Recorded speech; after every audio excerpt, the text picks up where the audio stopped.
This is the payoff. Oh!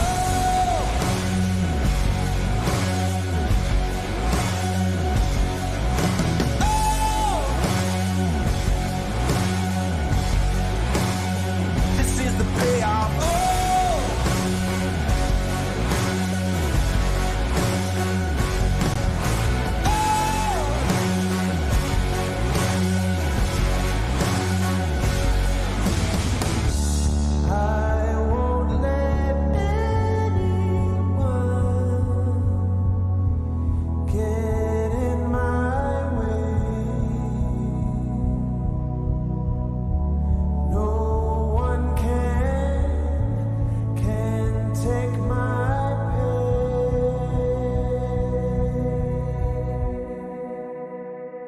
The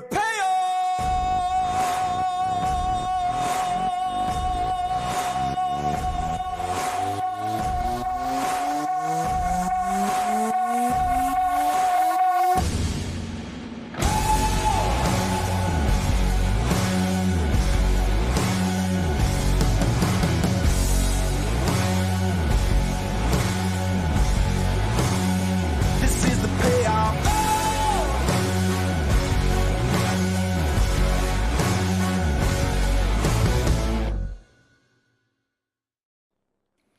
Ladies and gentlemen, buongiorno, good morning and welcome back to live and continuing coverage of the 2025 Open World Water Ski Championships, coming to you live from the commune of Riceto, the province of Novara, and the region of Piemonte. You're looking at an absolutely exquisite drone shot there of our three-lake facility, which is the Parco Nautico di Sesia, the home site of the Federazione Italiana Surfing Ski Nautico e Wakeboard.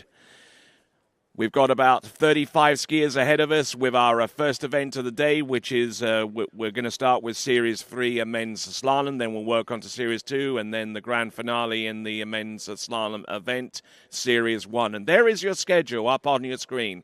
Men's Series 3-1 slalom in the elimination round, and then we'll switch over to the tricks competition.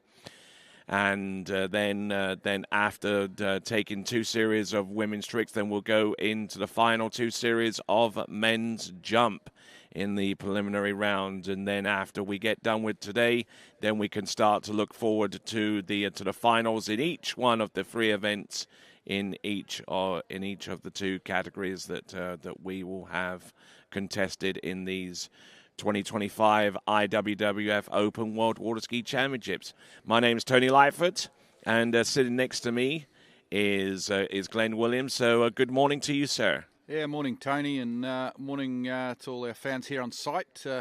Crisp, slightly cool morning, but not a breath of wind, as you can see from these magnificent sights. And welcome to all our viewers around the world, whatever time it is in your part of the world. Exciting day of action today, as Tony just laid out for you.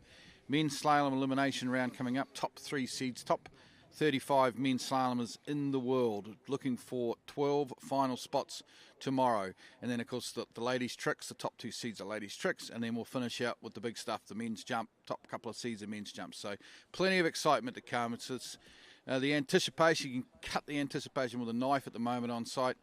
We had some drama yesterday, Tony, as you know. We always do at Worlds. It's such a high-pressure sport.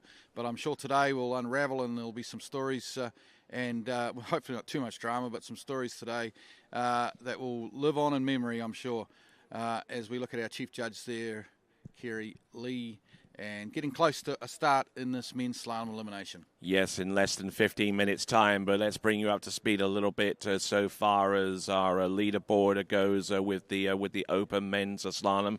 We've got the women's slalom leaderboard from yesterday, and we're about to show you a couple of clips there. Regina Jaquist with 2 at 10.25 meters is your lead skier, followed very closely behind by Jamie Bull, the current and 2-time world champion. Kennedy Hansen in a three-way tie with 2 other competitors, Ali Garcia and Ali Nicholson, both of them on 3 at 10.75 meters. So let's have a look at some of the action that took place yesterday, starting with the slalom, and we'll take a look at Jamie Ball's 39.5 off a run, 10.75 meters, and looked extremely strong and powerful right from the get-go, and there was very little doubt as she entered the first third of the course that she was all over this pass and was able to run it successfully. Yeah, she looked really strong. She had a great set yesterday. Looked really comfortable. I think probably one of the better 11.25 metre lines, and watching, of course, 10.75 now, and very strong, and never an issue there as she completed that pass. And that pass of 10.75 metres, not an issue there, as you rightly said there, for Jamie Ball, and also equally less of a not that much of a challenge for Regina Jacques either. Yeah, same line length, 10.75 meters.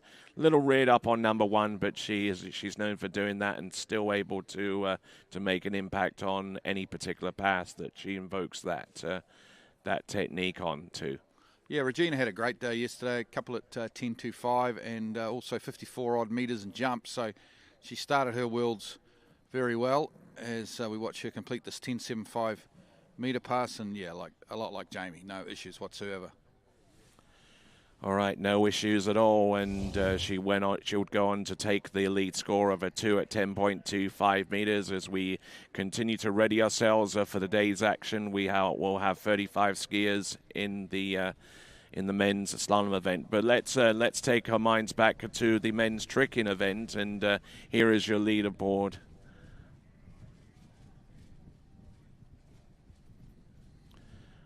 But we'll continue on with the tricks, and this is the 12,450 point run, courtesy of Louis Duplan Freiburg, and he's leading in the tricks competition, and doing some impressive stuff out there, Glenn. Oh, absolutely. So the top score yesterday in the men's tricks course, the Frenchman Louis Duplan Freiburg. I think it was 12,440 points from memory. And, yeah, he obviously tricked really well. And puts him in the top seed for the final, but also gives him a lead at the moment in the men's overall, although only one event so far, which is the men's tricks in the overall points. But, yeah, he's got himself off to a great start at these Worlds. And what impressed me were just the last two tricks at the end, doing the ski line O and using that same direction to carry to the next trick, which was also an inverted spin. But there you go. That was Louis Duplan. That was the effort there from Louis Duplan Freiburg. And we got one clip to show you, and that is the first jump attempt by Hanna Straltsova in the women's jump competition. And she set herself up really nicely indeed, and good late cut, good edge, good flight. And that put her over well into the 50-meter range, I believe. 57.1. 8, wasn't it? 57.8, yeah. 57.8, which was almost 4 meters further than the rest of the field. Now, this was her first jump, Tony, and I thought the set was shaping up. We might have even been looking towards a PB. A PB's 59.6, but maybe even a 60-meter jump from Hannah, and because this is a lovely opening jump. But probably just look at that. On the next couple of jumps, maybe just trying a little hard, pushing a little bit late and a little bit hard, and didn't really get her legs. But that opening jump, of course, was an absolute ripper, 57.8 to open up. Absolutely. So some great skiing yesterday, and we anticipate some great skiing today. We're seeing a few of our folks along the shore side warming up. Carlos Lamadrid Jr. getting ready to go for his run. Manuel Domini. Yeah, this is a big day for our boat driver, Manuel Domini. Getting to drive these top series slalom skiers. I'm guessing he also drive the final as well. The local Italian driver. This is you'd have to say the biggest day in his driving career, Tony. Indeed, indeed, and it certainly doesn't come much bigger than this. The men's slalom Series 3, Series 2, and Series 1. There is your current leaderboard in the men's slalom competition. Blaze Grubbs in a two-way tie with Gustavo Kretzmer with 5 on 10.75 meters, currently in third.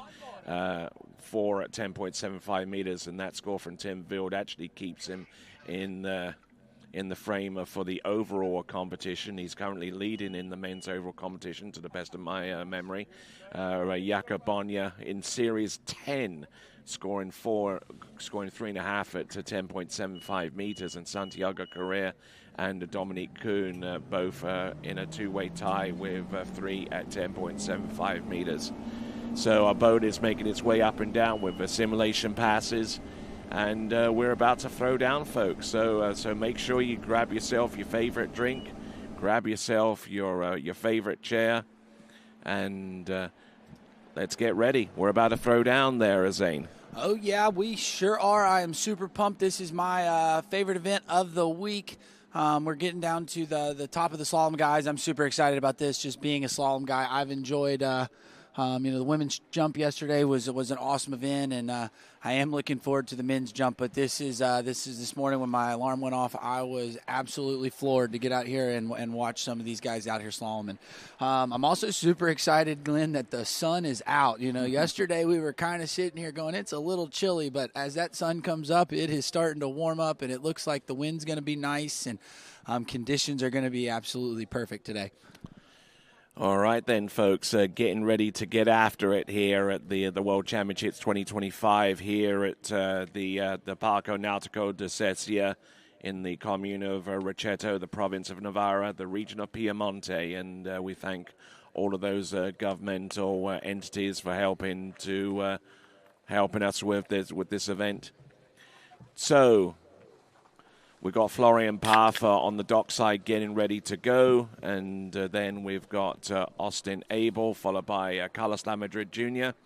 We've got Vincenzo Marino from Italy, Antonio Colazzo from Argentina, then Jonah Schaefer of Canada, Daniel Odvarko from Czechia, Nicholas Adams from Australia, Nicholas Nelson from Mexico, and Stephen Ireland from the United States, although... And just a reminder too, Tony, that 2 years ago at the World Champs in 2023, 2 at 10.25 created a runoff to get through. So that, and if you're a betting man, you'd probably pick maybe a similar scenario today. 2 at 10.25 will be quite a common score. The guys that can get a piece of three ball should make it into the final. The guys that are 2 at 10.25 possibly, be setting themselves up for a runoff, which is what we had 2 years ago. All right there. So there we see Emmanuel Domini at the helm of that towboat and getting ready to go. He's one of our cadre of drivers in for this event. We'll see Glenn Martin a little bit later on, no doubt, and also our other drivers taken to the helm as well, as we see Florian Paf just trying to settle down, and a lot of cameras are on dockside right now trying to document this moment for the various organizations that each of those photographers work for. Sports is a pretty big deal here in this part of the world, Glenn. Absolutely. And Florian, of course, if you go back 2 years ago, Florian Path had a magnificent Worlds. It was first Open Worlds, skiing as an independent for Italy, and he skied well in all three events. In fact, if I remember rightly, did he not, he almost ran 10.75 actually, I think, at those last Worlds, or did he get 5 or 5.5? Tony, I'm trying to search back in my memory banks, but this is the 13 metre to start. I know Florian last weekend there, Glenn, almost made it through that 10.75 at the U21 European Championships in Vienna. So he was pretty close to it. Looked like he had it going and just wasn't quite able to finish the pass. So looking to get it here and possibly get the first guy off of the water today and knock down that 10.75 and uncap a huge score here to put some pressure on for the rest of the skiers in the last three series. So yes, if our memories take us back that far, a couple of seasons ago, there was a multiple-way runoff to get into the finals. Prevailing in that runoff, the likes of Corey Vaughan and Cole McCormick, who are both here on site and getting ready to slalom in their respective series. The competitors that kind of lost out in that runoff were the likes of Chris Parrish, Cale Burdick, Tom Paul, Thibaut Dayon, Robert Pagozzi, and Vincenzo Marino. They all tied with 2 at 10.25 meters. So if this competition is going to be anything like that, we are in for a barnstormer. And there you see a bunch of the Italians on the bank and sitting there watching and maybe nervously watching here for Florian. They want to get him through this 10.7, but right now he's on pass number 2. This should be 12 meters, and he looked good on the opening pass. Let's see what he's got here as we bring him in 12 meters. Yeah, 12-meter line now. Big 3 ball there. He's all over this, though, as he heads across now to 5. And that's a nice pass. Comfortable stuff for the young Italian. Yeah, no worries about taking that. Down the 12-meter line. Yep, he's just getting into the flow here, just working it and getting ready for 11.25 meters coming up. Yeah, no pun intended there, Tony. And Florian out there is looking really nice. You know, he was cruising through those first 2 passes or flowing through those first 2 passes, and you know, that was solid opening, textbook. Just, you know, really, he's probably very comfortable with skiing here, and you know, these first couple passes are just warm-ups for these guys. You know, they're not easy passes for the average skier, but these guys are used to just you know, using them as a warm-up, kind of getting timing with the boat, getting the rhythm with the driver, and you know, here this next pass is where it kind of starts getting a little bit more you know, more serious and more dialed, as we see the Italian team captain there. And she's happy with those first 2 passes. So, all right, we'll shorten the rope up, and then we'll bring it in on that purple loop. All right, the passes only get more and more difficult from here on out. 11.25 meters coming up for a Florian Path. Yeah, 11.25 meter line now. From the start dock in, absolutely perfect conditions. Not a breath of wind at the moment. Sun is shining. And here's Florian Path, the young Italian, on his home soil in front of his home crowd. Big 3 ball there again. Round 4, cross to 5. Oh, yeah, good stuff. That's a nice 11.25.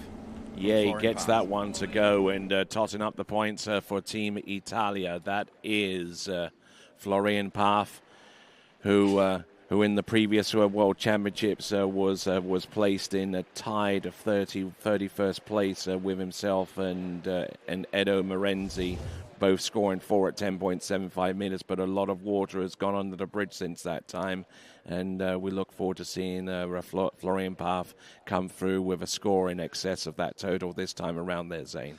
Yeah, and I mean, you saw right there, he left his, he kind of turned in at the gate with his upper body, left his feet behind him just a little bit. So he's kind of generating a little speed. You see him kind of there at 3 ball. That's why you saw that big heavy 3. And then because of that heavy 3, the ski not quite wanting to turn over there on the offside at 4. So, you know, that's something he's going to want to kind of manage here at 10.7, you know, because just as the rope gets shorter, those little things are going to magnify. But, you know, did a good job managing the speed through 3, you know, then kind of checking everything up to slow it down at 4 and then got through that pass. So. And there's our current leaderboard, Blaze Grubbs and Gustavo Kretschmer, both tying with 5 on 10.75 meters out of Series 4. Now let's see what occurs here. All right, 10.75 meters.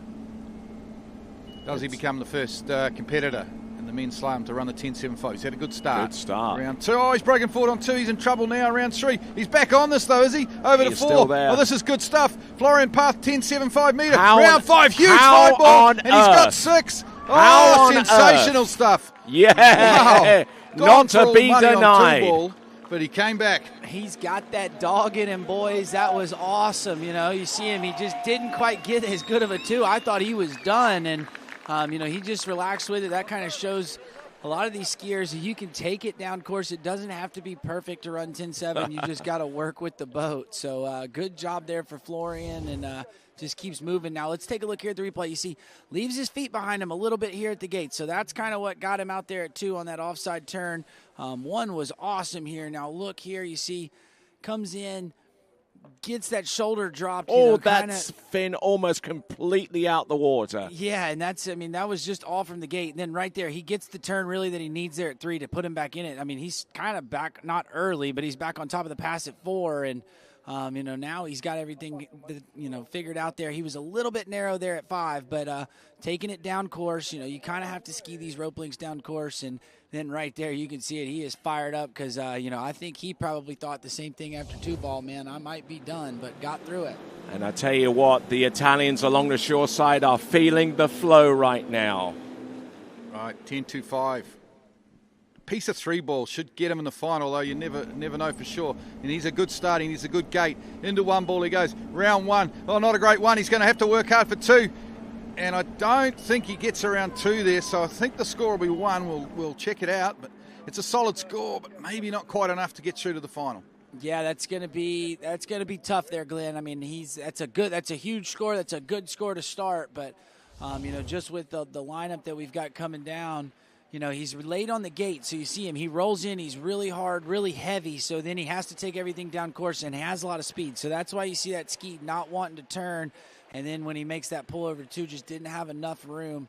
They say it takes like the path of a garden hose to run this pass. And, just right here, you see him right here. Turns in really hard, kind of doesn't get the ski under the line until right before the wake. So that's why he's got all this speed and not able to get the rope where he wanted to be off of the buoy and just inside a 2 ball. So huge score. The Italians will be happy, but now Flo's going to have to sit there for the rest of the day and kind of nervously wait and see. And I bet you he kind of knows that that's going to be a tough one to get him into the final. But let's not forget he's still got the jump event to come a little bit later on today, so he still harbors some overall aspirations with that there. Yeah, he does, and I'll be honest, he's got a little bit of redemption. He was favored to win under 21 Worlds. He then shows up at U21 Europeans, and kind of the same thing, and just not quite able to get it done. So if I'm feeling it today, I think Flo's going to come out and put out an absolute massive jump set, and he'll be.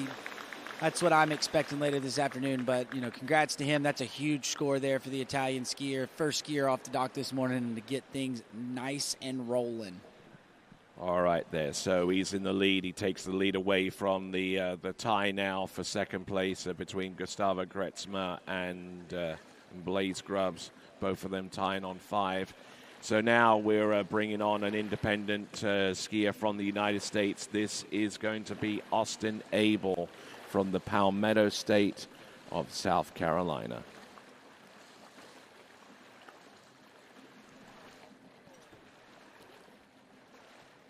$13-meter start, so an equally bold move here.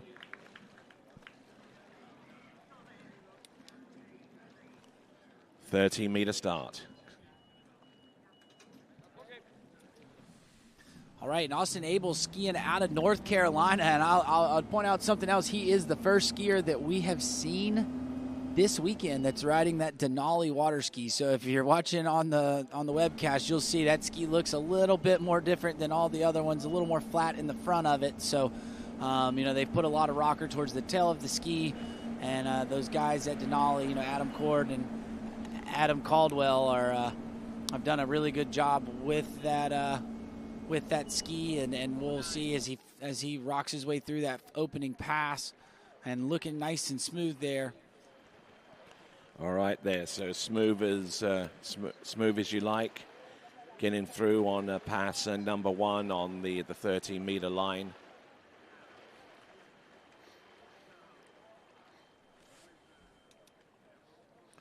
So there we see on dockside there Carlos Lamadrid Jr. coming to us out of Chapala in Mexico. And he'll be taken to the water next. And welcome every single one of you that's tuning in. He is Zane Nicholson, and he is Glenn Williams. And good to have you blokes in this morning. Yeah, no, it's awesome to be here with you, Tony. I always enjoy sitting here talking with you, especially about slalom. And, Glenn, it's awesome to have a different face, over on the other side of Tony, and we've enjoyed having you all week. Well, I'm excited to be here. It's my first trip to Italy, and it's certainly been memorable. Love the World Champs, of course. It's a big stage for our sport. It's kind of like our version of the Olympics, I guess. World Championships only happens every 2 years. A lot of pressure on everyone, skiers, officials, everyone. Oh, a very, very strange pull out for the gates there, going into 12 meters, almost as if he was just trying to ease himself out there, Zane. Yeah, he's really tall, so he kind of creates more leverage. But, yeah, didn't really get a whole lot of speed there. And, as you see on the replay, you'll see that gate kind of come back at him at 2-ball. The ski was just kind of slow, kind of the way he was going out for the gate. So, not getting very high up on the boat and not getting that perfect swing like you'd like to see, that most of our skiers do. But, maybe a little bit different ski style from Austin. And, he is probably one of the tallest skiers we are going to see this weekend. All right, then we're taking a look at one of our other drivers, Andrew Bergman, who will be driving the women's slalom final tomorrow. Yeah, and I had dinner with my sister last night, and she just said he felt absolutely awesome behind the wheel of that ski nautique. And, we saw a bunch of good scores, had a few ladies get through that 10.75. So I'm excited. I know the girls are excited to have him behind the wheel of the boat, and I look forward to seeing him drive them on Sunday. All right, men's slalom series 3 elimination round. We still got another 33 skiers to go before we end off the men's slalom in the elimination round series. We see Florian Paff there just trying to chill down a little bit after his effort there for one at 10.25 meters. And Glenn, let's see what Austin Abel now 11.25. This is when it gets serious. Rope shorter than the width of the course, of course. And out of 2, a little slow out of 2, but I think he's okay. He's looking quite comfortable. Round 3, into 4. Maybe a little down course there out of 4 as well. But in the end, comfortable pass. But Zane, that 2 and 4 ball, to me, doesn't really seem to finish the turn off. Yeah, and I think the start of it comes from that gate. He pulls out, he kind of does a real short pull out and doesn't get very wide. So when he ends up over there at 2-ball, it's that offside turn, and he just doesn't have the swing to get the ski out. And that's just kind of a lefty thing. You see the gate start catching the lefties over on the 2-4-6 side, and right there he's narrow at the gate. So now that ski just kind of runs on him there at 2. It looks better there on the slow replay, but then here at 4, I agree with you. It's a really slow turn. Just doesn't quite come around, and that's something to watch out for. That's gonna be huge. He's gonna need to get a much better 2, and if he's gonna want to get down this next pass. And some of that comes down to the extensive experience that he's had competing in this event as well. I mean, a lot of people with that kind of turn would hit the panic button and throw everything towards the next buoy. But he seems to ski pretty much at 1 speed.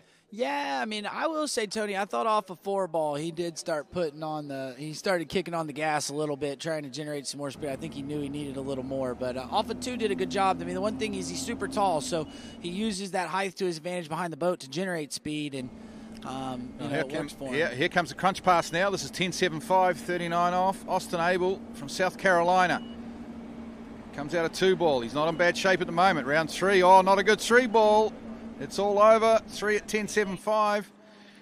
Had a similar sort of a 2-ball, Zane, I guess, to the rest of the passes, but I thought he'd be able to make it up on 3, but I guess not with that shorter line. Yeah, and again, if we go back, once you see on the replay, that narrow gate, he ran much further that time at 1, and that's just kind of, as the rope gets shorter, you're not quite getting all the way out to the buoy, and you kind of got to wait to make that turn. And I'd like to see, if it were me, I'd like to see Austin pull out. It's nice and smooth and not heavy, but I'd like to see him pull out a little bit longer to swing up on the boat, and that would just help him over here at 1. You see, he doesn't quite start to turn until right at the buoy, and then here he starts putting on the gas, kind of, Tony, like you were talking about, generating a little bit too much speed over there to 2, and now he shows up late to 3. You see, he didn't quite get outside of the buoy until he was right in front of 3 ball and then needed a big turn and just, at 39, 10-7, it doesn't work the way. But, I mean, look, he's just right inside the spray there when he turns in. That is so narrow at the gate. That is something that you probably are not going to see out of any other skier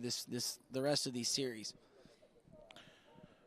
All right, then. So decent skiing there from Austin Abel, but he'll probably find himself a little bit on the outside looking in respect to making it through to the men's slalom final as we now ramp our way up from the United States to Mexico. And we got our next skier out there on the water on 13 meters. This is Carlos Lamadrid Jr. Yeah, and I mean, right here you see the two opposites of gates, right? You saw that real narrow right inside the spray, and then Carlos right here was getting nice and wide. He was, way out high up on the boat, and then turns in. So, you're going to see a much different rhythm to the two skiers right there, just back to back. That's something that's kind of cool to see the huge difference that you got there. As we see Vincenzo Marino, our next Italian skier, getting ready on the dock and, looking to do exactly what Florian, the first Italian skier, did, go out there and bang off that 10-7. And there you go. You see Austin Abel, with his daughter and his wife. And, we love to see the families here at the Worlds. And, he's happy to be here and glad they made the trip over here to Italy.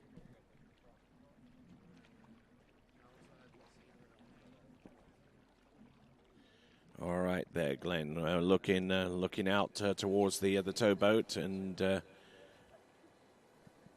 seeing one or two of our other competitors. I mean, each competitor has their own little quirk so far as their warm-up is concerned. As we take a look at Carlos Lamadrid Sr., who has hosted a number of great events, including the World Championship way back in 2015. So let's have a look and see. Coming in, Carlos Lamadrid Jr. Yeah, 12-metre line now. Don't expect him to have too many problems here. Conditions are perfect, of course. His way down the pass, across the 4. This is lovely stuff here. Been around a while now, Carlos Lamadrid Jr., but a very accomplished slalom skier, and that's a good 12-metre.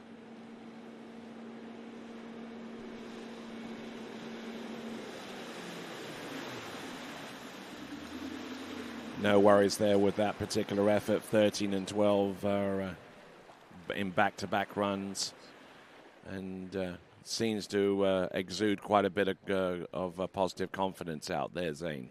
Yeah, no, he's looking strong. I mean, like I said, he gets out wide on the boat, and when he rolls in, gets the ski under the line, and really sets himself up for a good rhythm, good swing from the boat, and that's really what we want to see out of our skiers.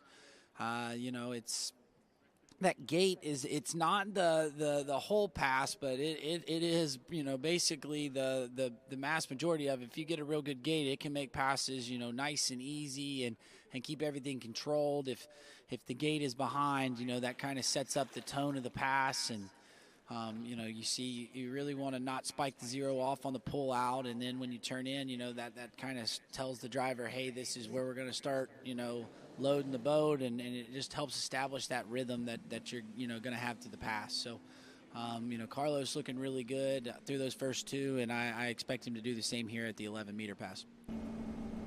All right then, here we go. This is Carlos Lamadrid Jr., 11.25 meters. Oh, beautiful number 2, especially for being left foot forward. Yeah, and getting to full grips with that run. No worries there, Glenn.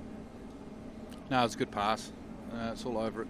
That pass, really good skiing. We saw his younger brother, Alfaro, ski a couple of days ago, didn't we? And he skied pretty well also. It's good to see these guys still traveling the world and attending World Championships. And, of course, Mexico at the moment must be close to having a full team here. Oh, we're reviewing the gate. Ooh. Unfortunately, hopefully there's nothing wrong with the gate. We'll see the judges having a look at it. That's something we don't want to see here this morning. We saw a few of the girls yesterday, get their gates pulled at that 10-7 pass on the far end, and wouldn't that be devastation here for the Mexican skier if didn't make it through the gates and does the work to get to the 11 meter and then has to make that long ski ride back down here to the start dock. All right, there. So gates approved there. So a bunch of Canadians there in that shot there where Stephen Neveu will be slaloming in a short while. We've got Andrew Bergman there in the middle and Matt Reaney all the way there to the right. Some legends within the sport of tournament water skiing. As we now bring back into the course, Carlos Lamadrid Jr. Yeah, crunch pass now, 10.75. Must run pass if he wants to take part in the final tomorrow. Not a bad start on one. Over to 2 he goes. Little down course now. He's going to have to fight hard for this one. Round 3, still on it, is he? Round 4. Oh, big 4 ball. And he's fallen around 4, 3.5 on the 10.75. I tell you what, though, Zane, he was in that. He was fighting hard, but he was in it. Yeah, I mean, he was doing all right. He was definitely working pretty hard, but I thought he kind of had it rolling too, Glenn. I mean, it was a little bit narrow, but it wasn't like it was really, catching him out and not making any huge mistakes. But, I think right there he nicked the inside of 4 ball and, the outside of 4 ball, and it just, so he did not get out of 4. So, nicked the inside of 4, not getting it. So there, I mean, looks okay off of 1, and then you see here he just dumps the ski, gets off the handle a little early there to 2. So that starts kind of screwing up his swing. And then here he was running with the boat, barely got outside of 3 ball. And then as he goes here and throws the ski, just, I guess, ran it over and, didn't get fully outside of it. So yeah, interesting from that angle. From my old eyes, I thought he went around it. But yeah, this one will tell you here. But you see, he leaves his feet behind him there at 1. So, as a lefty, you can turn 1 ball, but then it makes you kind of do that right there at 2. And that's where he starts getting in trouble. So now it doesn't get the angle he needs to 3. And right here, let's see. Yeah, that looked like he hit the inside of the buoy. Yeah, It just, not getting enough of the ski on the outside of it. So that'll be 3 at 10.7, and that's going to tie him right there with Austin Abel. And there's quite a bit of a logjam there at 3 at 10.75. So his slalom campaign will be done for the weekend. And ladies and gentlemen, the skier who had a real breakout World Championships 2 seasons ago got into that multiple-way runoff situation 2 years ago over in Lake County. This is Vincenzo Marino. And he's been performing some heroics of late. I mean, the trick score that he produced in the final at the Euro U21s ensured that he not only finished on the podium in the overall, but also led to the Italian team overall victory less than a week ago now. Yeah, no, I mean, that was huge tricking out of him, and, the Italians needed it, and it seems like he, under crunch time, just puts it together and gets it done. So looking for him here. It's crunch time here in this slalom event, and, he just saw his buddy Florian get through 10.7 and has a score of 1, so at 10.25, so he's looking to, not be the next one to knock off that 10.7, and then, he's going to be looking to get a good one, and I think these skiers right now are thinking we got to get to 3 ball. That's the goal in their mind right now is if we can get a piece of 3, we're probably going to sit here and we can relax instead of, anything. If you run 10.7, you get anything less than that 3, it's just a nervous couple of hours that you got to sit here and wait and watch, and I've definitely been on that end of it, and it is not that much fun to just sit there and, there's nothing you can do, just sit and wait. All right, there we see Antonio Collazo from Argentina about to take to the water.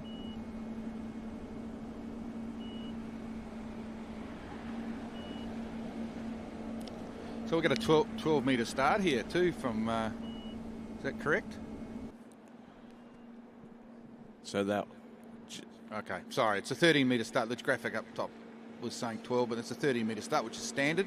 Yeah, and of course, we've, as mentioned, big story at the Worlds 2 years ago, bit of a breakout performance. Skied in the early seedings and ran a couple at 10.25 and was involved in that runoff. And that was kind of a little crazy when you think about it, because he had to go out in the runoff and start at 10.75 metre, and he hadn't actually skied for a couple of days, Zane, I think, if my memory's right. Yeah, and I mean, I'm going to be honest, I don't know if any skier has just said, hey, we're going to go out to the lake today and we're going to start at 10.75. I know there's probably been a few times where they go out and do an 11 after skiing a few hours before, but 10.75, that's one of those ones that I don't think really many people have ever thought about doing. I remember back in the day they had some kind of pro event where they went out and saw if they could run a cold 10.7 off the dock, and then I think they did spin to win at 11s or something like that. But that was years and years and years ago, and Vincenzo, having to do it at the last World. So he's going to try to ensure that he's not in that boat, and even if it does happen, at least he's going to have, instead of a couple days, he'll have a couple hours of a break. So let's see if we can get him through these next couple passes and get a score on the 10.25. But right now it's 11 meters. All right, 11.25 meters for Vincenzo Marino. Let's see if he's up to producing some more heroics for Team Italia. But he needs to get through 11.25 meters ideally. Yeah, no worries there. He seems to have a pretty good handle on that one, doesn't he?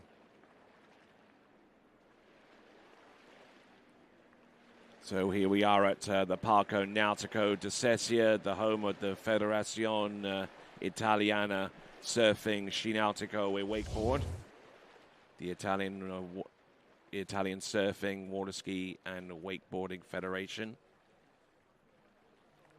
Yeah, and Vincenzo, he's been looking good riding his slalom ski.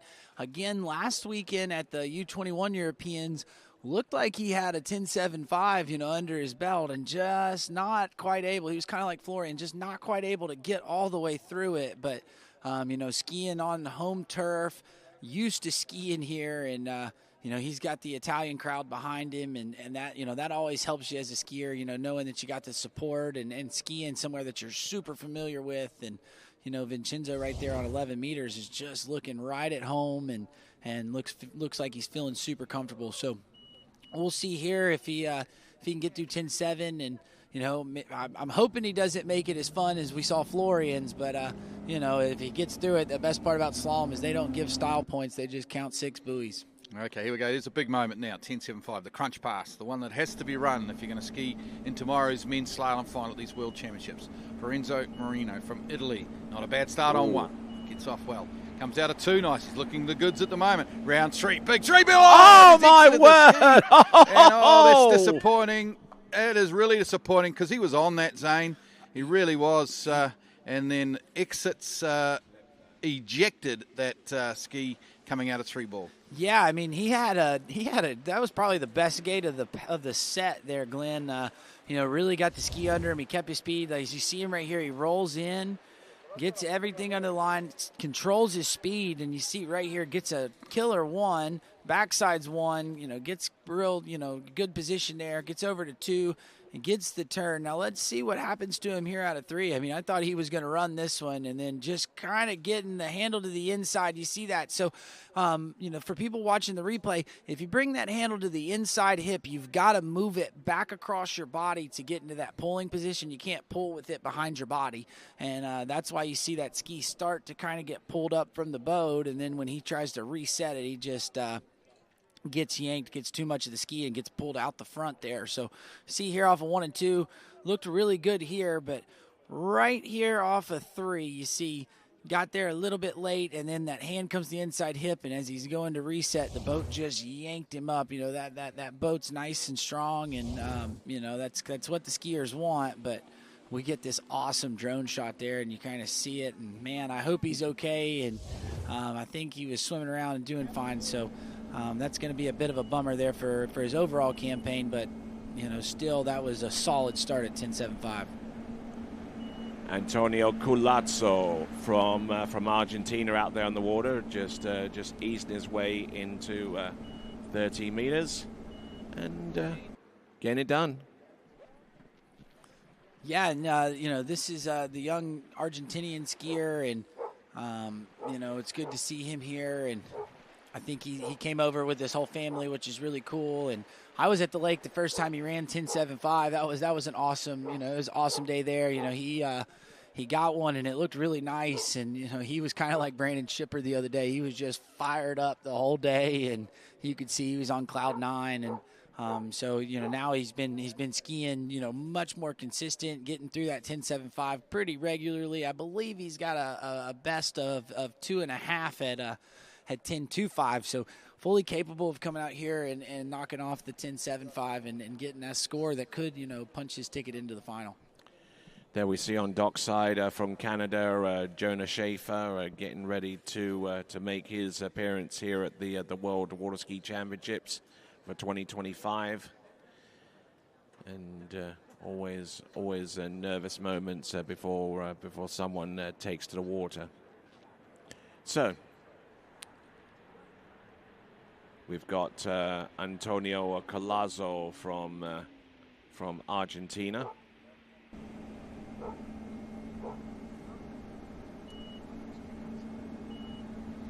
A 12-meter line now. Antonio Collazo from Argentina, 12-meter line. No problem whatsoever. Round 6 and out the exit gates.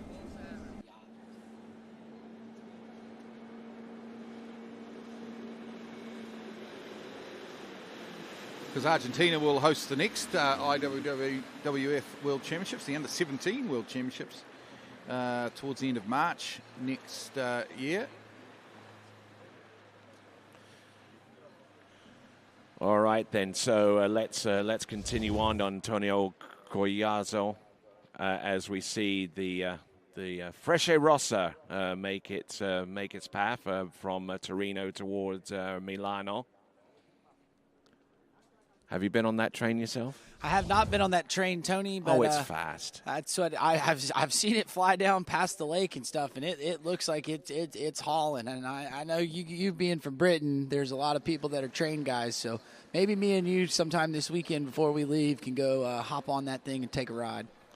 Well, my train journeys are a little bit more on the sedate side. The night trains going from city to city across Europe.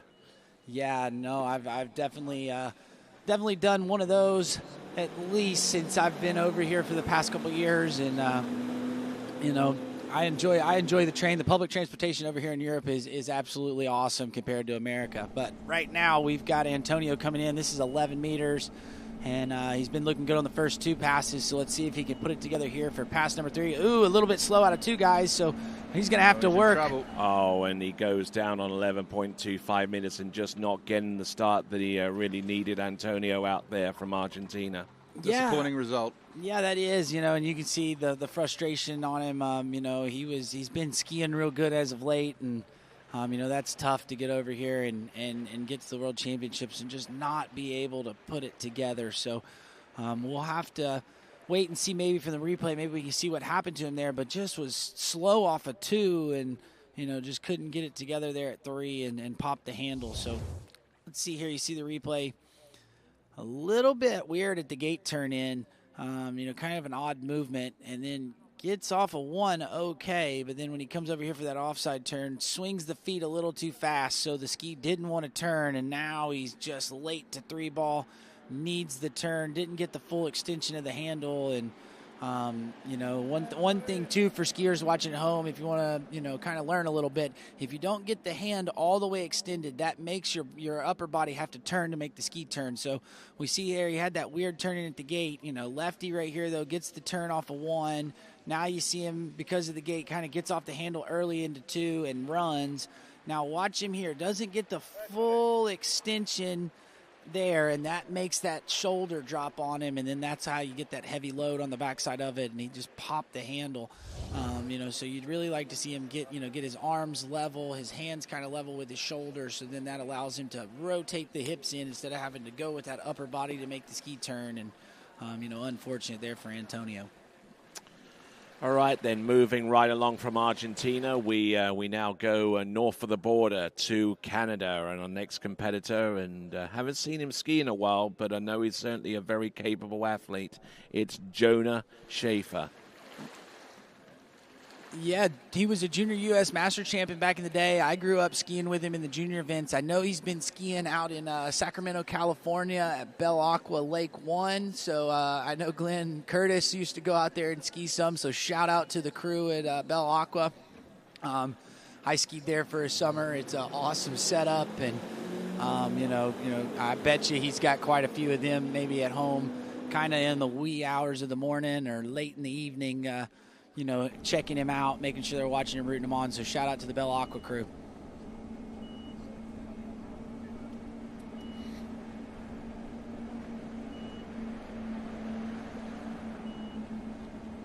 .13-metre line now. Heading out to round 6. Pretty simple. Just an opening pass for Jonah. Lovely opening pass here on the 13-metre line. All right there. So Jonas Schaefer getting the job done on pass number 1 and looking in pretty good shape so far. It's important to get the rhythm and flow on each run prior to getting in deep with some of the latter runs, the more difficult runs, such as 11.25 minutes and 10.75 minutes. We are coming to you live from the Parco Nautico di Sesia in the commune of Rocchetto, the province of Novara, the region of Piemonte. This is the 2025 Open World Water Ski Championships. And Manuel Domini at the helm of that towboat in the passenger seat, and our boat judge is Jeff Smith.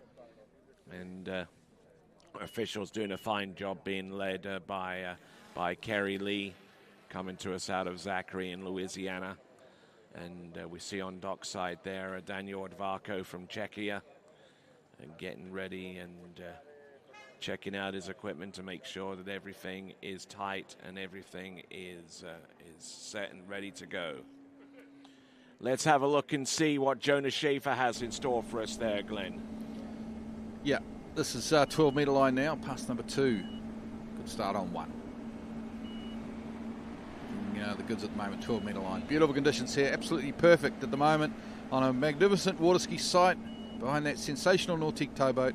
And there you go, nice and comfortable on the 12-metre line is Canadian Jonas Schaefer.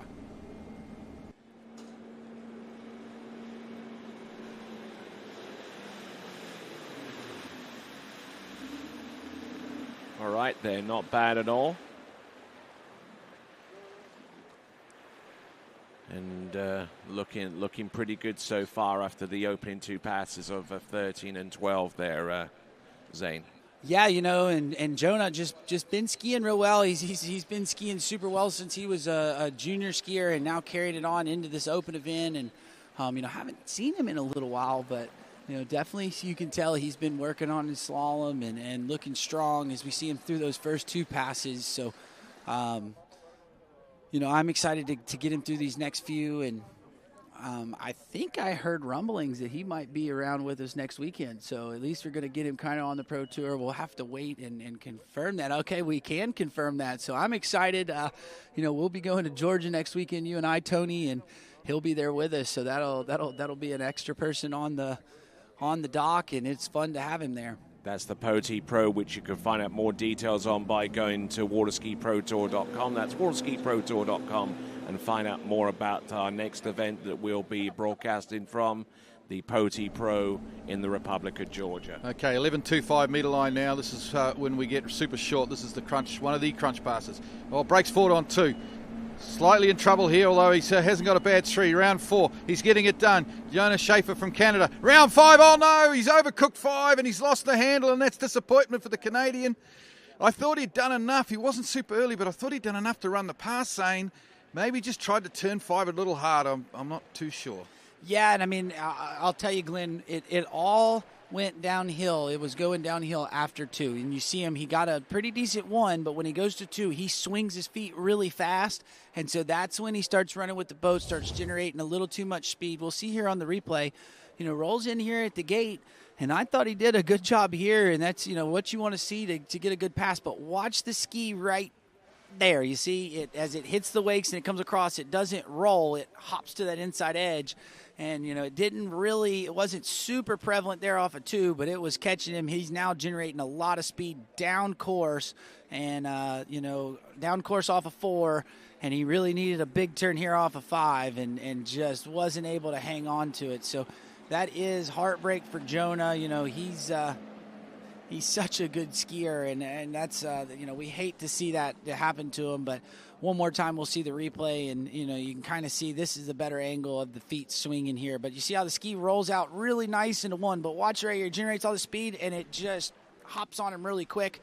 So then he starts taking speed down course, and heavy load off of 2, and then now he's running down course. Now he's generating a lot of speed across the course. That is not something that he's lacking, but when you end up generating that much speed, it's kind of hard to carry it out. You start taking it down course, and then when you need that big turn off of 5, sometimes it's just hard to hang on.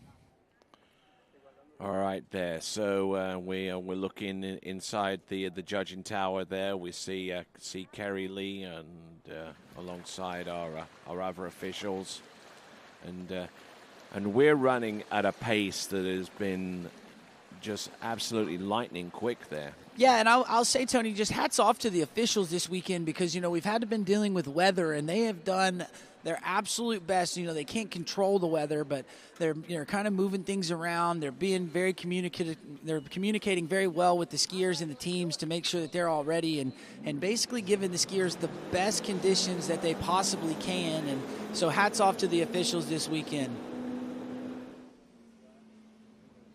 Daniel Levarko now from the Czech Republic. Czechia. Here he comes. 30 meters, a former skier for Louisiana's Warhawks way back in the day. But a lot of water has flowed under the bridge since that time. He's settled down in western Florida.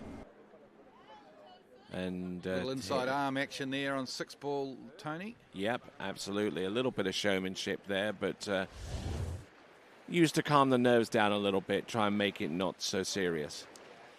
Yeah, and I mean, if you do that, that's great. But if it doesn't go well, then sometimes you don't look so good there. I've been on the wrong side of that myself, as a matter of fact. Yeah, no, you definitely want to make sure that if you're going to go out there and hot dog it, you better bring the hot dog with you and not just the bun. So it's one thing to do it on your first pass, but the really brave guys will do it on their third or fourth pass. I remember Brando Caruso doing it at the Masters at 10.75 and not making it out the gates. So that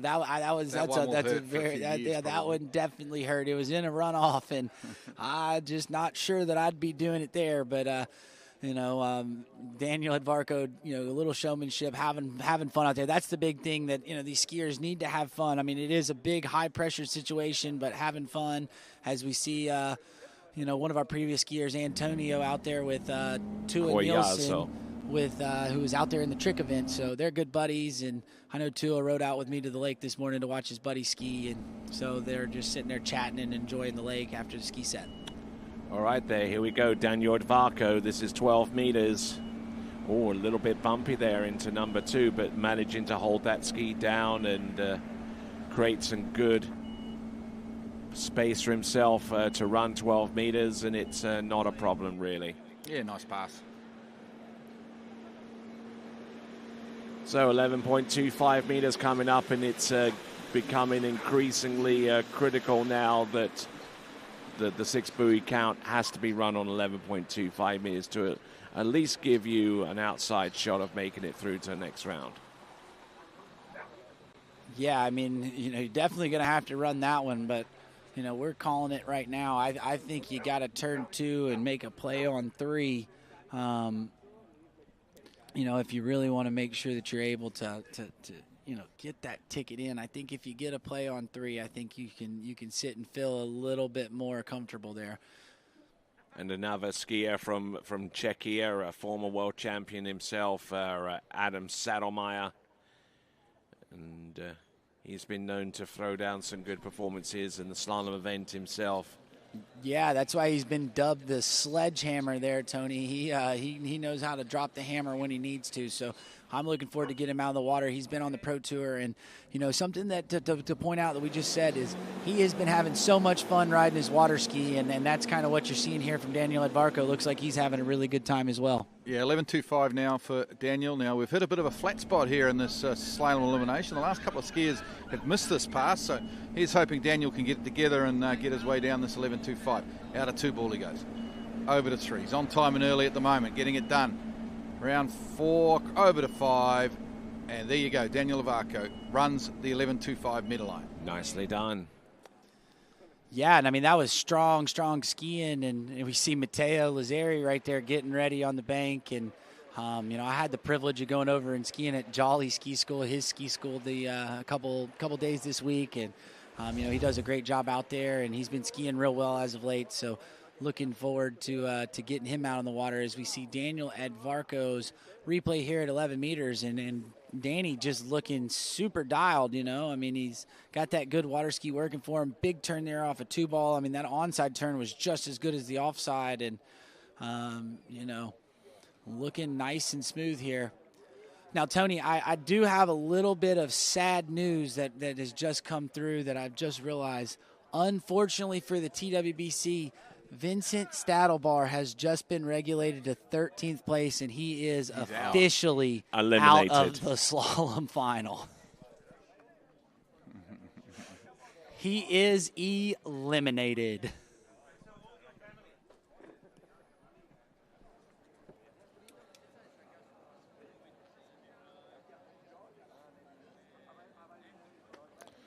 There's a shot of Nick Adams on the dock there, of course, the Australian. He's up next. Here we go, 10.75 now. Must run past. Let's see how he goes from the Czech Republic. Daniel Edvarco.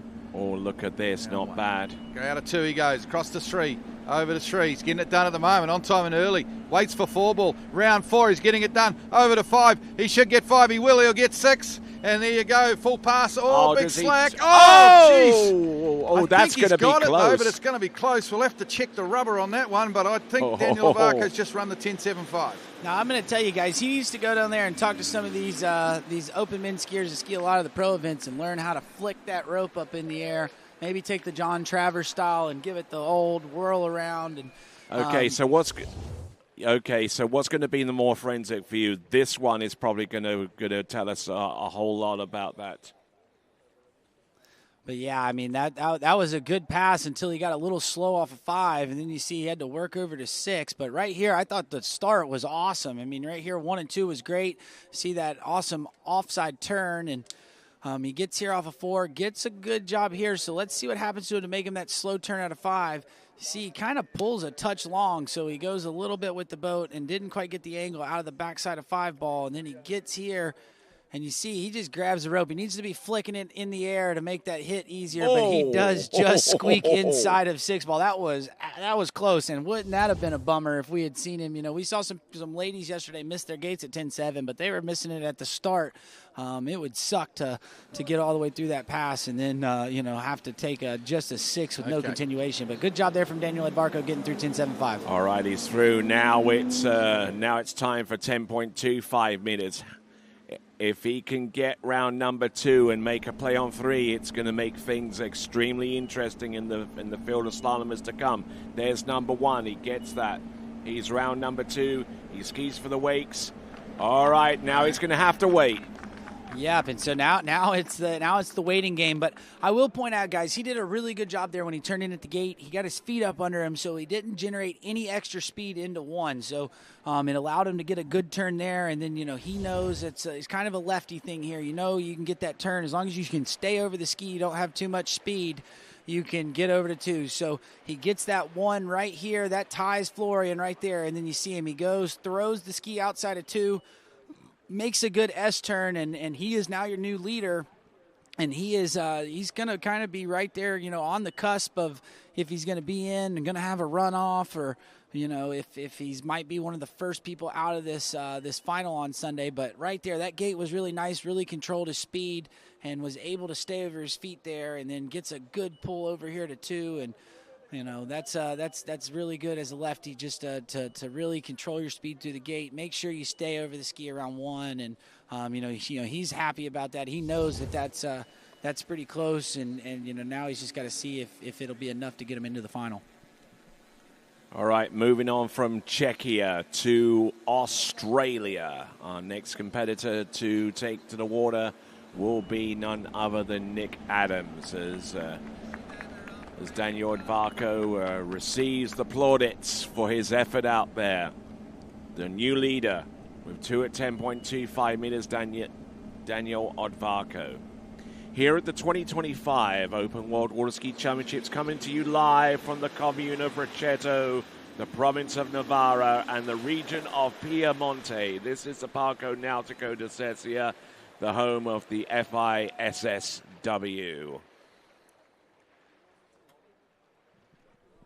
Ooh, and we see Sasha right there. It looks like he might be having to shorten up that handle. So, you know, the last thing you want to do as a skier is go out there with your handle a little bit too long, and then they come in and they measure it after you ski, and if it stretches or is too long, you know, your score doesn't count. You'd be disqualified. So Sasha out there having to do some last-minute work to make sure everything is, you know, is ready and good to go for this event. But Sasha Deska there, he'll be a slalom in the Series 1, I believe, or... Yeah, well, next competitor, of course, Nick Adams out of Australia, actually from Melbourne in Australia, where we have the Moomba Masters, of course, every year. It's about 5 p.m., maybe a little before 5 p.m. in Melbourne right now. I'm sure a lot of, on the eastern side of Australia, a lot of Aussie water ski fans will be watching this. 13-metre line. 13-metre line. As a matter of fact, Sasha Deska will be slaloming halfway down the list in Series 2. My apologies there. But Nick Adams there, opening run, 13 metres. The tall figure of Nick Adams from Australia, as we see a small smattering of folks there from the land down under. Now, I'm just going to tell you, Tony, that Australian team has been kind of having a pretty good go. I mean, we saw Sadie Ferguson yesterday jump a PB. Oh.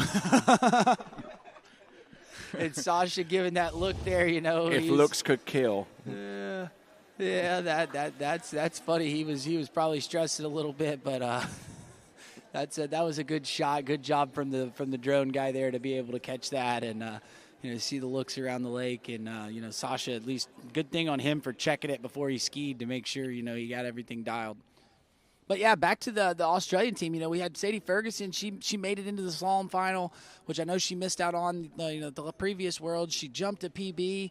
I think we've had Lucas Cornell jump a PB, and I think he tricked really well. So that Australian team has been you know, rocking and rolling this week. Absolutely. We've seen a number of personal bests. I mean, highlighted by that big old jump there of 67.1 by Brandon Shipper about how many days ago was that? That was at least 2 days ago now. Yeah, and I mean, how much fun was that interview that we had with him up here, Tony? He was fired up, and maybe we can get Nick Adams out of here, get a big score, and maybe get him over here at the announcing booth and hear him all fired up. But right now, he's got to get through this 12-meter pass, and you know, he is one of Australia's strongest slalom skiers, and you know, he's been around and very seasoned veteran, and you know, he's showing you why out there on 12 meters.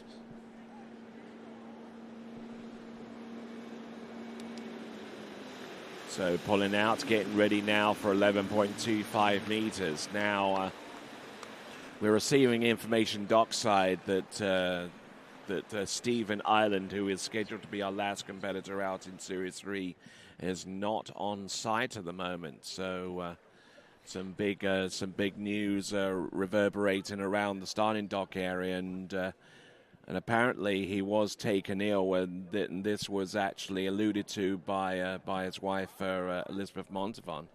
Yeah, I know. She did say that he was kind of sick, and she was going to take him to the hospital. So. We'll have to see, you know, maybe he's walking around. You know, that would be, bad flu is what I was hearing last night. And the flu is no fun, you know. If you get it, you know, sometimes it's just okay. You can kind of get through it, but if you get it down real bad, you know, it can definitely put you down for a few days. So, you know, hopefully, maybe we got Stevie, you know, sitting somewhere just trying to, you know, kind of get himself feeling good, and he squeaks out on the dock, you know, last minute. But we'll have to wait and see. Okay, Nick Adams, all of Australian water skiing, I'm sure, are watching this and wishing Nick the best. This is the 11.25 metre line. It's the early evening for most of those guys in Australia right now, and so skiing in prime time. Okay, into three ball he goes. Nick Adams looking okay at the moment. Round 4, nice easy 4 ball. Over to 5, round 5, and heads across to 6. All right, there you go. Full pass on the 11.25 for the Aussie, Nick Adams. Keeps in striking distance. He has a chance here. So good skiing there from Nick Adams. Yeah, former Australian record holder, of course. I think he had the Australian, from memory, had the Australian record at about 4 at 10.25, and then was taken off him by Joel Howley, of course, former gold medalist, who I think has that record at 5 or maybe 5.5 at 10.25. And of course, since then we've had Lucas Cornell knocking on the door of that Aussie record as well. Yeah, I mean, if I think anything, I think Lucas Cornell is getting ready to pop off one of those 10.25s. I mean, he's been skiing really strong, and he has a little bit of a different ski style, but Nick Adams too has his own ski style. I know he trains down in South Florida when it's wintertime there in Australia, skiing at that Hope Sound ski lake, and so I bet you that crew is up early this morning watching Nick. He does a lot of coaching there and hangs out there. So we'll have to see if that skiing down in Florida is going to work for him here. This is 10.75, so we'll see what he's huge. got. Obviously, Zane, he's got to run this pass if he's going to have any chance of making the final. So Nick Adams from Australia. There's number. Oh, look Not at a bad that start deep on on number into 1. two. It's round number 2. But no. Just a little slow off number 2, and that is all she wrote there for him. Yeah, that's a little disappointing there, Zane. I'm not sure what happened there. Yeah, we'll have to take a look at the replay. I mean, I was expecting Nick to get down that pass. I mean, he definitely knows how to, and we see him get down it quite a bit, and just something not quite working there.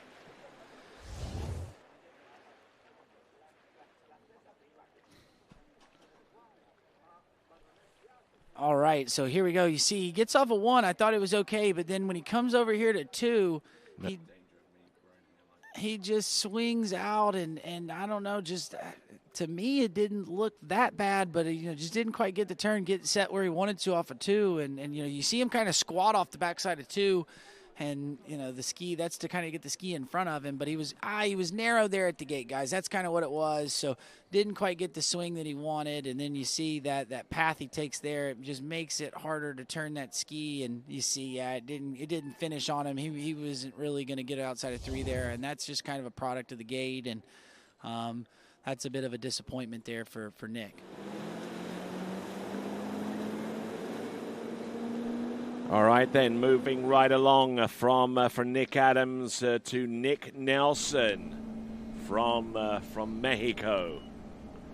Former IWWF U17 World Slalom Champion. He took that title about 2 cycles ago in Chile. That was in 2022. Yeah, I remember watching that webcast in it was probably about 1 or 2 in the morning for me back home in New Zealand, Tony, and we had a runoff, I think, between him and Lucas Cornell for that gold medal, and it was super close at those under-17 wheels in Chile. Well, and I'll tell you just a little bit something about Nicholas Nelson. He has an odd way of training, right? And I mean, it's pretty cool. So he'll ski, he'll go out and do his normal sets. He also will ski on one leg.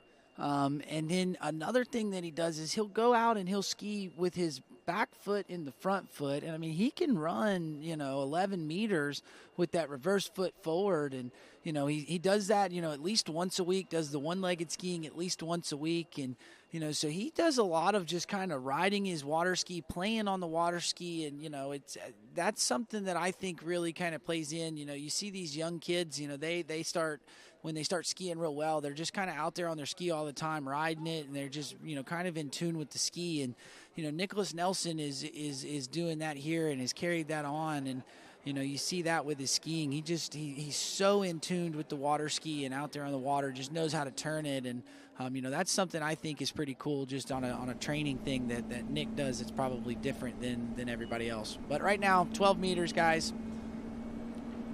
Yep, 12-meter line now. It's pass number 2 for Nicholas Nelson of Mexico. Not looking bad here. Yeah, nice pass. Yeah, keeping it flowing. Good, solid technique there from one side to the next, and just trying not to move around on the ski too much in the turn, just setting the inside edge and just waiting for it to hook up. So we see another shot of our Freche Rossa heading towards Milan Centrale.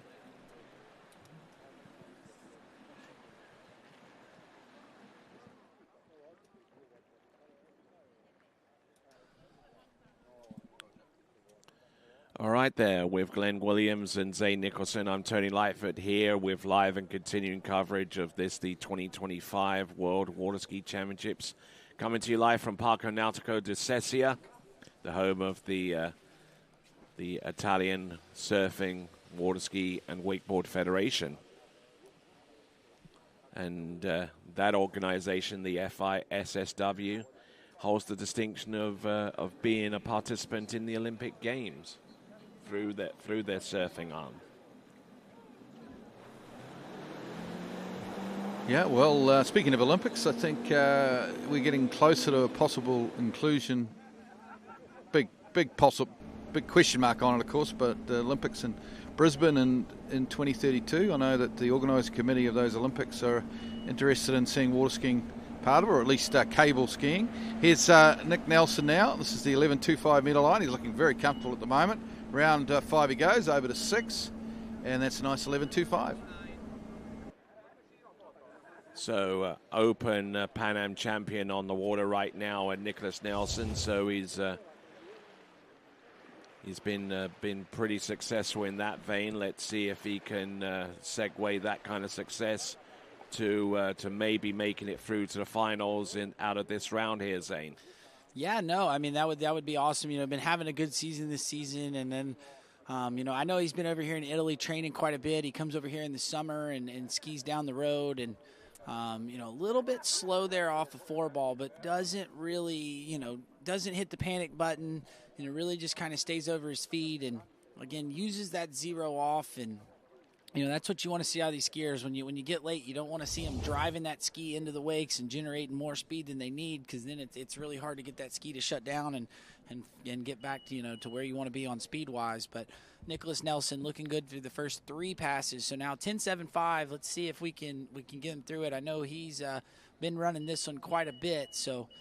We'll have to see if he can put it together here. You know, we've seen several of our skiers who we know that can run it have just not quite been able to get through it. But let's see if Nick Nelson right here can get it under his belt. Okay, here we go. Big moment here. As I say a lot of times, 10.75, the crunch pass for these men out of 1. A little bit slow out of 1, but he's okay. Round 2 he goes. Heads across the 3. Over to 3. He's getting it done. Good 3-ball. He's got 4. He's going to be late for 5. He exits the ski from 4 to 5, and big slap of the water because it's disappointing stuff. He knows he should have probably run that. Just a little bit of an error, a very small error there, I think, on 4-ball zone.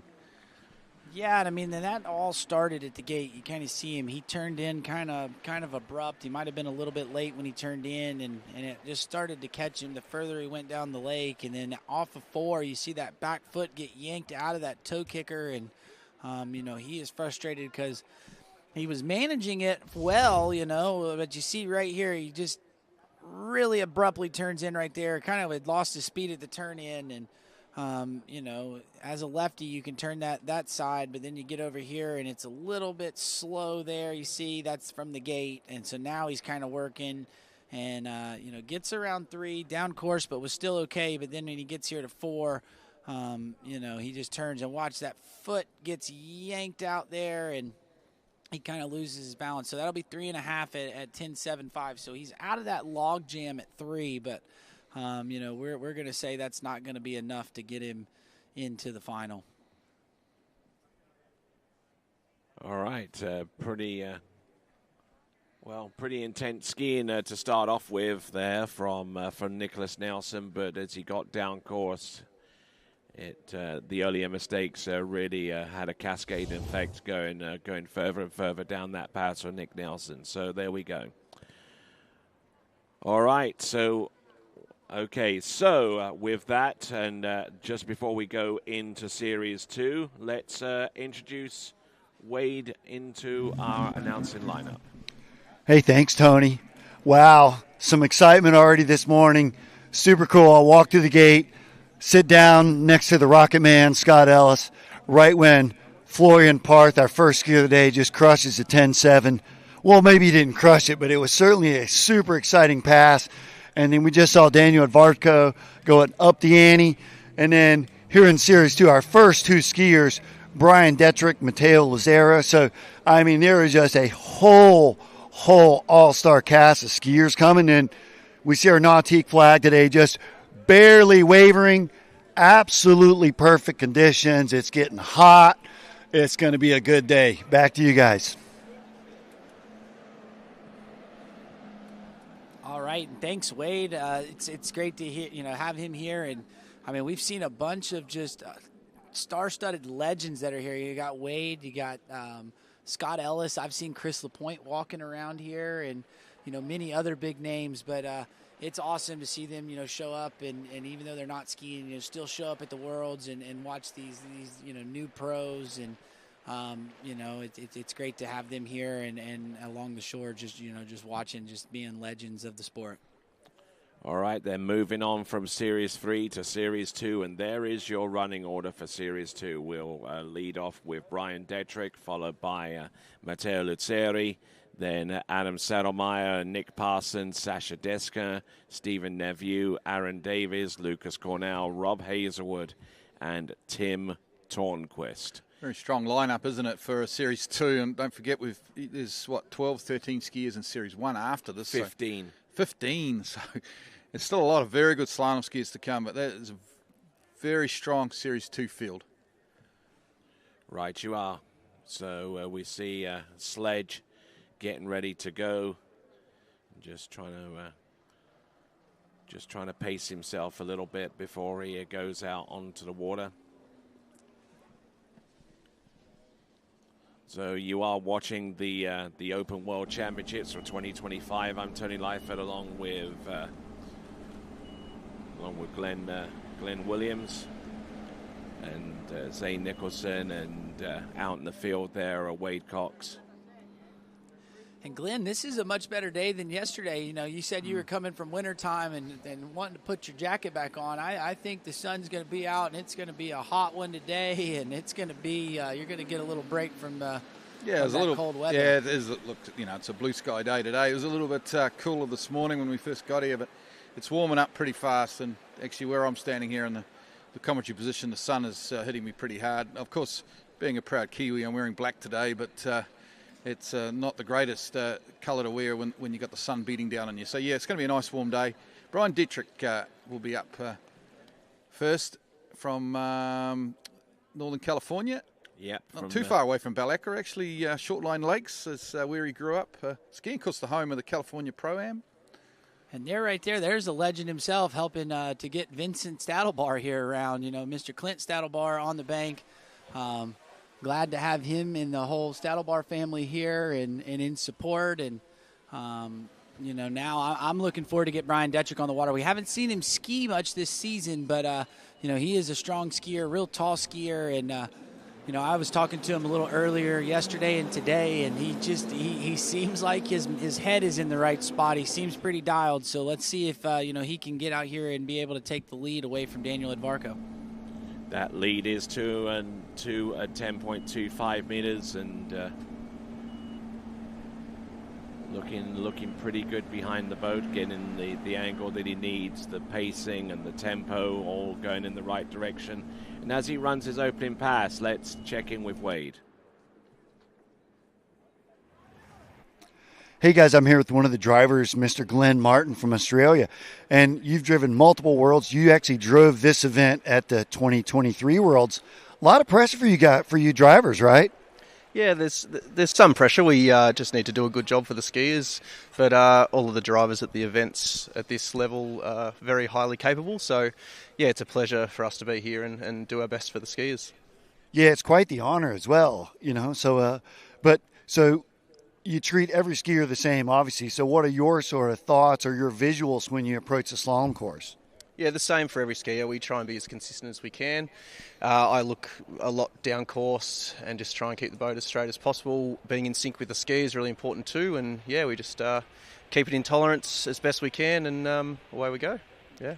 Yeah, and hopefully you get to ski behind this guy one day. Back to you guys.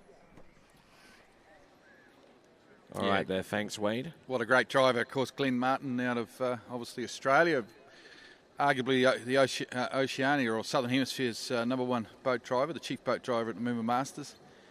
And as Wade said, he was involved in this men's top 3 seeds in Florida 2 years ago at the Worlds, and with all the runoffs and there was a couple of delays with sun or weather, he ended up being a 5 or 6 hour driving stint. It was a big day for Glenn Martin.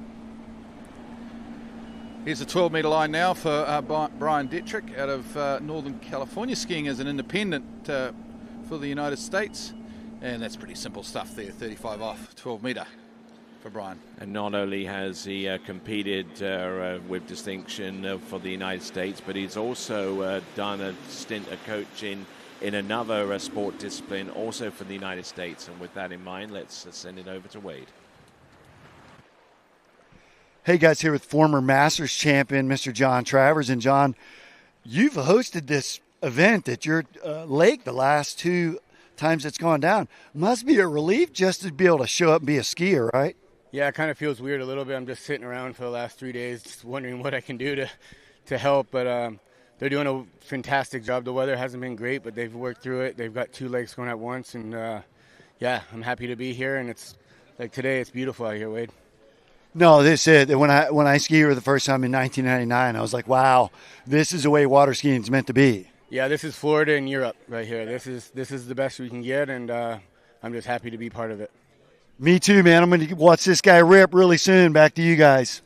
And guys, I just wanted to point out, and huge congrats to John. You know, just had his second son, and you know, little Jax, and you know, shout out to Natty and the rest of the Jax crew. I know they're probably up super early this morning and watching. You know, JT's probably been lacking on some sleep, so it's great to get him here and still be able to ski at a high level. But right now we got Brian Detrick skiing at a high level, and here is 11 meters and looking pretty good off of 1 and 2 there, Glenn.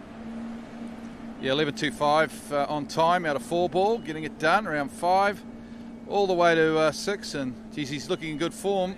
It's 11.25. The next pass, of course, 10.75 will be the crunch one. Yeah, it most certainly will be. You know, with the talent that's to come ahead. You know, you've got to make hay while the sun continues to shine, and some great skiing so far. And Brian Detrick, you know, just keeping on his form, just staying disciplined out there.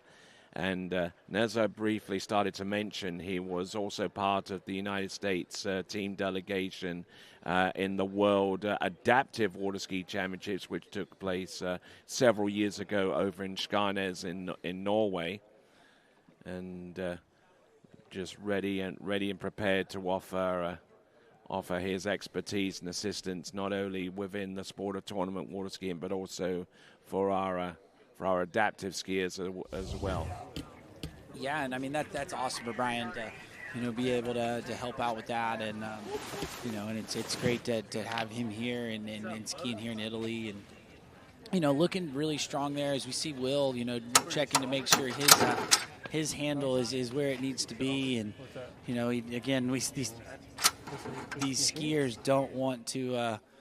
You know, don't want to have their handle be too long and then be disqualified from the event. So let's see what Brian's got here at 10.75. 10.75 now. Oh, he's reared up a bit on 1. He's in trouble early. Out of 2 he comes. Can he get a big 3 ball and get back on time? Not too bad. Over to 4. Can he run 10.75? No.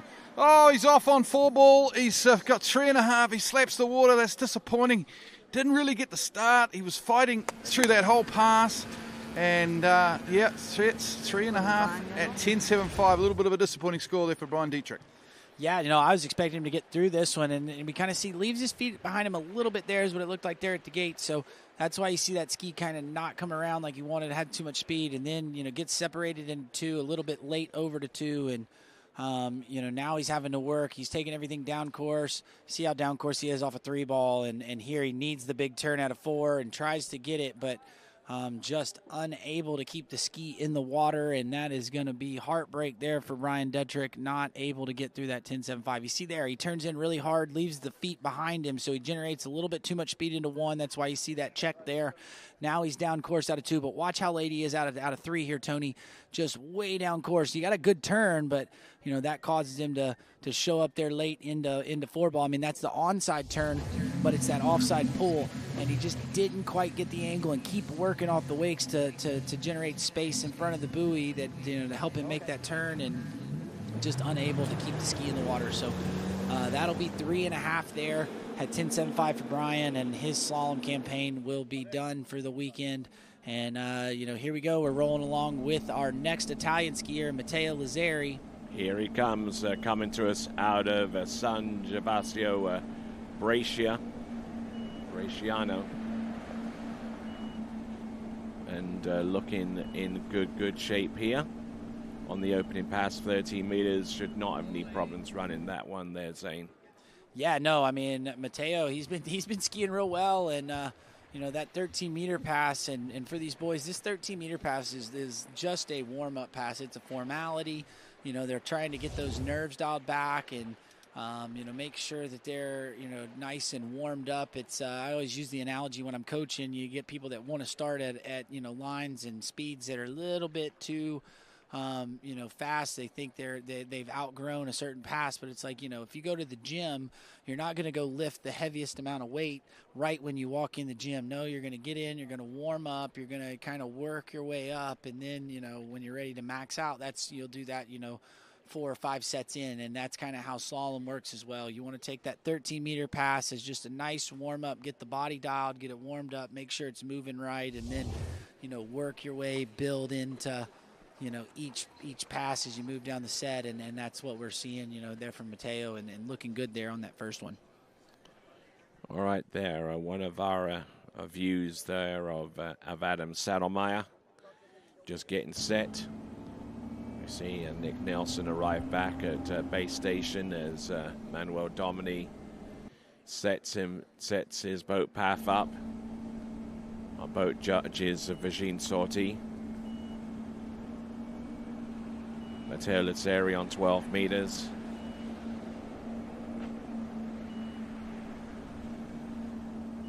Looking in very, very good shape there. That is Matteo Lazzari seems to have found a rhythm there.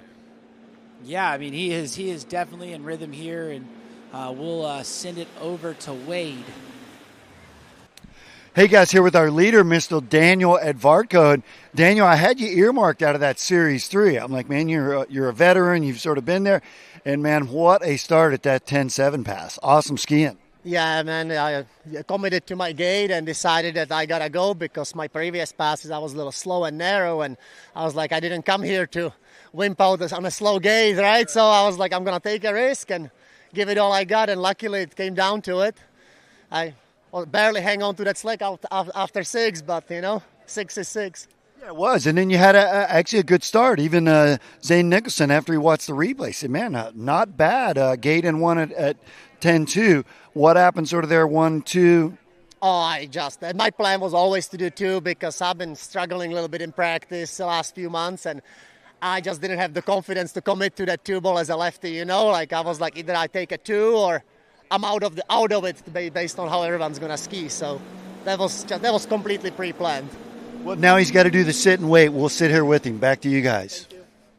All right, then, moving right along. Well, this is 11.25 meters. This is Matteo Lazzari, who has for the last 11 seasons now helped in the organization of the San Gervasio Pro-Am, along with Claudio Benatti and his father, Fidele Lazzari, making that a permanent fixture seemingly on the Water Ski Pro Tour at the same time. Yeah, and that has been an awesome event. It just looks so much fun. I had the privilege of getting to show up and announce with you, Tony, in 2019, and just hadn't made it back there. But it is an awesome setup as we see the camera crew there, and they're making sure they're bringing all these awesome angles, and we see Matteo right here from one of these great angles here. See that view from the side, and looking good off of 1 and 2 big slams. And Matteo's just, like I said, when he's been skiing this season, it has been looking good. We've been seeing him get at least halfway down that 10.25 just about every time he skis. So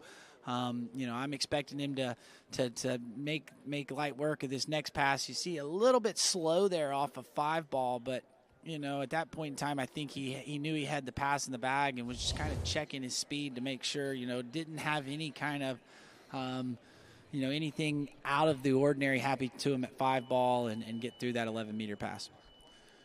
Yep. Shots of Adam Settlemyre, of course, on the start dock, our next competitor from the Czech Republic.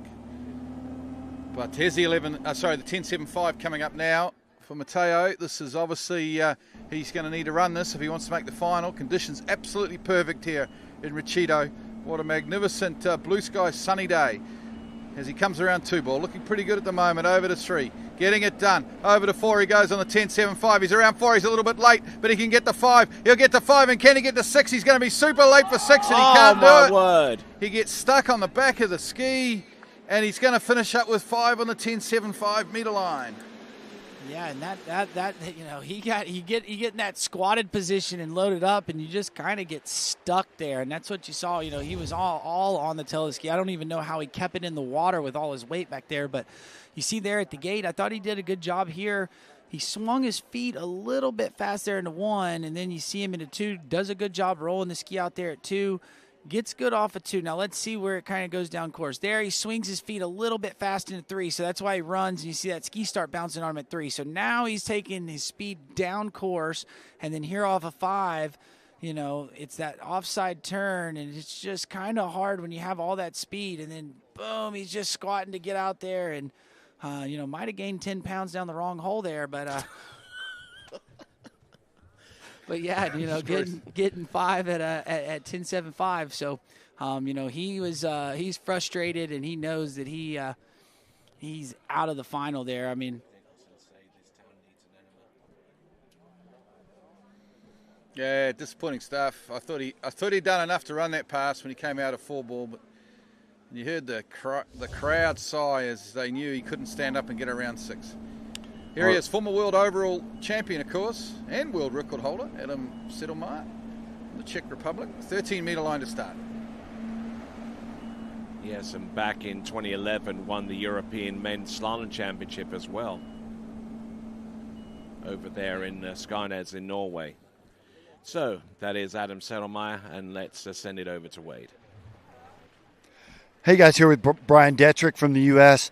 Brian, tell us about your ski ride. We know that wasn't the result you were looking for, but you shared a little insight that sort of matches exactly what Daniel just said. Yeah, I was just struggling with the speed at the gate.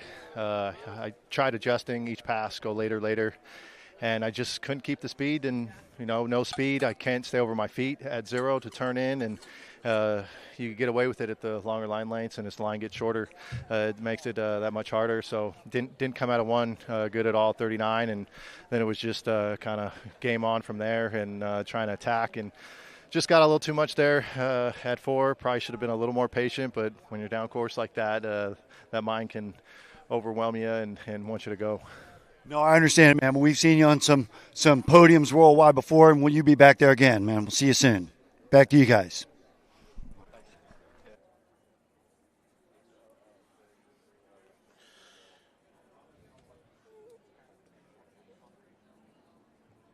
All right, then, good to hear from Brian Detrick, you know, and his perspective is certainly a refreshing take on what we've seen out there from him. Adam Settlemyre, 12 meters, looking good. Just trying to get settled in and trying to get dialed into a sustainable technique and rhythm that'll serve him well with the passes to come afterwards. yeah, and Settlemyre, you know, we've been seeing him on the Pro Tour, and he's just been having tons of fun out there. That's the thing. Every time we'd give him an interview, he would just always tell you how much fun he is having out on the water, and, you know, that translates into big scores. If you're not having fun, you know, you tend to get in your head, and things just go the wrong way. So, you know, that's something, and, you know, it's not to say that he's not taking it serious and he's not dialed, but, you know, he's just really enjoying his time out on the water and you know, loving the water skiing right now. A few of our folks there getting into the whole whole event there in the men's slalom series 2. We see Manon Costard there, who unfortunately wasn't able to ski in her series yesterday due to an injury. We certainly wish her the best going forward as she recuperates from an injury which has largely taken her out of the running on the Water Ski Pro Tour, as well as titled events such as this IWWF World Water Ski Championship. All right then, so on the water we have got Adam Saddlemeyer. Yeah, 11.25 metre line now. Good start here. Such a good slalom skier. Over to 4 he goes. He's going to, looks pretty comfortable here. Oh, but a little bit late out of 5, but he's lucky that was 11 rather than 10.75, I guess. But he gets that pass under his belt, the 11.25. Yeah, I mean, that was weird in the 5-ball. You see him, he looks like he got off the handle really fast and then just came up, a bit short there at 5. So we'll have to see, make some adjustments. Yeah, that was definitely some strange things there on the back half of that pass, but like you said it right there, Glenn. He's lucky that was 11 meters and one of these passes that he runs every time, because I think if it had been 10.7, he might not have gotten outside of 5, but looked good there off of 1 and 2. You see him kind of drive the nose in a little bit fast in 3. He gets off the handle a little quick there into 3, but didn't catch him out. But right here, watch him. He drives, and right as he swings his feet, he hops off the rope and just comes up a touch short there at 5 and has to take it down course to make sure, he gets outside of it and, gets through the 11 meters. So now he's got 10.75 and, we'll see if we can get him through it. He's been running it all season and getting some big scores, a bunch of 3s at 10.25. So, I'm expecting him to come in here and lay the hammer down on this 10.75 and get him a look at 10.25 here. Go. There we go, Nick Parsons on the dockside, getting ready to go. How soon he will take to the water, we'll find out. Big moment now, Tony. 10.75 metre line. Adam Settlemeyer out of 1 ball he goes. Has to run this pass. He comes out of 2. He's struggling a little bit here around 3. He's going to have to work hard for this one. Round 4, he's scrapping hard. He's got 5. And can he get to 6? This is a big effort here. Round 6 and out the gates. That is sensational. That was a scrappy pass, but at the end of the day, he gets it done. Well done, Adam Settlemeyer. Nothing on that pass was going right there for Adam Settlemeyer, but he just slugs it out. Yeah, he just doesn't look quite as dialed as he has been all season. But the thing is Daniel Edvarco said it in his interview earlier with Wade. 6 is 6, so got through it, and now he's going to get a look at 10.25. But let's see kind of what happened here to him. Gets there off of 1, not too bad, but you see him, he drives that ski into the wakes, and now he's generating some speed. Now, there's the onside turn, he can do it, but you see how separated he is there at 3. So that's why that ski didn't want to turn. Those hands are just away from his body, and as he rolls, that doesn't get the ski to go all the way out. So, that was impressive skiing there. You see, he barely got outside of 5-ball, and then how he gets it out here outside of 6, I don't really know, but you see he gets that slack and gets through the gates. And, so now sit down here, get a breather, get a reset, and get a look at 10.25. So what's the psyche here? Does he lay it up like Daniel Edvarco did with 2, or does he push to try and get a piece of 3-ball?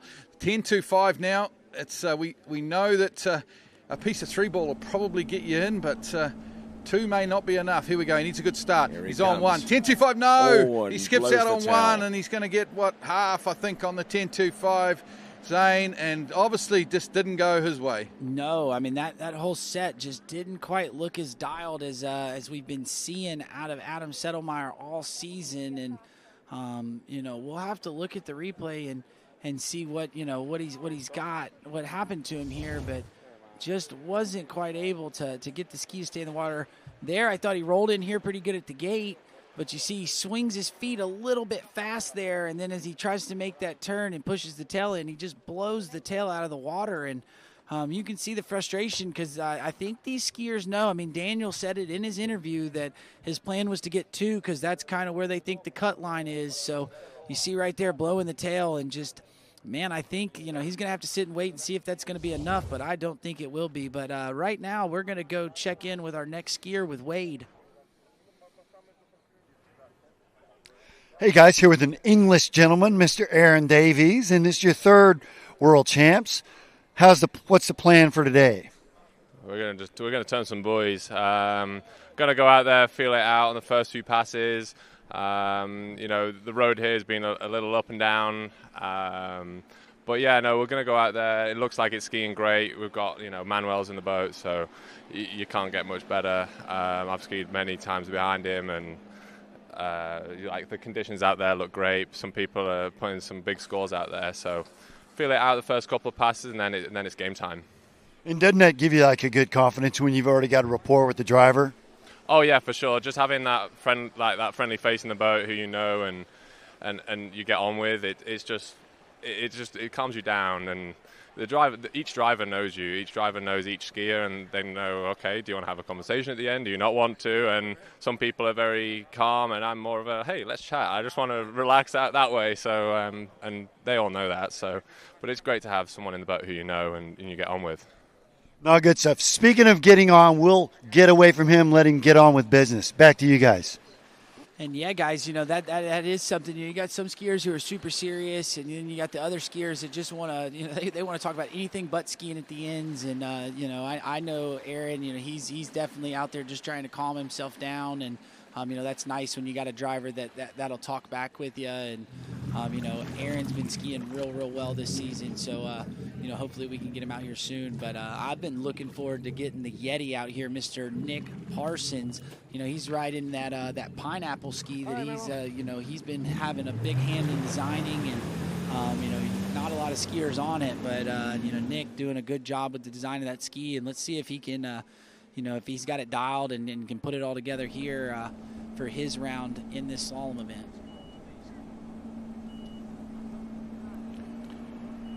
Okay, 13-meter line now. Nick Parsons, independent skier out of the United States. Coming to us out of Bountiful in Utah and doing a great job there on the opening pass of 30 meters. Just smooth as you like there, really. Yeah, no, I mean, again, Tony, this first pass is just a warm up. So most of these guys are out there. They could probably do without it, but again, electing to have that warm up pass as we see the driver there.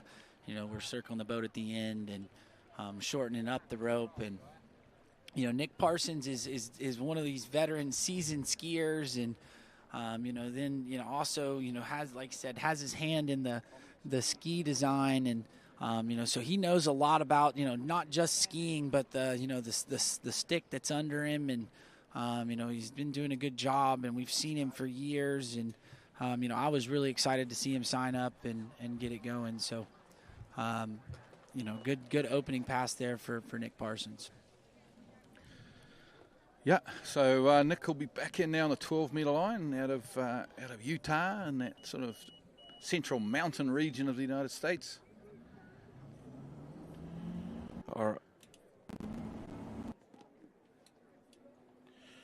Okay, getting a good healthy crowd assembled beside the lakeside here, and here at the Parco Nautico de Sesia, the site of the World Championships for 2025. Here we go with Nick Parsons. Shouldn't have too many worries in running this effort here. Getting the job done, it looks like. Yeah, and I mean, yeah, again, it just looking nice and strong, Tony. That's kind of what we're used to seeing from Nick Parsons. As we drop him into the water, we will go check in with Wade. Hey guys, here with Mr. Jeff Sergey, co-captain of the U.S. team. Is your fifth elite titles, or as a fifth? I'm sorry, I bumbled that. But fifth time as a coach. And so, what are your expectations and sort of, job, description behind the scenes? Yeah, it's a lot of just making sure the skiers need whatever they need, whether it's water, make sure their handles are, good to go. I mean, they pretty much know what they're doing. They've been here a long time. They all have their own coaches, personally. So me and Lori just here to make, anything they need, make sure they're ready to ski, make sure they're here on time. So U.S. team's off to a good start. We had a good day. Yeah, it was kind of a fun deal for us as Americanos. Yeah, it was very exciting. I mean, we had some great scores. Kennedy went out and just absolutely crushed it straight away.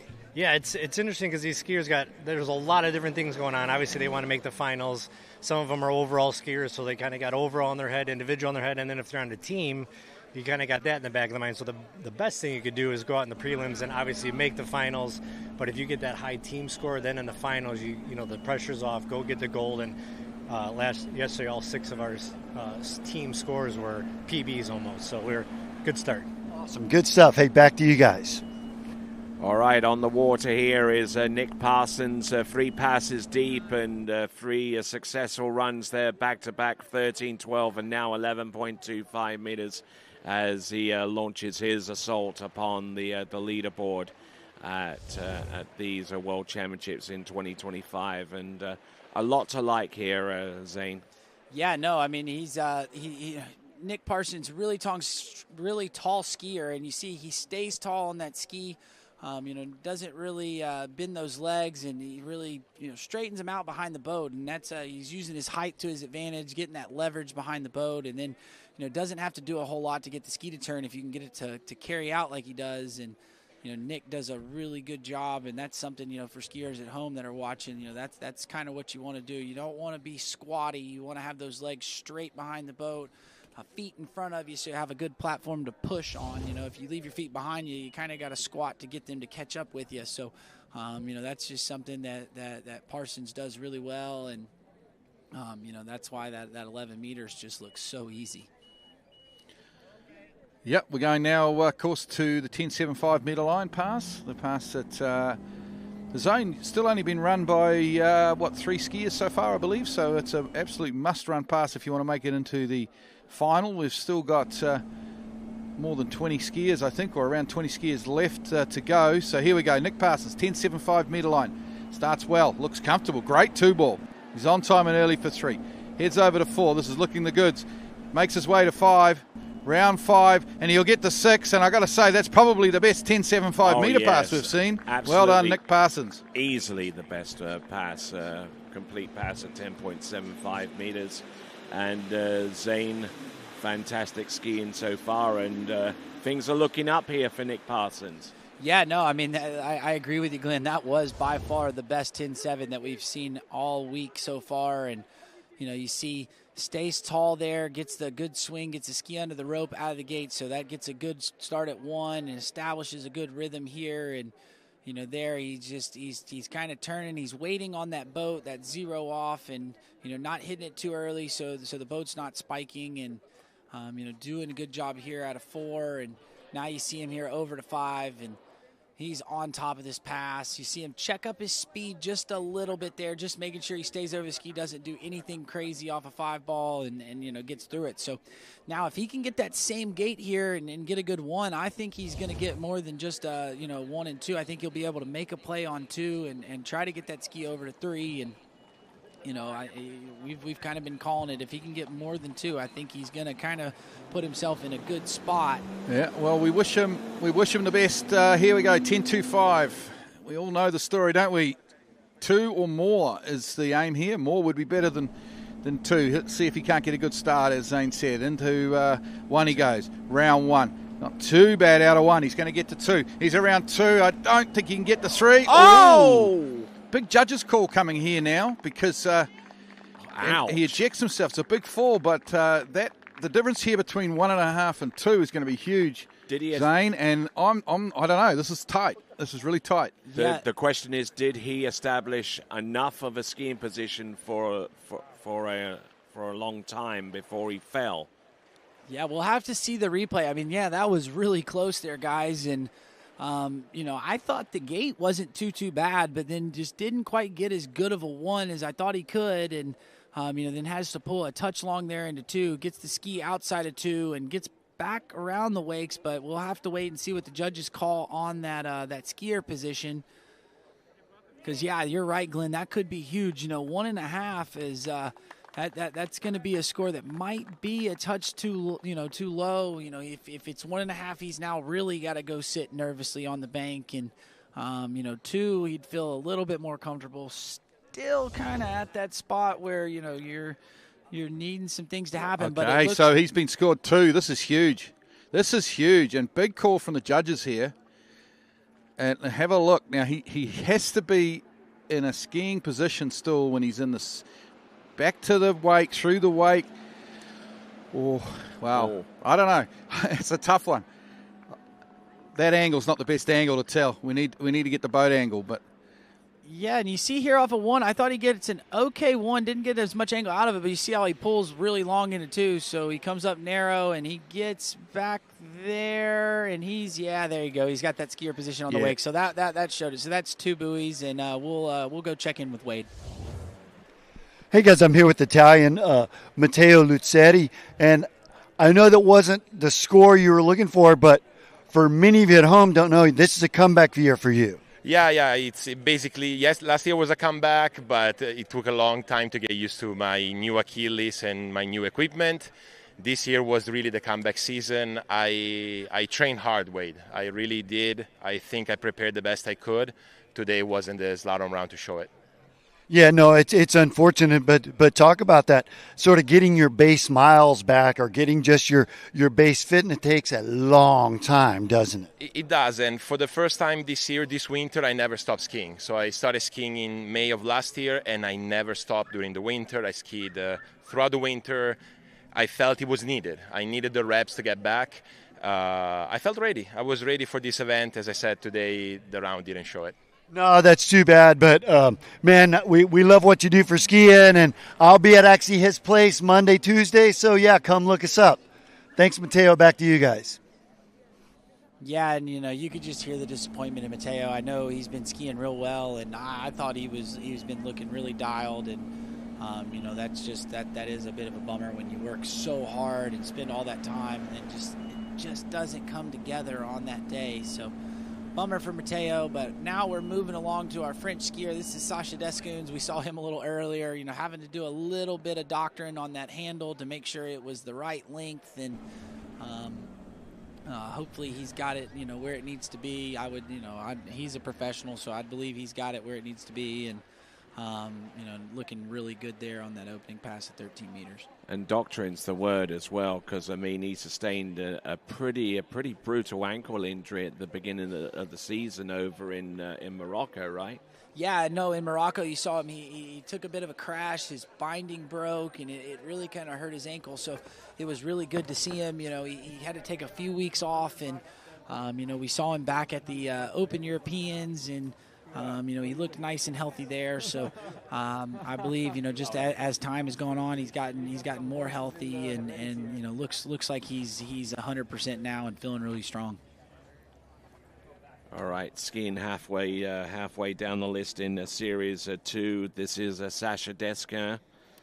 The skiers that we'll see coming up next involve Stephen Neveu, Aaron Davies, Lucas Cornell, Rob Hazelwood, and Tim Tornquist, all in that same list. Some of the world's top talent within that list, but let's not forget the 15 skiers that are to come afterwards in Series 1, and only 12 skiers advance through to the final.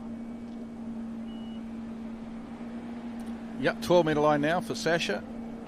There's a lot of French flags flying around the banks here of these wonderful lakes at Ricciotto in support of this great athlete as he completes that 12-metre pass. In some ways, having to adjust your handle and all that, it's probably, it takes your mind off thinking too much about your set, maybe. It can be quite good to get a distraction as you're getting ready for a set like this. Yeah, I would think it might do the opposite, Glenn, because we know how to do it and everything, but it's you got to get that knot undone, and then you got to get the the fib out, make sure everything's right, and you got to go measure, and you don't want everything to you want to get it exactly where it is, and these skiers want to have as much rope as they can. They don't want to go too short and take away any It's a game of, just little bitty inches and stuff. So they don't want to take too much, but they also, don't want to have it too close to that barrier and then run the risk of it, stretching too much. So it can be a bit stressful. And, we saw the look on his face when he was going back into that skiers area. He looked like he was a little bit heightened stressed right there and agitated about that.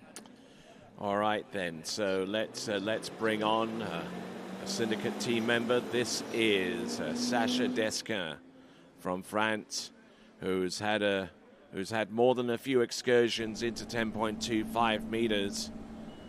Let's see if he can make one of those excursions happen right here for him in the Series 2 of the men's slalom elimination round series. That was a good pass here. Nice 11.25 meter line. Very smooth, on time and early throughout that pass. Yeah, and I think he's skiing on a different ski than what he's been riding, all season. We'll have to see what it is, but it looks a bit different than what I'm used to seeing him ski on at the pro tournament. So we'll have to wait and see. But he's been skiing really well, and he's dialed. He just about always runs 10.75. So I'm expecting him to make this next pass look nice and easy. And a skier that.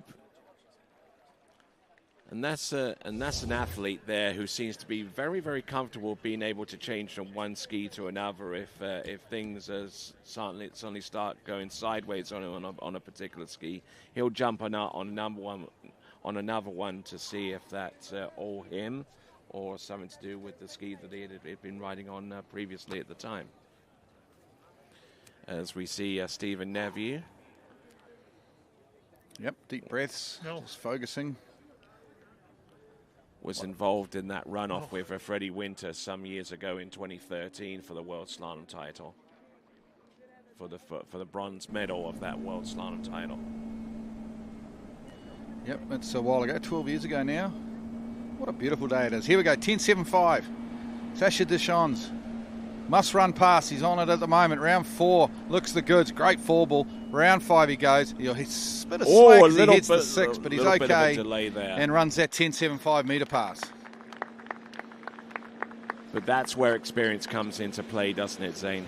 Yeah, no, exactly. I mean, like I said, he runs that 10.75 just about every time he skis. So, you see your experience coming in there, and I think it was a little bit slow off 5. Again, he's carrying a little bit of speed, so he was just making sure that he didn't try to turn the ski too hard. And I mean, that'd be the worst thing is to have that speed turn too hard at 5 and just work all the way through the pass, have it looking so nice, and then fall over. But we see here on the gate, rolls that ski in under the line, nice strong one. You see he gets the ski under, waits on the boat there on the pool, and really good job about getting into his pulling position and locking, getting everything, right where he wants to be before he hits the boat. Even if the rope's a little slacked, he gets the hands right where he wants to be before he makes the pull. And, see right here, he's just checking up speed there on that one. Kind of got off the handle a little bit fast. So instead of, trying to dump the turn and go too hard, he's making sure he stays over his feet, gets around round 6, and now he's giving himself a chance at 10.25. Definitely one of these skiers that makes a play on 3-ball pretty consistently. So we'll see if he can get a good gate here. 10.25. This is the one. He's more than 2 if he can get it. Round 1 he goes. Not too bad a start on 1, bit hunched over, but he's into 2. Good 2-ball. He's going to 3. This is looking good. Round 3. Will he get back to the boat wakes? I think he does, and it's a full 3, boys. And you would expect that Sacha Deschamps of France will be through to the men's slalom final. It's not a give me yet, but it's a one heck of a score. Yeah, and the mountain man was kind of excited there. You saw him give the rock on sign to the French people on the bank. So, not the best start, but the thing is, that's where you see his experience and time on the water come in, because it wasn't the best here, but he gets a good pull, sets his angle to 2. So that allows him to make the play over here on that onside turn. And then now, because he's a righty, he knows he can get outside at 3, gets the S turn, and that'll be good skiing for Sacha. So we'll send it in and check in with Wade. Hey guys, here with American Mr. Nick Parsons, and Nick, nice 39. Got a shot at 41 if you had it to do over again. Coming out of 1, maybe did you have a chance to get to 3? I knew this end was tougher for 41 because it's shorter. You're just not quite in sync with the boat, so I was kind of trying to adjust in the gate, and I thought I was all right, but it's still, I had like a loose line at 1, and I haven't been practicing that many 41s. I've been kind of focusing on 39, so in hindsight, but No, but hey, man, great skiing, man. Must felt good to run the 10.7, huh? That's my best. I've never run 39 or 10.7 in a world, so that was kind of my goal, and regardless if I go through, I'm happy. No, good for you, man. That was awesome watching you ski, Nick. Congrats. Back to you guys. Yeah, I mean, and that's cool to see. You know, he's been doing a lot of ski design and some other things, and you know, that's awesome with Nick being as seasoned as he is out there, you know, in the sport, and for that to be the first time that he's ran 10.7 or 39 off in the World Championships. So, you know, good job to him, and you know, now he's gonna have to sit there and wait and see if that 2 be enough to get him into the final, or maybe a runoff here later after we get through the rest of the Series 2 and Series 1. But you know, really strong skiing there from Nick, and I thought, you know, he had I still think he had the best 39 that we've seen so far. So you know, really good skiing there out of Nick Parsons. All right, moving on from Nick Parsons and Sasha Deska, who has now established a new lead with 3 at 10.25 meters, and now it's for the rest of the field to chase down that score. Starting with our next competitor from Canada, Stephen Neveu. Yeah, big, tall skier, of course. Stephen, former Arizona State representative on the college scene.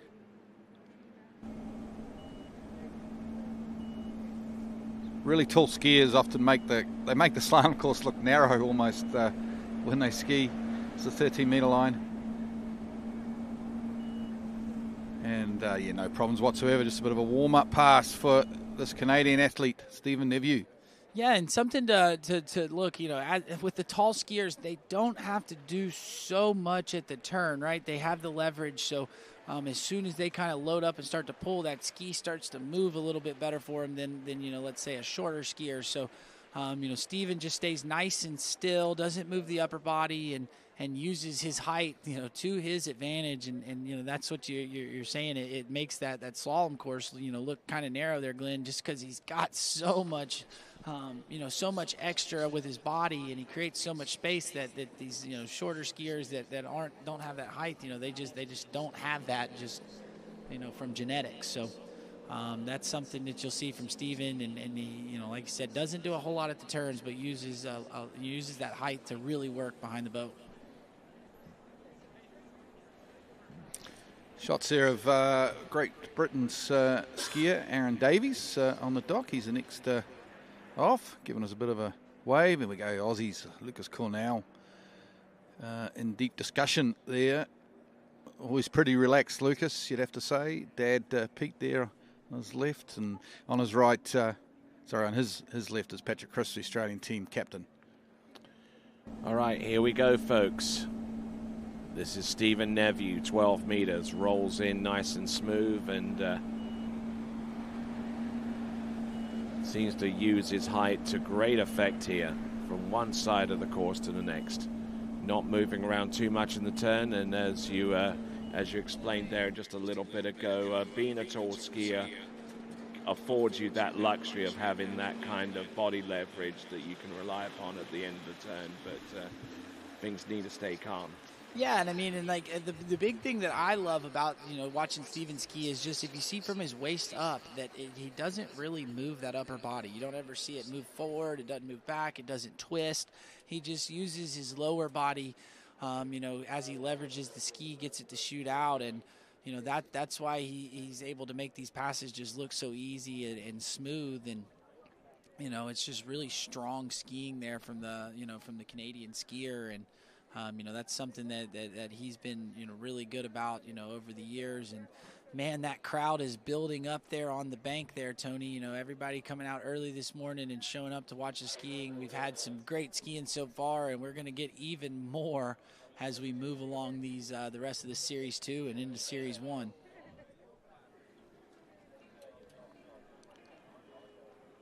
Yep, a pretty healthy presence along the shore side here at the Parco Nautico de Cessia, with our skier approaching the course right now. This is Stephen Neveu,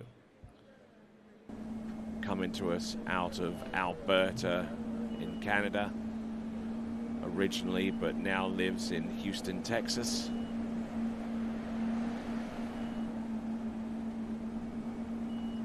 Keeping things running here. A little loose off number 5, but still has enough room to make it round number 6 on 11.25 meters.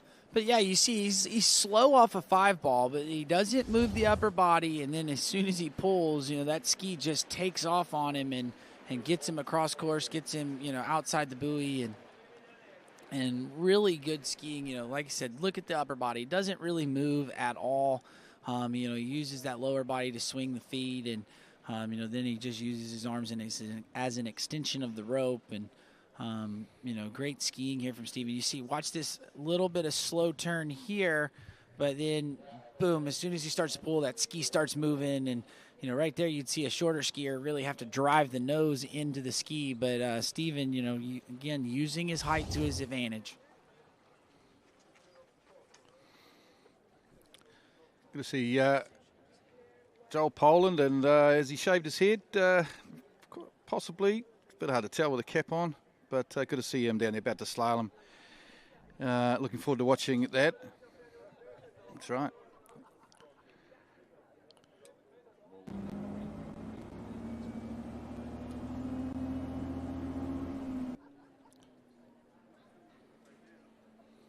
Okay, 10.75 now.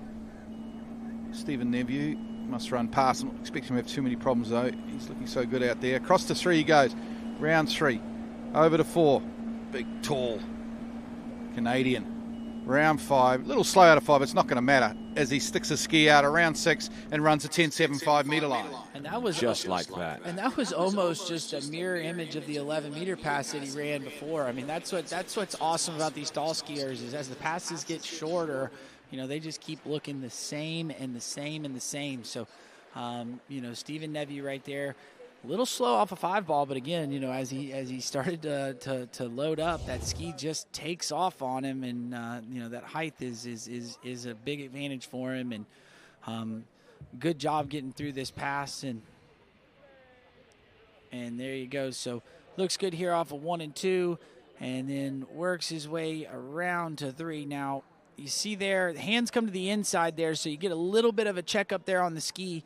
But, again, he doesn't, stress, doesn't hit the panic button. Now watch him here off of there. The hands come in and high. That's why you see that check up at a 5, but he waits on the boat, gets a good pull to 6, and, really, no big pressure, nothing major there happening on that 10.75. So now we got 10.25, and, we'll see. He's this one's where things really start getting hard. You might start seeing this one look different than the last one. So needs to get rolled in, get a good gate, and wants to make sure he gets his hands to the right spot here at 1 ball to make sure he gets a play, and then he gets his onside turn. Here we go. 2 Big ball. moment. 10.25. Into 1 he goes. Round 1. Not too bad out of 1. Across to 2. He's around 2. Can he get to 3? It's going to be tight. He works hard for 3. I think he's just got round it. Or has he?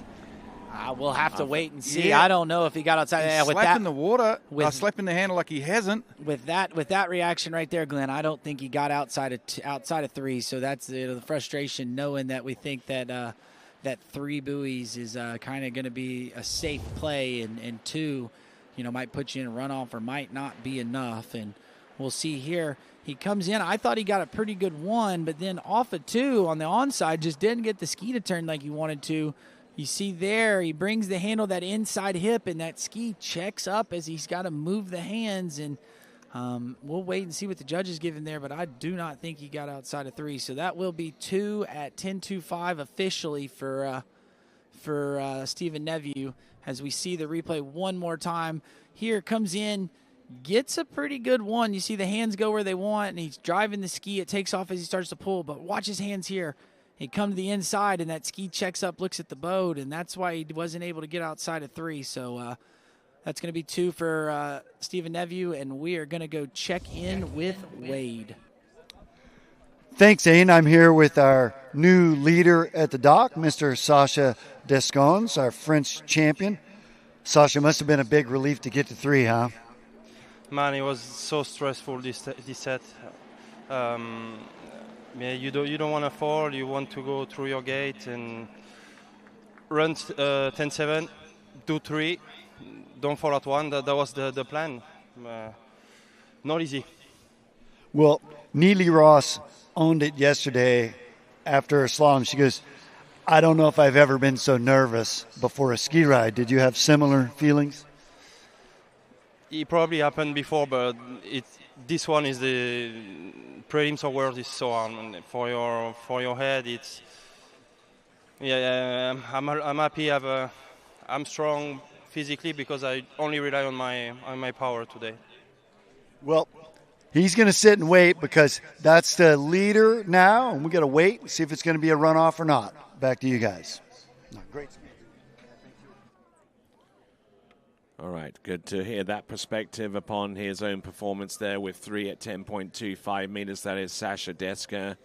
We see Manuel Domini at the helm of that towboat, Virginia Sortie in the passenger seat, our boat judge, and our next competitor, the current British national men's slalom champion. This is Aaron Davies.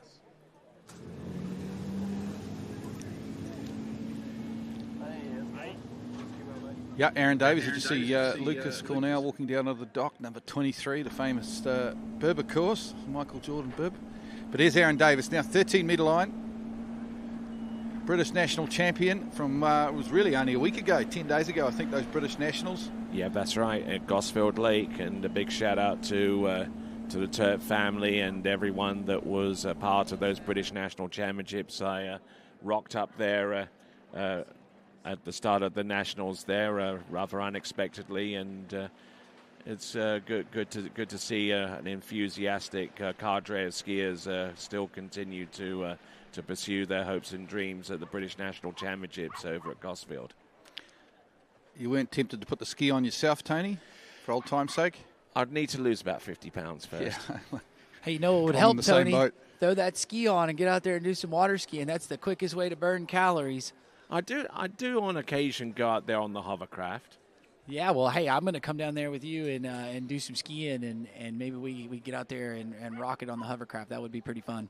You better keep your eye out for some insane intensity out there. I go in on 12. Oh, well, perfect. Oh, here we go. Let's go at it. I'm sign me up now for sure. But, yeah, we just saw Aaron Davies run that opening pass. And I'll be honest, guys, Aaron Davies has his slalom. He's always been a really good slalom skier. But this season it has really taken an uptick, and he has been skiing so well and looking so good. You know, I think he's had a new best of 4 at 10.75. So he's been skiing really strong as of late. And I believe he's your Open Men's National British National Champion, correct, Tony? That's correct.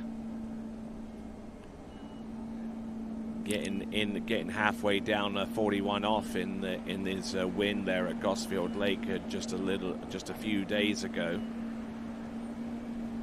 Beautiful conditions there, and just as good here. Coming to us originally from the northern English city of Bolton, this is Aaron Davies, and with that, let's send it over to Wade. Hey guys, here with Steven, and Steven, we tell obviously you're not happy with your score. What happened out there at 41? Because your 39 looked good. Yeah, I had a really good start too at 41. Felt like I had a good gate and a good pull into one, and then just panicked a little. That's all it was. So that's all I got right now. No, exactly. Because Zane said the same sort of as I was feeling, man. You know, solid 10.7, and yeah, we know you wanted more, huh? Yeah, for sure. It's best guys in the world are here today, and the lake's as perfect as it gets, boat's as good as it gets, so it's going to be some big scores today. Well, good stuff. Thanks for your time, Stephen. Appreciate it, man. Back to you guys. Well, it's exciting to hear everything's feeling good out there, and Stephen, if he looks a little bit disappointed, it's because he knows how big the scores are going to be from these next 18 or so skiers to go in this men's slalom elimination round.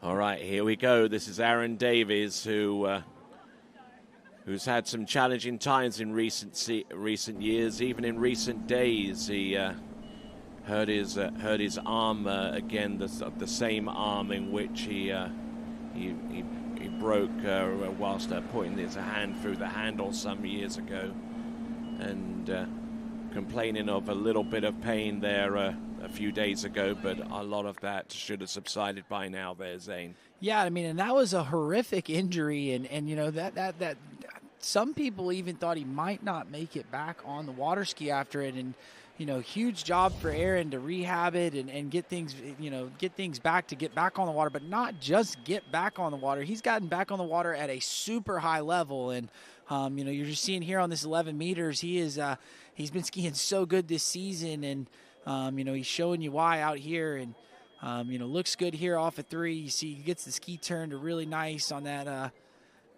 offside turn, and I think that offside, in my opinion, is better than the onside turn, which is something you don't always see from our skiers. And you know, there he goes. He gets through 11 and looking good. So now we're gonna get that 10.75, and you know, he has been running it so much this season. We've seen him on the Pro Tour, been running it, and you know, I'm looking for him to get a, you know, good gate, good start, and really just, you know, crush this 10.75.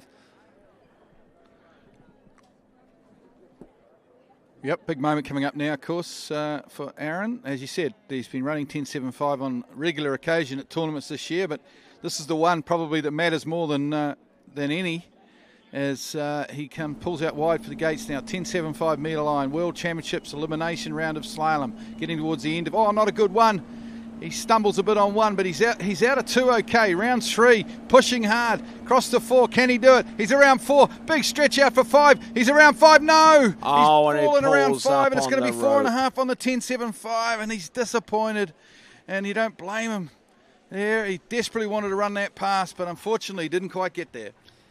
Yeah, and I mean, you saw that ski chatter on him at 1 ball, and I mean, he's lucky he didn't blow the tail there, and you know, but then did a good job to manage it all the way down through it, and just kind of got a little heavy out of 4, and then blows the tail at 5. Let's see if we can see what happened to him here as we look at the replay.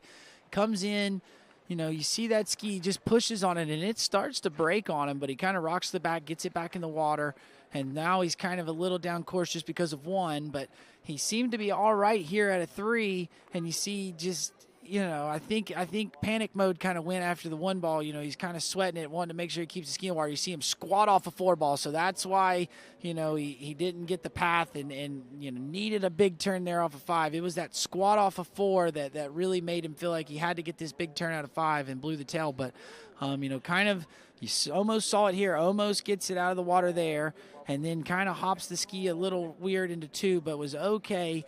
Comes off at 3, you see he breaks over at the waist just a little bit, and here you see that squat right there, and that's why, you know, he has the bad path to 5 and then blows the tail there at 5 balls. So that's going to be unfortunate there for Aaron Davies. And we move along to Australia, Mr. Lucas Cornell, and he is the young phenom out of Australia. Yep, about 6 p.m. I think in Australia right now on the eastern seaboard. Be a lot of Australian water ski fans tuning in to watch this young superstar. I know everyone in Australian water skiing super proud of this young fella in the inside arm action there on 6 ball. Good to see. A little bit of showmanship there, and a skier who last season won his very first professional title at the Travers Grand Prix on the same site that the World Championships were contested on a year or so beforehand. And Lucas Cornell, certainly one of the rising stars in Australian water skiing, you know, and you know, his trajectory has been pretty phenomenal thus far. Let's send it over to Wade. Hey guys, I just had a look at the list. We've got the leader, Sasha Descones, with 3 at 10.2, 18 skiers left. So having dinner last night, Andrew Bergman, one of our drivers, Scott Ellis, another driver, we talked about the fact that this is a 12-man final. I'm already looking at that score going, wow, the 3's in. I mean, that would mean 2 of the next 3 skiers would have to go above that to knock Sasha out. So I'm saying he's in. So now it's going to be, well, who's going to be able to get a piece of 3, not just a full 3? Because looking down, the next is all of those skiers on that bubble of 2. So going to be interesting, the strategies going forward. Going to have fun. Back to you guys. Yeah, good insight there from the doc and Wade. And here we go, 12-metre line now for the young Aussie, Lucas Cornell. Round 3, getting it done, of course. Queenslander. over to 60 goes, and lovely pass from Lucas Cornell. And Glenn, I will tell you, these first two passes are looking nice and easy, but at some point in time, Lucas is going to get to one, and he's going to lay the hammer down on one of his 1 through 5 turns, and it's going to impress some people at home that he's able to hang on to it and run the pass. But we saw him run 10.75 at the Under-21 Worlds, and I don't know how his back stayed connected with him. He was taking loads, but off the buoy, and it was amazing that he could hang on to it and run that pass. But he is a super strong skier and a young phenom, and he has come on the last few years and been such a strong skier, as we see Team Australia there on the bank rooting him on. And Lucas Cornell has already tasted a success at World Championship level, winning the silver medal at the World Junior Championships, which took place in Santiago de Chile in 2022. And was in that titanic battle in the runoff against Nicholas Nelson. Nicholas Nelson prevailed there, but since then, Lucas Cornell has kind of gotten the bit between his teeth and is eager to prove that he has what it takes to succeed at professional level. Here he comes, Lucas Cornell. 11.25 now. Lucas Cornell, the young Aussie, out of 2. Looks pretty solid at the moment, round 3. Getting it done, heads over to 5. 5, he'll head to 6, and there you go. 11.25 for Lucas Cornell.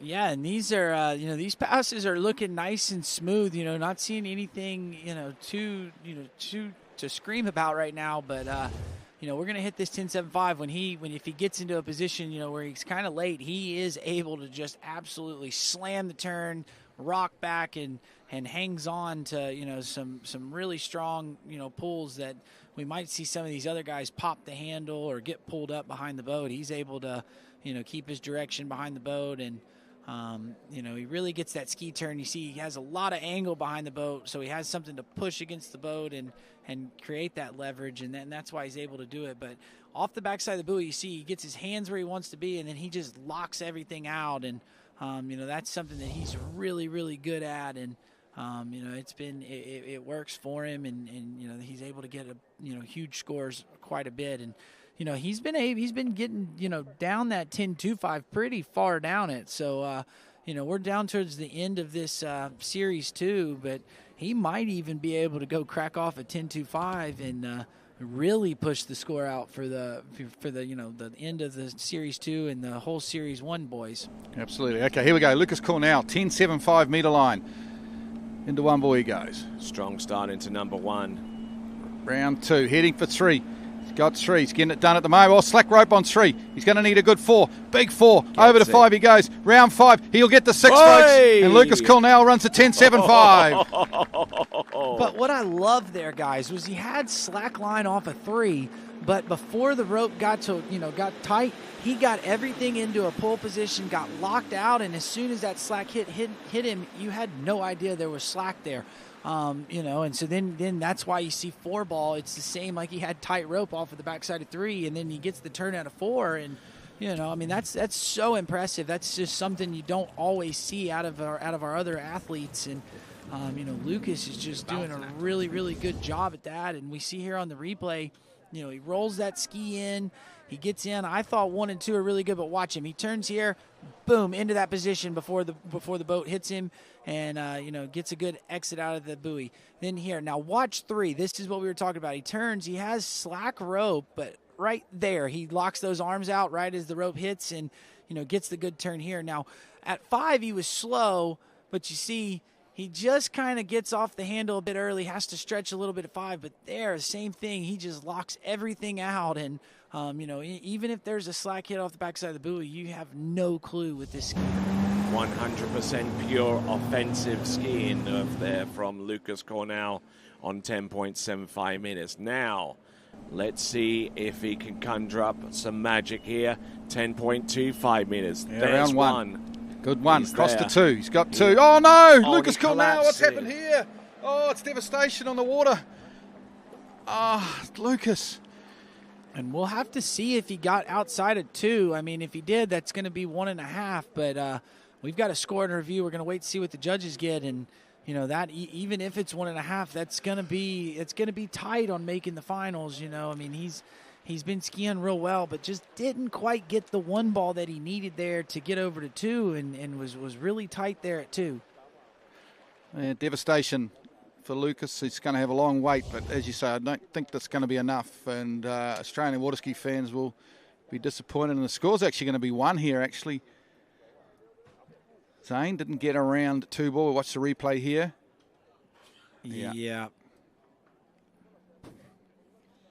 And we'll have to see. Maybe we'll get that boat shot one more time. Looked like he went a little hard. Watch him turn in here at the gate. It's just a little abrupt, leaves the feet behind him a little bit, so the ski's just not quite wanting to turn out of 1, but boom, you see right there, I love that about his skiing. He just locks everything out, gets into a good pulling position no matter what happens off the turn, and you know, unfortunate there for Lucas, not able to get outside of 2 and going to be scored a 1 count at the 10.25 or 41 off pass, so he's still smiling, you know, he's out there having fun. That's what I also like about him is he seems like he's having a great time at the lake, and, you know, now he's going to have to sit on the bank, and, you know, we're going to have to play the waiting game here to see. You know, right now we've kind of been calling it that we do not think that's going to be enough to get in, but, you know, we're getting down to the end of this series 2, and then I believe we've got 15 skiers in that series 1, so we'll kind of know what that cut line's going to be here in a few skiers. All right, and the first of those few skiers is about to take to the water, coming to you from Lincoln in England. This is Great Britain's Rob Hazelwood.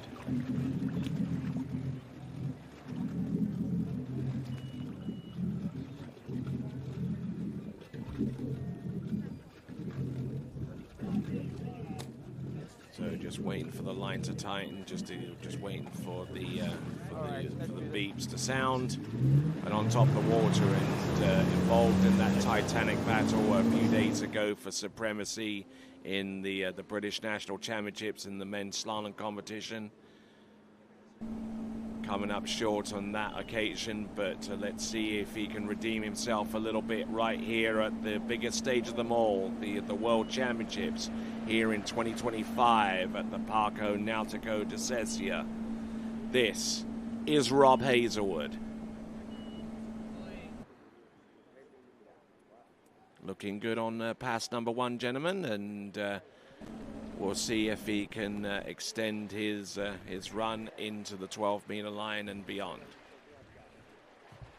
Yeah, and Rob's upped his best score this season. You know, he got a win at Lake 38. You know, earlier in the Pro Tour, and been skiing good. I believe he's gotten some plays on 4-ball this season. So, you know, we were seeing Rob get 2, and then he started getting to where he could get to 3, and then, you know, finally got to where he was turning 3-ball and getting over to 4. So, you know, Rob, definitely can't count him out. He's definitely here and been skiing well. And as you see Will Asher there and Glenn Campbell, you know, the Rhinestone Cowboy there on the bank, just rooting on Rob, and yeah, so that's a real cool shot of 2 legends of the sport. That's a good question. Yes, multiple-time World Championship medalist in Will Asher, and bronze medalist in the World Championships dating back to, I believe, 2003. Glenn Campbell, the bronze medal winner in the men's slalom championship on that occasion. And we see Tim Tornquist getting limbered up around dockside, and skier before him out on the water. This is Rob Hazelwood. There's 1, there's 2 and 3, and number 4 has a rather unusual technique so far as his outer hand is concerned there on his 135, but he makes it work for him. Yeah, and I mean, you know, when I coach skiers, I don't like to see skiers do that because, you know, it makes that upper body move. But the thing that Rob Hazelwood is, he does a lot of good things from the wakes out to the buoy that allows him to be able to do that, and he has the rope control. You know, you see some skiers try to do that to make everything turn, but Rob really works the way he swings his feet and gets everything out. And It works for me. It's kind of almost like he's waving to the crowd as he's going by, and it's definitely. If you see Rob, if you just had a silhouette of it, you'd never be guessing who that skier was. It's Rob Hazelwood, and it's a very unique style to his skiing. Well, he's had a magnificent world so far in terms of the other events, tricks and jump. He tricked about I think it was 99,430 points. He's jumped 62.4, 60. Something like that, I think. Something around that area. Yeah, so he's had a great tournament. This is his favourite event, though. Most of the time, most of the tour, around the circuit, he's a slalom specialist, so he desperately want to make the slalom final. And we've got the 11.25 metre line coming up. All right, on top of the water here and now, this is Rob Hazelwood. 11.25 metres.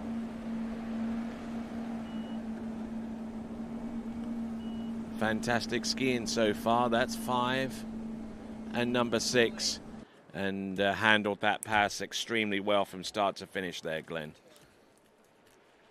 Yeah, nice pass. Really nice pass. Yeah. Rob Hazelwood does that kind of wave to the crowd, doesn't he? Or almost a cricket bowl over there, as on that 135 side. This is a very comfortable pass, Zane. Yeah, but I mean, you see that wave, but he also gets that reach arm. It's level with his shoulder. So a lot of times when you see skiers do that, that handle's kind of low, and then when they swing over, it just makes them drop that shoulder a little bit more. And Rob, keeps everything level. So then when he does come over, it allows him to move his hips, but it kind of gets that turn engaged. And again, it's very unique to Rob. There's not a lot of skiers that do that, and it definitely works for him, but there are some things that, like I said, he does that makes that so that it's not a disadvantage. And been skiing really good this season on the Pro Tour, and looks like he's dialed in today.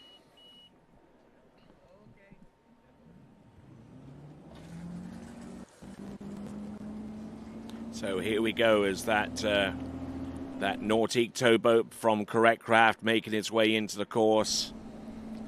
Yeah, 10.75 metre line now. Let's see how he goes. Rob Hazelwood, round 1. Good start. Good hook up. Over to 2. Looking good at the moment. Rob Hazelwood running the 10.75. From 3 to 4 he goes. Round 4, this is looking really solid. Round 5, he'll go all the way to 6, and that's a great 10.75 from Rob Hazelwood. And I'll tell you guys, we've been saying Nick Parsons had the best one. I think Rob just took that title away from Nick. I think that was the best 10.75 we've seen so far today. That just looks smooth and easy. There was no bobbles, and every turn looked symmetrical, and that's solid. Great skiing there out of Mr. Hazelwood, and looking really good. So let's take a look at the replay, see if we can kind of break it down. Oh no, and we've got the gate under review. We saw some of the ladies yesterday missing that gate at 10.75. I really hope Rob doesn't miss it here, because that was such a solid 10.75, and wouldn't that just be a heartbreak to go run one that easy and then have the gates pulled? That's all good. They're confirmed. Clear gate for Rob Hazelwood. So relief for the water skiing world and all those on site.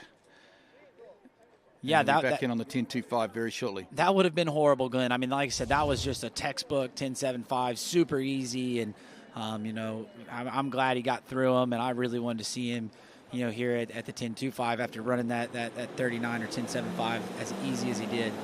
So the lead is 3, held by Sasha Deskuns, who we saw ski earlier in this series. So let's see if Rob can get out here. I mean, he's looking dialed. He's getting his good gates, so he rolls in nice and smooth. And round 1 he goes. Not too bad a 1. Cross the 2. He's got 2. There's 2. He's going to have to work hard for 3, but he'll get to 3. He does. He's back to the wakes, is he? Yes. Yeah. That's a full 3, boys. He looks back at the crowd. He's happy. He feels like he's done enough, and I think he's probably right. Well done. Rob Hazelwood should be through to that men's slalom final. Yeah, and I mean, and that'll be huge for his overall too. Like, he jumped really well, had a good trick score, and now coming in and getting that full 3 right there. But look, the gate in 1, that was awesome. Then gets over here, gets a good 2. A little bit of slack line there, but able to get over, throws the ski outside of 3, and you know, I think these skiers are knowing that 3 is going to be the benchmark. You know, if you get 3, I think you can comfortably sit on the bank. You're not going to have to sit there and sweat it. And, you know, Rob fired up right there. That's what we like to see out of our skiers. And one more time, watch him get the ski under the line there. That's nice. So he has controlled speed into 1, then gets the ski to turn really nice here off of 2. And you see him roll up into 3. So he had a little bit of slack line, got off the handle a touch early into 2. So that's why, you know, you're seeing the slack line, but then makes the play on 3.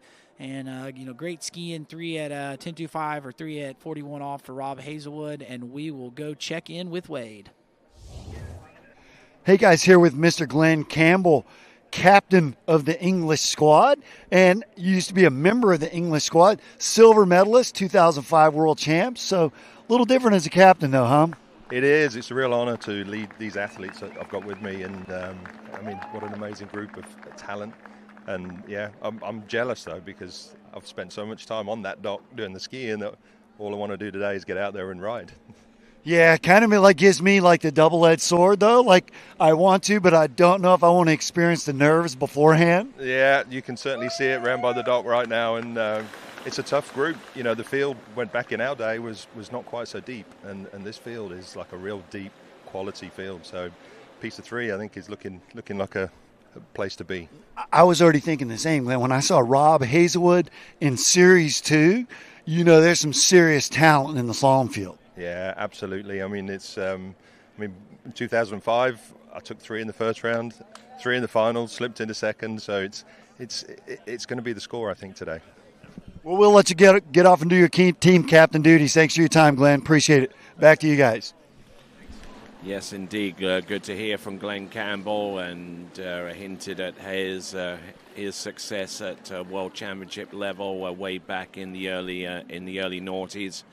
But here we go. We've got our next competitor to take to the water representing Sweden. It is going to be Tim Tornquist. Yeah, and Timmy T out there, he's a good buddy of mine. I know he's been having a really good season. He tied the Swedish national record at Jack Travers earlier this summer, and then comes home to Sweden, and on his home turf, he breaks that record of 5. He set it at 5 at 10.25. So he has been skiing so strong and been looking so good this season. So this is one of the skiers I've really been looking forward to getting out here. He's just been super dialed all season, and you know, looks really good there on the opening pass. Yep, dialed he is. So far so good. 13 meters pass under his belt, and some great skiing that we've seen so far, exemplified by the two-way tie for the lead that currently exists now between Sasha Deska and Rob Hazelwood, each of them with 3 at 10.25 meters, and we're projecting that it would take a score of around about that range to all but confirm that athlete a spot through to the next round of the competition. We're here with live and continuing coverage here at the 2025 Open World Water Ski Championships. I'm Tony Lightfoot. He is Zane Nicholson. He is Glenn Williams, and we're going to go on to Series 1 very, very soon. We see the first skier to take to the water, Danilo Filchenko, but we've yet to fully conclude Series 2. And to that end, let's continue to monitor the progress of Tim Tornquist.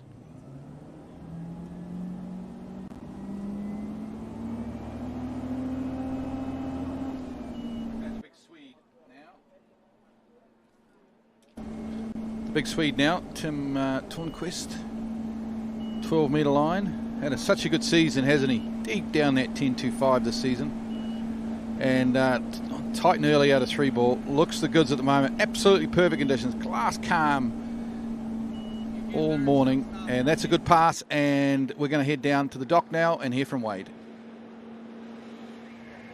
Hey guys, here with a very happy, handsome Rob Hazelwood, representing the UK quite well today, mate. Yeah, pumped with that. That was the goal. You can't ask.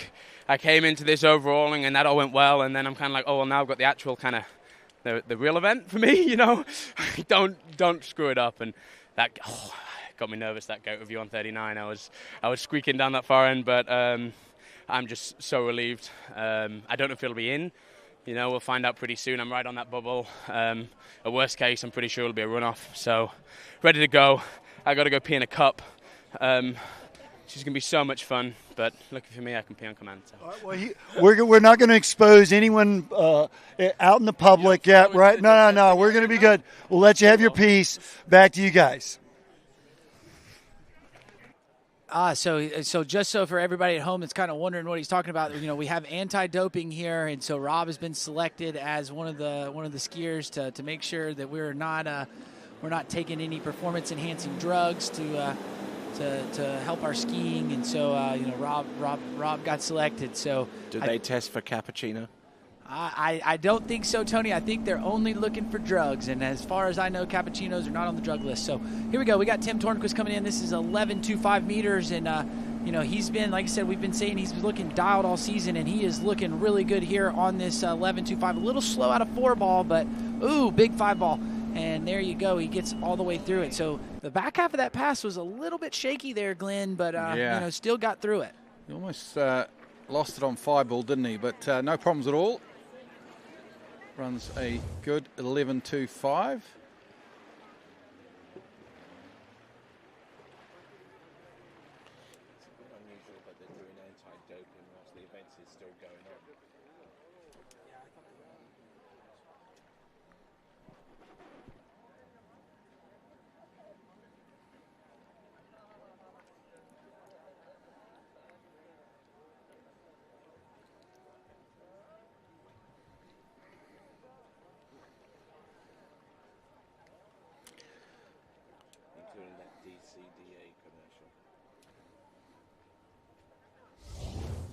Okay, here we go. Critical moment now for the Swede.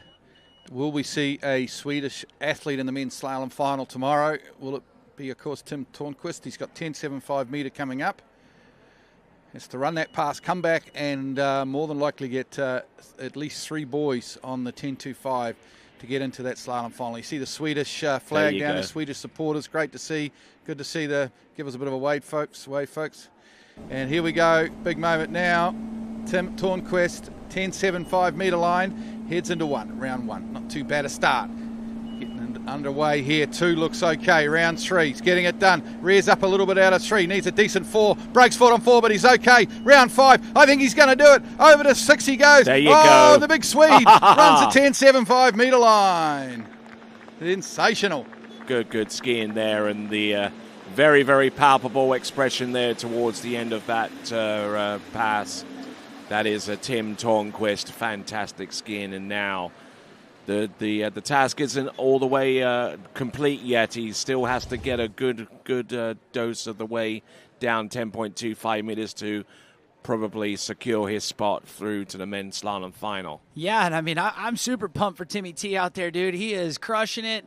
You know, not the cleanest 10.7 that we've seen, but you know, you can see he's dialed and been skiing so well. He knows how to run it, and you see the ski rear up on him there, and then he gets over here, but he takes everything a little down course, but doesn't hit the panic button.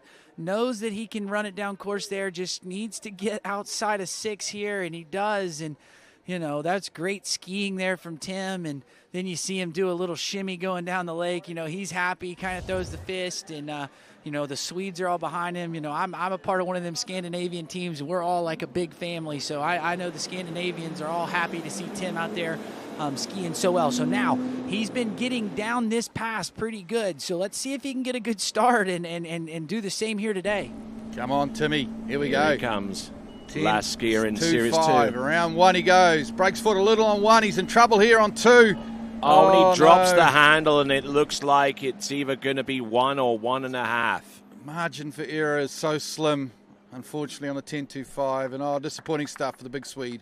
And you know, these skiers, they know they've got to get at least 2 to even have a shot, and, you know, really needs, 3 to feel comfortable. And, I mean, we even talked to Rob just a minute ago, and Rob didn't even feel comfortable with his 3, just with the skiers that are left to come. So, we're down. I think there's 15 skiers left in Series 1 with some of the overall skiers. So we're kind of getting to where we know what the cut line's going to be. But you see Tim there. He's just a little frustrated, knows that he needed a little bit more. And That's unfortunate for him. And, like you said, he's been having such a good season. I was thinking he was going to put it all together here. And, now he's got to go sit on the bank and just nervously wait to see. All right, so it's 1.5. So at least he held on to it long enough. See, he got outside the buoy, so at least he got that half. So that is better than if he had let go before. Then he's sitting with 1, and that's really not looking good. So he's still going to have to sit on the bank and nervously wait. But, that half a buoy could be huge. We'll just have time will tell, and we'll have to wait and see. Okay, so you got the ski outside buoy number 2 with the hand on the handle. That creates the that creates the half on top of 1, so that gives him 1 1/2 at 10.25 meters. So we're done with the men's slalom all the way up to the end of Series 2. We're going to go on to Series 1, but here is the slalom leaderboard as it stands right now. Two-way tie for the lead exists between Sasha Deska and Rob Hazelwood. A multiple-way tie exists between Daniel Advarco, Nick Parsons, Stephen Neveu, and with those scores, each with 2 at 10.25 meters. Tim Tornquist there with 1.5 at 10.25 meters. Two-way tie for 7th exists between Florian Paff and Lucas Cornell on 1. And you can see the rest of the results by going to IWWF.sport, IWWF.sport, and that will give you a link right on the front page that will take you to the Special World Championships page. And among the links on that page is the one that will take you to the live results. So we're going to step aside for a moment to catch our breaths a little bit here before we go into Series 1. But you are watching continuing coverage of the 2025 Open World Water Ski Championships coming to you from the commune of Rocchetto, the province of Novara, the region of Piemonte, here at the Parco Nautico di Sesia. When we return, it's Series 1 slaloming next.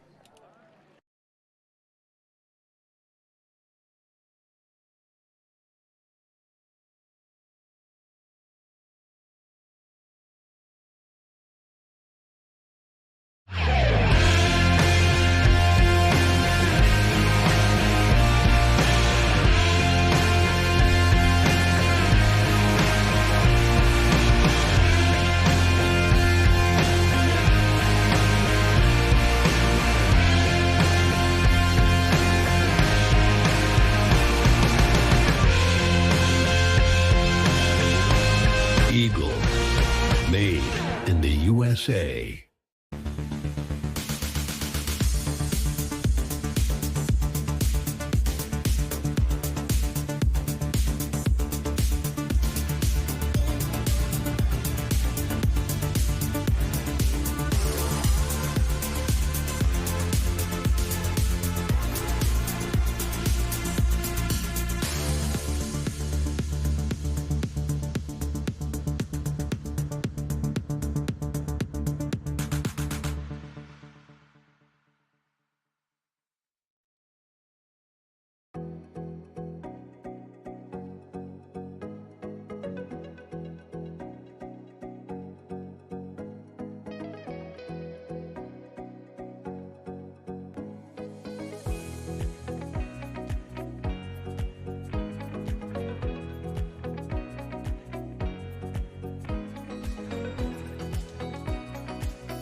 Morning, Ryan.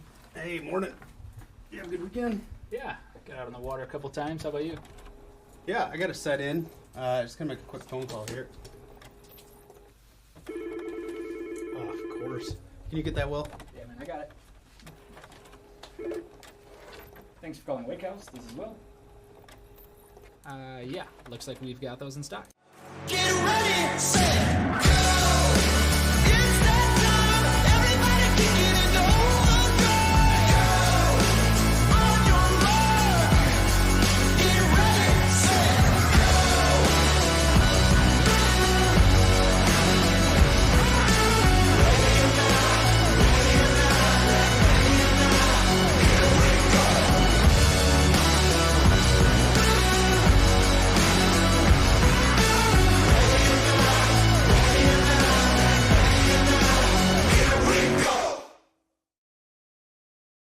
For skiers and water enthusiasts, Florida lakes are what dreams are made of.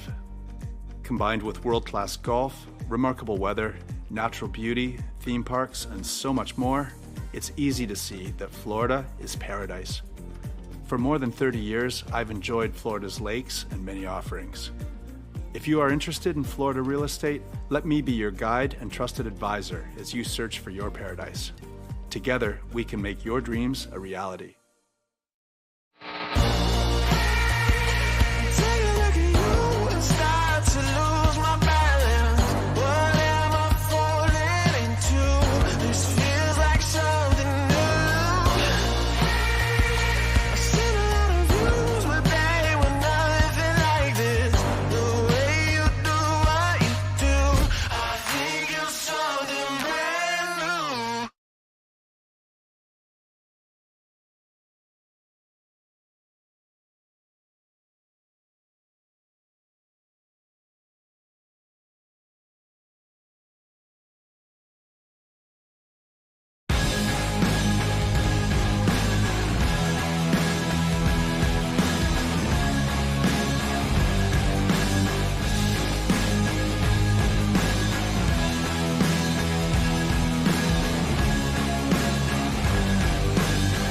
World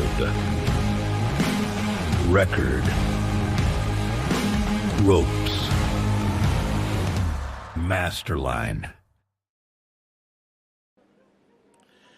All right then, folks, welcome back to live and continuing coverage of this, the World Open Water Ski Championships, coming to you live from the commune of Rocchetto, the province of Novara, the region of Piemonte, right here at the Parco Nautico di Sesia. And the current leaderboard as it stands right now, as it's been shown up on your screen, Sasha Deska and Rob Hazelwood currently in a two-way tie for the lead with a 3 at 10.25 meters. Daniel Varco, Nick Parsons, and Stephen Neveu currently in a three-way tie for third spot on 2 at 10.25 meters. Now, let's have a look and see some action from our previous series, starting off with Sasha Deska, and this is his attempt at 10.25 meters there, Zane. Yeah, and I mean, he didn't quite get all over one. He broke over at the waist, but got a good pull over to two, gets a play, and I mean, that's the onside turn there at two, so he knows he can turn it there, and then gets the ski outside of three. You see, this is a textbook S-turn, eats up the rope, and, back well before the boat guide. So that was, that was our first skier that we saw get three at that 10.25 and put the, set the benchmark now, and he's sitting the leaderboard, and then, we had our next skier right here, Rob Hazelwood, a few skiers after him doing the same thing. But right there, Rob got such a good gait, and then you see him, he gets that really good one, but then over here on the onside turn, he just didn't quite get it. He gets off the handle a little bit early, so it creates a little bit of slack line there off of the backside of two. But again, you see him, his S-turn was a little bit longer, but they both got it down, and you see Rob's fired up because, I think, like I said, these skiers are thinking that three is going to be a good number to get them in. But watch this gate. You see how he gets the ski under the line, and this offside turn from Rob was really good. He gets hooked up and, just doesn't quite work all the way through the wakes over to two and has a little bit of slack line, but got it to turn on that onside, and good job there for Robert Hazelwood to get the full 3 and tie Sasha. So they're now kind of sitting on the bank, sitting here waiting to see if they get in. But, in the past, historically, that 3 at 10.25 has been enough to get you into the final. All right, then. So let's have a look at the men's starting list for Series 1. Danilo Filchenko will be our leadoff skier, followed by Louis Duplan Freiburg and Edo Morenzi and Dorian Llewellyn. Those are our first 4 overall skiers. The top-seeded overall skiers in the championship like this get put into Series 1.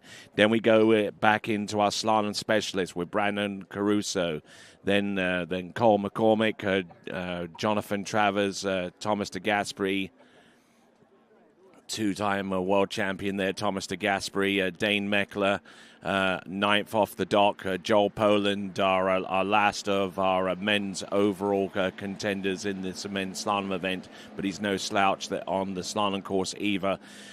Will Asher, skier number 11, two-time world slalom champion Will Asher, Corey Vaughan, 12th off the dock, but that is only the beginning because we still have 3 more competitors to come after that. Freddie Winter, two-time world champion, Charlie Ross, the young Canadian chasing his first world title possibly in this event, and then the 15th skier off the dock, multiple-time world champion and world record holder Nate Smith.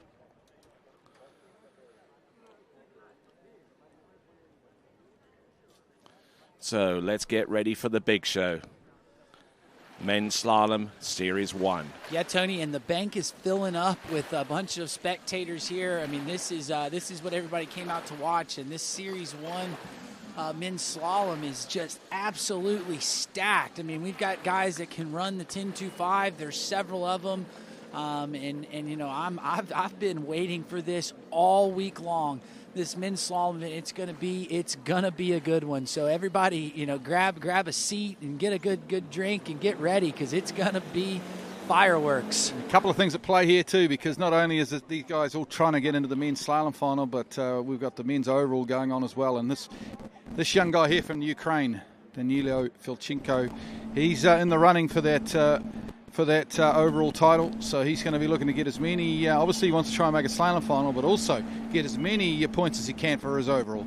And I have some latest news in regards to the overall and how it plays out with the likes of Rob Hazelwood. Now that Danilo Filchenko has made his way through that opening pass of 13 meters, let me give you that news because Tim Wild is still in the lead in the overall competition by 27:17.10. But Rob Hazelwood has snuck in there in second place overall, but he is only about 30 overall points behind Tim Wild right now. Yeah, and then we got our skier on the water here, Tony. Danilo Filchenko and the next skier, Louis Duplan Freiburg. They had quite the overall battle at the Open Europeans, and Danilo coming out on top, and so you're seeing him out here in the slalom. But this overall battle is going to be huge. Absolutely, no two ways about it. As we see Manuel Domini at the helm of that Correct Craft Nautique towboat, celebrating their centenary, and on the waters of the world since 1925. That is Correct Craft with their Nautique brand of a towboat. So the 3 beeps have sounded, and that is the alert to the skier that the boat's about to take off, with Danilo Filchenko on a line length of 12 meters. European men's overall champion. Yep, 12-metre line now, making his way down the pass. Big trick score yesterday, of course, to start off his overall campaign for these World Championships. And he'll be looking to back it up with a big slalom score as well, and that's a beautiful 12-metre pass for the Ukrainian, Danilo Filchenko. So Danilo Filchenko getting through the opening two runs there, and Danilo, the the very well revered competitor from Ukraine, would ordinarily be training over in Dnipro, specifically the Sentosa water ski facility, a place that you've had occasion to rock up to in the last few seasons. Yeah, I spent the 2019 summer there coaching the crew there at Sentosa. It's an awesome ski lake, and they've got a good setup there. It's kind of on a river, but it's got an island in the middle that kind of makes it its own little ski lake. And they've got a bunch of good skiers that have come out of Ukraine, and Danilo is one of those ones that trains there, just about all the time. And shout out to the ones that are over in Ukraine that are there. And I know we got tough times going over there, but I know they're here watching and rooting on Danilo, as we just saw him get through his first 2 passes. So bringing him in for pass number 3. Here we go, pass number 3. It is 11.25 meters. Yep, 11.25 meter line, round 1. Oh, okay, this is only 12 apparently. He started on the 14.25, so he's caught us out here in commentary. So this is 12 meter line now. He's taking that extra pass, being the overall skier, of course. We've gotten so locked into to everyone starting in on 13 meters that the odd skier that decides to go with an alternate strategy has kind of knocked us off our rhythm a little bit there, Glenn. Absolutely. So we're back on track now, though.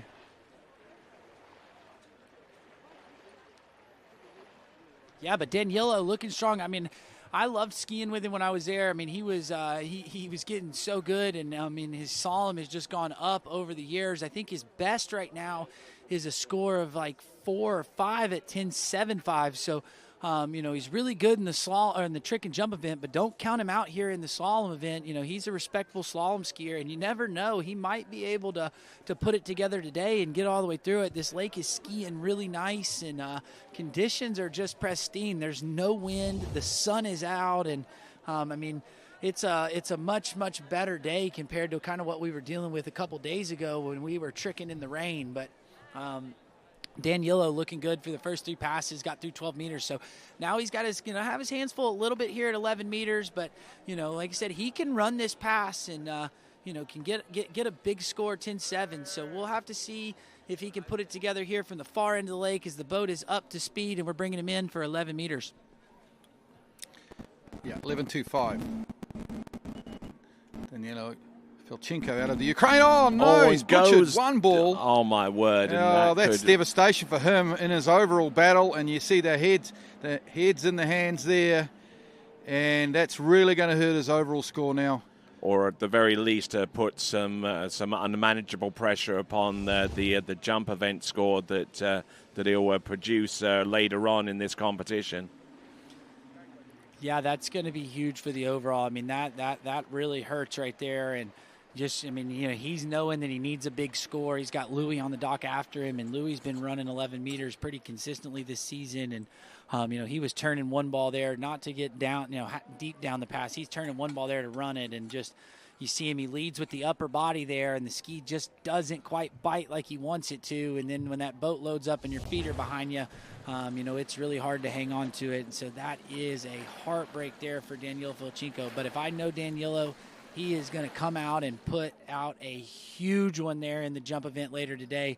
And then we get a good look at the crowd there, Glenn. They are coming out in droves just here to watch this slalom event. Yeah, I certainly made sure I got here nice and early this morning to get a car park. When I left last night, some of the cars were parked up to 1 kilometre or 1.5 kilometres away from the lake here. Such is the interest around northern Italy and, well, anywhere in Europe, really. I guess, you can drive from a few countries in less than half a day to get here. Here we go. This is Louis Duplan-Freiberg. This is the 13-meter start.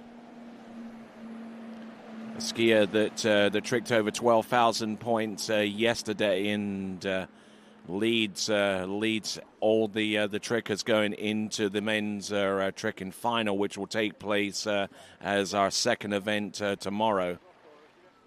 It's a massive for Louis, this event, because he's possibly now the favourite for the overall, defending champion in the overall, but slalom is his weaker event in the overall, and he really needs to get as big a score as possible. That goes without saying, but it's important for him that he gets a big score here.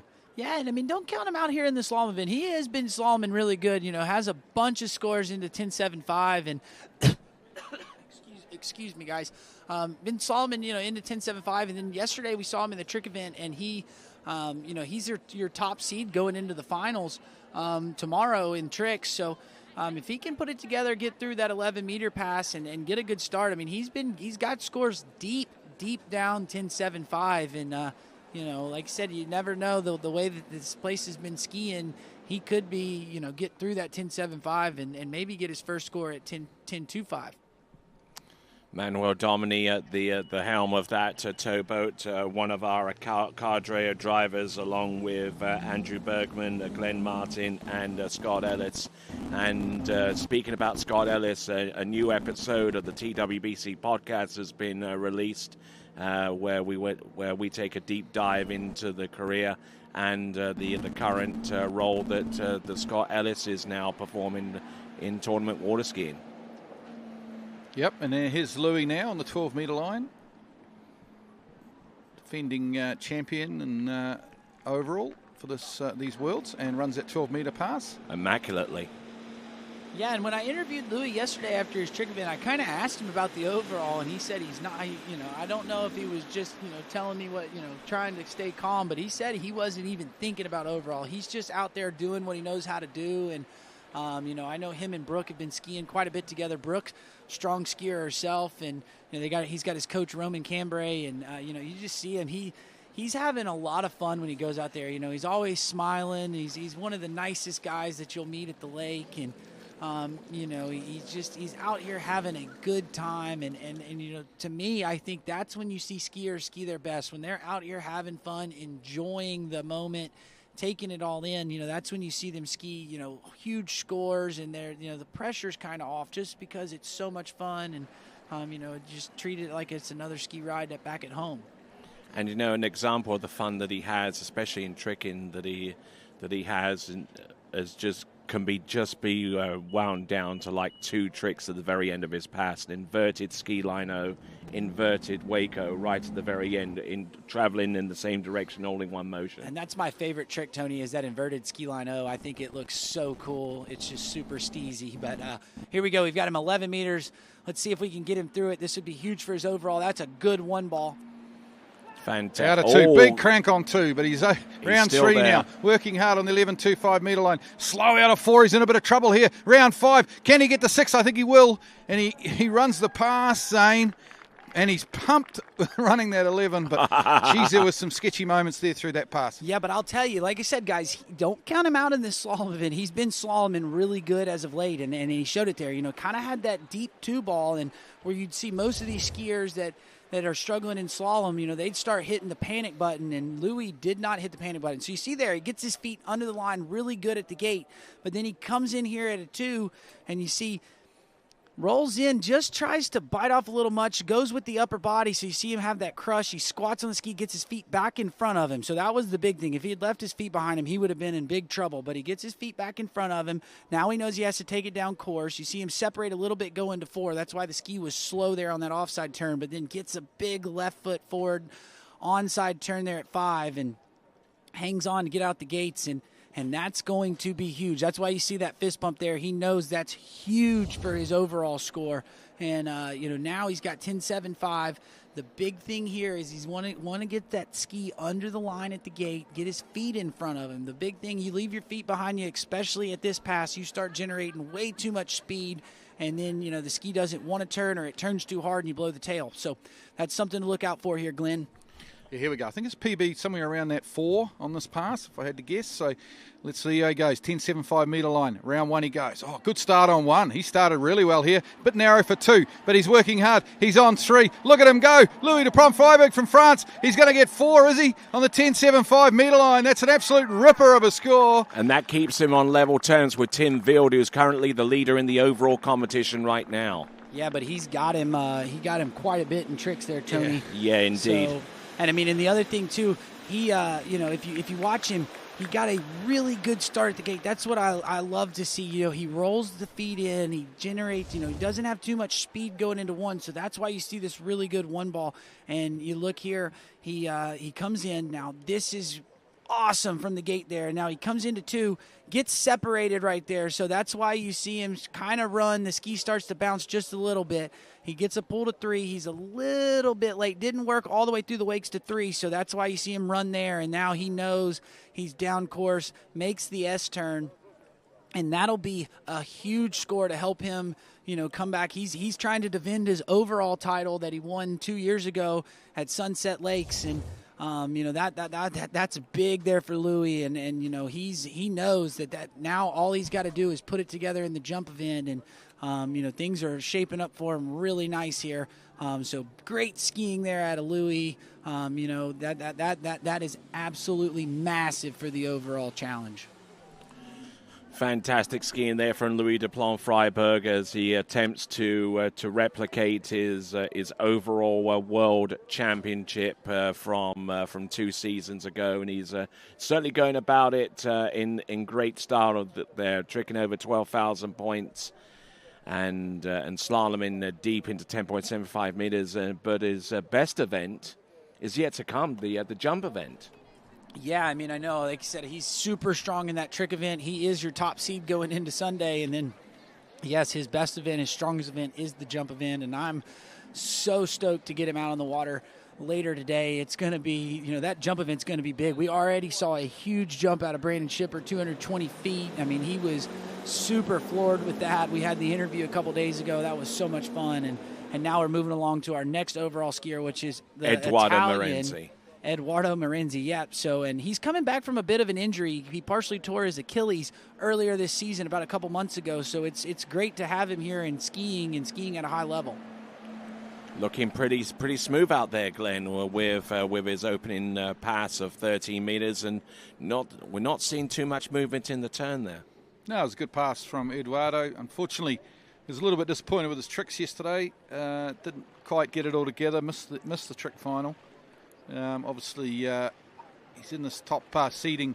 Just for those at home who don't quite understand, the top 5 ranked overall skiers at the World Championships ski in Series 1 or Seed 1 in all 3 events. And the reason for that is, and it's quite an odd, rule's been around for more than 20 years, is that they get the same conditions. So all of them get the same conditions, not only on the water but also with the boat driver and stuff like that. So that's the reason why these guys are all in this top seed. Yeah, and I think that's great because, if you had skied a couple days ago, we had a tailwind coming from the dock, and right now there is no wind. The sun's out. A couple days ago we were dealing with a little bit of rain, and, it's just it's great that they do that and keep everybody, on level playing fields and get them so that they can, have the best chances for their overall battle. And that rule was put into place there to avoid a similar situation to what we had in 2009 when Javier Julio, who eventually won the world title,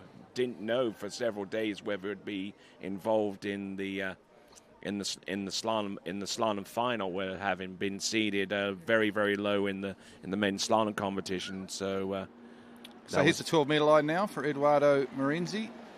Of course, Italian. What's happened here? Word. 12 unbelievable meters. Upset. Goes down around 3 ball on the 12-meter line, and he cannot believe it. Nobody can believe it. Yeah, and that's a bummer there for Eduardo. Let's see if we can see kind of what happened here. The gate, he rolls in really nice, gets the ski under the line. He turns 1. You see, he brings that handle to the inside hip, so it's a little bit slow off of 1, but comes in off of 2. I thought he was okay. Now let's see what happens to him here, guys. He rolls in and just drops that shoulder. The thing is, we kind of talked about it a little earlier, he didn't quite get his hands when he reached level with the 2 shoulders, so it makes you want to go with that upper body instead of rotating the hips, and that's a heartbreak for Edo. He's just not quite having the tournament that he wanted. But, I'll give hats off to him, to partially tear your Achilles. That's a tough injury, and 2 months ago, and had to take 2 months off of skiing and do a lot of rehab. And, I've seen him walk around the lake. He's walking around, but he just doesn't quite look like he's 100%. But, he is still here and competing, and And, big hats off to him to at least get back to be here at this event.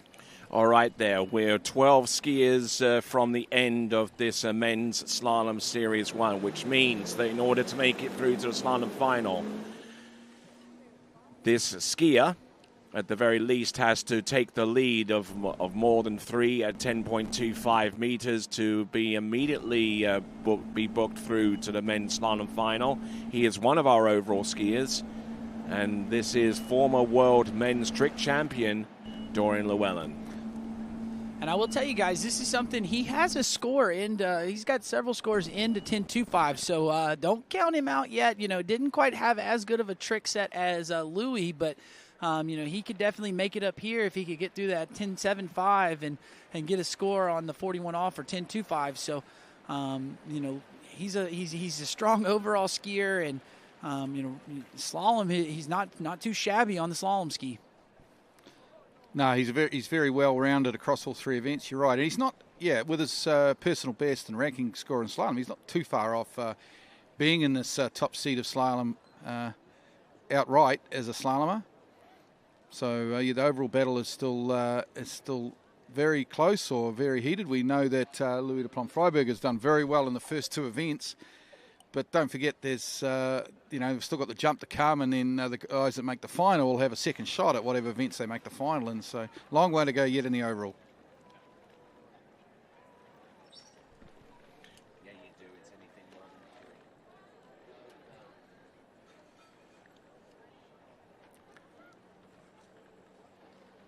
So, Dorian will he runs at 13 metre, no problem at all. He'll be back in on the 12 metre very shortly. All right, then, here we go, folks, coming in on the pass number 2.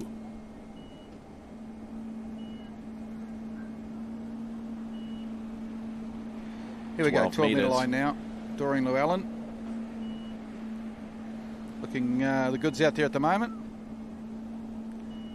And lovely pass there for the Canadian. Of course, one of the mainstays of the Canadian team as well. So any points that Dorian gets here go towards that Canadian team.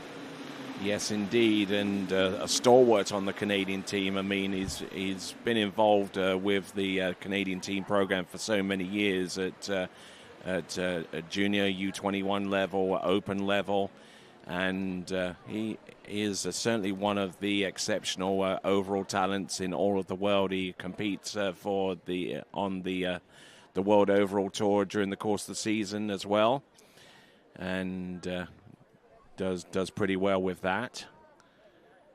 And of course, he has a lot of pedigree to draw upon, doesn't he? I mean, like one of the top overall skiers of all time in the form of Jarrett Llewellyn and Brilla Llewellyn as well. Absolutely. Some magnificent genetics there. Of course, Jarrett will be inducted into the IWWF Hall of Fame tomorrow night and was selected 3 or 4 years ago as the skier of the quarter century. I think back in 2021 was selected as the tournament skier of the last 25 years. So magnificent pedigree. Anyway, here we go. This is 11.25 now for Dorian Llewellyn. Beautiful conditions here in Riccido. You can see some great slaloming, and Dorian makes his way down this 11.25. Out of 3, looks pretty good. Round 4, looking good. He's on time and early here on the 11.25. He'll get 5. He'll go all the way to 6. And there you go. That is a wonderful 11.25 for Dorian Llewellyn. Yeah, skiing for Canada right there. There we go. That is Dorian Llewellyn, and be interesting to see what the team classifications are shaping up to be at this moment in time, but I'm sure we'll get a clearer picture by the time the finals starting with the women's tricks and moving on to the men's tricks, and then the slalom finals, and then the jumping finals. All that to come tomorrow, but we've still got to resolve the makeup of the 12 skiers going through to the men's slalom final first off, and then we'll look towards the women's tricks, which is the next event on the itinerary for today, and then we'll follow on all the way towards the end, where we will see the final 2 series of men's jump. You're looking at Brando Caruso getting ready to take to the water. And there is his coach on to his left there, Ricky Caselli, the Italian national coach, who works here extensively with the skiers at Open, at U21, at junior level. Okay, here we go. Big moment, 10.75. We saw Louis with 4. Can Dorian match it? Round 2 he goes. Stands a little bit out of 2, but he's doing okay. Round 3. Oh, he's out of 3. Can he get to 4? He will. Can he get to 5? I think he might. He's around 5. Can he get to 6? No, not quite. Oh, looks like it's going to be score. 5.5. 4.5 on the 10.75. He wanted to run it, though. You can see the anguish on his face. He was desperate to run this pass. It's a good score, Zane, but I guess for his overall, he wanted 1 or 2 on the 10.25. Yeah, I mean, it would have helped him out a little bit. And, you know, you see here, he had a pretty good start. A little bit slow there off of 2, but, you know, waited on the 0 off, got a good pull, so he gets over to 3. He works really good. Now, there off of 3, you see him. He brings those hands to the inside of his body, and then you have to see that checkup on the backside of it. And that's what got him down course there at 4, and then he pulled long there to 5 and had all that speed and, you know, knew he needed to turn it pretty quick, and that's why you see him go with the upper body and then just ends up with you know, too much rope and too big of a load from the boat and can't hang on to it. But right here, I thought 1 was pretty good. You see right there, works really good over to 2. And, you know, he's looking fine here. But right here, you see that handle comes, you know, inside, and that's why you see that ski check. Now he's down course out of 4, pulls long there, knows he needs a big turn, and you see that upper body go and just can't hang on to the... All right, there's 12-meter start for our next competitor, Brando Caruso. Now, because of that score from Dorian Llewellyn being 4.5 at 10.75 meters, it is created a 2-for-1 situation. The 2 competitors, Sasha Detska and Rob Hazelwood, each of them with 3 at 10.25 meters.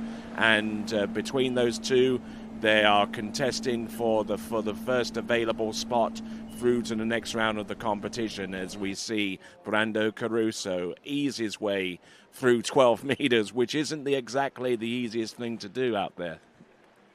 Let's send it over to Wade. Hey guys, the best part about a World Titles is the crowd. They've been pouring in. I heard Olivier Fortamps, a French trick skier, say he drove all night, and still there's people arriving. But the sort of 2 moments were when Handsome Rob ran 3 at 10.2, and then when Timmy Turnquist ran 10.7. It was just the crowd echoing down here towards the starting dock. And I know the skiers can hear it when they're on the water after a pass, so you guys give it your best. This is good stuff. World Titles. Back to you guys.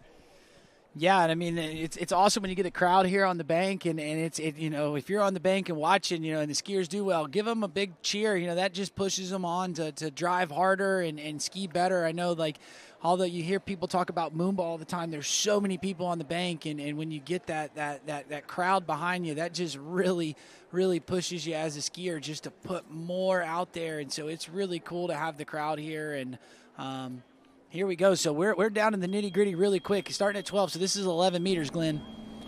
Yeah, 11.25 now. Brando Caruso from Italy. So many Italian fans here on site wishing him well. It's around 2. Very, very early here at the moment. This is great skiing. Over to 4. 11.25. Waits for 5 ball.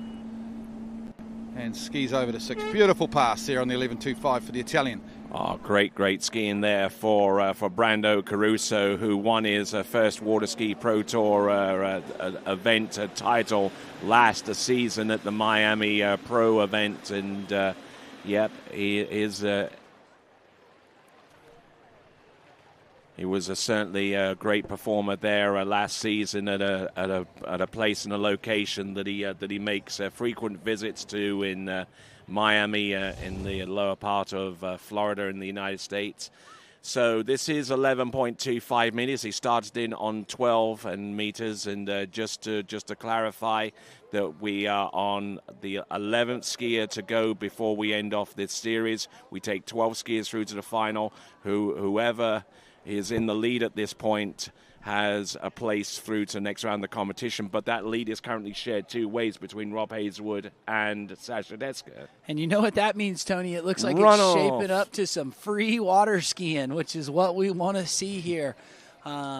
So it would be, you know, what would a World Championships be without a runoff to get into the final? And, you know, these guys are putting it out all on the line. So 10.75, this is the first skier that we've seen, you know, in this, you know, today that's taken 10.75 from this direction. All right, let's have a look and see. This is 10.75 Brando now. Caruso. Out of 1 he goes. Over to 2. Must run pass. Heads for 3. Getting it done. Over to 4 he goes. Expect a huge roar from this Italian crowd as he goes around 5 and late for 6, but he'll get there. How do you like that one, Italy? Put your hands together on the banks. It's sensational skiing. Great skiing there all the way through. A 6 buoy count on that run, which is a 10.75 meters. Yeah, and I mean, and you watch Brando, this onside turn on 135 is really nice, but he's a little bit slow on 2.4. So, you know, that's something that we're going to kind of watch here as we go to the 10.25 or 41 off. You see the ski chatter just a little bit, and, you know, then gets that big 3 ball. So now he's back in top of it, and then a little bit slow here off of 4 again. But you see he's waiting on the boat. He's not hitting the panic button, and, you know, gets a good turn there at 5. You know, checks up, makes sure he stays over his feet, and there you go. That's 6 buoys, 10.75. So now he's got a chance to, he knows 3 puts him in a tie. Anything more than 3, and you can punch your ticket into the final. All right, there we see Louis Duplan-Freiberg there along the short side. We saw him ski a little bit earlier on for 4 at 10.75 meters, keeping him in very close touch with the leaders in the overall competition. We're seeing the tall and imposing figure of Thomas de Gasperi looking out and seeing here's a fellow compatriot from Italy coming into the course. 10.25 meters for Brando Caruso. Let's see what he can get here around 1. Not too bad on 1, actually. Around 2. Oh, he's got slow 2, though. Goes across the 3. Does he get the 3? Does he get to the wakes in time? He Just did about. by the skin of his teeth, and the crowd like it.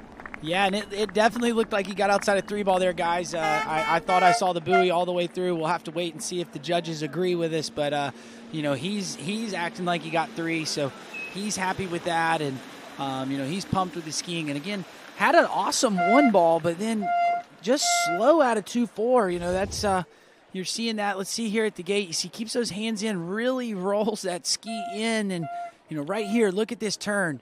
Boom, big turn off of 1. That's what you want to see. But then right here off of 2, he's just a little bit slow, but he knows that he can get over to 3, get the ski outside of it. You see him hammer it down and gets outside of 3, and that's an official score of 3 at 10.25. So that puts him in a 3-way tie. For 2 available spots. With 2 available spots so far. And, you know, that's the score to beat if you want to guarantee yourself a spot in. If not, you know, you're looking at possibly a runoff.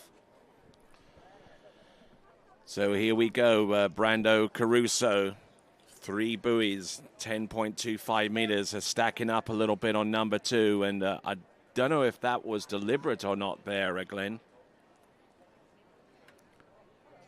Oh, what? Yeah, what? Sorry? Standing up on 2. Yeah, I'm not sure. There will be some skiers now, if they've got any sign of trouble coming into 3, that do make sure they get the solid 3 and just kind of lay it up to get into that runoff situation. But here's the 13-metre line, Cole McCormick from Canada. We're rocking through this event. So exciting. These officials are doing a great job. It's Cole McCormick, US Masters winner last year. And this is his first major event in about a month and a half there, Zane. Yeah, and we'll go check in with Wade on the dock. Hey, guys, here with the Italian champion, Brando Caruso. Brando, fantastic score, 3 at 10 too. So what triggered the 12-meter start? I don't know. I like a lot the far end. And also more than a month ago, that's where I got hurt, like 41 going down. So, you know, like it was just mentally better for me. And then I always did big scores coming back. And I felt that was the right choice. No, so do I. No, I think you're in a strong spot. Maybe have to wait around for a runoff, but well done, man. Congratulations. Yep, back to you guys.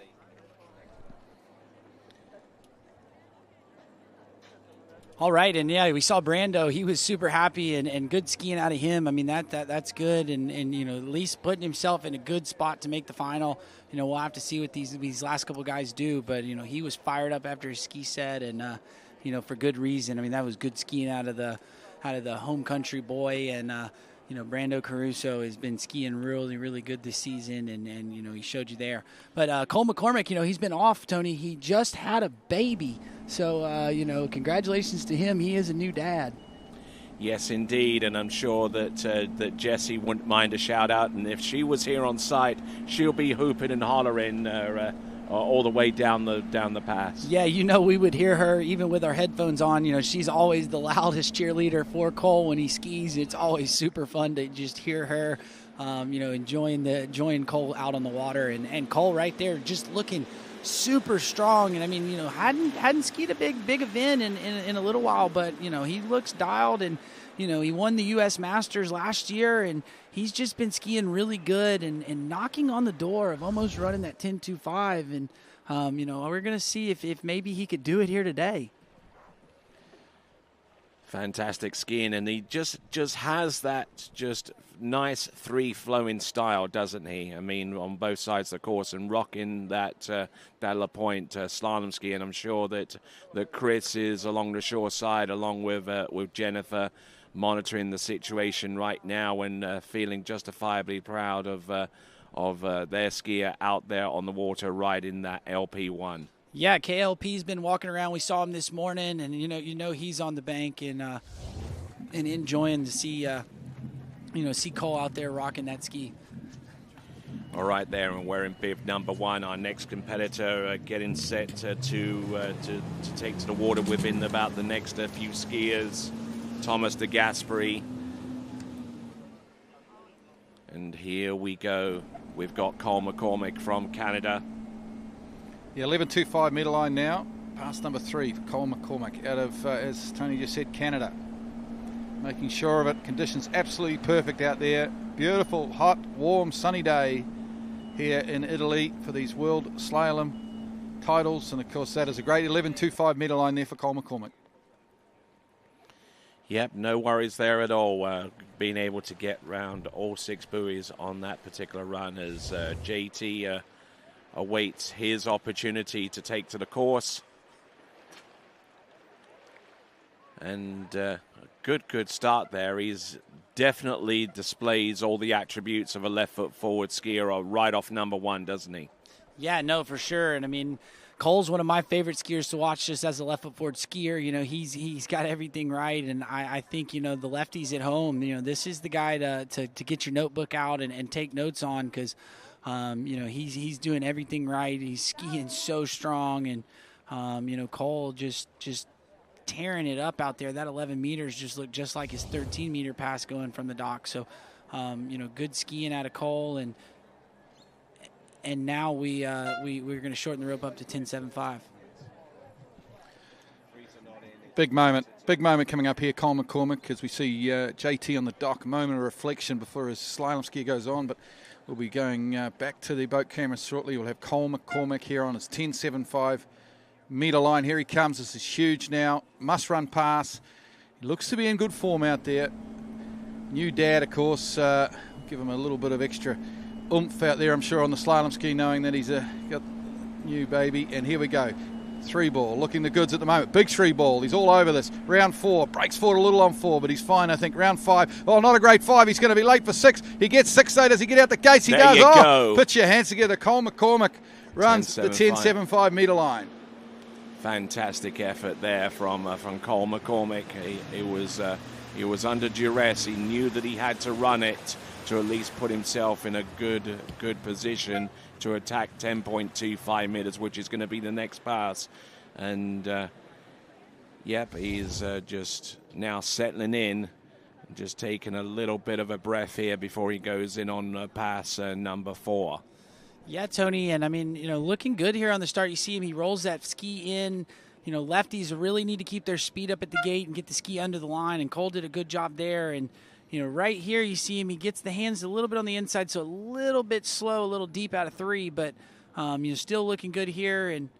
And you see He just didn't quite get outside of 5, didn't work as good all the way to 5 ball, but he knew he had to turn it and get through it. So that was good skiing there out of Cole. And I'll point out something else that's different there, guys, is when they drop, look at how close the skier is to the next skier. That's something that you don't normally see at these tournaments. You know, they're usually pretty far away, so it can kind of, you know, be a little nerve-wracking for the skier on the water, the skier on the dock, and, you know, that's something that's different about this place. So 3 1/4 puts him in, Glenn. Let's take it away.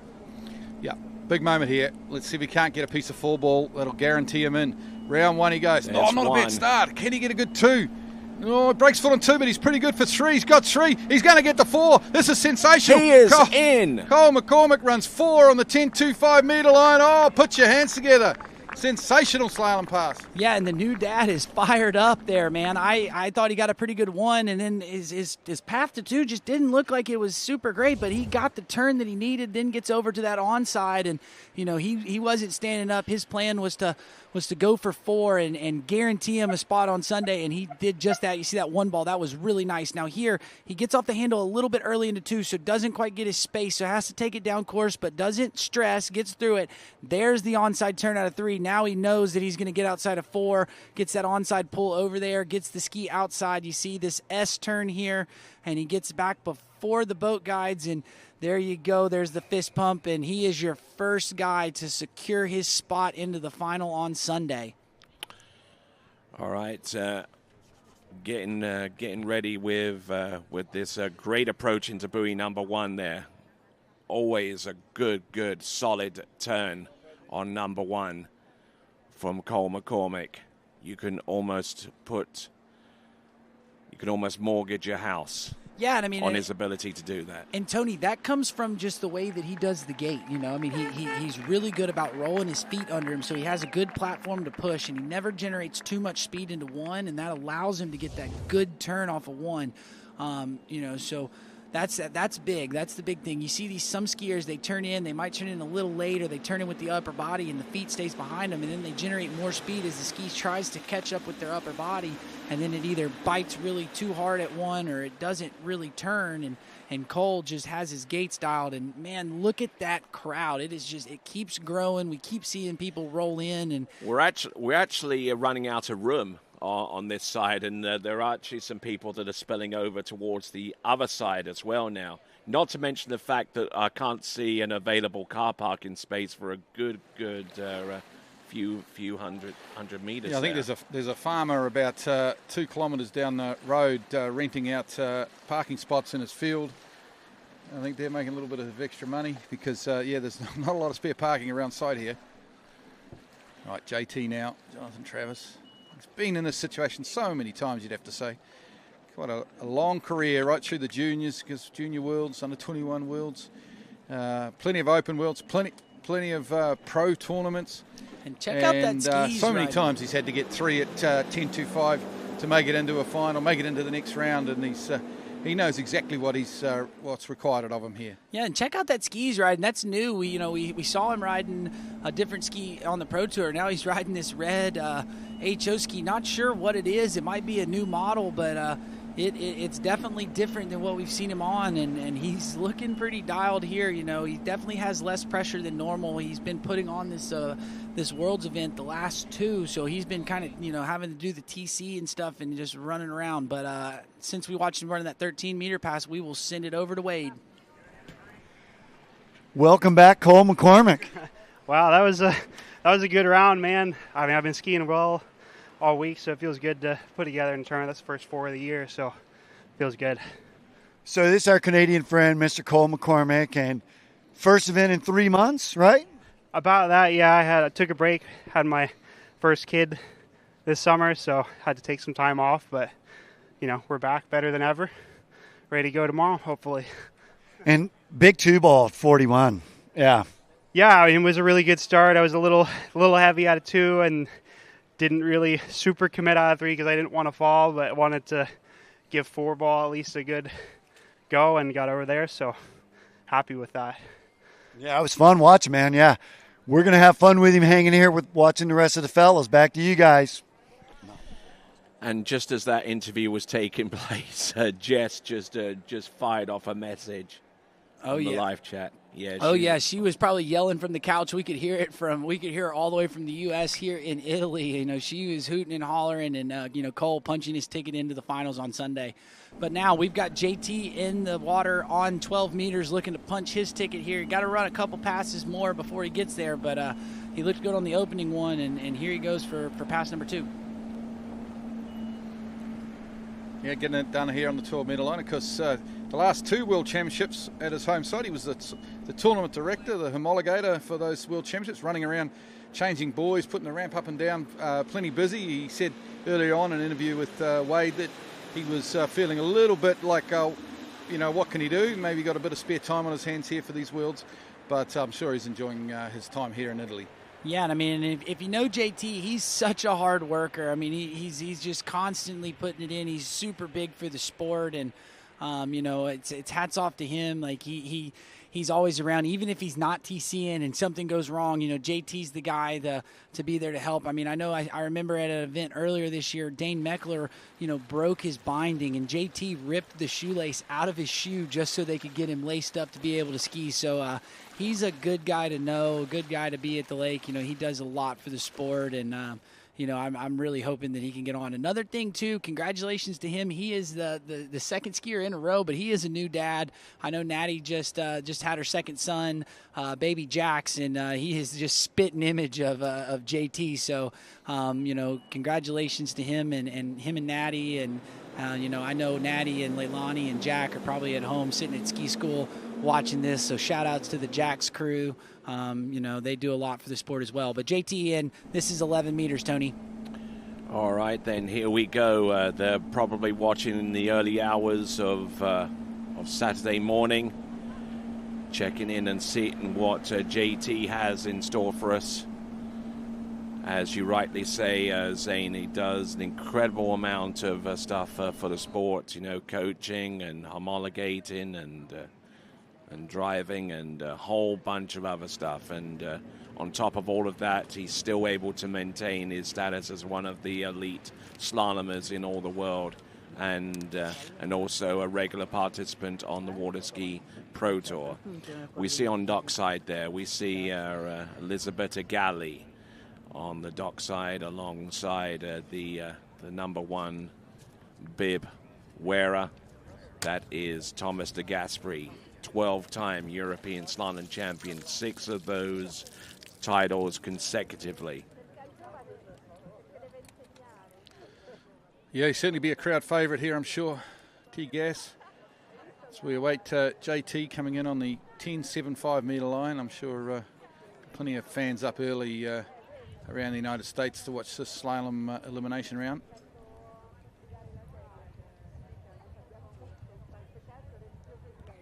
So alongside Gennady Gorelia, the only other competitor to have competed in the World Championships that took place right here on this site in 2001.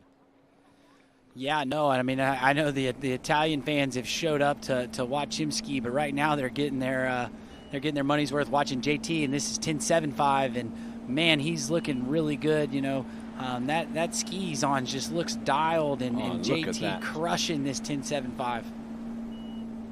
Looking the goods, isn't he? Across the 6 ball, that is a really nice 10.75. Oi, rodeo style. Coming out the exit gates, but he manages it well. And we talked about that earlier. We saw some, I think it was Daniel Edvarco's when I mentioned it. He turned and he just pulled the rope to him. JT has that rodeo style where he wraps the rope up, but the big thing that does is that gets the rope out of the water. He can see where that slack hit's going to hit, and then it really takes away a lot of that hit that you have coming out the gates. So for skiers watching this replay, that's something to kind of learn to do. You want to flick the rope out of the water, and it'll save your back there. But JT looking really good. He rolled in at the gates, gets the ski under the line, and carries his speed up. And that's something that's really important as a lefty, is to keep your speed up through the turn. So you don't rock back on the ski and then get called out. And, JT is looking really, really good right now.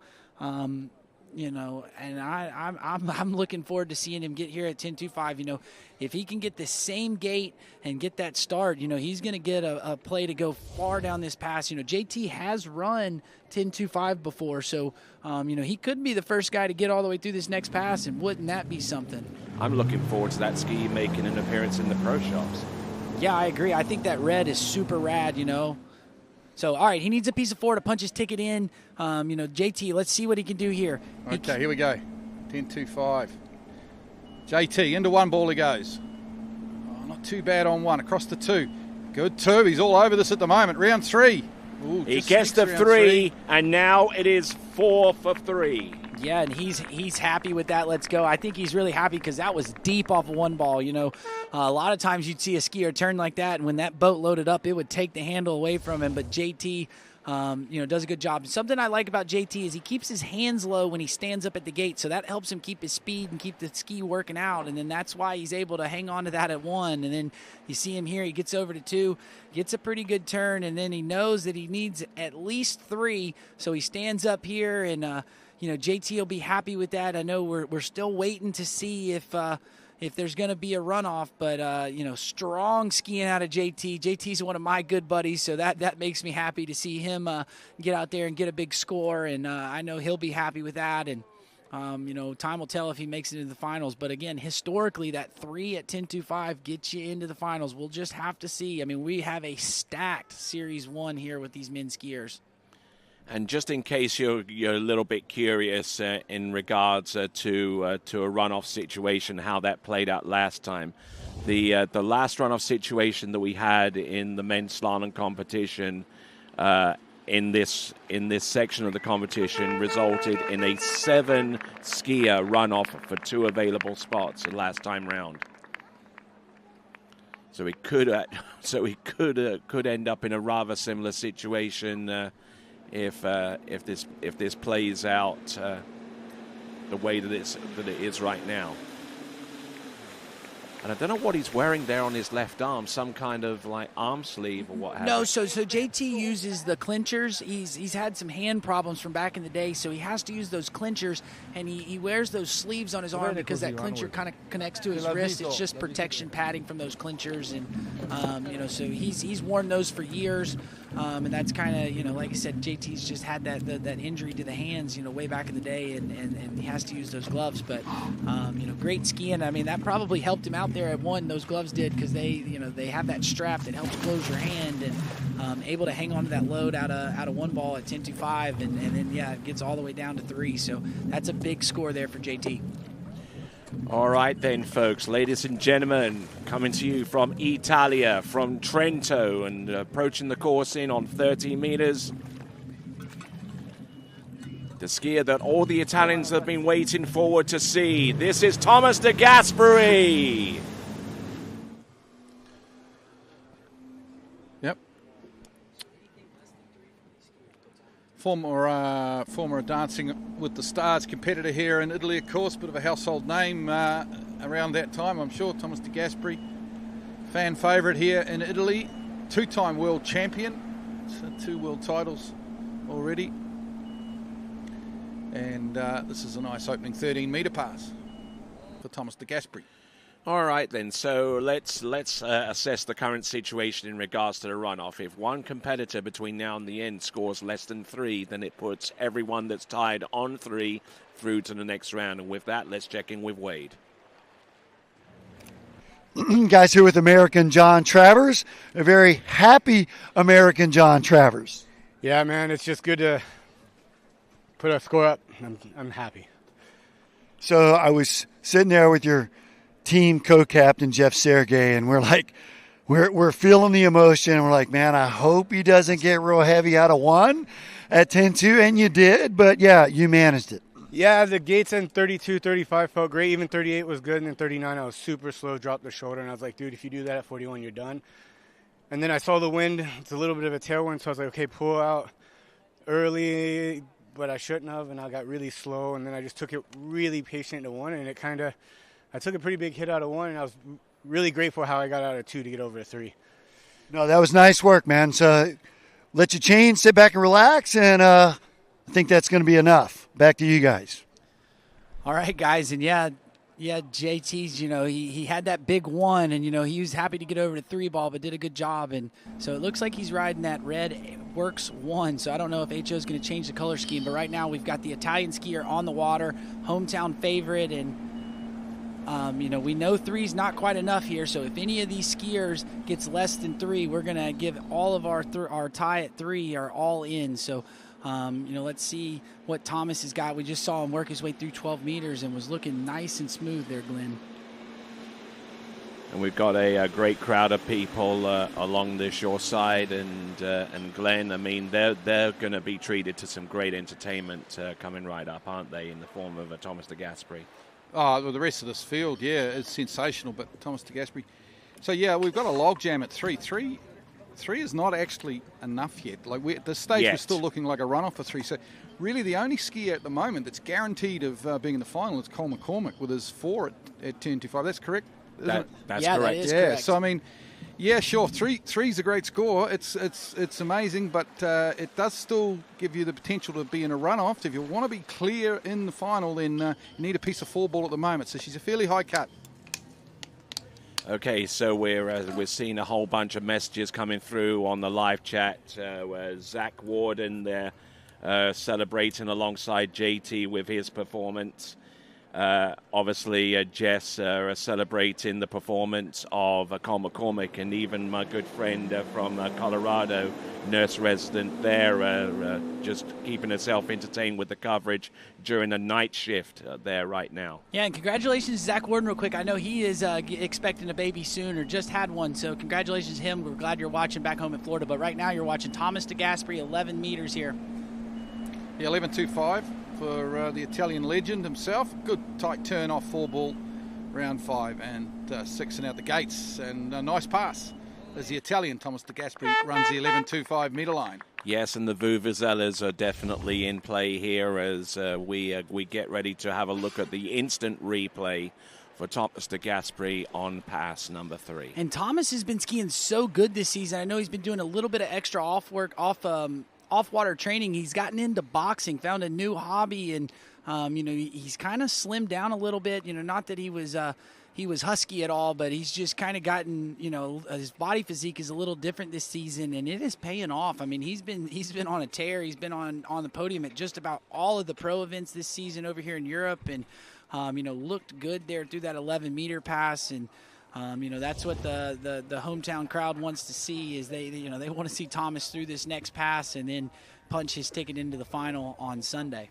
And I actually had the opportunity to talk with Thomas de Gasperi for the TWBC podcast, and I asked him about the ski that he rides, the T-Gas edition. Up until about this year, not many people have had the opportunity to try that ski, let alone a ski on it on the regular, but that ski could well be on the market fairly soon if Thomas de Gasperi's interview is to hold fruit. So if you want to listen to that TWBC podcast. Okay, here we go. Number 1 bib, 10.75. Break forward on 1 for Thomas de Gasperi. He's pretty good on 2 though. He's back on this. Heads over to 4. This is a 10.75, folks. Must run past. He's got it around 5. He looks pretty good across the 6, and he runs it. Put your hands together. Nice. How do you like that one, Italy? Full pass there on the 10.75 meter line. Thomas de Gasperi. Yeah, and the crowd on the bank is absolutely loving it here. T-Gas getting through 10.7. So, now he's got a chance to punch his ticket there. We see the Italian flag waving on the bank, and, the crowd is just growing and growing and growing. And it is so cool to have all these people here and, here cheering on Thomas. He's got that number 1 bib. Now, let's take a look at the replay here. I thought this pass was really good until about 5-ball.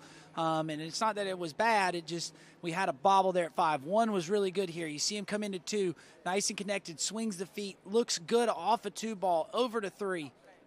Now here you see him, he gets off the handle a little bit early, so that's why you see a little bit of a slow 3, but it wasn't too bad.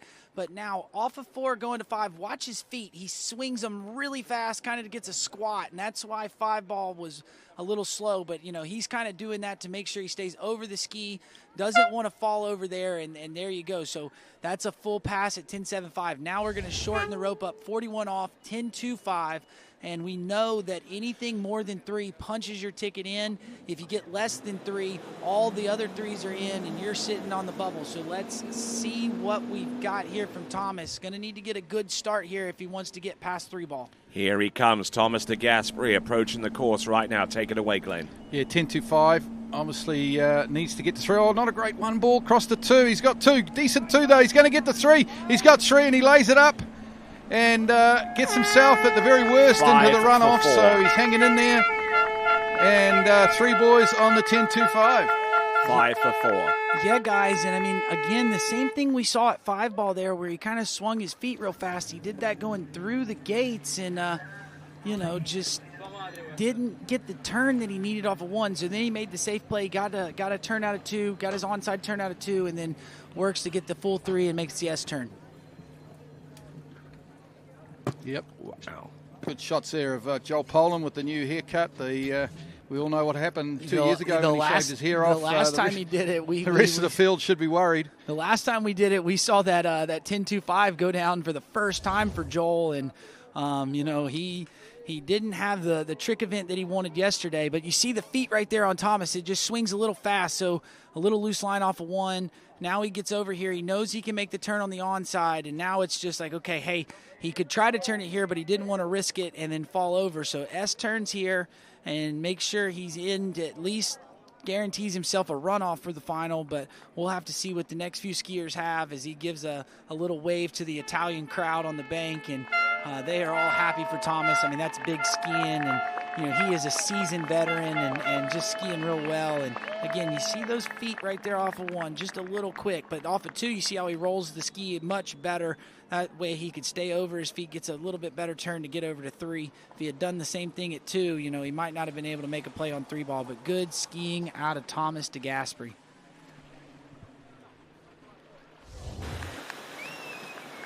I will say another thing about Thomas is he is Mr. Consistent. When he goes out to ski, he runs at least 3 every time. I mean, that's what I've been saying it all season on the pro tour, and he just comes out again, and Mr. Consistent knows 3. He can get there just about every time he skis, and he goes out and does it yet again. We often say that down at Moomba. Thomas de Gasperi, he's the man in any conditions. Can get 3 at 10.25. He's done it here again under the huge pressure, the weight of the home crowd. Next competitor, Dane Meckler, out of the United States. He's going to start on the 12-metre line. Things are heating up down there at the start dock. Things are heating up on the banks of this lake as Dane Meckler will start on the 12-metre line. This is the second skier that we've seen do this, take that 12-metre start. So, electing to take a little bit different run than we've seen from our last few skiers. But the other one was Brandon Caruso. Yeah, Brando did it, and it paid off for him. He got a 3, so he's kind of in this runoff position. Now let's see what Dane's got. All right, let's see what he has in store.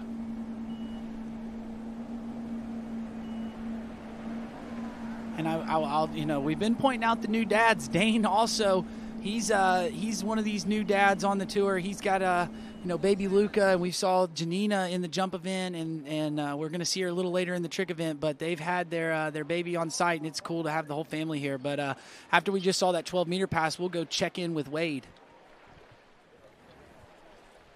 Bravo, Tomas. Nice skiing, man. Yeah, nervous, man. Very nervous. Lots of people on shore, and you can see it. Home event, lots of pressure. But, we'll see if it holds. I hope it's going to be enough. I think it will be, but you never know. No, you're already in. You're good. Okay, great. Thanks. So, more relaxed. No. But, boat felt great. Manual felt amazing. The side is perfect. So, it'll be big scores tomorrow.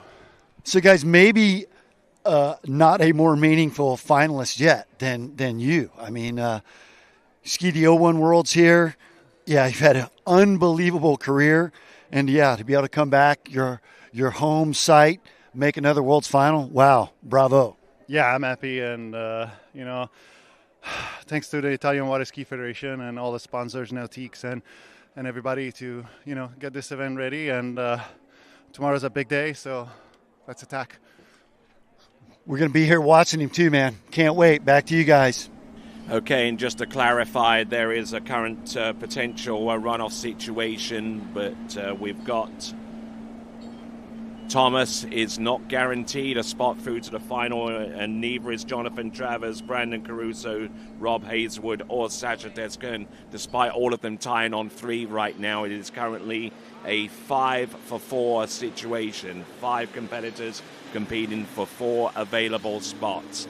And Dane Meckler sliding into the water there after completing not only 12 but 11.25 meters. Yeah, Dane Meckler runs a good 11.25 metre line there. But yeah, the only skier guaranteed in the final at the moment is Cole McCormick from Canada with his 4 at 10.25. But Dane Meckler here, Zane looks to be all over this, doesn't he?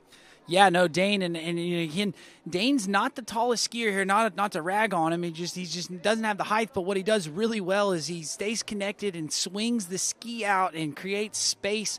You see how he keeps those arms in as he swings. He doesn't let him get away from him, and that's what he has to do. As one of the more compact skiers that we have here, and Dane. I think Dane, to me, in my opinion, just because he doesn't have the height, is probably the most technical skier just out there right now. He's having to hit his technique has to be spot on to create space that you might not have to see like Thomas DeGasperi have to do, or someone like Freddie Winter and stuff. So Dane really doing things really right behind the boat, and did it there on the first 2 passes. Now this is 10.75, so big pass here for Dane. Let's see what he's got as he comes around 2, and man, he's looking good here at the start there, Glenn. Yeah, getting it done. Round 4 ball, Dane Meckler all over this 10.75. Slightly late for 6, but not really in any problems. And good pass there. Put your hands together. United States competitor. 6 on the 10.75 metre line.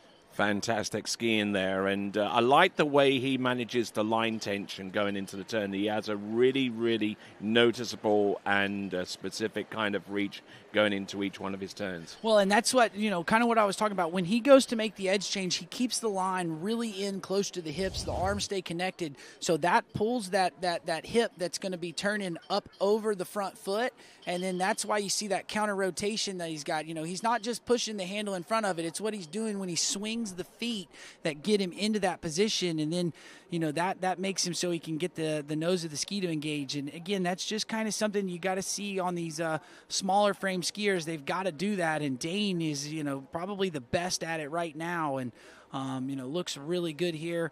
Runs this 10.75. You see him check up there at 5. That's just to make sure that he stays over his feet. Nothing crazy there, and that's a solid looking 10.75. So now we're at a 10.25, and I know at the we've seen him run this pass a few times. I know he did it in a runoff one time at the Worlds, and so let's see if he can if he could put it here right now. That would be huge, but he needs more than 3 to punch his ticket in for tomorrow. Okay, here he comes now, Dane Meckler from the United States. More than 3 to guarantee himself into the final. Into 1 he goes. Heads across to 2. Round 2, he's looking good. Over to 3 he goes. He's got 3. He'll get to 4, folks. He's got 4. And, well... I'm not sure. Whoa. I'm not sure on the 4. Well, he throws the fist, so he thinks he got outside of it. We're going to have a score under review, see what the judges have. But, kind of based on his body language, he feels like he got all the way outside of 4. So we'll have to wait and get the official score. Now it's going to be the difference between joining that multiple way runoff situation that could potentially exist at 3, or directly qualify through to the men's slalom final, which will take place tomorrow. 2 different scenarios. Yeah, so we're still waiting to hear the score. We'll take a look here. Looked pretty good off of 1. You see, he gets a pretty good 2. Now he comes into 3. He pulls just a touch long there, so that's why you see all that line. The hand comes to the inside, really drives the ski in, throws the ski outside of it. From that angle, it looks like he got outside of it, but we're going to have to wait and see. The judges are looking. They're looking at the video replay, and they're going to make sure that he got fully outside of it. Now, this one right here, Glenn, is the one that'll show you if he got outside of it, but we see here right off of 1, gets a good turn off of 1, really drives over to 2. A little bit slow there, and so you see he goes a little long there to 3, so now he's got a little bit of loose line, but watch him drive that ski, and I can't believe he didn't stick the tip, and man, that's close. I don't know. We're going to have to wait and see. 2 different pitches. Yeah, we're going to have to wait and see. That's a tight one. And Joel Poland at the starting dock waiting to find out what that score is going to be there for Dane Meckler. Well, Joel Poland, of course, the greatest skier on the planet, the greatest skier of this generation. Anyway, world overall record holder, and this is close, Glenn. I mean, they're taking a long time to get us a score, so it's a really tight coming call. from the judges' room at the moment.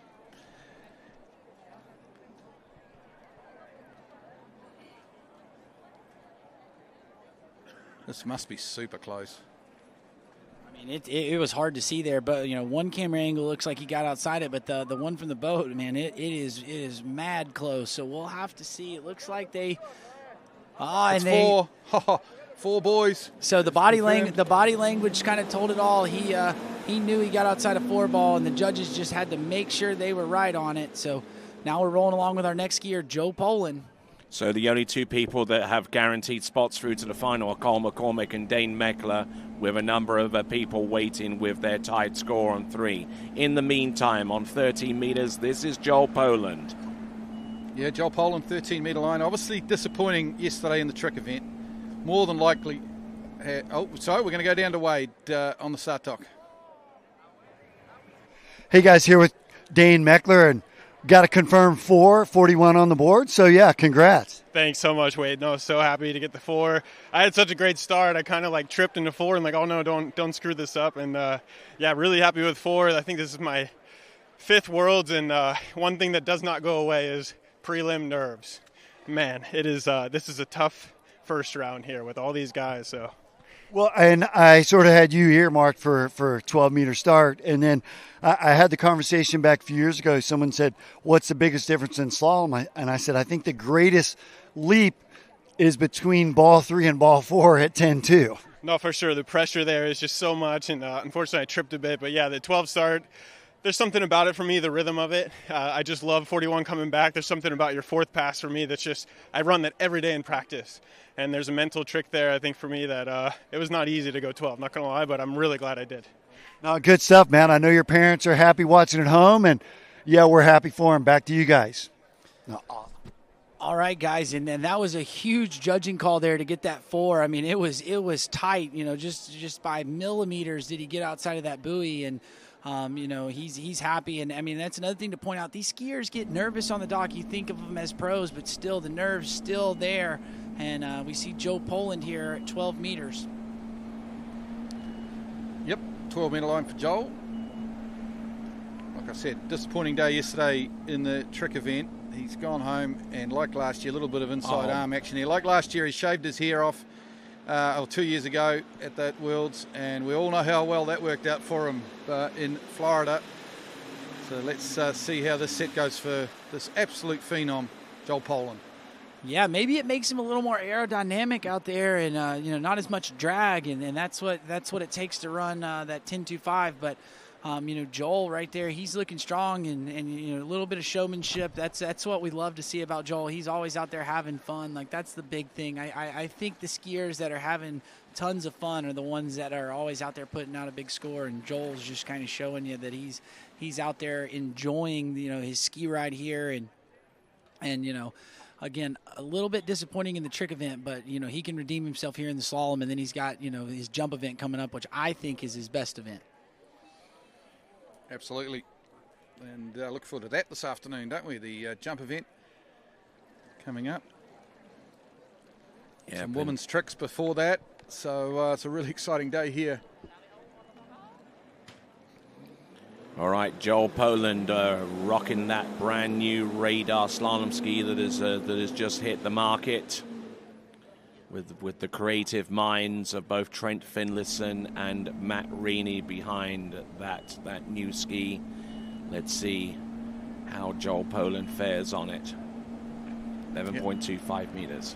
11.25 into 4-ball he goes. Joel's all over this pass at the moment. And there you go. He's looking strong, isn't he? And he runs the 11.25 metre line. Does not leave that rope enough time to get slack. I mean, it's really tight line in that pass there, Zane. Yeah, no, I mean, Joel, and again, he's really good in the trick event. So something you'll see from the slalom skiers that are really good trickers is they really rotate those hips really nice, and it gets that ski to turn, and then they don't end up running and creating slack. And Joel does a good job. You see as he rolls in here at the gate, he just looks really nice and gets that big, strong turn off of one. And, here, again, you see that rotation of the hips, and he's backsideing these buoys and looking nice and strong here in this slalom event. I think a lot of people, up until a couple years ago, really didn't think of Joel as, like slalom was his weakest event. But now they are all three pretty much equal, slalom, trick, and jump. And he's showing you why there with that 11-meter pass.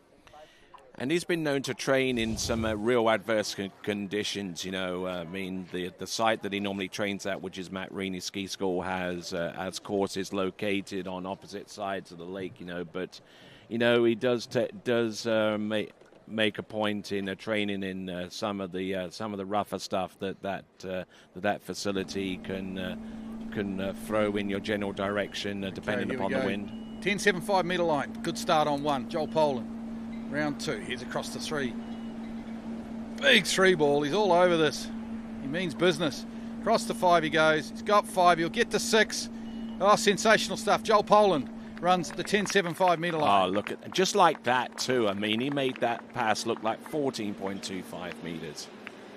Yeah, I mean, that was great. Things are lining up like 2 years ago. He left the lake a little bit disappointed, went home, shaved the head, and now he's out here for some vengeance, and man, is he looking good. So I think a pissed off Joel is the way to go for the slalom event. He's got so much more on it, and he's looking really good here. You see, he's backsideing these buoys, he's using those hips, and he's really getting everything rotated, gets the ski under the line, and really no bobbles, and man, Joel just looking good out there. And great 10.75 for Joel. You see him, he brings that handle to the inside hip, so that's that check that you see.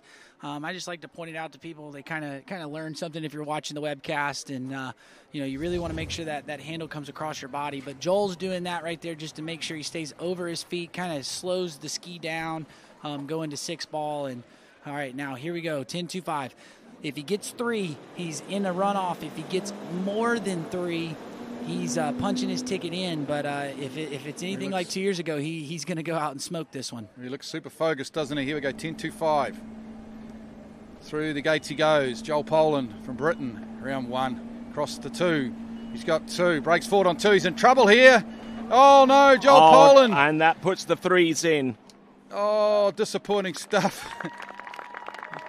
Gave it a crack, Joel. Oh, disappointing stuff in the end, though. But that means that everyone who's on 3, and there is a number of them, are through to the final now in this men's slalom event. And that also means, Glenn, that the bubble line now, if you get 3, you're in. So it was you had to get a piece of 4 to guarantee your spot in, but now if you get 3, you're in. So that's something you might see these guys do. And I will point out something Joel was doing. I think he was doing a one-handed gate for a while, and it looks like he might have changed back to a two-handed gate. I'm not sure. I'd have to go back and look, but we see here off of 2, see how that handle comes inside and he drops it down, and that ski just doesn't want to turn. It turns up, and he tries to throw the ski outside of it, maybe get a body slide, and he just hits the buoy and explodes. So we'll have to wait on a confirmed score. But it looked like a quarter to me, but then I have been wrong already today with these calls.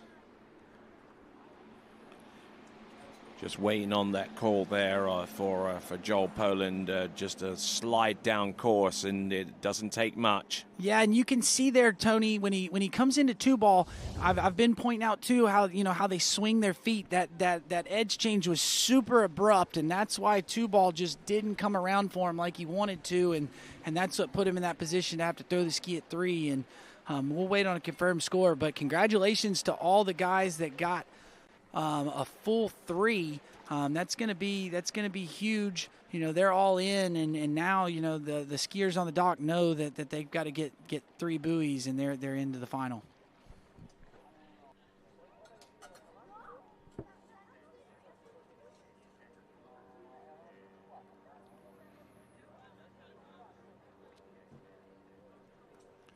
All right, so we're just waiting on that score. I mean, it's going to be absolutely critical that the score is revealed, because that will be pretty close to the bubble point, if not the bubble point, in order to make it through to the men's slalom final, as we look down the lake and catch our first glimpse at these World Championships of a skier who has won the World Men's Slalom Championship on multiple occasions.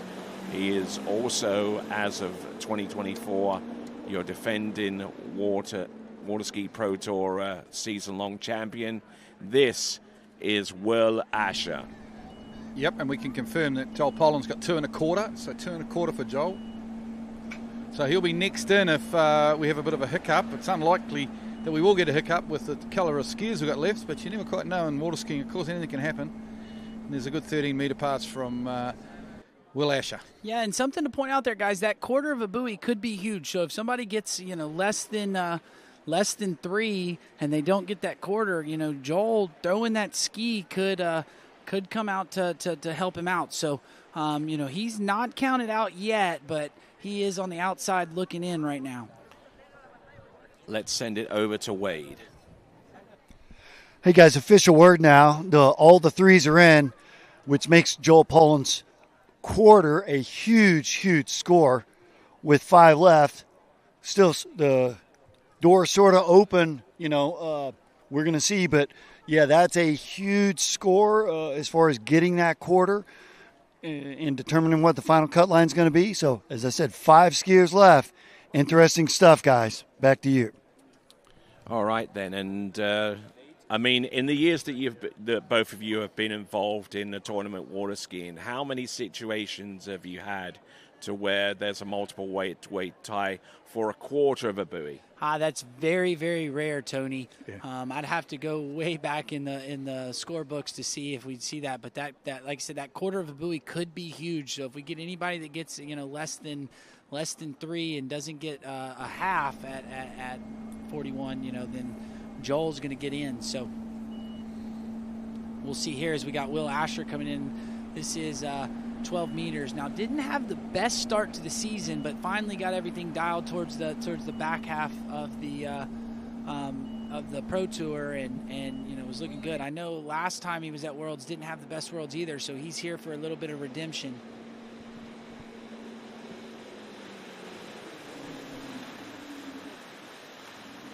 All right, so Will Asher, who has tasted victory at this level of tournament water skiing on at least a couple of occasions, and has been one of the most dominant figures in men's tournament slalom skiing for many seasons. I mean, his style, his technique, his presence out there on the slalom course, just totally revolutionizing the sport going forward there, Glenn. Absolutely.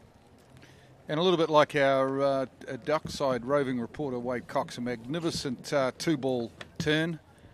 Absolutely rips it on that 2-4 side, being a right foot forward skier. So always enjoy that when Will Asher is on. Just got some pictures there of Nate Smith starting to gather his gear down there at the skiers enclosure, down by the start dock.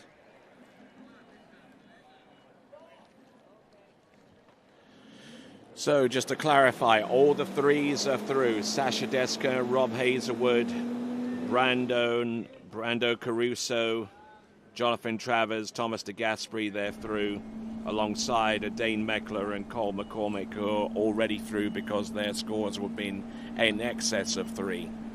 Here we go. This is Will Asher, 11.25 meters. Looking good. Yep. Probably feeling good too. Good pass there from Will as he now shortens down to the 10.75 metre line. Shot there of Corey Vaughan on the start dock. He'll be our next competitor.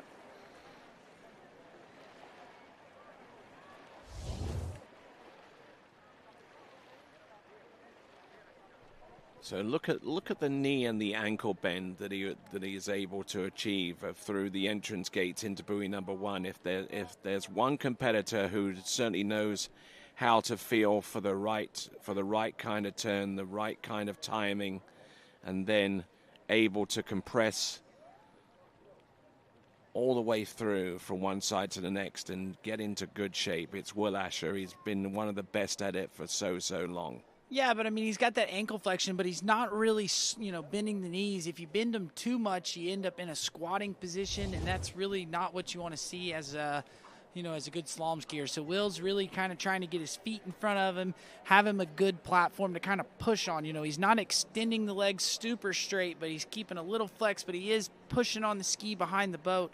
That's what you see kind of from an amateur skier to the pros is the amateurs tend to squat behind the boat, and you see that butt drop behind him. But Will has that ankle flexion, but keeps nice and tall on the ski, and that's what you're seeing there. Okay, here we go. 10.75 now. Will Asher from Great Britain. Round 1 he goes. Big 2 ball over to 3. It's on time at the moment. 10.75 looking good. Across to 5. Round 5, and there you go. That's about as easy a 10.75 makes it look easy, doesn't he? pass that you'll ever see. Yeah, I mean, and Will, just super seasoned veteran, and does a lot with the ski design with HO, helps him out. So that ski that he's riding is absolutely dialed. I mean, he's constantly making sure that his slalom ski is ready to go, and you can see him. He's there, means business. And again, we talked about it earlier, but look at how close. You see Corey Vaughn there on the dock, but Will is just right there next to the start dock, and that is something that's different than what you see most of the time. It's usually you're pretty far away from your competitors, but right now, the competitors are just a couple meters away from each other, and that's definitely a different style. But look at that 1 ball from Will. That was awesome. And then you come over here and you get that onside turn from Will that he is so good at, and just making his way through this pass. And yeah, that slalom ski looks like it is absolutely dialed in. And you mentioned the slalom ski being the syndicate by HO, and Will Asher has been one of the longest tenured slalomers on a one ski brand in pretty much the history of the sport. Yeah, no, and I mean, Will's had a lot of play in designing the ski, but right now we've got a big pass there, Glenn. Yeah, 10.25. Needs more than 2 1/4 now to get through to the final. There's one. Over to 2. Big 2 ball coming up from 2. Will. Oh, slow 2 as he hits for 3. He's going to get there, though.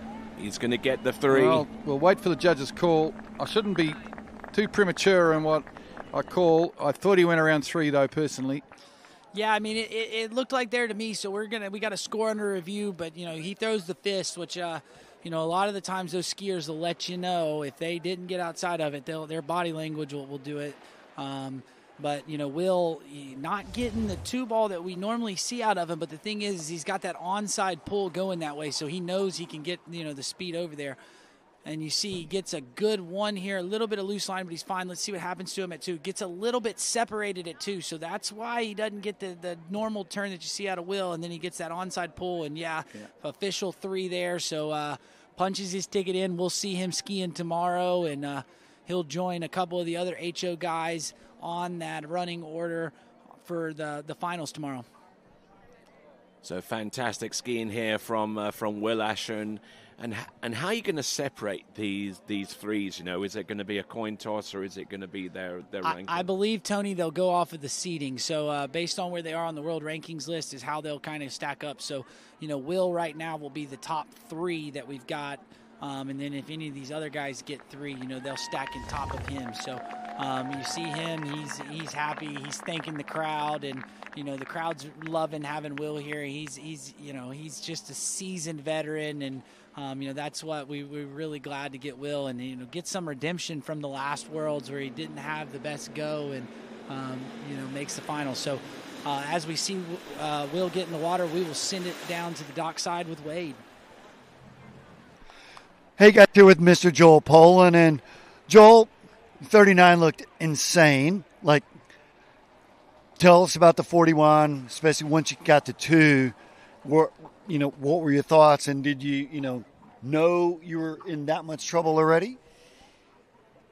Yeah, it was a tough one. It was a really good gate. It was a great one. And yeah, good setup into 2. I think I was just like a little safe knowing I just had to get to 3. And then, yeah, you know what it's like when you play it safe, right? No, that's it. I was sort of going through my mind. I'm like, man, yeah, exactly. You look good off 1, and sometimes the time alone is what we don't need in our own mind. Right? Yeah, 100%. Like, you get that second where you stop moving, and then you go straight, and you don't turn. And yeah, I just had a little bit of that too. But yeah, hey, I'm happy with it. Like, still a decent score. No, and sitting on the bubble, so yeah, got to do that dreaded sit and wait deal. So we'll sit here and do it with him. Back to you guys. All right, here we go. This is Corey Vaughn, who has spent many, many years in a professional slalom skiing, but it wasn't until last season that he won his first ever professional title at the Oxfordshire Pro-Am right outside of London. And certainly one of the more stylish skiers that you'll see out there in the water. Corey Vaughn, who comes to us from Bumpus, Virginia. And with that, let's send it over to Zane, to Wade. Hey guys, here with Mr. Will Asher, former champ in this very event. So, were you a bit nervous, mate? Oh man, there's lots of things I could say that I cannot repeat on air, but pretty nervous after last Worlds, obviously not making the final. And you know, I love it when everyone before me goes out and skis well. It just kind of tells you there's nothing really to worry about. So on the dock, I was super calm, and then you know, just almost fumbled the bag there at 41. Yeah, I think that's in. So. Yeah, you're definitely in.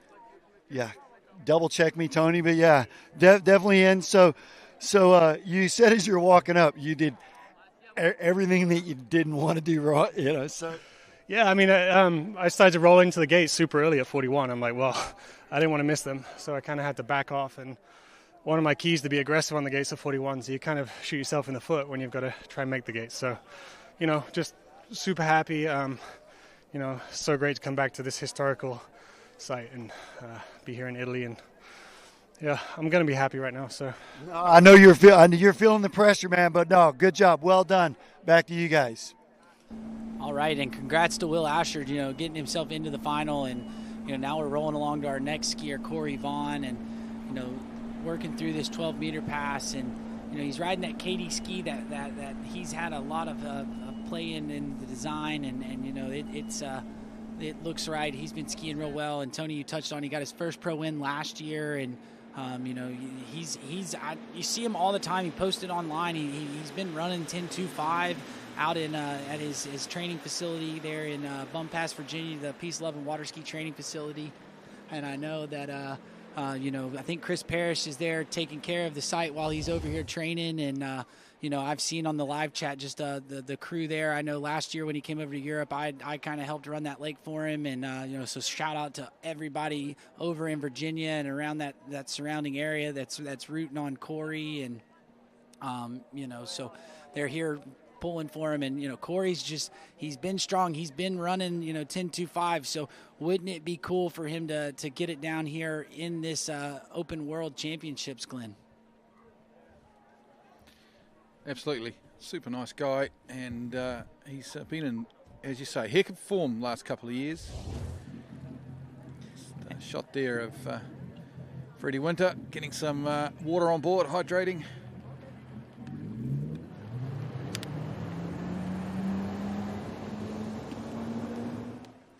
All right, that Nautique towboat from Correct Craft celebrating their 100th year. This is on top of the water right behind Corey Vaughn. 11.25 meters, setting Alpha 2 on the 0 off. And it doesn't get much better or smoother than this. Yeah, and taking that one a little down course, but, you know, he was kind of generating a little bit of speed. But the thing is, with these shorter line length passes, you can take them a little down course as long as you get everything ready and when the boat loads up on you and get the pull across. And, you know, Corey doing a good job there and looking nice. So you see as he rolls in for the gate, gets that ski under the line and, you know, just relaxing. And, you know, this 11 meters was a nice, smooth pass. You know, again, it wasn't backside in the buoys quite like we saw Joel Poland, but, you know, it had really good rhythm to it.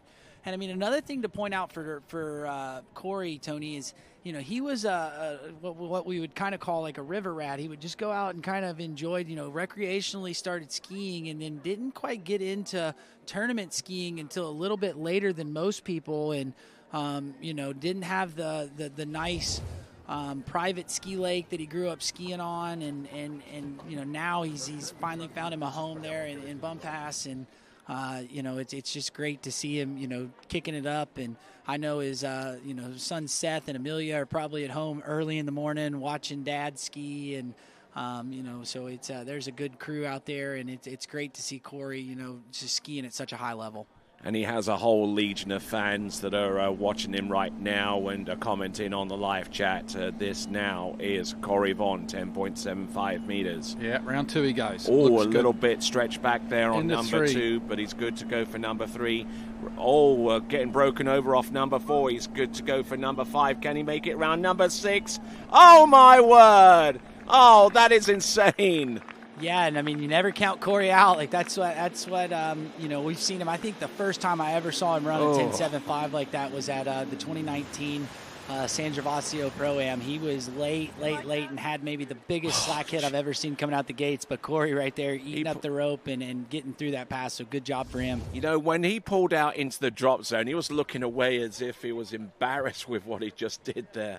No, they don't give style points, Tony. I think he was looking away. He was just giving a sigh of relief, because I bet his heart went into his throat there. You know, 1 and 2 were good, but you see him here. He goes to 3. Little down course there off of 3, a little narrow, and then here off of 4. This is where it gets dicey. You see, I thought he was going in the water, and he manages to, you know, squat, get the ski in front of him, and then he gets the turn out of 5, and he needed that turn right there, and then he pulls all the way over to 6, throws the ski. But then look at him. He's eating up rope, gets it up out of the water, and, you know, there you go. I've seen Corey do that. You know, like I said, 2019 was the first time I saw it do it, and he's done it plenty of times since, and good skiing for him. So now he can get in at 10.25. He knows 3 is the cut line. Okay, here we go. Big moment now, 10.25. Corey Vaughn. More than 2 1/4 will get him through. Maybe that was a wake-up call. Here we go. Into 1 ball he goes. Oh, breaks forward a bit on 1, but he's okay. Round 2. Looks good, 2 ball. He's on it for 3. He's going to get 3, and he'll stand up. He's through to the final, folks. Well done, Corey Vaughn. Yeah, and you can hear the crew from over in the U.S. that's here rooting him on. There are tons of people in the live chat pulling for Corey, and you see the fist pump out of him. He's done what he needed to do. And the thing is we were talking about him running 10.25. Today, the main goal is to get into the final. So he got the 3 that he needed, but then, you know, now Sunday he can let it all hang out, and, you know, he's going to go for running that pass. And, you know, we've seen him at some tournaments. I mean, I think he was the only guy in the preliminary round at Morocco, you know, kind of tough conditions to run 10.75. And so he's been skiing really strong, got his first pro win last year. And yeah, you know, he is fired up there and good skiing. And, you know, we'll see him ski on Sunday.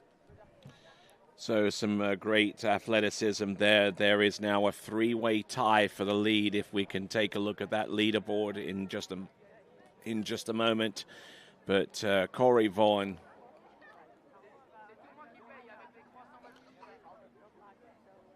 so he got 3 there. So Corey Vaughn, 3 buoys there. That puts him into a multiple weight tie with a number of previous skiers. So 3 there at 10.25 meters. And a little bit of showboat in there towards the end. Yeah, no, he's out there. He's happy. He's in the final, and great skiing from Corey. And so I'm looking forward to getting him on the water on Sunday.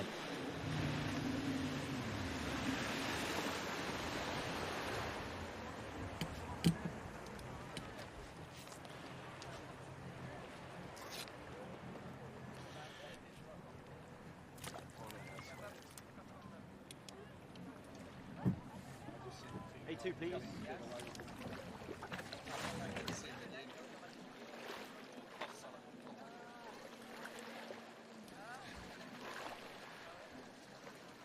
All right there, so Corey Vaughn swimming into the towards our dockside camera.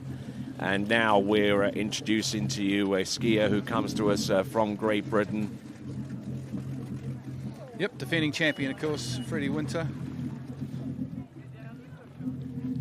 Two-time and magnificent defending result to get that gold champion. medal at the last World Championships. Had I think last season, a bit of a time off with that, was it a broken foot or ankle after he hit the start dock at that pro tournament. So certainly had a challenge to get himself right again, to be able to ski in this kind of elite level. Freddie Winter, 13-meter start, and he's been on an absolute tear so far this season, winning a number of competitions, and is currently in the lead on the Water Ski Pro Tour standings for 2025. Yeah, and that might be one of the biggest stories in water skiing this year, was the comeback story to have him from breaking the femur to be back in skiing at such a high level. But as we drop him in the water, we'll go check in with Wade. Hey, I'm here with a very relieved American, Corey Vaughn. So, Corey, in the sport of slalom skiing, is there a bigger relief than simply making the cut? I mean, not at the Worlds, and everyone's following this. You just look at it, and it's 3, 3, 3, 4, 4, Dane and Cole. I mean, just incredible skiing. You know, we've all been stressing all week about this, and then to watch all that go down, you know what you got to do. And I'll be honest, I wasn't able to shake the nerve as much as I wanted out there, and it just turned into an all-out slugfest. That 39 will be interesting to go back and watch. But, I mean, now we broke those nerves, get to ski again tomorrow, just take the gloves off and swing is the plan now. But it's crazy. There's only 6 buoys in the course, and then once we cut to 10-2 and we're dealing with the cut, we're only dealing with 3 or maybe 4. But it's crazy how simple that math can be, but how complex it can be in our mind when we're going through the motion, right? Well, I mean, I was very fortunate with the seating. I at least knew, okay, a full 3 is going to be in, but, I mean, you still got to run all the other passes. There's nothing easy about 39, not for any of us out here, and I showed that. I wanted to make it entertaining for the folks, and me and Sledge kind of had the real down and dirty 39s today, so, you know, we're going to clean that up for tomorrow.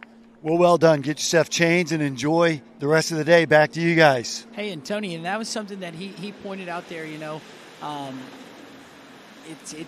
Him and Sledge, you know, had that rough 39, but, you know, you still got to get through them, and it doesn't really matter. Then you get a reset. And then he also pointed out that, you know, tomorrow he's going to, you know, put the boxing gloves on and all off. So today the goal was to get into the final, and then, you know, he's going to let it go, and he's been skiing really strong. So, you know, Corey knows kind of what's up, and, you know, been skiing real good, and I'm really looking forward to seeing him. I think he's kind of a dark horse in this event. You know, could go out and put out a huge score and be one of those ones that really, you know, would surprise maybe a lot of people and take home the world championship. And certainly we had some messages through during Corey's effort out there. Chris and Teresa Kodiak, big shout to you folks there with their comments. First of all, just absolutely blown away by the fact that he was able to run that pass with the position, and also requesting a still frame of his position around buoy number 4. But anyway, that was for Corey Vaughn. This now is Freddie Winter. This is now 11.25 meters, the purple loop. Yep, round 1 he goes, and such a good slalom skier, big, tall, strong guy, isn't he? He doesn't mind scrapping if he has to. He doesn't mind getting down and dirty out there if he has to. But at the moment, he's just on the 11.25 meter line, and that is good skiing. Just absolutely smashing it out there, Zane. Yeah, I mean, that's great skiing from the defending world champ here in this men's slalom event, and you know, we'll take a look at the replay. But yeah, he's looking strong. Like I said, he's on the comeback tour this year. You know, with that horrific leg break, and then he's just gotten back and been strong, and he's looked so good all season, so dialed. And you see it here as he rolls in through the gate. You know, gets that ski to turn really nice, and you know, he's I just love it. I love watching Freddie ski, and you know, he wears his emotions on his sleeve, and I mean, it's hard not to root for Freddie, just to see him out there. And I mean, this is just textbook skiing, and you see him, he gets in that good position right off the backside of the buoy, not trying to go too hard. You know, he is strong enough that he can overpower the boat, but he waits on the boat and lets zero off get to him, and then he makes the pull. And that's why these passes just look so easy for Freddie. Yep, the power applied in the right place reaps the maximum benefit.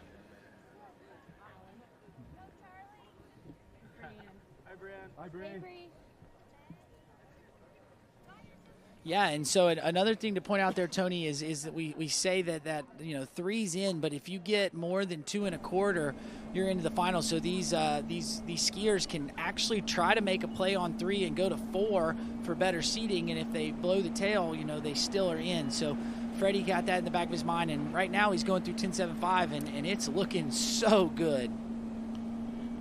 Fantastic even. There you go, 10.75 meters, and I think that actually kind of takes the lead as the cleanest looking 10.75 that we've seen so far.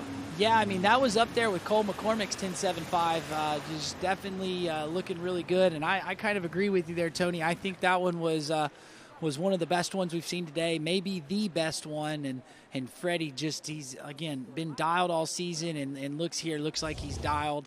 And if he's nervous, he's not showing it out there. He's looking like he's just ready to go and defend this world title. Just look at the leverage and look how he places that hip over his front foot as he executes, and it's absolutely pristine turn on number 2. And the way that he's able to locate his hips in relation to his front feet, to his front foot, is really part of the reason why he's been one of the more consistent skiers out there. Yeah, no, for sure. And Freddie doing a lot of skiing over in Europe, but also doing a bunch of skiing down, I think, around the Palm Bay area. I think I see Camille Tyler is up watching early in the morning, and so she's rooting on Freddie. They're big buddies, so shout out to Camille for watching. But hey, big pass here, Glenn. Yeah, this is a big moment, isn't it? 2.5 will get him through to the final. Freddie Winter, the defending champion. Into one he goes. Oh, not a good one, but he's going to be okay. I think he's just so good, isn't he? Round 2 and out to 3, and he's into the final. Yeah. He gets it. He's happy, and we'll see him in the final. Not a great start on 1, though, Zane, you'd have to say. Yeah, and I mean, it blows my mind, right, is because he doesn't get the ski to turn at 1, then he goes to 2, and it doesn't turn at 2, yet he still is able to get the ski outside of 3. So you can never count Freddie out when he doesn't get the turn, but you see, leaves the feet behind him just a touch at the gate, and then when he comes in here at a 1, you see just a little slack line because the feet were behind him at the gate, and then now at a 2, he's got a lot of speed, so brings the handle to the inside hip, and you see that ski check up, but good job from Freddie, just knowing that he's got to get to 3, gives it that big onside pull over there to 3, and hats off to him. He's fired up, and the big thing today is just to get into the final, and Freddie did exactly what he needed to do, and so congrats to him punching his ticket in. He's now the top guy with the tie at 3s just based on seeding, and I believe we're down to like our last 2 skiers. So Joe Poland sitting on the bubble with 2 1/4. Okay, and because of Freddie Winter's seeding, at the very worst, he'll be 3rd from last off the dock in the men's slalom final based upon seeding and where he is right now in relation to the last 2 competitors to take to the water. Nate Smith will be last out, but before him, Charlie Ross.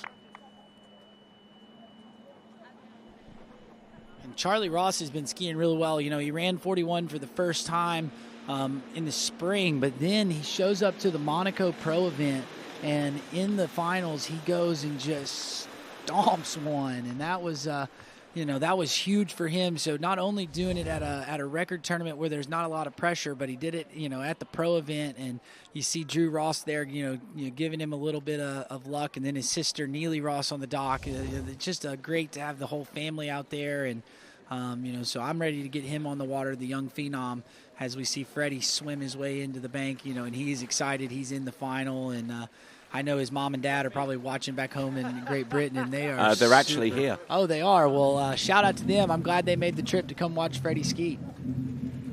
Yes, Martin and Hillary Winter, big ups to you if you're along the shore side, and well done for Freddie Winter making it through to the next round of the competition, the men's slalom final, which will be our middle event tomorrow here at the 2025 Open World Water Ski Championships. All right, our penultimate skier coming to us from Canada. This is Charlie Ross. Yeah, Moomba Masters champion this year, one of the youngest, well, I think the youngest ever winner of Moomba Masters men's slalom title. Started off the season really well. Super talented youngster out of a great water ski family. Because originally from Canada, or still representing Canada, but live now in the Isles of Lake Hancock. So he runs that 13-metre pass. All right there, so Charlie Ross, the current U21 men's slalom world champion. And let's send it over to Wade. Hey guys, here with defending champ, Mr. Fred Winter. And yeah, a bit of relief, a bit of excitement. You've had a lot sort of going on since the last Worlds, right? Yeah, I've got a little bit different, but I'm trying not to focus on that too much because everyone's sick of hearing my excuses. So I'm really happy. That was a really, really bad gate on that 41. I was going, oh, I'm not going to swear. Oh, whatever, bother. I'm going too fast. And then I managed to turn in, get the one I needed, not that I wanted, but I needed, and got 3. So that's fine. I'm in tomorrow, and I feel I learned something. I'm going to do something different tomorrow. No, well done, mate. I'll let you get and enjoy the rest of the day. Congrats. See you tomorrow. Thanks so much. Back to you guys. So the latest skier to make it through to the men's slalom final coming to us from the London Borough of Wandsworth, that is Freddie Winter. That's my favorite thing you say there, Tony, when you talk about Freddie. I think it's so fun. But, yeah, he knew he left his feet behind him, and that was what he's talking about at the gate. But right now, Charlie Ross, his first pass just looked like a 16-meter pass walking the park, and doing about the same thing here with this 12-meter pass. And, you know, Charlie, he's just been lights out this season and looking good, and you know, wanting to get that world title. That would be huge for him. Glenn, you know, it was super cool to see him win Moomba Masters. I mean, you know, finally get a big, you know, a pro win under his belt, and you know, he's definitely put his name at the top, and everybody, you know, is thinking of him as one of the top guys out there. And there we see our camera view of our Canadian contingent there. We see Neely, we see Drew, we see Leanne, and we see Christina. And yeah, let's remind ourselves that the Ross family has had a decent amount of success here. Going back to 2001, Drew Ross actually ended up 3rd in the Men's World Slalom Championship way back in the day. So, and 24 years later, he returns to this venue and sees his son compete. It is a great family sport, isn't it? Water skiing, you see that, the generations continuing on. So here's Charlie now. This will be the 11.25 metre line. The start to end. Skiing pretty smooth at the moment. Looking good is Charlie Ross on the 11.25. Copybook pass here as he heads out around 6 and out the exit gates. Yeah, not looking too bad at all.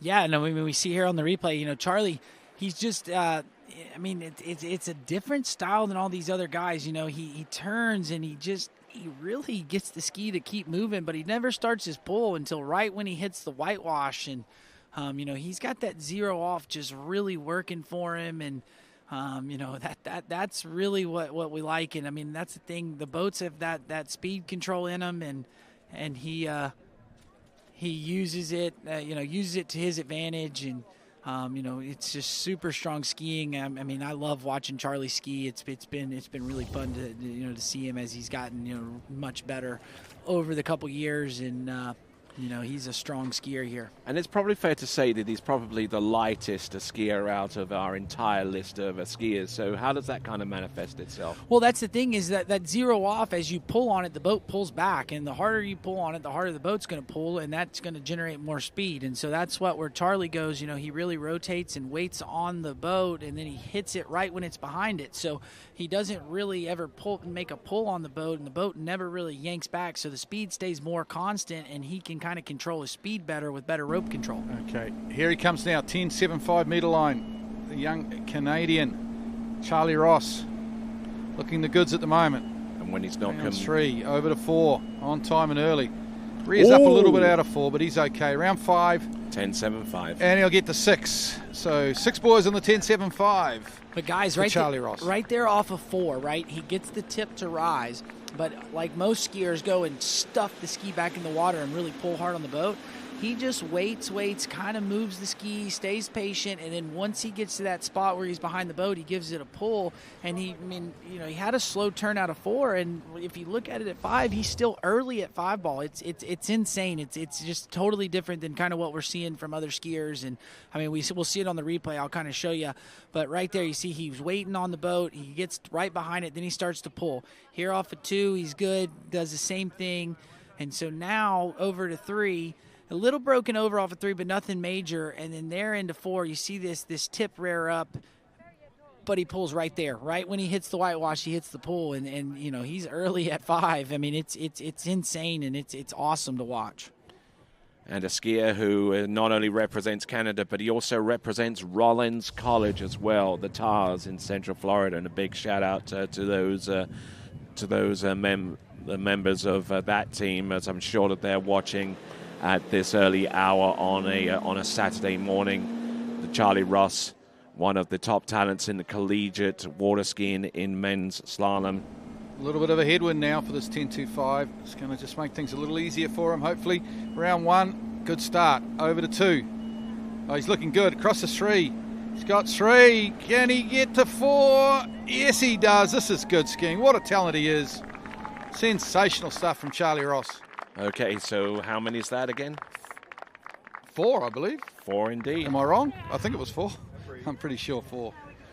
Okay, that would put him among the top 3 seeded skiers going through into the men's slalom final. So that is an ideal spot to be, because by the time you get to that spot, you know exactly what you need to do in order to put yourself on the podium.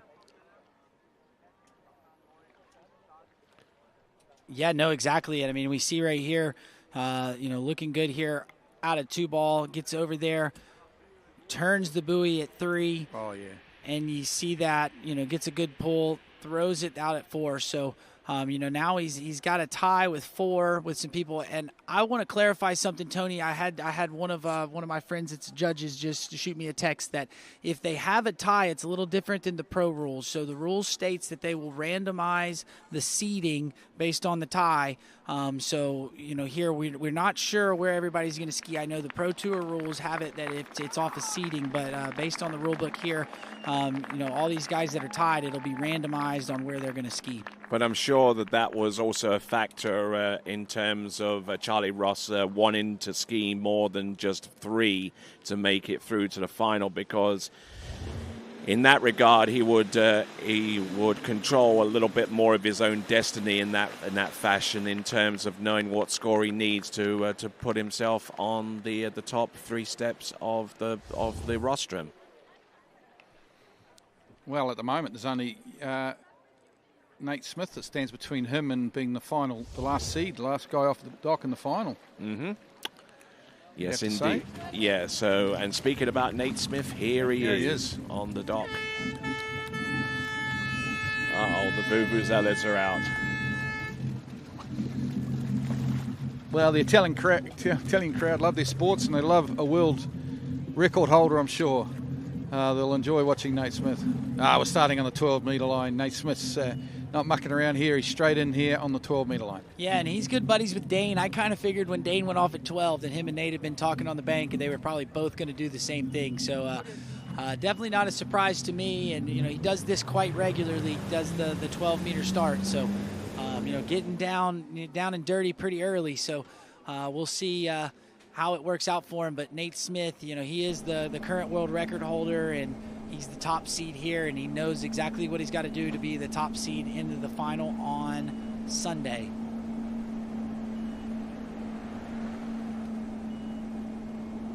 Right, not looking bad here. Opening pass, Nate Smith, who's had a few changes in his life in recent seasons. Not the everyday skier that he typically has been in the past. And with that in mind, let's check in with Wade. Hey guys, here with Mr. Charlie Ross. Nice TikTok, dude. I didn't know you had it in you, right? So you've won Moomba this year, won Monaco, looking strong today, man. Yeah, thank you. Nerves were definitely there, but happy to get it done. The last two Worlds, didn't quite go my way, so happy to kind of be pushing, peaking right into it, and make finals. I mean, I forget who said it yesterday, but they said you can't win the Worlds, but you can definitely lose it in prelims. So happy and, yeah, relieved. Nice. I'll just let you hang and chill and enjoy the moment. Enjoy your day. See you in the final tomorrow. Back to you guys. And Tony, he said he was nervous, and I mean, I agree. All these skiers out here nervous to make the final, but something that I like to commend about Charlie, in the past, it looked like he was just real serious and just super dialed, and right now, he just seems like he's having so much fun out there, right? You can just see it, his body language on the shore and everything, how he goes about things are a little bit different than it was a couple of years ago, and you're seeing that roll into his skiing and the scores that he's getting. Yeah, a lot of the weight of expectation seems to be lifted from his shoulders now, and he's actually performing better the more he relaxes. 11.25 metre line now for Nate Smith, world record holder, of course. And getting this done with consummate ease in those beautiful conditions here. Yes, fantastic effort there from Nate Smith as he slices and dices his way throughout the entirety of that run. Our very last skier in the men's slalom event in the Elimination Round Series. Now, the results as they stand right now. Three-way tie for the lead between Cole McCormick, Dane Meckler, and Charlie Ross. And then we've got an eight-way tie for fourth. And then currently in 12th spot right now is Joel Poland. But that score of 2 1/4 at 41 off or 10.25 meters is under serious threat from the current skier that's on the water right now, Nate Smith. Certainly is. Nate with the 10.75 coming up next. As you were saying earlier, Tony, full-time job now, of course. Maybe not training quite as much as he used to be.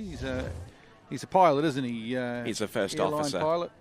Yeah, no, he's been flying planes, and I had dinner with him and my sister last night, and we were kind of chatting with it, and he was kind of telling us about it. I think he needs 100 more hours, and then he can kind of go and kind of put his resume in at some of the bigger airlines, but definitely flying a bunch of planes. So 10.75, no easy task here. Tony, take it away.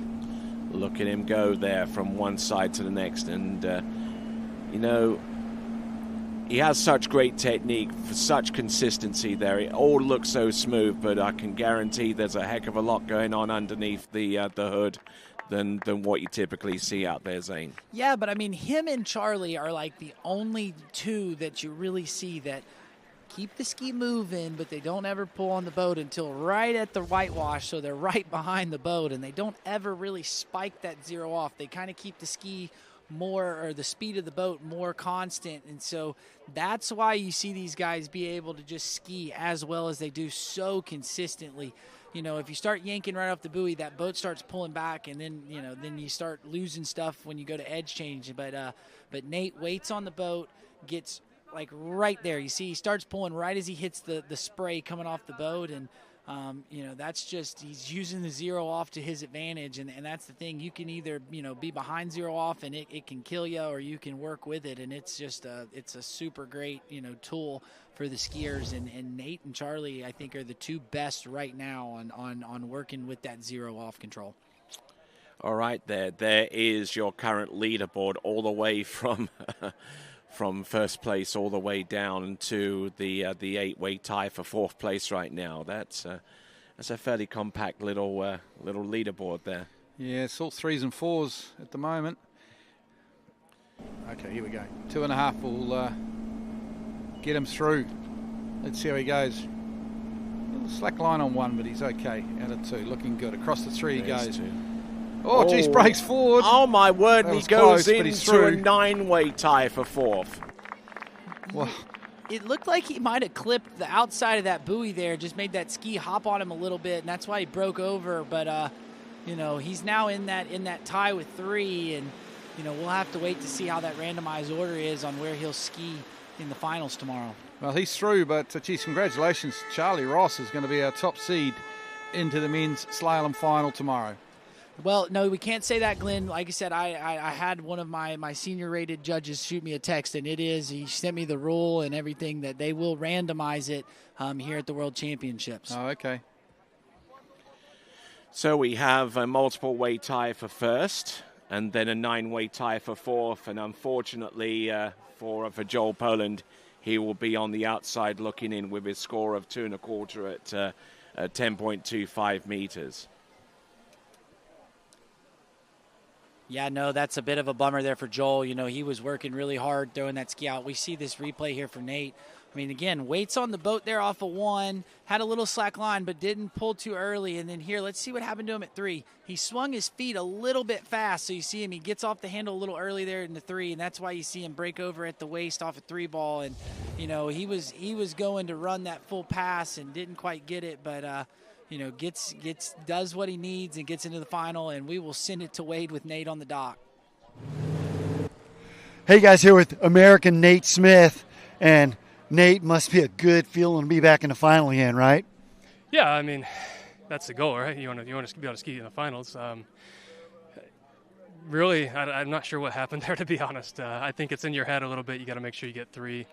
You want to run it every time, but it's the Worlds. Everybody's skiing well, and it feels amazing out there. I have no complaints. I just swung early to 3. That's really all that happened. Yeah, well, so any you said any swing changes that you might be thinking for tomorrow based off what happened today? No, I started at 35 there. I really had no reason other than I just felt like that was the thing to do today. Everybody skied well both ways. I mean, Dane ran 4 coming back this way. Guys ran 4 going the other way. It all seems to be pretty equal, but no, just know that tomorrow is, let it rip. You don't have to really worry about anything. It's either all or nothing. Today is make sure you get there. A couple people missed gates down there from that end, so that was in my head a little bit. Make sure I was going down the middle, which I don't normally always do. So, all those things add up, and just narrow it 3. No, but you did it. Pass, fail. You passed. Get a shot tomorrow. So, yeah, enjoy the rest of the day. Back to you guys. All right, then. Let's take a look at this leaderboard. And this is going to make for interesting reading, folks. Are you ready? 3-way tie for 1st exists between Cole McCormick, Dane Meckler, and Charlie Ross, and there'll be a randomized draw to determine who would ski 3rd from last, 2nd from last, or last off the dock. But the really tricky situation is the multiple-way tie for 4th, and any one of those skiers that you see in 4th place could potentially start either 1st off the dock or 4th from last off the dock, and everywhere in between there, Zane. Yeah, exactly. I mean, so that a little bit different rules in the Pro Tour. So we have that randomized order. So we'll have to wait and see, when they release the start list on kind of how they go. But congrats to all our skiers. You getting in. I mean, that's a big cut. 3 at 10.25, it gets you in, and so great skiing from our skiers. And I'm really, really, really looking forward to that men's slalom final tomorrow. It's gonna be a really fun one to watch. You, me, both. So we've got live and continuing action. We are going to go into the Women's Tricks Series 2 and 1. You are watching continuing coverage of the 2025 World Open Water Ski Championships, coming to you from the commune of Richeto, the province of Navarra, the region of Piemonte, right here live at the Parco Nautico di Sesia, the home site of the FISSW. And when we return, we will have some trick skiing coming for you next. What if I told you there was a place place where the sounds of nature are only broken by the roar of a boat. A place where that summer feeling lasts all year long. A place where the Florida sun is only outshined by the smiles of the skiers. A place where first-time skiers can ski alongside world champions, and the world-class coaches work with all levels of skiers. What if I told you there was a place where life slows down and your only job is to make lifelong memories? That place is Swiss Water Ski Resort. Book your trip at SwissWaterSkiResort.com.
See you in Vienna.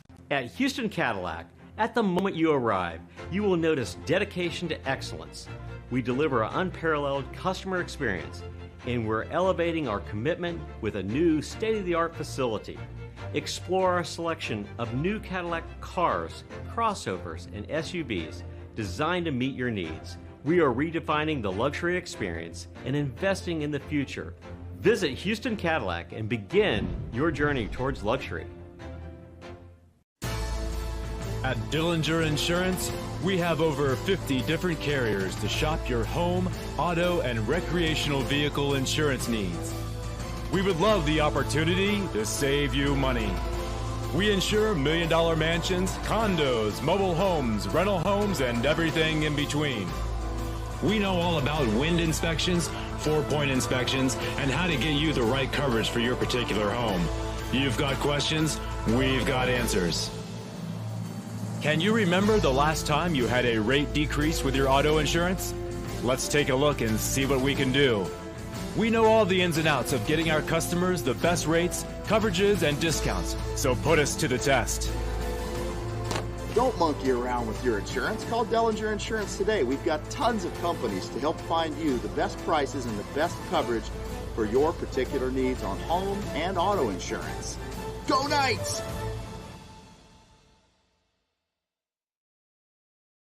My name is Thibaut Dalen and I'm the broker of Dalen Real Estate. And today I want to show you some of our special listings located in Florida's world famous water ski hotspots.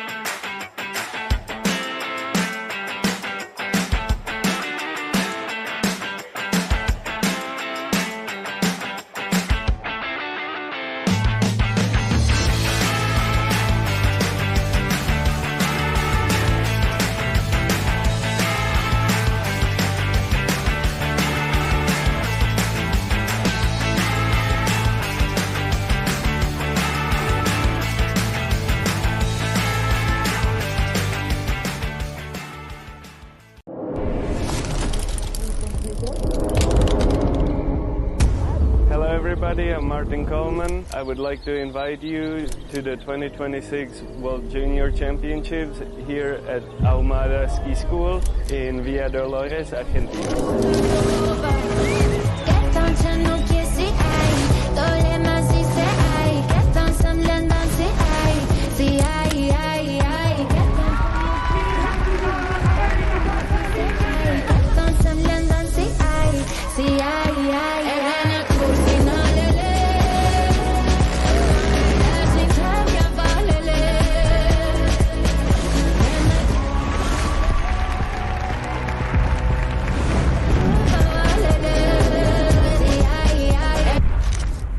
Sí, llevo 15 días acá y 16 asados.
Well, welcome back to live and continuing coverage of the 2025 Open World Water Ski Championships, coming to you from Parco Nautico di Sesia, the headquarters of the Federazione Italia Surfing Ski Nautico e Wakeboard.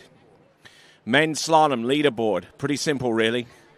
Three tying for the lead, and the rest all tying for fourth out of the 12 that make it through to the next round. Let's have a look and see the ties for the lead.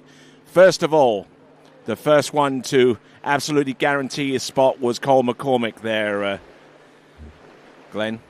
Yeah, absolutely, and he skied super well to get this 4 at 10.25.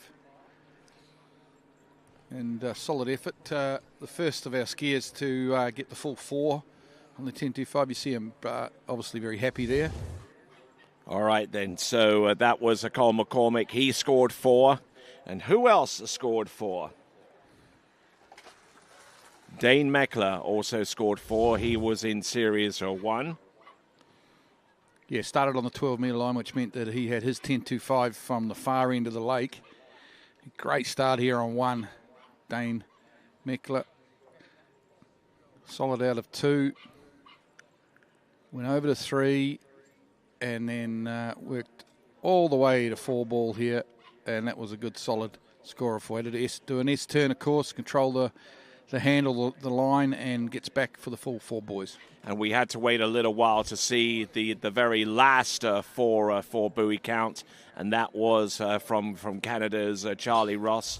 We'll take a look at this again, but his 4 was from the opposite direction because he started in on the line length of 30 meters, whereas the previous whereas Dane Meckler started in on 12. Yeah, this young guy's pretty relaxed out there. He's cool and calm now. After a couple of pro victories this year, he's really announced his arrival into the top echelon of men's slalom skiers. And there you go, young Canadian. Charlie Ross with 4. So the U21 World Men's Slalom Champion from this season will be in contention for the big one, the Open World Championship.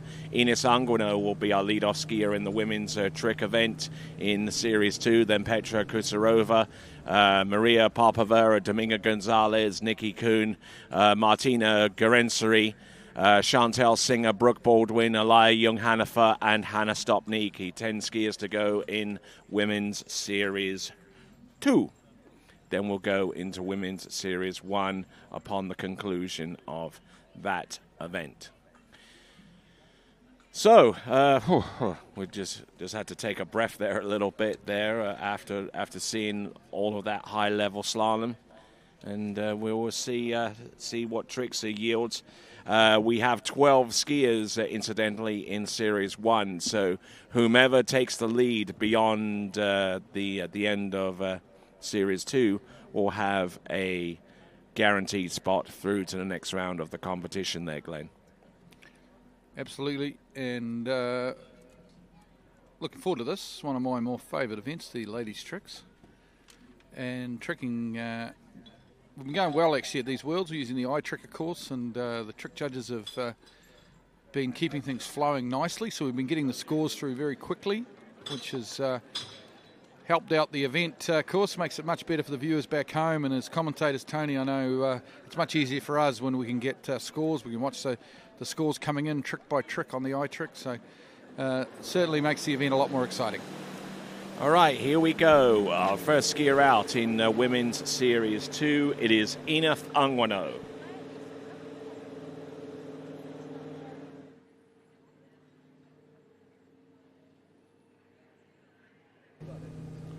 Getting set up for her first trick.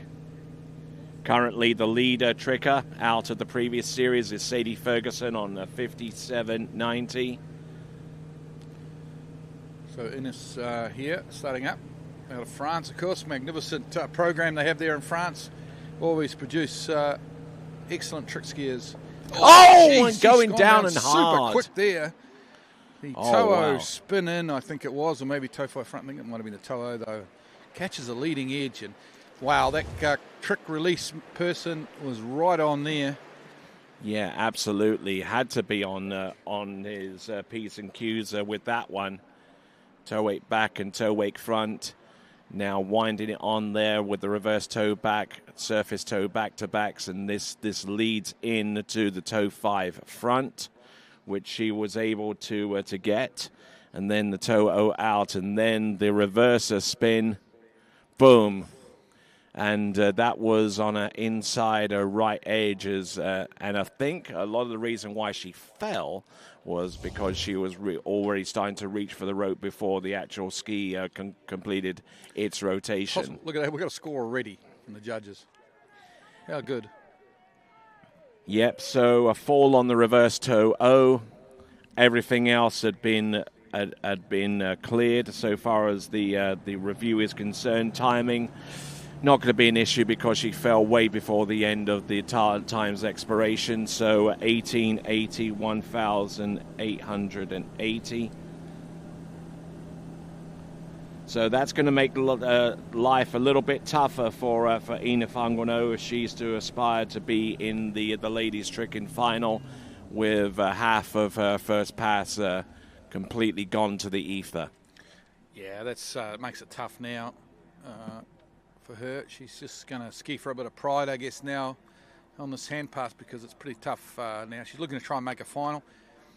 I don't know what the cut line will be. It's probably typically what, 6,500, 7,000. I'm not sure. Maybe that's maybe not quite that high.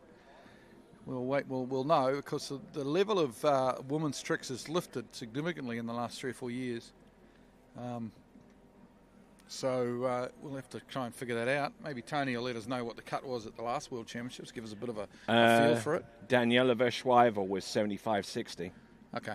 well, I'm a bit light then. So the cut's likely to be similar, I would think. That would have given her 7,500. 12th, and Aliyah Young-Hanifa was actually the first person out with her score of 71.30. And Aliyah Young-Hanifa is actually in the series. So a little bit of redemption could be on the offering here. Yeah. Does show you how strong the field is, though, that Aliyah is in this second seed, because you'd pick her to be a seed number 1 skier, tricker, but it's obviously a very strong field. All right there, so here comes Ines Anguino, who I believe competed in these championships 2 seasons ago.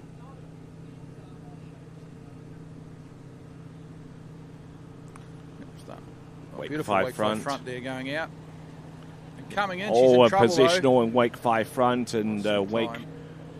And I think that fall kind of knocked the stuff in so far as her focus is concerned. There's there are the flips. Flip twist to the front, surface O, and yeah, that expression says it all, doesn't it? Yeah. Well, she stands it up, but lost a fair bit of time there with her reverse wake 5 front.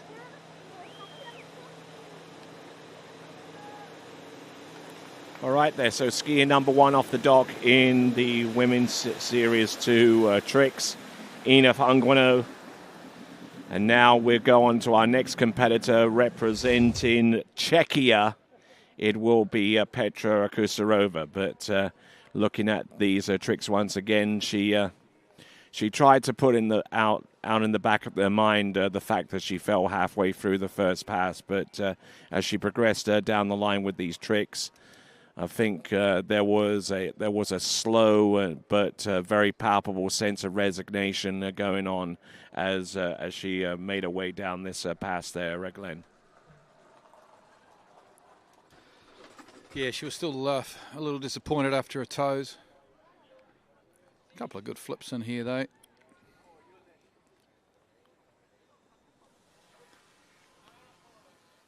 So decent flips there. There's the flip twist back to front.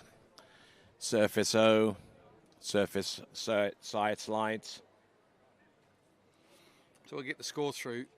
I think that last flip potentially might be out of time just because she lost so much time after the wake 5 front, but I'm not sure. We'll wait and see. The trick that is coming under scrutiny so far as timing is concerned is the surface O, so it looks like that back to front flip might well be within time. Well, that's the main thing. She gets her flips in time. So 28.60 on hands is not a bad score, but unfortunately because she only scored 18.80 on the toes, she's not going to get the total score that she was looking for. The total score we project that she will have on the basis of her toe tricks and in addition to the hands should be in the range of 4,740, 4,740. They're still in the reviewing phase right now, so that trick score might be revised downwards. But judging by what we've seen out there, I think that that score of 4,740 should hold as we now get ready for Petra Kusarova.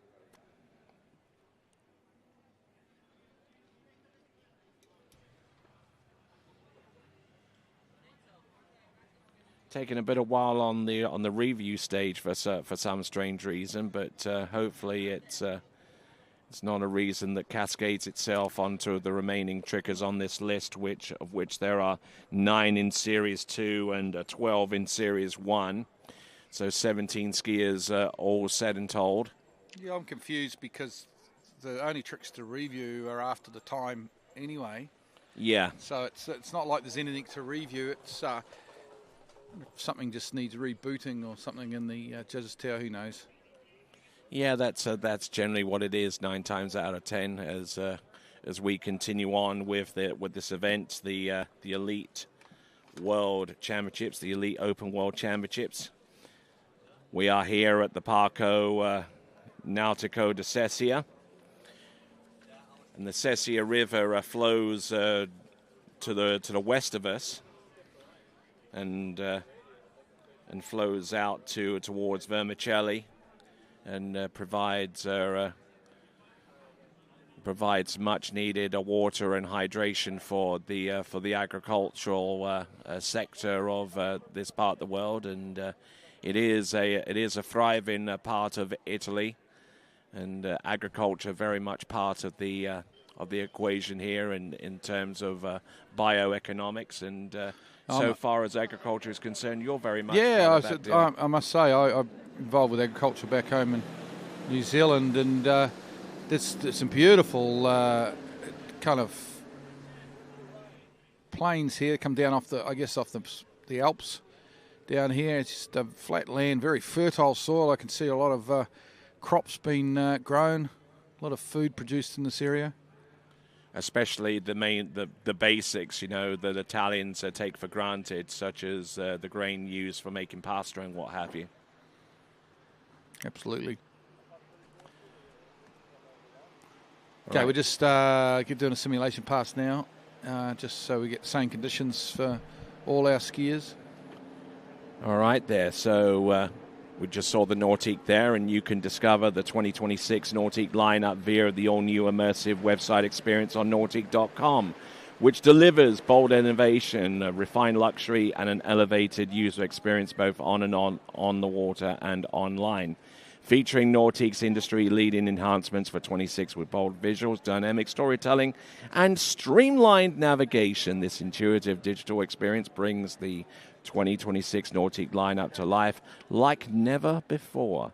Explore the complete 2026 Nautique model year lineup and experience the future of water sports at the newly reimagined Nautique.com.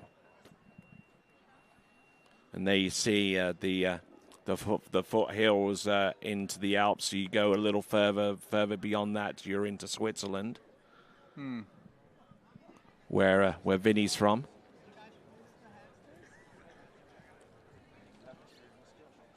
And Vincent Stadabauer operating the ones and the twos.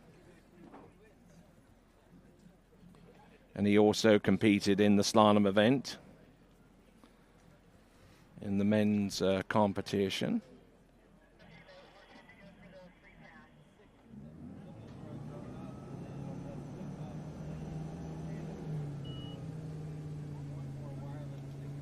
Okay, so the boat's heading back to the dock. Obviously, we've got the all clear.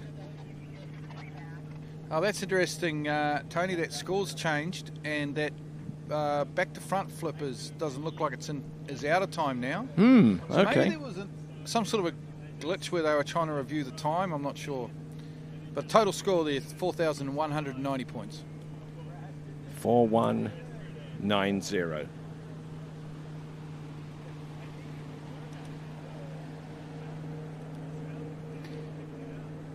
Yeah, I must say, because of the little bobble that we saw from Ines on that reverse wake 5 front, I was surprised that she'd got all 3 flips in time. So, because she did lose, she probably would have lost 3 seconds there where she headed off outside the far wake. Here's a good shot of Glenn Martin, one of our boat drivers, of course. Doing a fine job, and pretty much the best driver that the Oceaner has to offer. Yeah, I think so. I'd rate him as number 1. We've got a Kiwi driver, young guy Alex King, who's a very good skier himself. Yeah, I know. Also a really good driver from Oceania. Yeah. He drove at the Marrakesh Pro, not this season, but last season. Yeah, so... Yeah, he's really rate him as a top driver. I think you'll see him he's still skiing a bit, but once he finishes skiing, I think you'll see him driving around a few World Championships. Alex King. All right, then. So here we go. Our next competitor, it should be coming to us from Czechia. It is Petra Kusarova.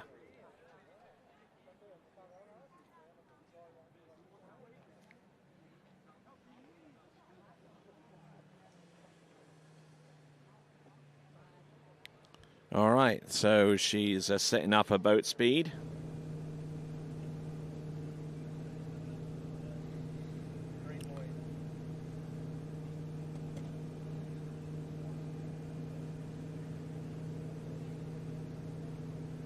toe tricks to open up with. Toe 7 front, toe 5 back, toe back to backs, one on for the toe 5 front, toe out, toe back in. A tried and true sequence here. Toe 8 back to back, toe 8 back, and toe 8 front, a couple of toe sides. Yeah, pretty good. Pretty standard stuff there for a skier of her level. Yeah, excellent. I kind of like the way she does the toe wake back to back and then keeps travelling across to the next wake to do some toe wake 180s. It's kind of a little bit different. Maybe she took 1 or 2 hints from someone like Louis Duplan-Freiburg. Absolutely. Yes, toe 7 there, 450 points, and toe 5 back. Of course, as methodically as she does those tricks, it obviously it obviously carries a little bit of risk that that some of the tricks that you have towards the end may not be within the 20 seconds, so you would lose some points as a result. In this instance, it would appear that the reverse toe side right at the very end in its review period looks like it's not going to be included. 20 seconds expired just after her original toe side. So she loses 150 points as a result, and gives her a total on pass number 1 of 32.10. 3,210. That's actually quite a high-scoring toe pass for the type of trick she's doing there. Yep, and you see all those tricks, pretty much all of them are credit. And actually the score has been revised upwards. Now you add that toe side as a result of putting in the timing template against the run. So it's going to be 33.40 as a result. There were some concerns with those 2 side slide not being 90 degrees for 2 out of the 5 judges.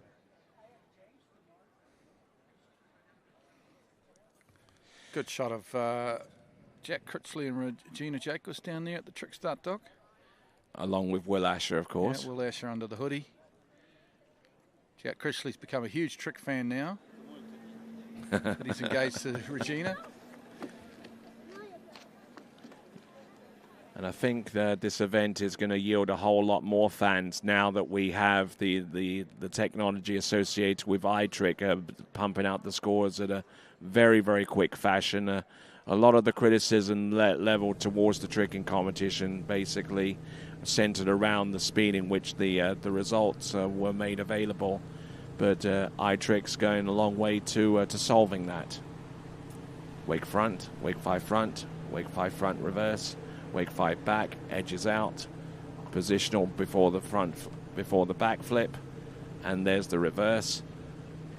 And now going headlong in for the flip twister, back to front, and good solid effort there. 2 stand-up runs, about the most that she could ask for. Yeah, this will be our new leader, Tony. I know our overnight leader was Sadie Ferguson. At what was she, about 5,800 points, 5,700 something, but I'm pretty sure Petra will have got ahead of Sadie. That score to me looked, it could be 6,500 points, maybe even slightly more. We'll wait and see. Depends what's in time and make sure everything's credit, of course, but.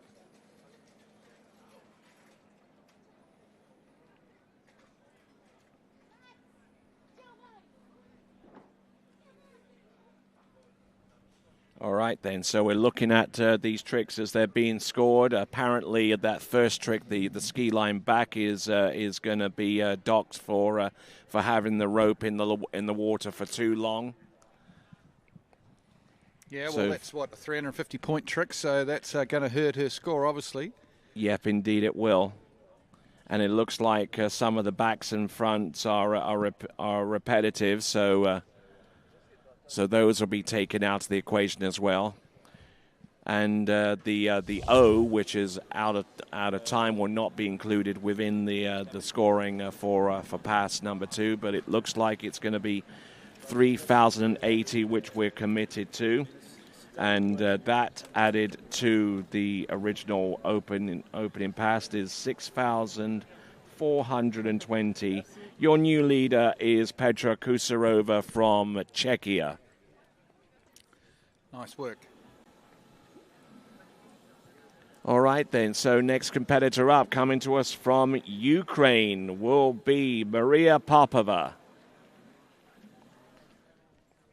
Maria Popova, who's tasted success at European junior level and also in U21 level as well, particularly in her favorite event, which is the tricks discipline, which we are contesting right now. Now, the Ukrainians are known for a little bit of innovation in the way that they structure their runs, you know, with backs and back-to-backs thrown in all kinds of different directions in less than conventional spots. Here we go. There's the wake 5 front. Now she goes in for the back flip. She goes in for the back flip reverse, getting plenty of... Whoa, and she tries to recover there on that second back flip and unfortunately unable to do so. So Maria Popova will be a little bit disappointed with that effort. Yeah, that's disappointing. So much work, so many hours of training go into the trick event, and she started fine. It was a good wake 5 front there. A little bit of an unusual run. I thought you'd normally see a second wake 5 front after that first one. But she wanted to get into her flips. She went up here, just got the wobbles, didn't she? I thought she could have saved this, to be honest, but obviously not. Just lost complete control. So, and just illustrates to you how hard it is to actually balance on that trick ski. It's not that long. It's maybe 42, maybe 43 inches long. No fins on the bottom, and that thing will just slip up underneath you like you wouldn't believe if you're not prepared for it. So 990 points is a committed score for Maria Popova from Ukraine. As we see Glenn Martin at the helm of that towboat, part of our cadre of 4 drivers in this competition. He, alongside Andrew Bergman, Manuel Domini, and of course Scott Ellis, and actually had an opportunity last night to talk a little bit with Scott Ellis for the TWBC podcast, and asked him questions about his origin within the sport and what led him to become an official driver. And also he told me about the catalyst which got him involved in the sport right at the very beginning, and it involves fast food Mexican takeaway. If you want to listen to that podcast episode. Tony, I think I might have to listen to that on the way back to the hotel tonight. Yes, indeed. And check it out on your favorite podcasting platform, TWBC Podcast, available wherever you listen to your favorite podcast. Maria Popova, 29 kilometers an hour, Bravo 2, no ballast, toe tricks. Let's see what she's got. All right, let's see. Out of the Ukrainian program, of course, a lot of these tricks would have been learnt in the swimming pool. And she's going pretty well, isn't she? Quick toe tricking. A lot of points here quickly. Oh, she's toe wake. Oh, and the toe wake and just really, really unfortunate there. And competing in her first Open World Championships, and she can only learn from this experience. I mean, and because at a European level, she's been highly successful in U14, U17, U21. But for the time being, at least, Maria Popova would just have to make do with the tricks that she performed on hands and there on toes. We're projecting a score of 1,950 to give her a grand total of 2,940.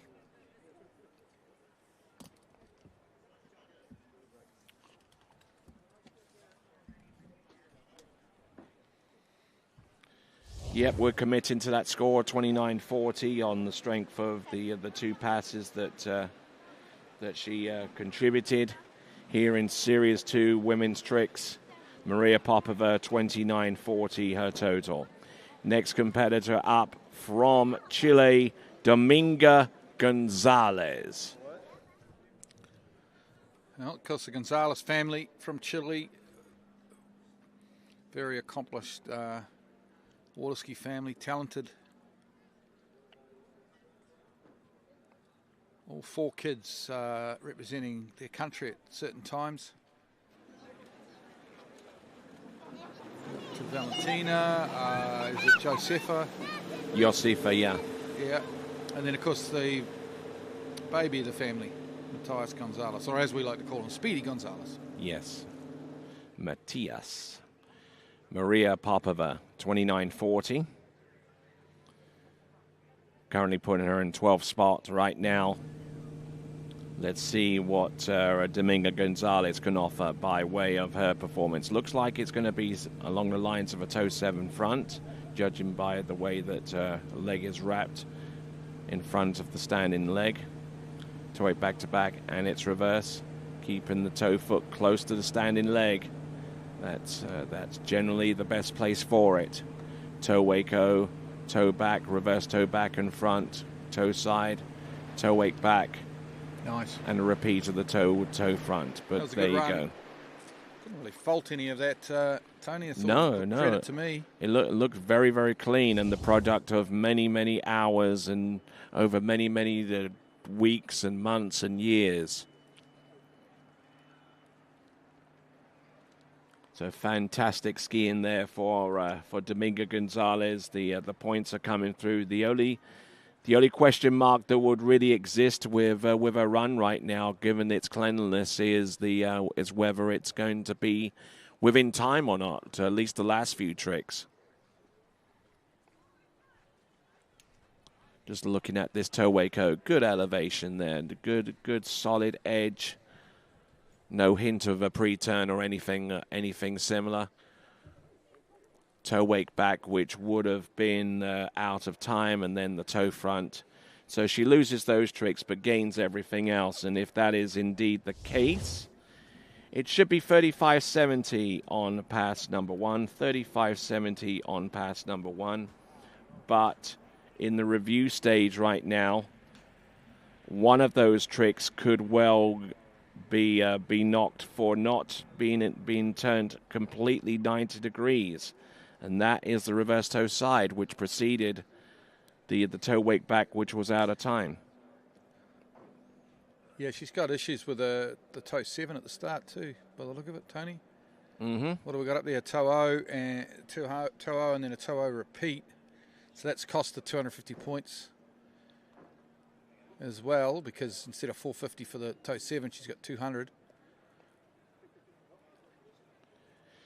All right then. So the score is now 31.40, 31.40 on pass number 1. And now we're judging these tricks on pass number 2, ski line back. We'll soon see if that rope was out of the water in mid-rotation. Oh, and unfortunately there for Dominga, just getting a little bit caught on the other wake, just sending it way too hard across wake the front. wake 5 front. Yeah, absolutely. Can be a bit of a niggly trick at times. They're good. I mean, they're 310 points, and you can do them quite quickly, but can be quite hard sometimes to get them credit, and then every now and again you can fall on them. The one-handed wake back-to-backs there.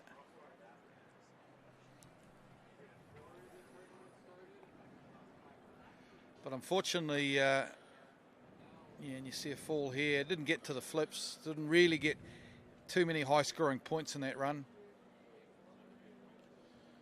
All right then. So as the tricking event takes place, a lot of people are chowing down for some lunch, and the lunch stalls are full to bursting right now. We do have a couple of food trucks here on site, and they're doing a brisk business right now, aren't they? I wonder if we can get a shot of that on the TWB webcast. The queues are huge at the food trucks. All right, then. So we're committing to a score of 1,030 points on the pass number 2, giving us a grand total of 41.70, 4,170 points on the strength of her 2 runs with 31.40 on pass 1, 1,030 on pass number 2, grand total 41.70. Skier on the water now, representing Austria. It is Nicola Kuhn.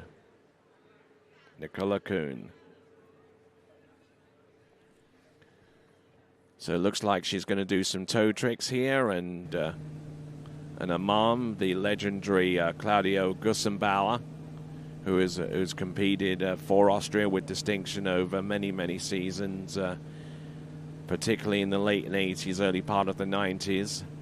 This is her daughter.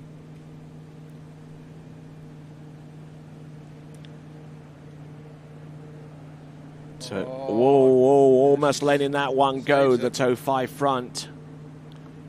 Toe wake O. Toe wake lino. Toe wake back and to the front. And should have lost a little bit of time. For the time.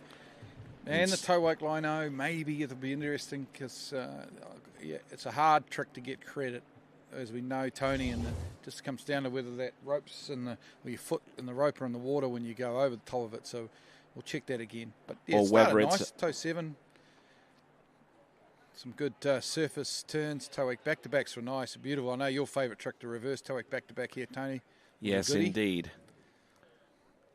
And it's just really one of those gateway tricks, isn't it? You know, I mean, if you can get the reverse toe wake back-to-back, then it really sets you up for a whole bunch of other stuff that comes up afterwards, especially when it comes to spinning with those 2 back-to-backs to take the slack out of the line before you go in for the toe 5 front and the toe O's afterwards. Toe wake lino, toe wake back. And but the main question is how many of those tricks at the very end would count towards time, and it looks like that, well, first of all, the toe wake lino appears to have been struck down because the foot was in the water, in the opinion of most of the officials. And then after that, the timing really comes into sharp relief with the toe wake back and the toe front being out of time 7. as well. Toe 7 as well, Tony, at the start. Same as our previous skier. And I didn't actually, got to say, I didn't notice that. There must have been a pause between the first 360 and the second 360 in that toe 7. They've been quite, you know, I wouldn't go so far as to say strict, but they've been quite. What would be a better word? Yeah, particular. Yeah, I mean, it is a world. So you've got to, you've got good judges here. They're going to notice things that we don't notice, Tony, because that's why they're top judges. But we're committed to a score of 2460, 2,460 on pass number 1. Toe wake lino and anything beyond that point out of time. And, of course, that toe 7 front that was a huge trick at the beginning, only scoring 200 points because it was adjudged to have been a toe O, and anything of a similar nature after that was a repeat. So here we go, coming on in. Wake 5 front, positional wake 5 front reverse. Beautiful, fantastic. Here we go. There's the backflip, a little case in the wake here. The reverse. Flip twist to the back. Great hand run, Tony. It's whoa, and almost that doesn't really matter that. though, does it? Because you got a flips in, and that's a good toe run. Good stuff. I think it's just a shame about a couple of the toe tricks, but it's still going to be a good score. Yeah, some really good hand tricks to boot there, including the backflips. But probably feeling the nerves and the pressure a little bit too much there. But we'll see how this is scored. We'll have a look at the instant replay, at least from the early indications on this second and final pass. It would appear that the vast majority of what she produced out there was scored, Maybe they have some timing issues in regards to the front at the very end, which is where things just decided to collapse there, and but for a little extra grip there at the end of pass number 2, courtesy of Nikki Kuhn from Austria.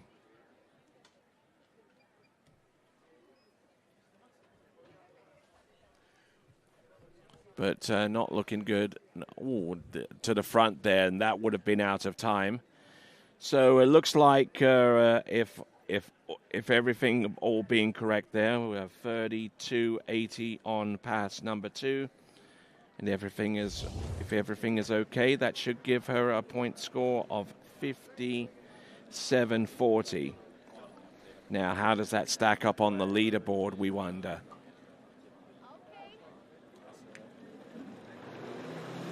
So, 57.40 committed score, the official score now, and currently putting Nikki Kuhn in third. Petra Kusarova is currently in first spot right now with 64.20. Then Sadie Ferguson is in second, and in third place, you just seen that performance courtesy of Nicole Kuhn. Martina Gorensari from Czechia is on the water now. Lots of height on those Wake 540s and the flips. Good transition between flips. This is a good run here.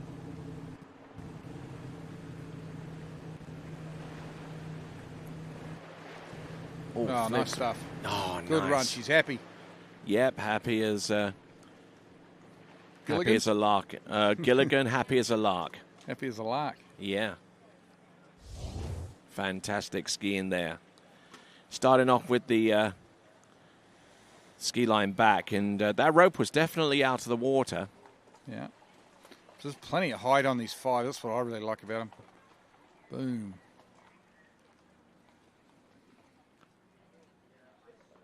She's a talented young lady. On that good Avalon trick ski, a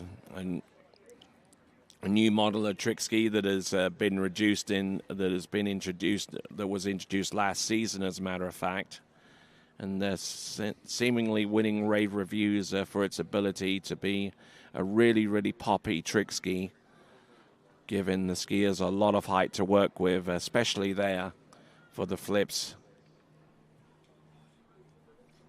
And there you go, not looking too bad. The only question mark being whether the flip back-to-back, the back-to-back mob would have been in time. But it looks like there appears to be a question mark also on the very first trick, which was the ski line back. They're saying that the rope was in the water for a little bit of that trick's execution, so that wouldn't be credited. However, everything else appears to be okay aside from the back-to-back mob right at the very end and any subsequent trick that came afterwards. So timing and the trick pass has been committed, 33.50 on pass number 1. So pretty much a better than average score that would compared to a lot of the other skiers that we've seen with the handle pass. Toe pass right now for Martina Gorensari from Czechia.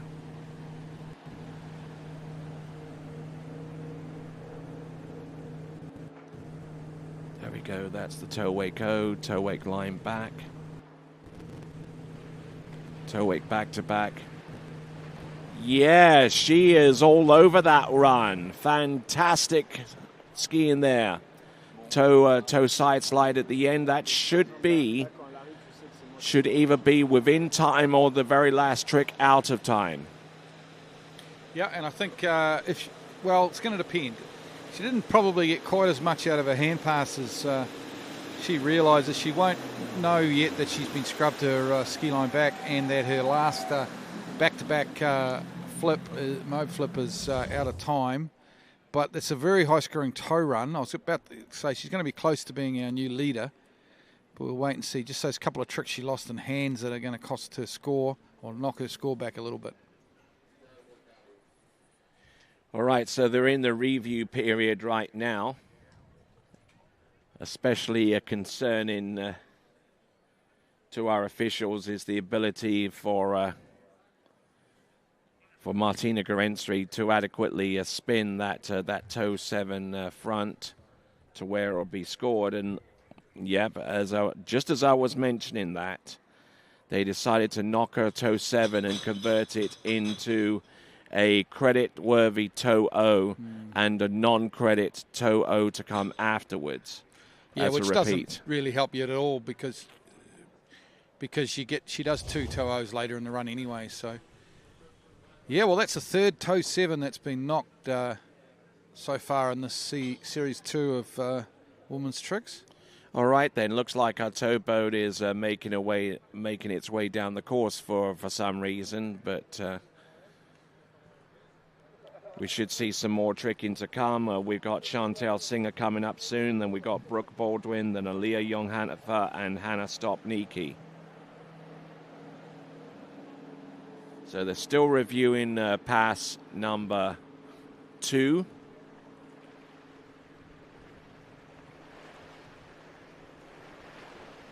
And just waiting for the judgment to be made on pass number 2.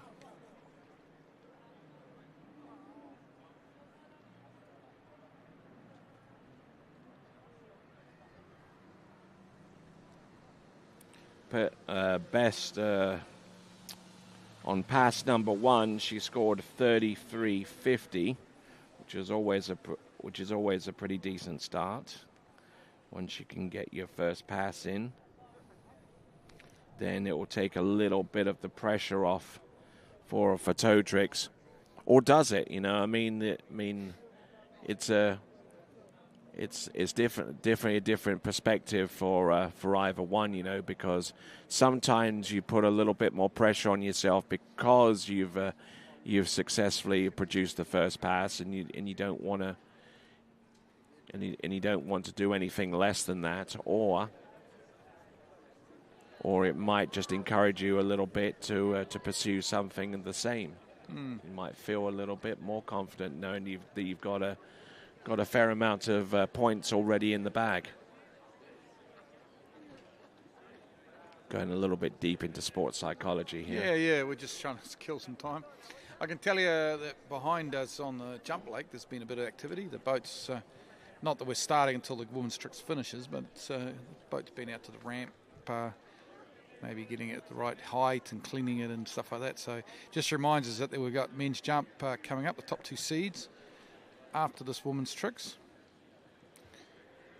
Chantel Singer on the dock, next skier, and of course this Canadian team coach, Cole Grant.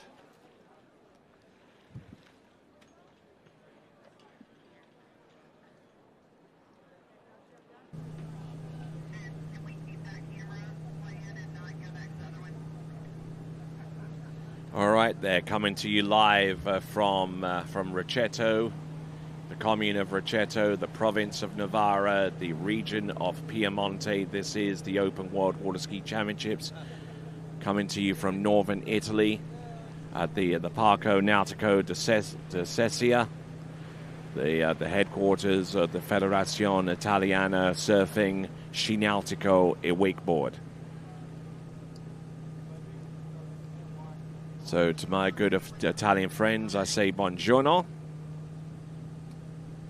And to everyone else, a good afternoon from wherever you happen to be. Current time right now is about 1:45 to 2 in the afternoon right here in the region of Piemonte in northern Italy. And we are in the midst of the tricking competition, Ladies Series 2. Skier about to take to the water from Canada is going to be Chantal Singer.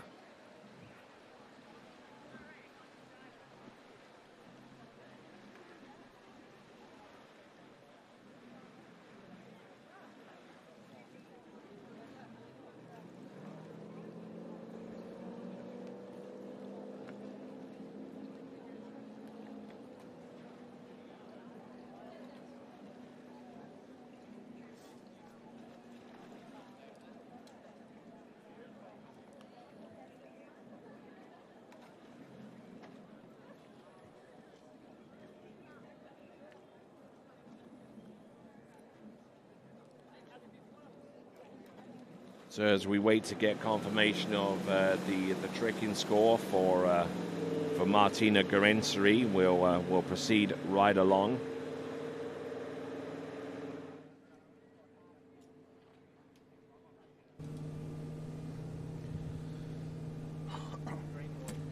So it looks like we're going to commit to a score of a 61.50 for Martina Garenseri as we work our way to our next competitor, Chantal Singer, toe 7 front. Toe wake back-to-back reverse. Toe 5 front, toe O out, toe O in, toe wake O, toe wake line O, toe wake line back to the front and falling on that front. And I think she might have had about a couple more tricks to do after that point. Yeah, possibly, Tony. She was certainly getting towards the end of the run, but maybe she did have another couple of little tricks to come. Let's watch the replay here.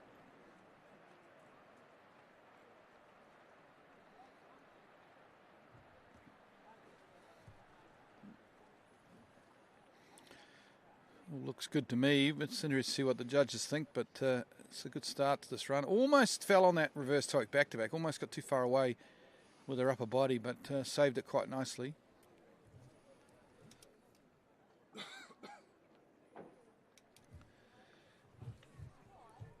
Toe wake 360. So she went over the rope here. And here. It looks good to me. And then turns to the front. I'm not sure what she would have done next. Maybe a toe wake back, or maybe she would have tried a toe line trick. I'm not sure. All right, there. So coming down to timing, of course, much of what she did was credited, as you can plainly see on the screen. She fell on the toe front.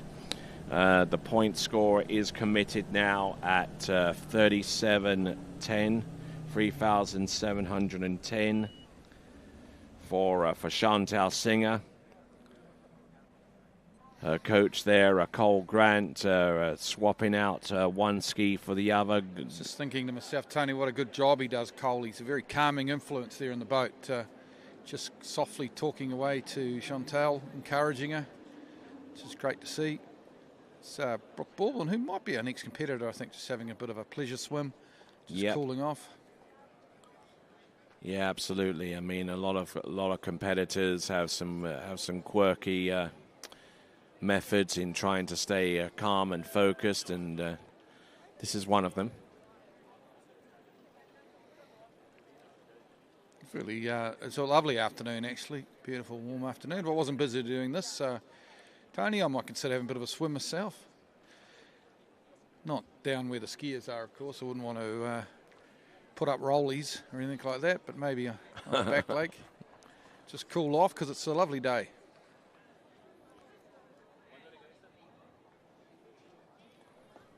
So there's Brooke Baldwin coming to us from Central Florida, specifically Groveland, and we'll find out a few more details about Brooke Baldwin in just a few moments once we get to her performance in the tricks event. And let's not forget that we still have Chantal Singer on pass number 2, 30 kph, Bravo 3 on the 0 off, no ballast to speak of. Yeah, going to be a should be a wake 5 front, I'd say. You'll be the positional to the back first, and then a wake. Yeah. Oh, took a little bit too much bite out of that cherry, but continuing on with the wake line O, ski line back, the boat speed going up. There are back flips there. Flip twist to the back. What does she have? Flip twist to the back, reverse, and surface back to back. Nicely done there, Chantal Singer. Those will be some substantial point.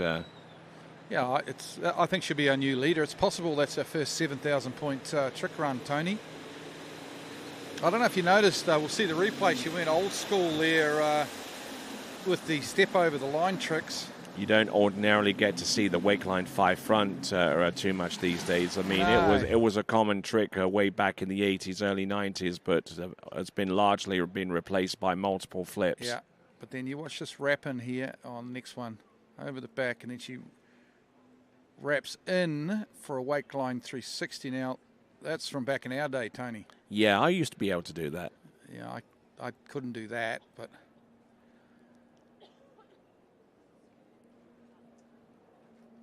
remember Bruce Neville doing that in his trick run a long, long time ago. So looking good, looking strong towards the end here, Chantal Singer.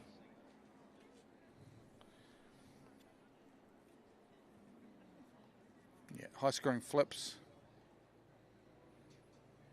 It looks like the reverse back to front, front to back flip may have been out of time, and there are some questions being raised about the back flip towards the back, and looks like I'm seeing a little bit more red as well, which does not bode well so far as best scoring effort is concerned. Looks like the timing is being invoked there, with 23.60 on pass number 2. It should give her a grand total combined with pass number 1 of 6.070. So no credit on one of the flips and out of time on the other. That's a lot of points to lose, unfortunately, for Chantal. Otherwise, it would have been north of 7,000 points. Yeah, and that's what I thought it was going to be, but ends up 6,070. Yeah, and the impact of those flips cannot be understated. Toe 5 back, toe 8 back to back, toe 8 back to back reverse. Losing a little bit of a balance here. This is Brooke Baldwin. Yeah, haven't seen her trick for a while, actually. She's been sort of had injuries, but also been a slalom specialist. It's good to see her out there on the trick ski. Competed at the Portugal Pro not too long ago as part of the Water Ski Pro Tour, and performing great there, and looking to do the same right here at the World Championships in the tricks event.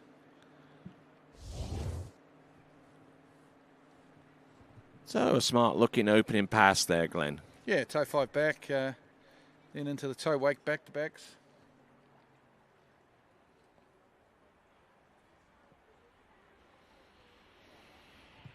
Toe back to backs, toe 5 front.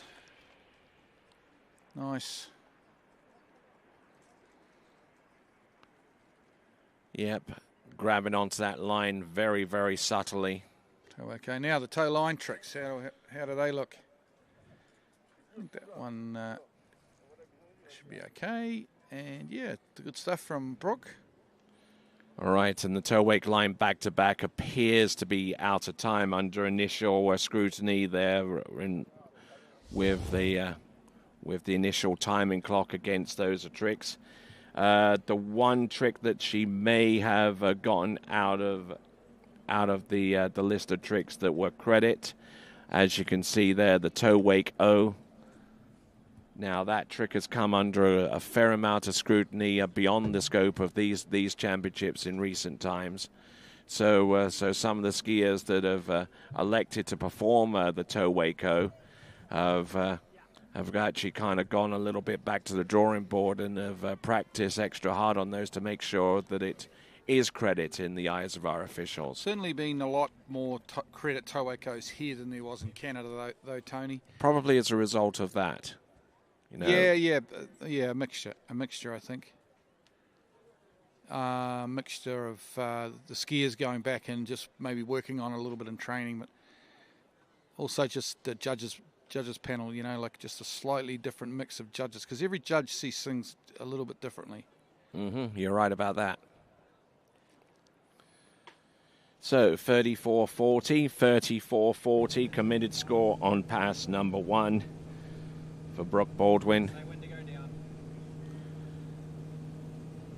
It looks like she's got hand tricks, and she's instructed the boat driver to go down in speed upon the signal from the release person. Oh, a Mo back-to-back, and landed that one pretty hard. Slowly edging in. Flip twist to the back. Flip twist to the back reverse.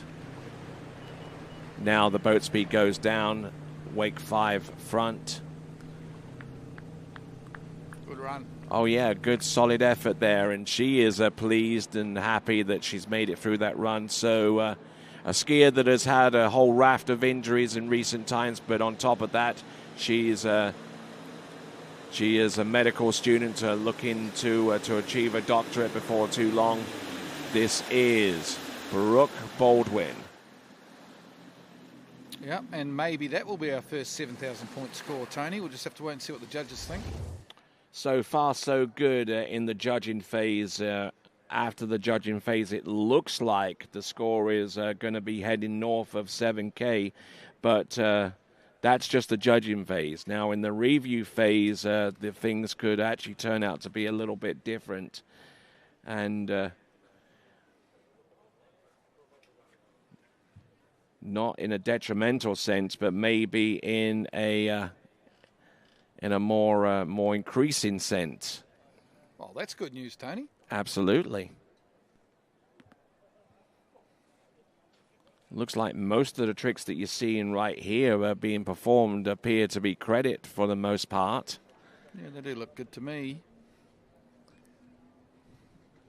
Never mind being north of 7,000, it may be north of 8,000, so 47.10. 47.10, it's still being timed, but I don't see too much of a difference beyond the scope of that point score. So maybe 47.70, this gets even better here for Brooke Baldwin.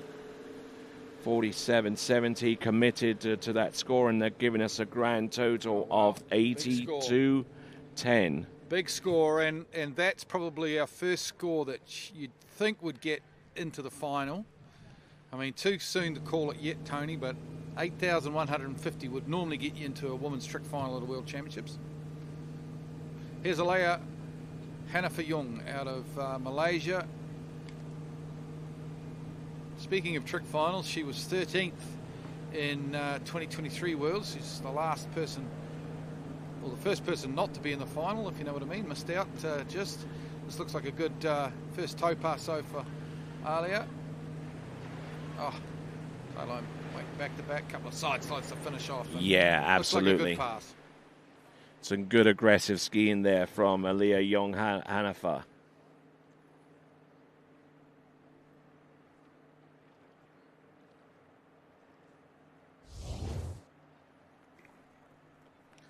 Here we go, toe 720 to start.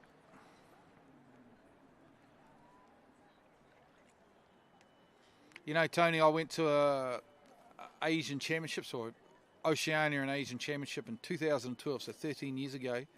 And this young lady, I think, was 9 years old, and she was doing a toe 7. Wow. At 9 years old of age. So talented, so young in the trick event. She's actually developed now, arguably her jump's her best event. She's still a very good trick skier, and she can jump as well. And jump is just one of those events that requires a whole bunch of strength and just a little bit more, and to be a little bit more physically tough as well. You know, because I mean the jumping event is just that kind of discipline that requires a little bit more. There you go. That little run of less finesse, more. If Dad Hanifa's watching at home in Malaysia, and I'm sure he is, he'll be smiling right now looking at that run there from the judges.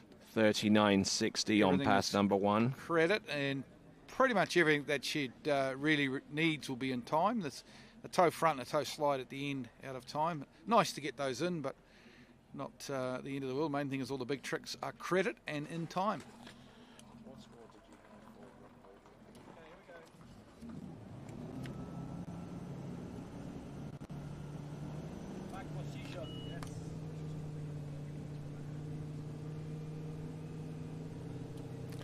The Malaysian team coach Larry Gisler there, just instructing the driver. There's a back positional trick.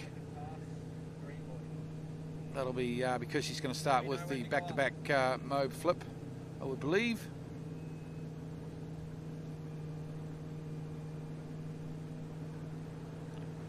Here she comes. Oh, no. Wake 5 front, Horribly actually. wrong, didn't I? Ski line back, and now goes into the flips. There's a regular back flip. There's its reverse. She can do 4 more flips, positional to the back, to the Mo back, Mo back, no, back to front, front to back. Let's see what she's got here. Flip twister to the back, a couple of back-to-backs, and fantastic skiing there. And Larry in the boat there, absolutely chuffed to bits, seeing one of his students out there on the water doing exactly what was expected of her. Aliyah Yonghanafa from Malaysia. Yeah, good job. Stands up that run, and we'll see. Personal best is right up around 8,000 points. So let's see. She's got 2 stand-up passes. Should be a good chance of making this final.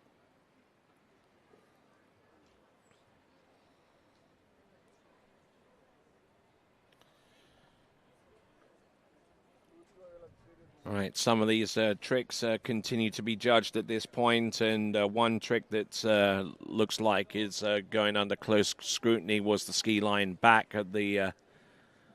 Yeah, to be fair, Tony, I must admit I just saw it on replay, and the rope was in the water when she went over it. So it's not surprising, but as long as all these flips are in time, it's still going to be a good score. Now, the one flip that could potentially be out of time was the very last one, the reverse flip to the back position, and that trick would have been out of time, as you can plainly see there up on the screen. And we have got a committed score of 35 of 30, which gives a grand total of 74.90. Yeah, which may get her into the final yet, but she's going to have a bit of a nervous wait. Wouldn't be guaranteed. Okay, Hannah Stobnicki now from Canada, the under-21 world champion. Let's see how she goes.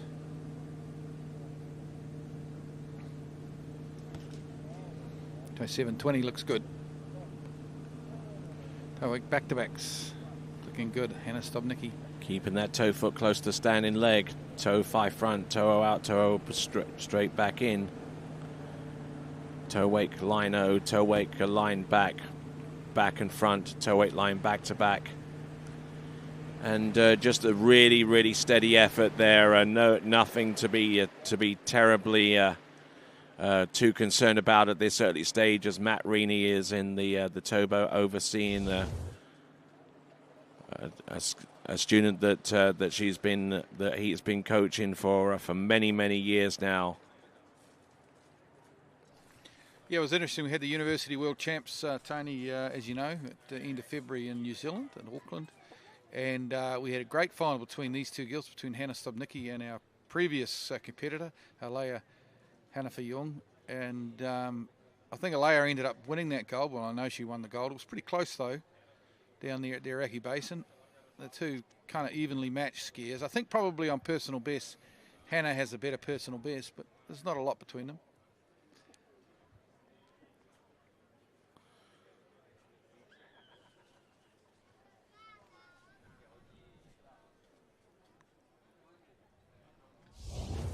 All right, solid skiing there from Hannah Stobnicki. She's our last skier to go in Series 2 Open Women's Trick Elimination. And we're looking at a point score, mostly credit. Yep, all of them are credit. Just time on that toe wake line back-to-back. She'd probably normally like or expect that to be in time, I would think. So yep, 39.10 on pass number 1. They're still reviewing a few of those tricks, okay, including that toe wake line back to back. But it might be taken off on a time basis anyway. So whether she got it credited or not may not matter so much.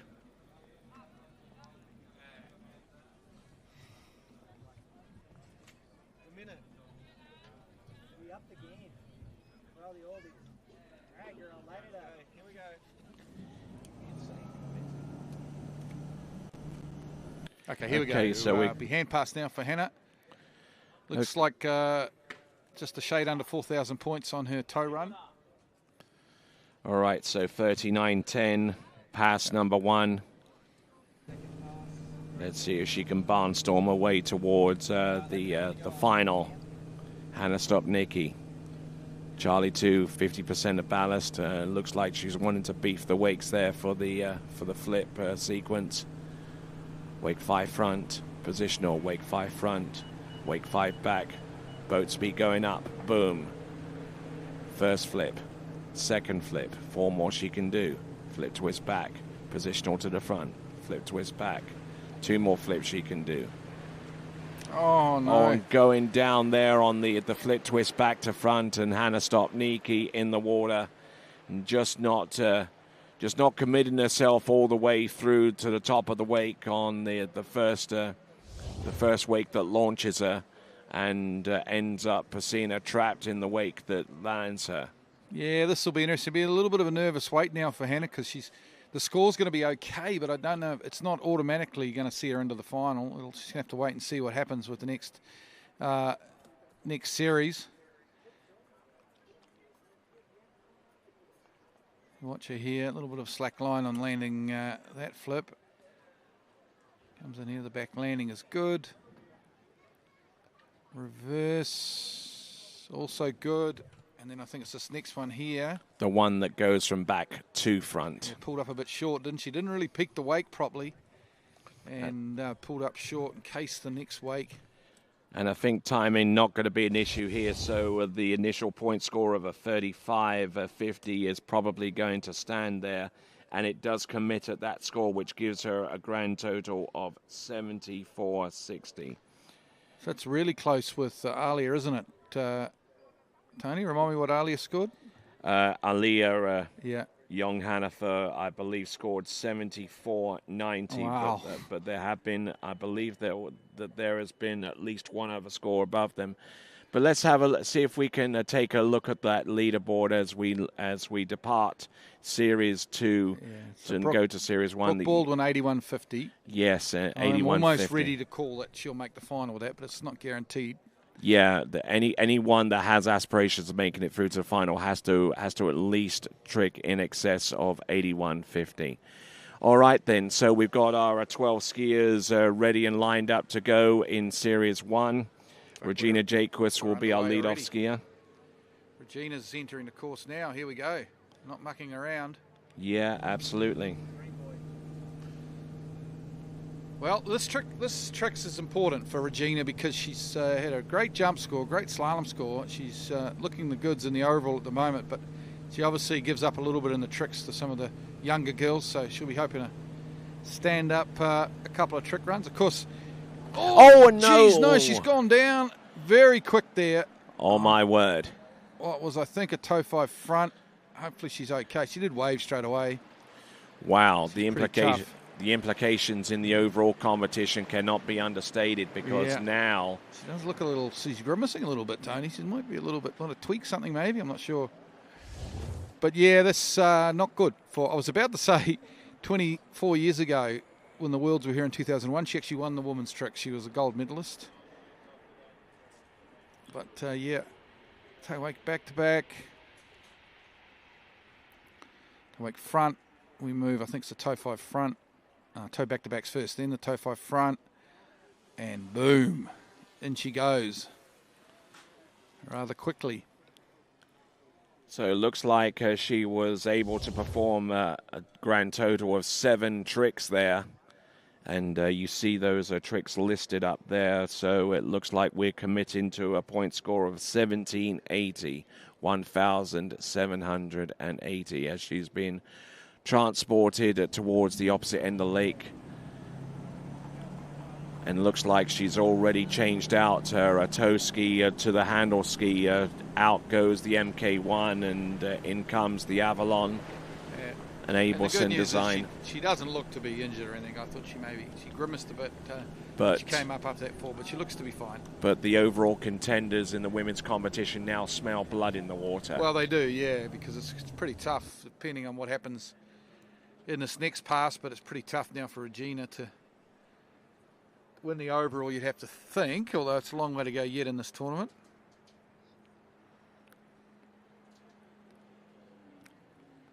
So there we see Sasha Denierskaya about to take to the water. After her, it'll be Alexa Abelson. Then Daniela Verschweivel will be fourth off the dock. Then Hannah Streltsova, Natalia Kuklevan, Paige Pagozzi, Kennedy Hansen, Janina Meckler, Anna Hunter, Neely Ross, and your current and defending world champion Erica Lang.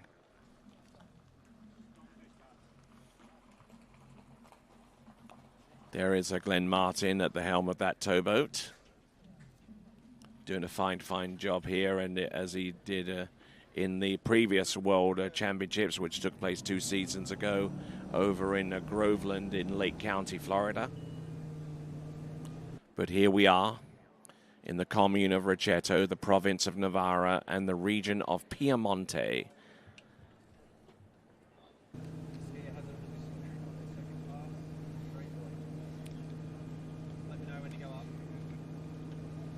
Okay, let's see what Regina can salvage out of this this trick round. Beautiful wake 5 front to start. Waco out. Going out. Ski line back to back. Ski line back, spins to the front, back flips now.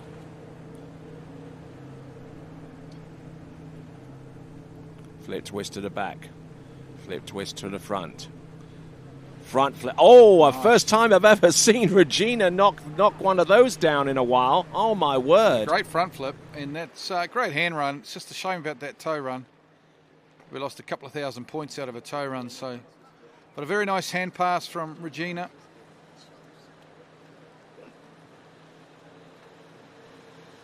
So some great trick skiing there. We're going to have a look at the instant replay, but the points are being totted up right now, and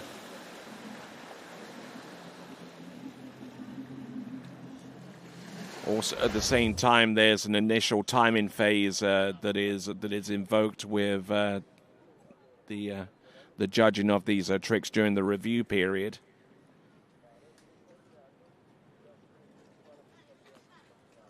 But going through each one of the tricks there's the ski line back, a rope completely out of the water. That's what the judges are looking for. Then she goes in for the regular backflip and then goes in for the reverse. Then she starts twisting with the remaining backflips as she's expended the 2 regular ones, the flip twist to the front. And then she sets up for this move. Boom!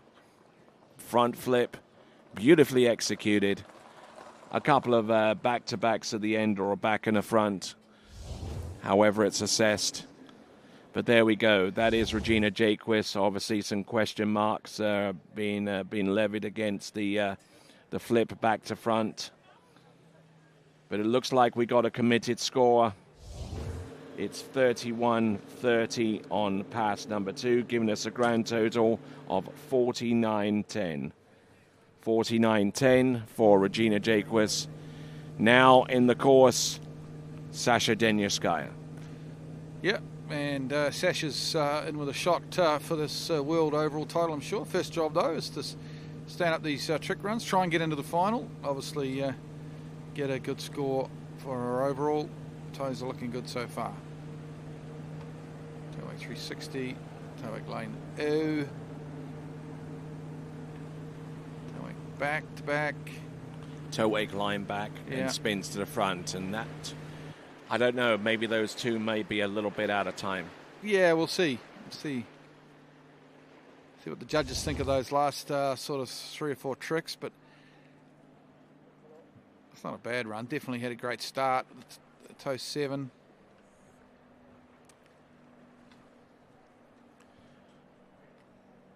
All right.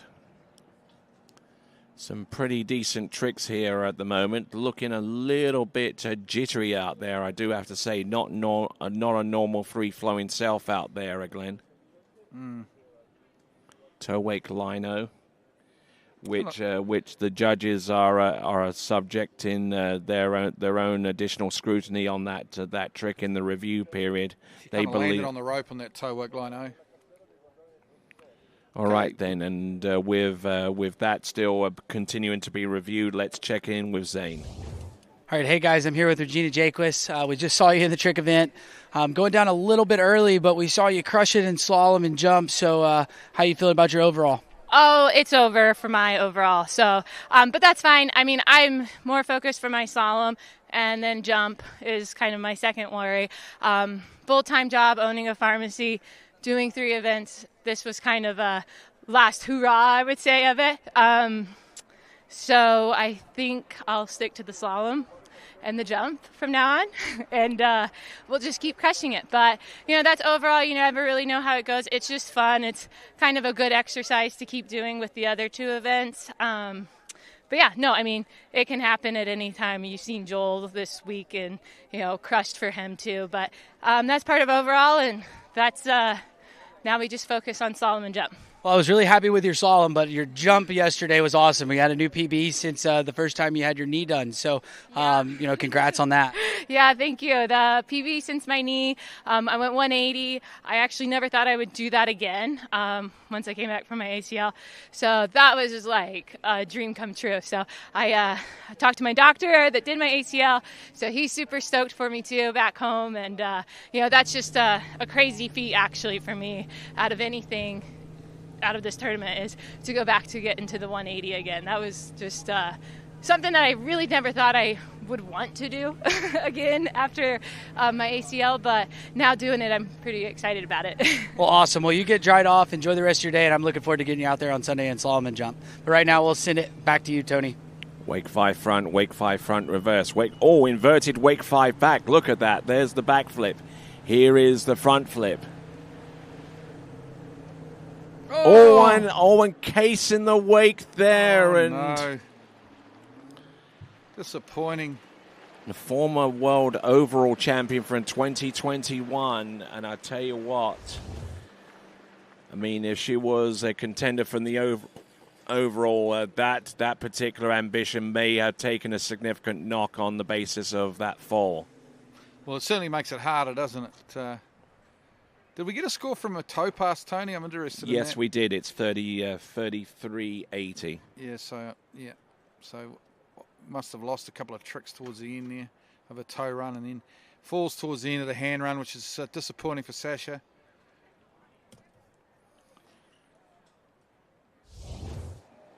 All right, then. So they're in the review period, and provisionally it's a score of north of 5,000 points. How far north it's going to be is going to be determined through the review period, and the timing is not going to be an issue really, as she fell significantly with significant amount of time remaining. So a 2,040 on pass number 2, giving her a grand total of 54.20. 5,420 for Sasha Denjerskaya. Lexi Abelson is our next combatant. And there you see the pass, the score for Sasha Denjerskaya, currently in 9th spot with that total of 54.20.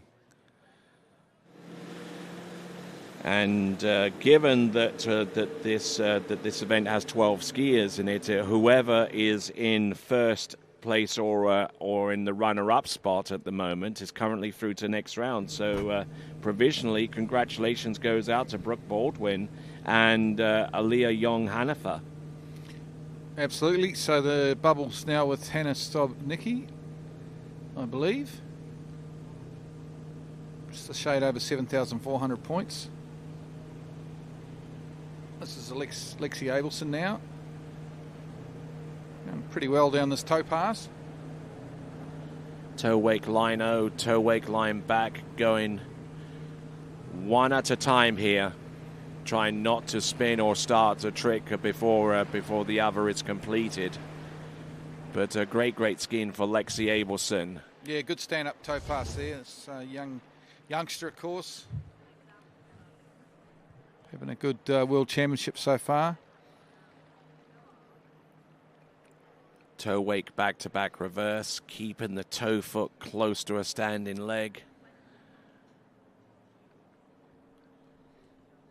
The wind direction is creating a little bit of havoc for one or two of our competitors, and not. It's not that windy, Tony. Well, the wind is still there. Yeah. You want to come to a New Zealand tournament one day? Oh, I can't say that I have been, but I mean I've experienced one or two windy conditions. Here's Zane.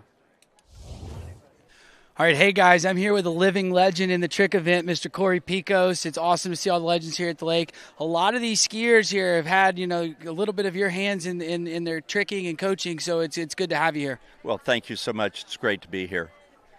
So what can we expect out of this women's trick event? A lot of pressure. A lot of the overall skiers are skiing in this event, and the prelims and tricks and overall in the whole thing, there's a lot of pressure, but it's also a lot of pressure just to make the cut. Well, we heard from the Slalom guys there was a lot of pressure on them, and we saw that, so it's going to be the same here. I got one more question for you. I see you wearing the hat. Are you just as stoked as I am that football season has just started? Can't wait. I've been a lifelong Dolphins fan. Maybe it's our year. And maybe it is. Fins up, and right now we'll send it to you, Tony. Thanks, buddy.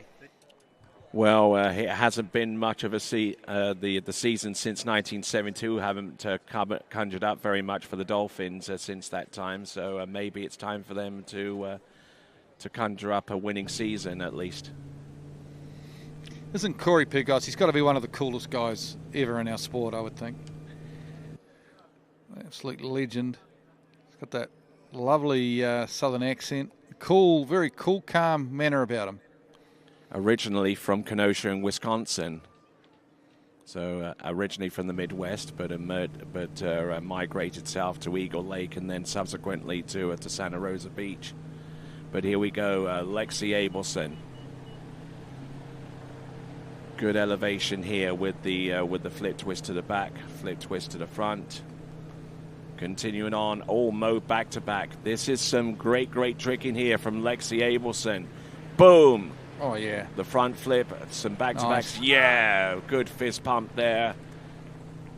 And she has an outside chance of placing in the top 5 in the women's overall competition on the strength of her tricking.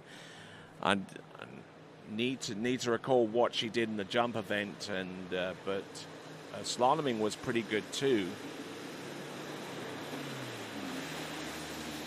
But some good skiing there right here and right now in the tricks event, courtesy of Lexi Abelson, and tricking a 39.90 on pass number 1, and looking to bump up that point total with pass number 2 there, Glenn. Yeah, certainly. This is a very nice pass. All the Abelsons so good. Particularly on the hand tricks with the flips.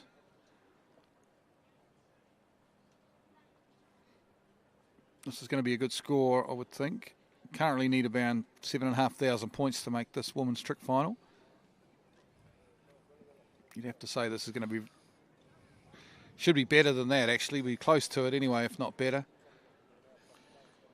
And looks like they're still in the review period right now. 39.90 on pass number 1 alone. And they're going through to the timing phase right now. Every single one of those tricks, from what I'm seeing on my pad here, suggests that every single one is credit. So to the point where it's 51.10 on pass number 2. And if that is the case, and it is, it's 9,100 points, 9,100 points.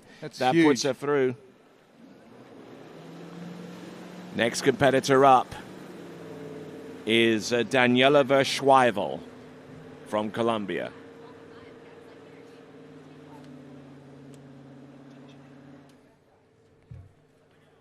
So Daniela Verschweivel, runner-up in the U21 World Championship in in Calgary, Alberta, Canada. Toe 5 back to start. Toe 8 back to backs. And there's the reverse. Yeah, what an exciting final that was. The women's tricks in the under-21 Worlds in Canada. And this is going pretty well here for Daniela. Back and front and back. Oh, nice stuff.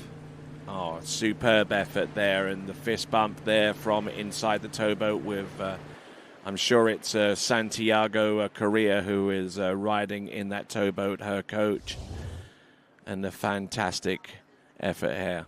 Actually listened to that under-21 final. I was driving to the airport early in the morning, around 3 or 4 or 5 or whatever it was in the morning, and listened to that, the trick finals. Enjoyed, obviously Jack Silver was skiing for New Zealand in the men's trick final, but that women's trick final certainly exciting listening anyway. I didn't really get to see too much of it. But if you do want to see it, it is available for you to watch on the TWBC YouTube channel. Oh, don't worry. I went back and watched it later. Not live, but I just didn't watch it live. So just looking at Daniela Verschweivel and just easing in towards the end of that that first 20-second pass. And with that, let's check in with Zane. All right, hey guys, I'm here with Lexi Abelson. We saw you get a PB in the slalom event, 5:11, but now a PB in the trick event with 9,100 points. So, man, you are crushing it out there.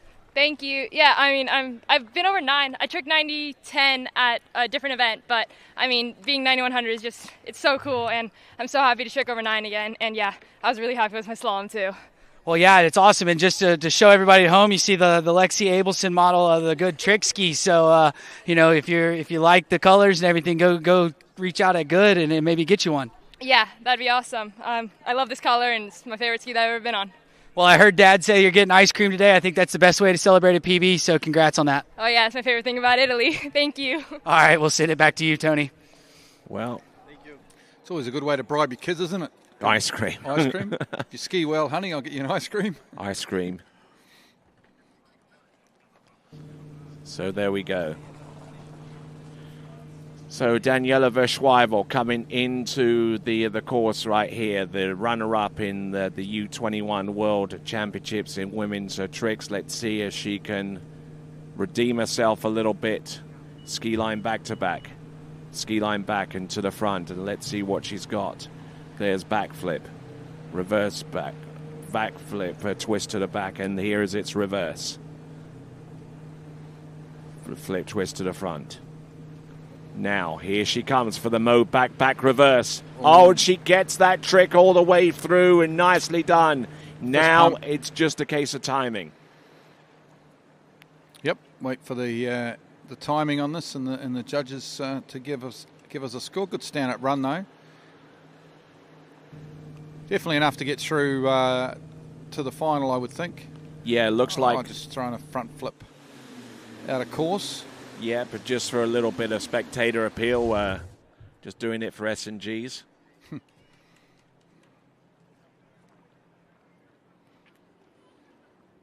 So beautifully executed tricks there from one to the other. Good load on that ski using the Joel Poland model of a radar trick ski.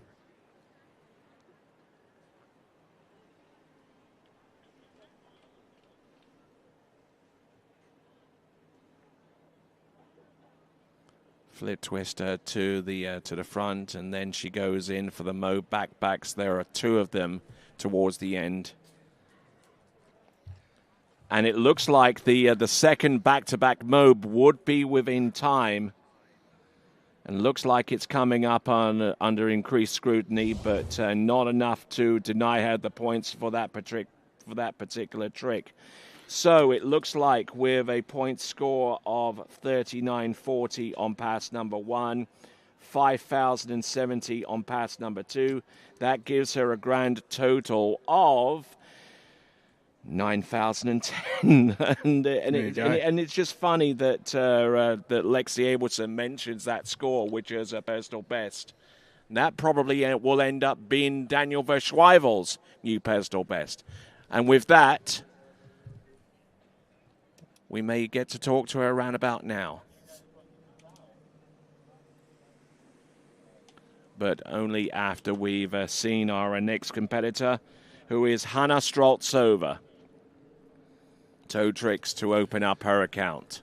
Okay, this is big. Big in terms of making the trick final, but also the women's overall. The women's overall now is shaping up as a bit of a race between this lady, Hannah Streltsova, and Kennedy Hansen. Now, Hannah needs to... Kennedy's a very good trick skier, and Hannah is too, but Hannah needs to try and get as close as she can. After slalom and jump, she's currently leading the overall battle in the women's, but obviously we haven't had a trick score yet in this overall battle. Over the rope she goes on toe. Oh, and nicely done there from Hannah Streltsova, and fantastic skiing coming to us from Zachary, Louisiana in the United States. And looking very, very consistent there on pass number 1.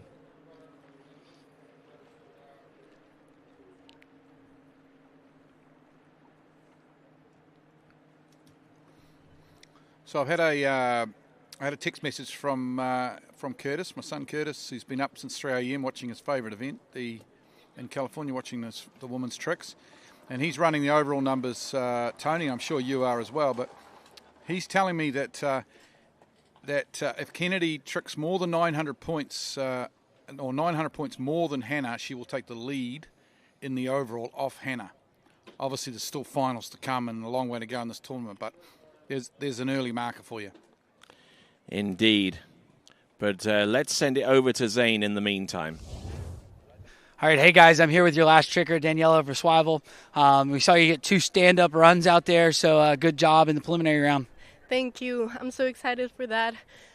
It's been a pretty hard couple tournaments, but I've skied really good, and I'm so happy that I could stand both of the runs. It's like what I wanted to do, what I came here for. Well, perfect. And so do you have anything else? You got a different run for the finals? Nope, it's just the same.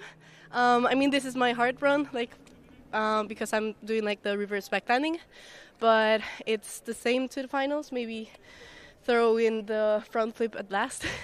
Well, you look like you've got that back landing down. I mean, sometimes it gets rolling on you, but you seem to always stay on your feet, kind of like a cat. So good job, and we look forward to seeing you tomorrow. Thank you. Thank you so much. All right, we'll send it back to you, Tony. Maybe instead of Francisco Calderola, we should name Daniela Verswivel El Gato.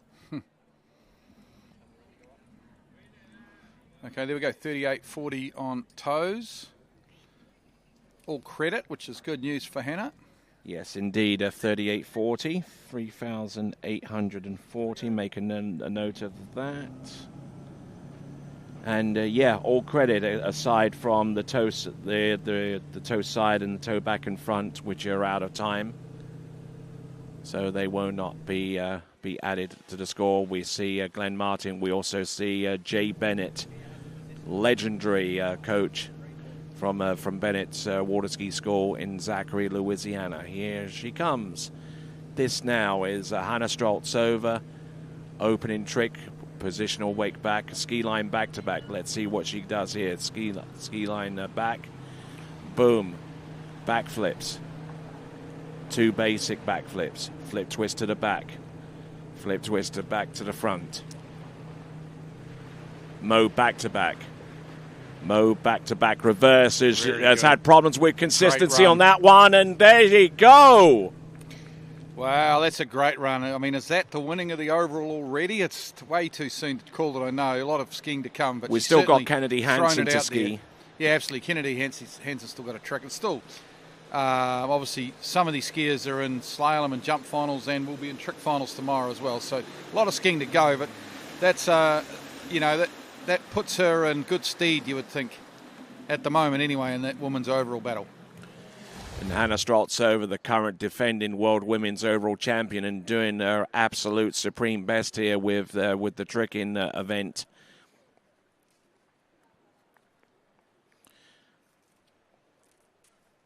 Looking to try and put herself in a position where if she needed to trick anymore, the opportunity to do so exists by her being in that women's trick final. But we'll see how that pales out.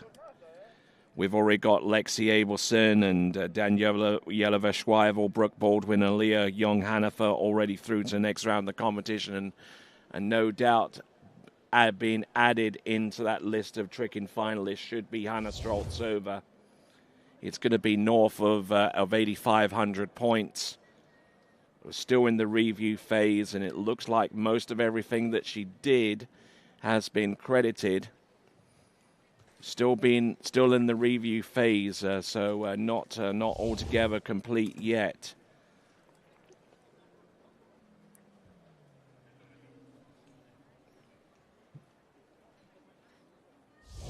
So still being reviewed as we now get ready for Natalia Kuklovan, about to take to the water, former Pan American Games champion in the women's trick competition. It's 49.10 on pass number 2, giving Hannah Streltsova a grand total of 87.50. That puts her through.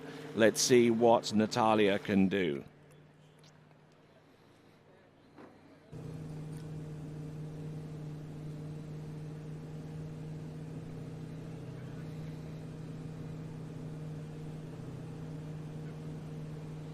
Good start to this run, looking good with the ski lines, and now into the flips. And 10,000-point tricker, of course. Really piling the points on here, Tony. Oh, geez, just falls towards the end, though. Yeah, just catching the tip of the wake. But, I mean, the majority of the flips that she really wanted to have in her basic package of points there on the pass number 1 were done. And the thing that got me a little bit curious with that pass was the up beep. Only started coming into play about 2 flips in there, Glenn. Yeah, absolutely. With a wake 5 back there, beautifully executed, ski line back to back, then just hopping and skipping away into the flip sequence. The first 2 flips were performed with the boat speed still at the baseline speed for handle tricks, which were ski lines. But then from about this point onward, the boat speed took a sharp uptick in acceleration to kind of beef up the wakes and actually narrow the wakes a little bit so that the ski could travel more easily across and create a wider landing spot. But in the meantime, let's check in with Zane. All right, hey guys, I'm here with Hannah Streltsova. We're going to see you on Sunday in the jump event. You had a really good jump set yesterday, but now we're going to see you also in the trick event tomorrow morning. So tell us a little bit about your set out there. Yeah, I just wanted to stand up in tricking in prelims. It's pretty tricky, right? You can't be tentative, you got to go for it, but you can't rush. So I stood up, so I'm happy. See you tomorrow. Yeah, well, we're looking forward to it. I'm looking forward to getting you out there on the water tomorrow. And so go dry off, enjoy your afternoon, and we'll see you tomorrow morning. Yes, thank you. All right, we'll send it back to you, Tony. Thank you very much. All right, there. So that was Zane, that was Hannah, and that was her score of 87.30. And Natalia Kuklovan, who has medaled at a world championship level in the youth divisions, at Pan American level as well, in Latin American championships and Pan American games as well. And the Pan American Games is, and correct me if I'm wrong here, but she's Peruvian, and I think the Peruvian government said that anyone who wins a gold medal at these games, we're going to give you a house. Yep. And she won. She won a house. Won a house because she won a gold medal at the water skiing part of the Pan Am Games, and so she won a house. Nice. Probably one of the only water skiers in history to win a house.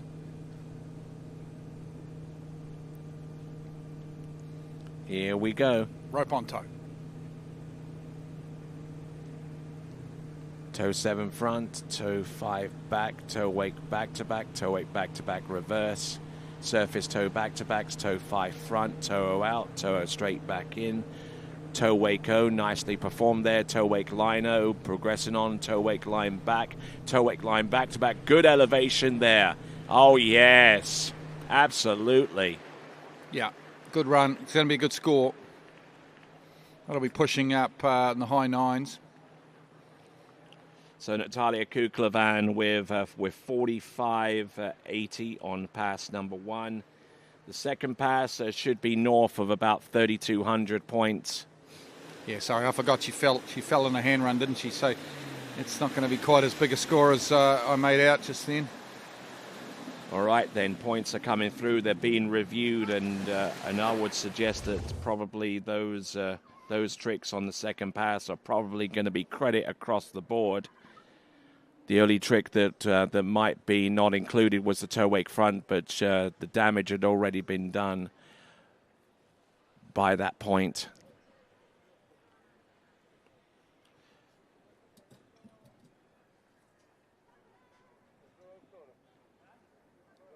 But if that point score holds up from what I'm seeing there with the timing, 45.80 on pass number 1, 41.90 on pass number 2.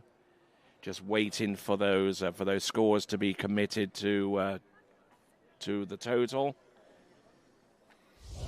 Yeah, so high 8s.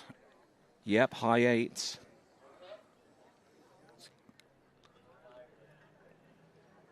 And looks like it is going to be committed, which means that her scores of 45.80 and 41.90 combined to give her 87.70. That only puts her 20 points higher than Hannah Streltsova, our previous skier, but is still enough to make it through.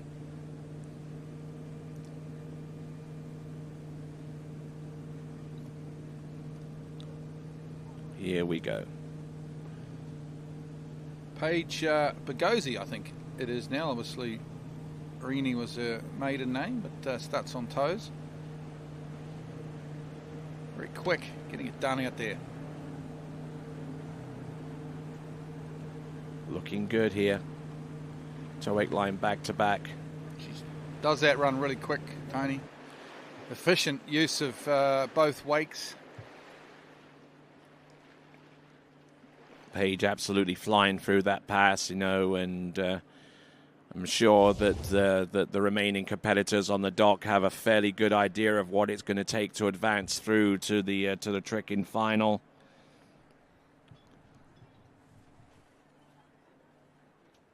Certainly, we were applauding the great tricking that we saw yesterday from the likes of Sadie Ferguson, but now a lot of those point scores that we've seen before today could well be produced with just one pass instead of two now.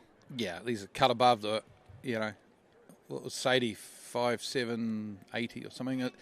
These guys can do it on one pass. Some of these better women's trickers. But Sadie had a great day yesterday, though. Interestingly enough, just as a side issue, it was only 200 overall points off the Australian overall record, which is held by Jacinta Carroll. So, or Jacinta Weeks as she is now. So Sadie had a great day yesterday, but you're right. All right, then, and with that, let's check in with Zane. All right, guys, I'm here with our last skier, Natalie Kuglevan. Saw you go down on your reverse mode back-to-back, but then standing up your toe run, and that was enough to get you into the final. Yeah, I'm really happy to make the finals. The wakes were pretty big, so I didn't really calculate my cut for the second mob, but I'm just very happy I can ski tomorrow. Well, I'm looking forward to getting you out there in the finals, and are you going to do anything different in your trick runs? I'm thinking about it. It's a surprise. Well, perfect. Well, I love surprises. It's almost like Christmas in the middle of beginning of September, end of August. So right now we'll send it back to you, Tony, and we'll wait and see what you got for us tomorrow. All right, there. Well done there, Natalia Kuklevan and Paige Rini. We're committing a score of 43.90 on pass number 1. And Kennedy Hansen, our fifth from last competitor to leave the dock in this section of the competition, will be our next skier to go. Coming to us out of Central Florida in southern Lake County, this is Paige Bagosi. Speed going up now for the flips. This is going well here for Paige, getting it done. Oh, look at this. Flip twist to the back. Oh, great tricking. Flip twist, back-to-back, the back-to-back mob, and good skiing there. So standing up pretty much on both 20-second runs, and this crowd here certainly being treated to an absolute trick fest out there. Here at the 2025 IWWF Open World Championships, coming to you live from the commune of Riceto, the province of Novara, and the region of Piemonte.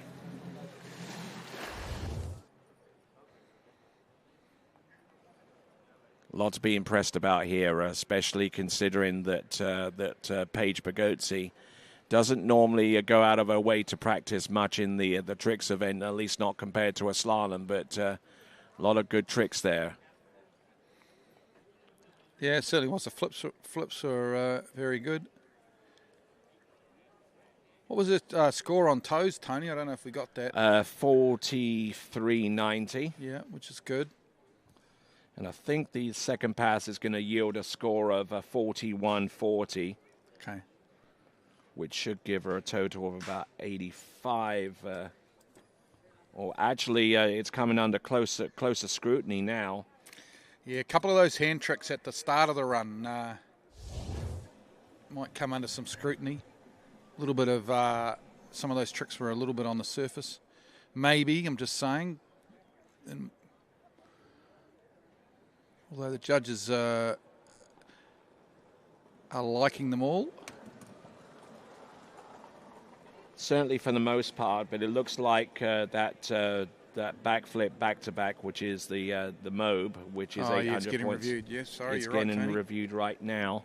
So we're looking at that and seeing if that will be added, but it looks like it's not going to be. And she repeated. I didn't pick it up when she was tricking, but she did 2 regular flips as well. All right, then. So it looks like we're 43.90 on pass number 1, and we project a score of a 41.40 on pass number 2. They're still reviewing, and it's going to be enough to make the final, though. Yeah, of course. Paige. By Even, country even if mile. she gets docked one trick or something, she's at 8,500 odd, and she needed sort of 7,500 to make the final. So she's got a little bit of leeway there. A little bit of buffer. Kennedy Hansen, our next competitor, already in the water, a strong contender in the overall. Of course, a very good slalom score yesterday, 3 at 10.75.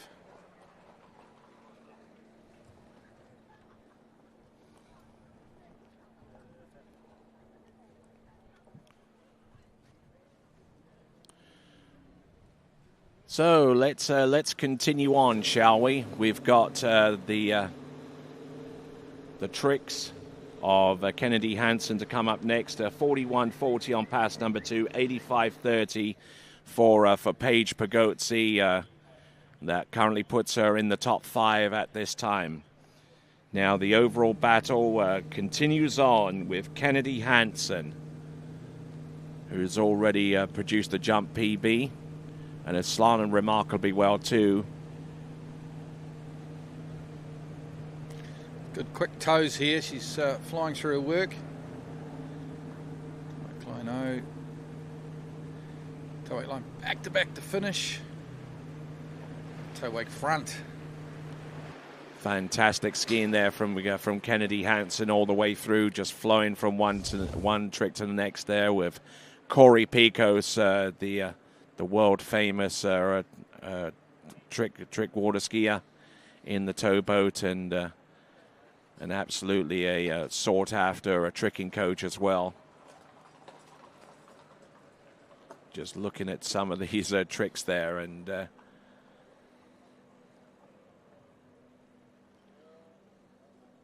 it's a little bit disconcerting watching tricks from this angle, it has to be said.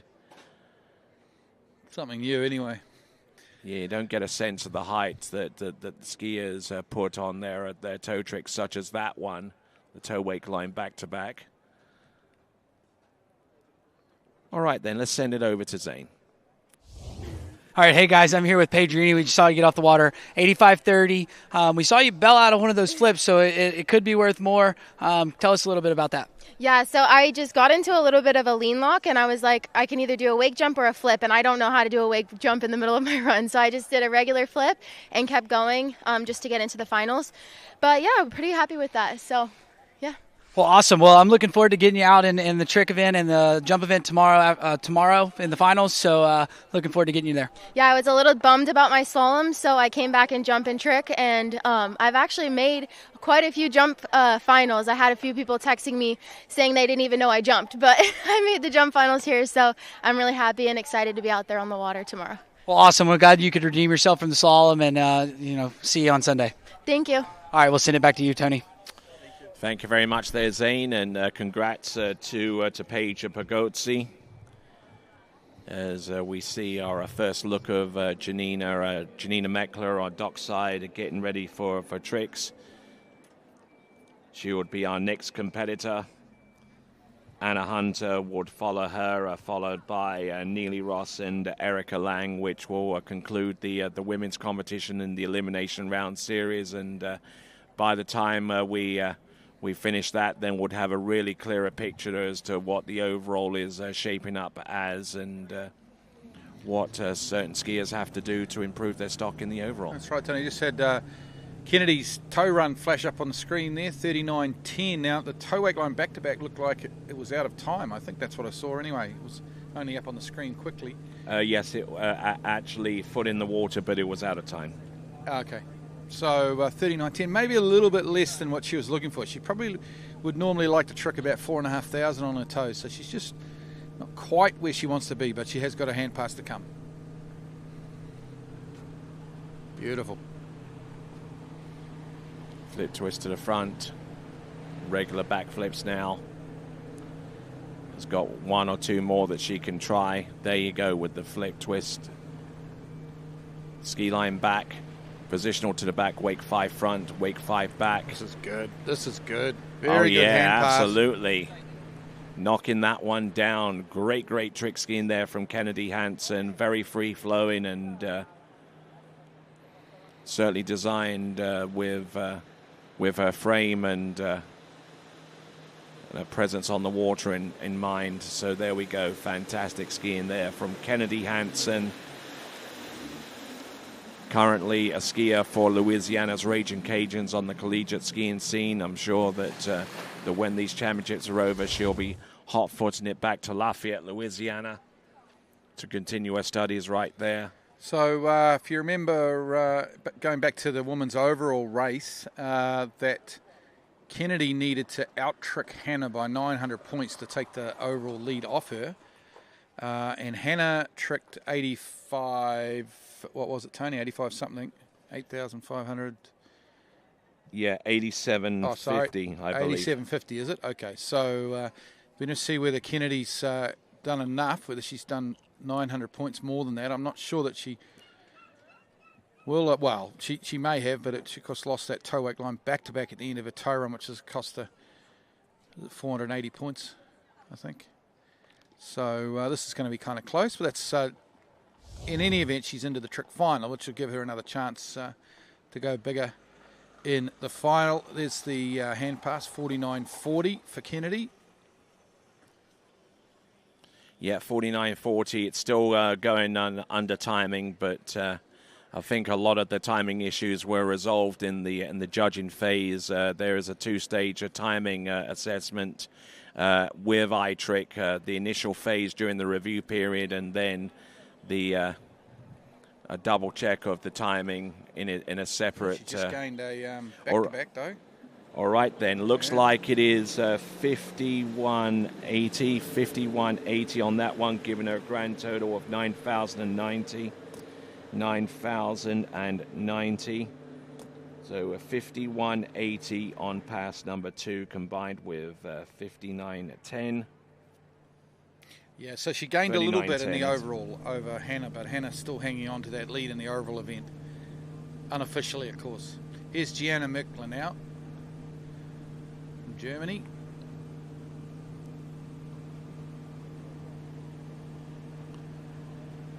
Toe 5 front, toe out, toe straight back in.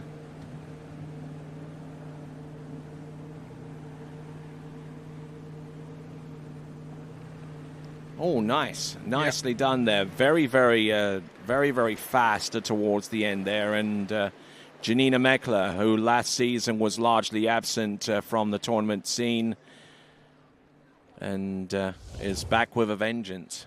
Certainly is. Just look at that toe 7, well controlled at the front there. Not too much wind out there, and that's really helping the trickers right now in terms of wind strategy. They can decide to go in on toe tricks, which a lot of the skiers have done in recent times. They've decided to go with toe tricks to get things up and running, and then come back with hands. But there we go. That is the toe wake line back, and then toe wake line back to back, stomping that ski on the water, toe wake front. And with that, let's check in with Zane. All right, hey guys, I'm here with Kennedy Hansen, 9,090 points. So you punched your ticket into the slalom final, the jump final, and now you got it into the trick final. So congrats on your skiing this week. Thank you so much. Yeah, it feels great to make it in all 3 finals, and you can't win in the prelims, so just got to go for it in the finals and hoping for some big scores. So I know we've seen you trick over 10K. Are we gonna have that run set up for tomorrow? Yes, for sure. Well, cool. Well, I'm looking forward to it. You know, you're looking really good in the overall battle, so hopefully we can get you through 10K. Yeah, I hope so. Gonna go for it. That's all I can do. So, thank you guys. Well, perfect. We'll dry off. Enjoy your afternoon, and we'll see you tomorrow in all 3 events. Thank you. All right, back to you, Tony. All right, then, add another red tick to a person's name to indicate that they're through to the next round of the competition. So with 4 skiers remaining, 8 skiers have made their way through to the final. So congratulations to Brooke Baldwin, Aaliyah Young-Hanifer, Lexi Abelson, Daniela Verschweivel, Hannah Stroltsova, and Natalia Kuklevan, Paige Bogotsi, and now Kennedy Hansen. 4 more spots remain. Who will occupy them?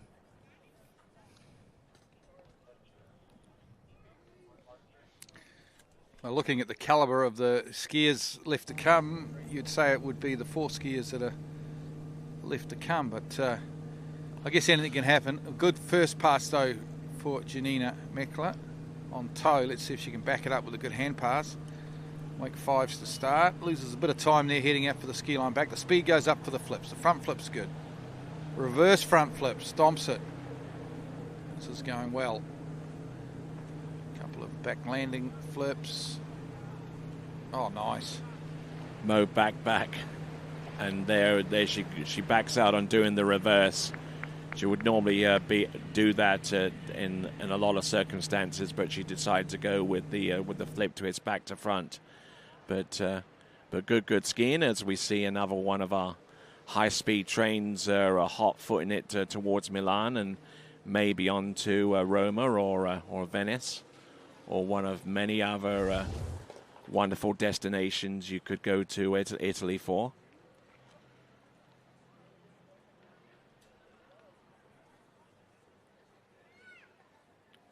So there we go with the ski lines at the beginning and just motors on there, especially with the front flips. Now, one of the first female competitors in Europe to actually include not 1 but 2 front flips into her repertoire from several years ago, is still able to stomp them down right now. Couple of positionals there with the MOBA back to back, and then from about this point onwards, she knows that she's through and gets the job done. Dane there, her husband in the towboat, and she waves to the crowd there very graciously. And good to see her out there once again, knocking it down in the tricks event. Skier about to take to the water. Multiple-time world women's trick champion. It is going to be Anna Hunter. Yeah, Anna Hunter, of course, and Dad Russell Gay will be her release person there, of course. Russell, responsible, or his company's Masterline and Eagle sponsors. And she looks like she's wrapped up here for 7:20 to start. Lovely toe tricker. Very, very quick. Over the rope she goes. A little bit delayed on that toe-weight line back, but the toe-weight line back-to-back looks great. A couple of side slides at the end. Good stand-up toe run there from Anna Hunter. All right, some great tricking there from Anna Hunter, and incidentally, the initial point score for Janina Meckler is 9,100 points, 9,100 points. It's been flashed up on the screen. That puts her in first place right now, and actually puts her in a tie for first place with Lexi Abelson. So that's going to be a bit of a battle royale, experience versus youth, huh? Oh, absolutely. But I mean, if you look at the top, probably 5 or 6 right now, there's less than 500 points separating them, isn't there? It's a bit of a log jam at the top, which is great to see. All right then, and with that, let's check in with Zane. 9,100 points. So we've got a Meckler in all 3 events, and tell everybody at home about your trick set. It was actually pretty good. I went down and back. I bubbled a little bit on my toe 5, which I usually never do, but then I just kept going and rolled through the rest of my run. In hands, again, a little bubble on my second front flip, but overall pretty good. Like, the goal is to get in the final and go down and back, stand up, and that's what I did, so I'm happy. Yeah, well, good job. You know, you can't win it in the preliminary round, but you can lose it. But you did a really good job, got yourself in the final, and we get to see you and Dane skiing tomorrow. Thank you, Zane. I appreciate it. Awesome, and we'll send it back to you, Tony. Thank you very much indeed, and congratulations once again to Janina Meckler. Looks like we've got a committed total on 46.70 for Anna Hunter on pass number 1. So that's actually among the top scorers for that particular type of pass, toe tricks. And let's see if she can knock it down there with the handle pass. Now we're seeing the top 3 trickers in the women's competition, and they've basically had a stranglehold on this event for, like, I don't know how many years now. I mean, it's been nearly a decade since we've seen any other tricker get a look in beyond either Neely Ross or Erica Lang, or indeed Anna Hunter right now. Yeah, and they revolutionised tricking, women's tricking, haven't they? Showed us that the woman can flip anyway, as well as the men, and we get an example of that right now from Anna Hunter. Boom, look at that front flip. That just impresses the heck out of me. Textbook stuff. There we go. And just flips the ski off to the side, and fantastic effort there with the side slide right at the very end upon landing the second front flip. Front flips are 800 points apiece. So that gives you an idea of the firepower that she has in her possession. 46.70 on pass number 1. And we're tossing up the points right now. They're still in the judging phase. They're still trying to identify a lot of the tricks that she produced. And they're also looking at it from a timing point of view as well during the review phase. I think they're assessing that the side slide and reverse side slide right at the very end of the pass was out of time, and it looks like she gets credit for pretty much everything that she does beforehand. If that is the case, this is going to be north of 10,000. Yeah, it certainly looked like a 10,000 point run to me. These front flips are just beautiful, aren't they? Just stomps them. And she doesn't sink at all. Look. Really good, eh? How do you do that? Oh, I wouldn't have a clue, Tony. All right, then. So it looks like it's going to be 6. Oh, it looks like it gets even better here for Anna Hunter. Comes down to timing now. It looks like it's going to be a point score of 6,060 if everything is all fine and correct. And if that is the case, then the point score total is going to be 10,730 points. 10,730 points. Yeah, big score. And that's through to the next round, I believe. And that might be understating it a little. Okay, Glenn. Okay, so Neely Ross broke the world record, of course, this year, the women's trick record. I think Erica Lang has since taken it back off her, but she's been in all sorts of good form. There's really nothing separating these two amazing trick skiers. Neely on the water now, and of course Erica still left on the dock. It may take a world record to win this gold medal, Tony. That's just how, in the sort of form they're in. And just shaking the nerves out of her body before she goes into the toe 7 front, toe 5 back, toe 8 back to back, toe 8 back to back reverse. Toe 5 front, toe 8 go, toe 8 lino, toe 8 line back to the front and to the back, toe 8 line back to back. Does she have anything else? Toe 8 front, a couple of sides, toe 8 line 5 back. Look at that! Fantastic effort there. And Drew's pleased at least. Yeah. Very proud ski dad on release. Drew Ross. So we watch Neely here with the toe 7, then the toe 5 back, and then into the toe wake back to backs. What a great shot that is. Drone following the skier down the lake. Toe wake 360. So just looking at that toe wake lino and then going in for the latter sequence, toe wake line back and toe front and toe back, toe wake line back to back, goes across the wake, toe wake front, and then just because she has nothing better to do, toe wake line 5 back. All right then, with that, let's send it over to Zane. Here with Hunter, 10,730, I believe, was the point total. So feel pretty good out there? Yeah, it felt great. I mean, the wakes are amazing. The lake is amazing. So I felt really smooth. The goal was just to stand up both. So really happy with that.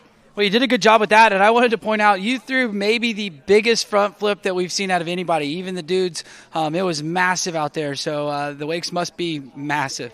Yeah, props to the boat. It feels amazing. The wakes are incredible. Everything feels nice and big, but not too soft. And so front flips feel great. Well, awesome. Well, I'm looking forward to seeing you trick tomorrow, and we'll let you get dried off and enjoy your afternoon. Thanks, Zane. All right, we'll send it back to you, Tony. Thank you very much indeed, as we now look out to the dock and see Erica Lang get ready to unleash her assault on the lake and this venue here at the IWWF World Open Championships for 2025. I'm Tony Lightfoot, and next to me is Glenn Williams, and we've just been absolutely spoilt with the tricking performances. The cream rises to the top, doesn't it? Because you look at the last couple of trickers and their toe runs, all credit.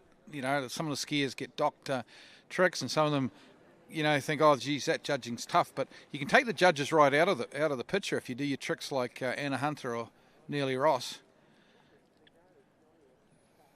Here we go. Hands coming up. All right, 48.70 on pass number 1 has been committed to the total. Let's see what she can commit to the total via this run. She's on target for going over 11,000 points if she can stand up this pass, Tony. Nice start.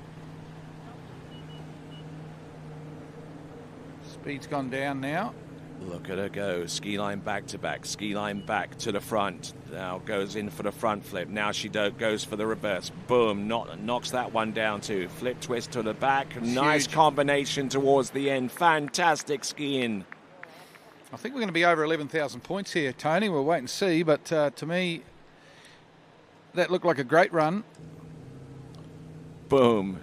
Just because she has nothing better to do. Great skiing there. Yeah, perfection, really. She probably just put those in because someone was in the boat videoing and she wants some more content for Instagram. I'm not kidding.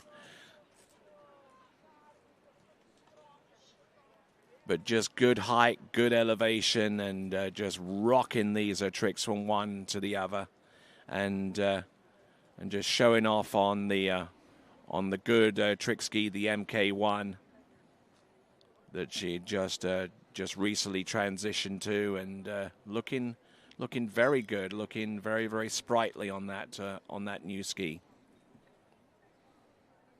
Yeah, really good.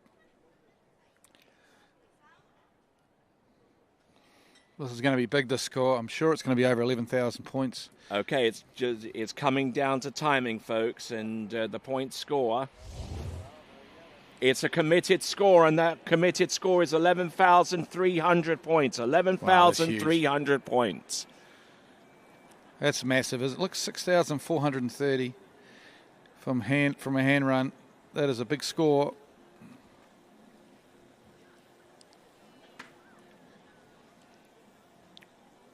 So 11,300 points. Wow. What's the World Championships women's trick record? Do we know? Probably that. Yeah, I was going to say. Because it's only, 170 points off the world record.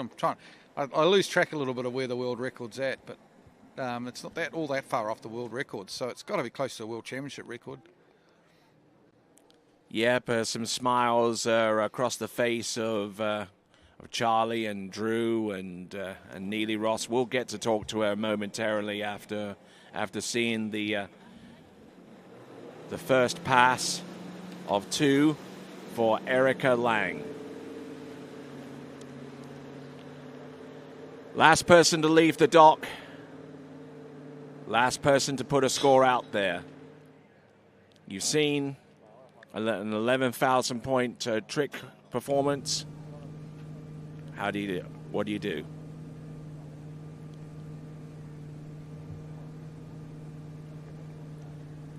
.28.6 kilometers, C3, no ballast, and she goes with hand tricks first. That's what she does. Mo back to back, and there we go. There's the half jack, front flips, front, beautifully executed. Flip twist to the back there.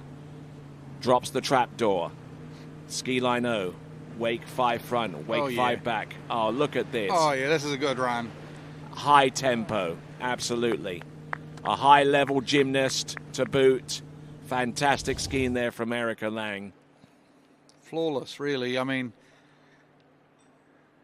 both her and Neely are just, it's next level. Well, actually, Anna as well. Anna tricked really well.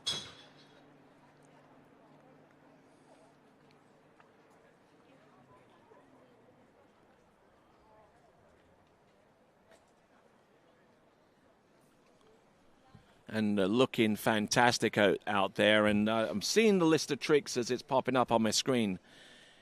You know, because they're all high-tempo, high-scoring tricks, you can afford to actually put less of them actually in a pass. I mean, somewhere along the lines of 12 or 13 tricks in that run. All of them are high-level maneuvers. And with that, let's send it over to Zane. All right, hey guys, I'm here with Miss Neely Ross, 11,300 points. So you got yourself into the final, and you looked really good out there. Thank you. I felt really good out there. I definitely feel like I was skiing a little bit defensive. It's hard in prelims, you just want to secure your spot in the final, but I don't know. I feel like I was able to go out there, do what I normally do. I changed a couple things in my run, and I wanted to stand up and do everything perfectly and credit and in time, and that's what I was going for. Well, you put out a massive score, and I mean, you're the newest good athlete, so, tell everybody at home, kind of about that. Yeah, so this summer I tried the skis. I actually tried the toe ski first, and I realized, wow, like this thing has some pop. It moves. I'm fast on it.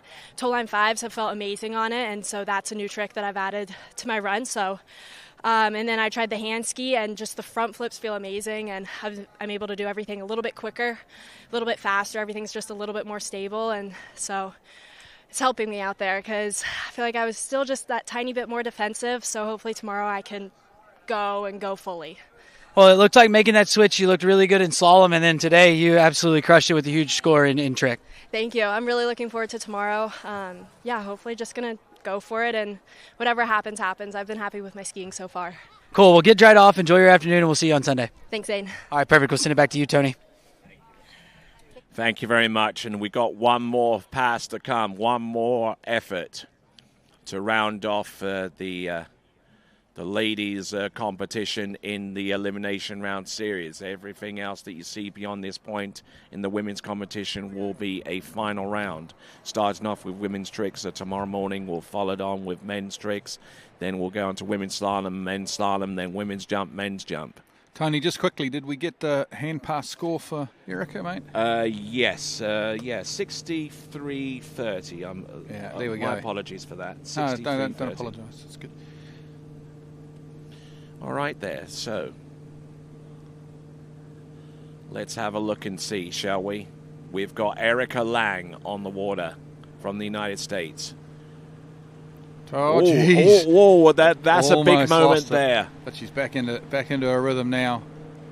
That would have been a massive upset. We didn't need another upset after yesterday. Toe wake lino, toe wake line back. Toe wake line back to back. Toe wake line back to back reverse. Traverse in the top of the wake. Beautifully executed. And there was a bit of heart in the mouth there, kind of stuff there, about 2 or 3 tricks into that run. But Erica Lang just doing some tricks out, of course, because she has nothing better to do. Practicing a little bit for the final tomorrow, just feeling things out. I mean, why not use the opportunity? Yeah, absolutely. Why not? There you go.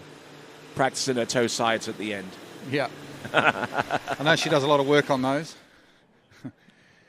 Okay, well, it's a good score. I got a feeling Neely might sneak in ahead of have a better score than Erica, but I could be wrong. Just watch this as a big moment here, because if she had fallen here, it would have been all over, and she's fine. She a little bit back there, and she manages to pull it back and then get back into her work. Just look at this. Toe 5 front, toe 0 out, toe 0 straight back in. Absolutely clean as a whistle. Boom.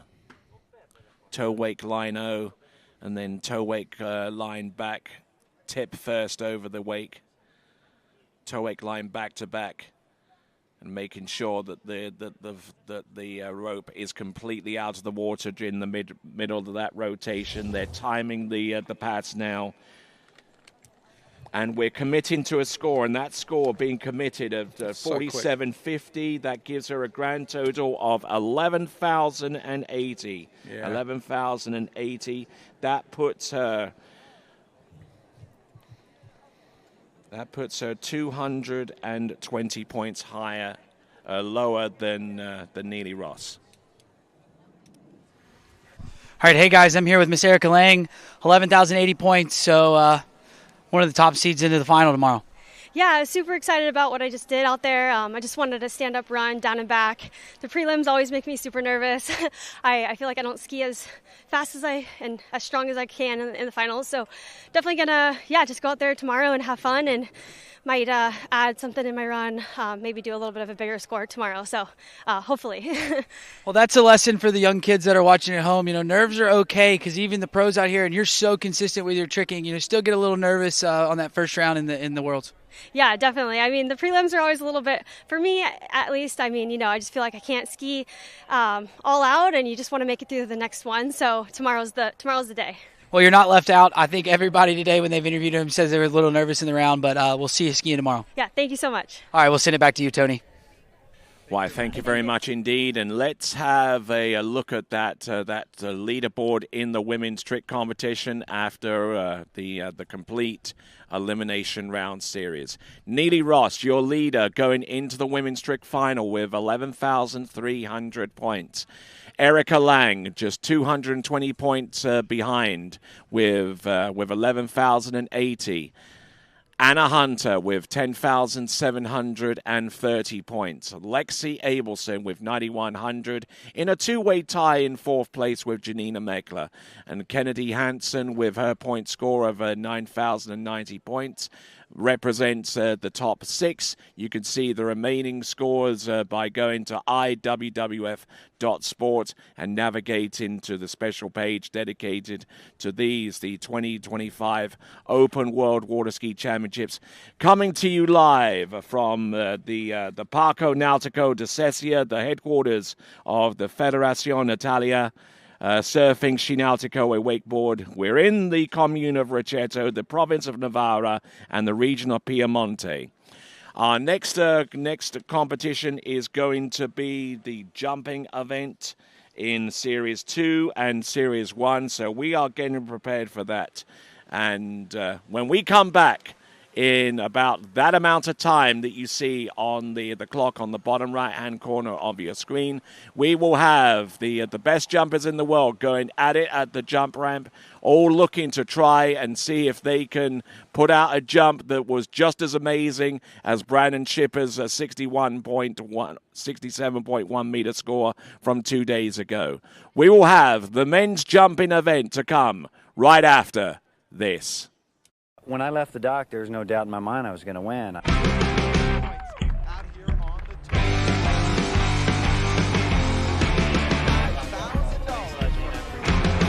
Number 4 needs a ball when he gets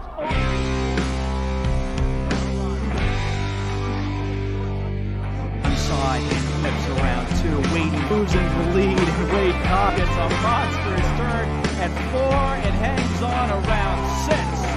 First time today. Wade, you made it exciting once again. Slingshotting himself around 1, and that's large. He's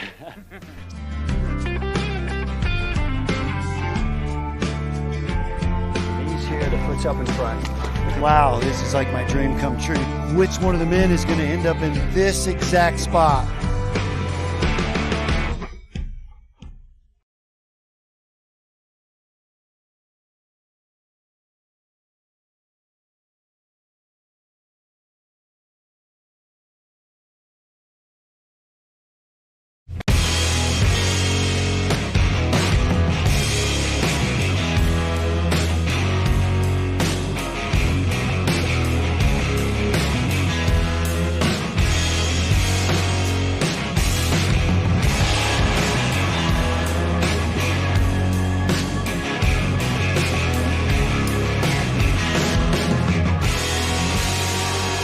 Masterline, made in the USA.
Morning, Brian. Hey, morning. You have a good weekend? Yeah, got out on the water a couple times. How about you? Yeah, I got to set in. Just gonna make a quick phone call here. Oh, of course. Can you get that, Will? Yeah, man, I got it. Thanks for calling Wake House. This is Will. Yeah, looks like we've got those in stock. Get ready, set, go! It's that time, everybody kick it and go, on your mark. Get ready, set,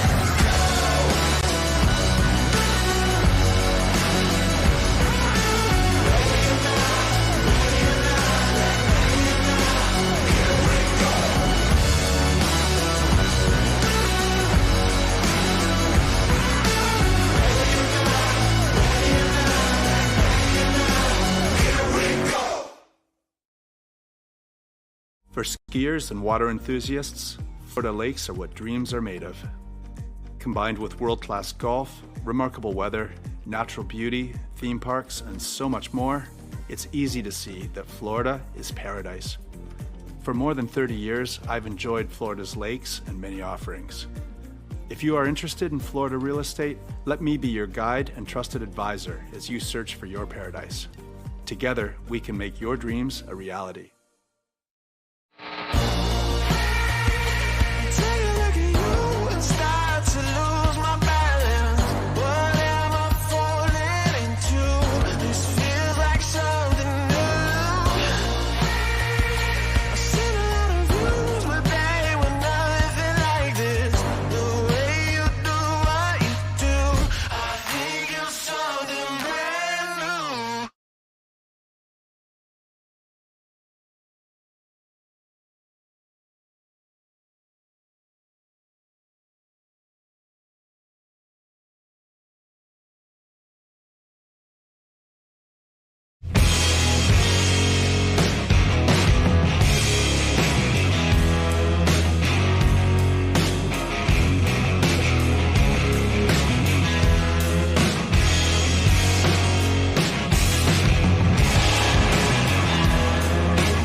Line, made in the USA. What if I told you there was a place where the sounds of nature are only broken by the roar of a boat, a place where that summer feeling lasts all year long, a place where the Florida sun is only outshined by the smiles of the skiers, a place where first-time skiers can ski alongside world champions and the world-class coaches work with all levels of skiers. What if I told you there was a place where life slows down and your only job is to make lifelong memories? That place is Swiss Water Ski Resort. Book your trip at SwissWaterSkiResort.com.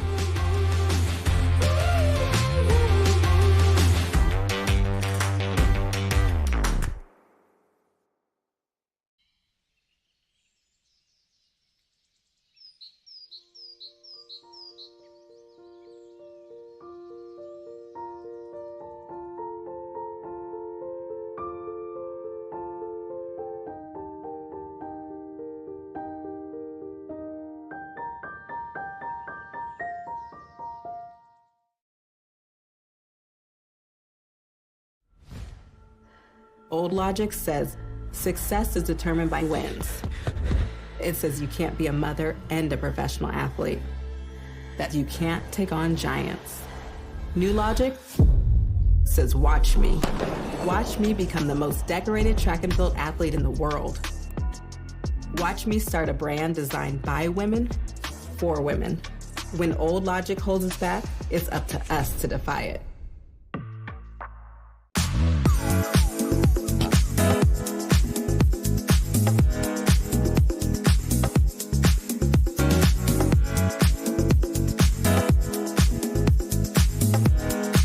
See you in Vienna. At Houston Cadillac, at the moment you arrive, you will notice dedication to excellence. We deliver an unparalleled customer experience, and we're elevating our commitment with a new state-of-the-art facility. Explore our selection of new Cadillac cars, crossovers, and SUVs designed to meet your needs. We are redefining the luxury experience and investing in the future. Visit Houston Cadillac and begin your journey towards luxury. At Dillinger Insurance, we have over 50 different carriers to shop your home, auto, and recreational vehicle insurance needs. We would love the opportunity to save you money. We insure $1 million mansions, condos, mobile homes, rental homes, and everything in between. We know all about wind inspections, 4-point inspections, and how to get you the right coverage for your particular home. You've got questions, we've got answers. Can you remember the last time you had a rate decrease with your auto insurance? Let's take a look and see what we can do. We know all the ins and outs of getting our customers the best rates, coverages, and discounts, so put us to the test. Don't monkey around with your insurance. Call Dillinger Insurance today. We've got tons of companies to help find you the best prices and the best coverage for your particular needs on home and auto insurance. Go Knights!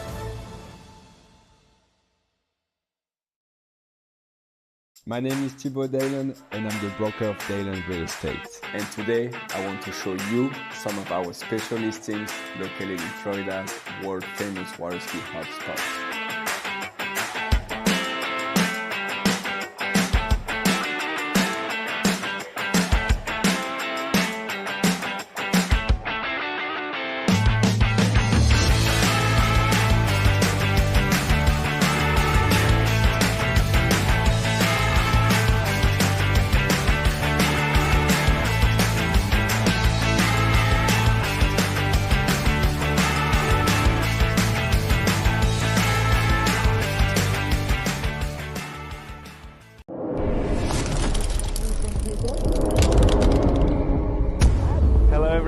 I'm Martin Coleman. I would like to invite you to the 2026 World Junior Championships here at Ahumada Ski School in Villa Dolores, Argentina.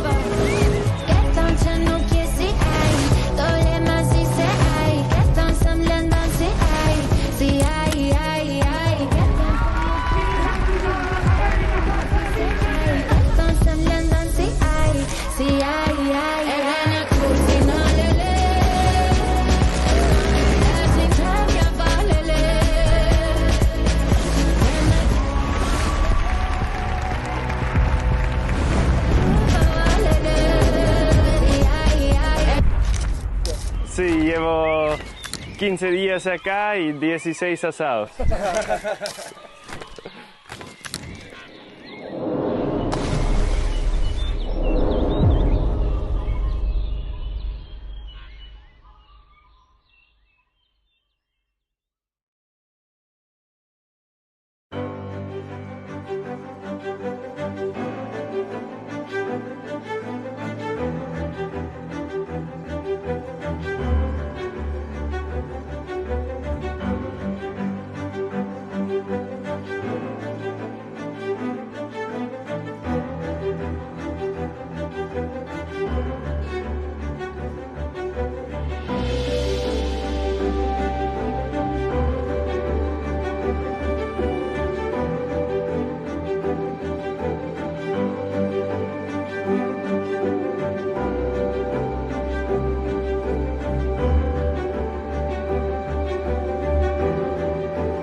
When I left the dock, there was no doubt in my mind I was going to win.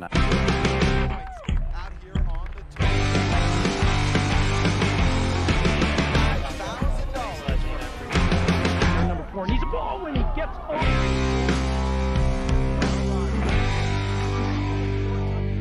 inside and flips around 2. Wade moves into the lead, and Wade Cobb gets a monstrous turn at 4 and hangs on around 6. First time today. Wade, you made it exciting once again. Slingshotting himself around 1, and that's large. He's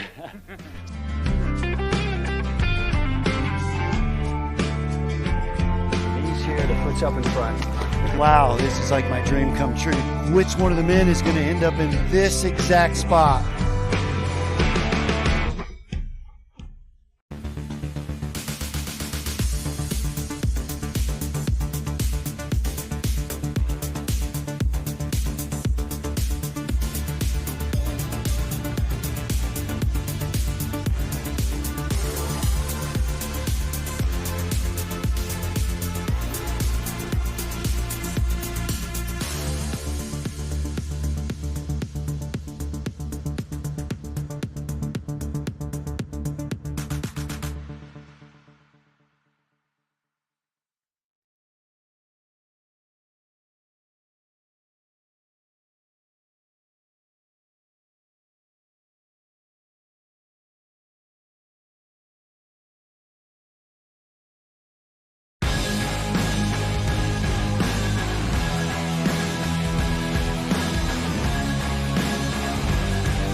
World record ropes masterline.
Thanks for calling Wake House. This is Brian. How can I help you? Yeah, Will. Can I let him know who's calling? All right, just a second. Will, I got a fill for you. Perfect. Give me just 1 second. All right, hit it. Thanks for holding. This is Will. Hey, how's it going? Good.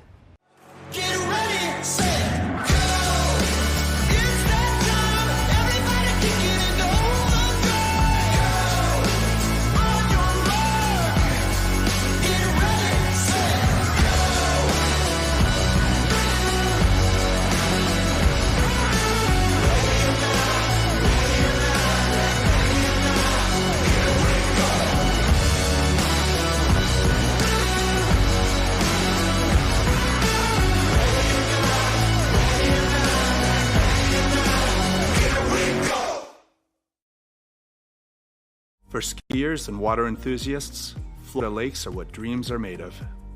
Combined with world-class golf, remarkable weather, natural beauty, theme parks, and so much more, it's easy to see that Florida is paradise. For more than 30 years, I've enjoyed Florida's lakes and many offerings. If you are interested in Florida real estate, let me be your guide and trusted advisor as you search for your paradise. Together, we can make your dreams a reality.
Eagle, made in the USA.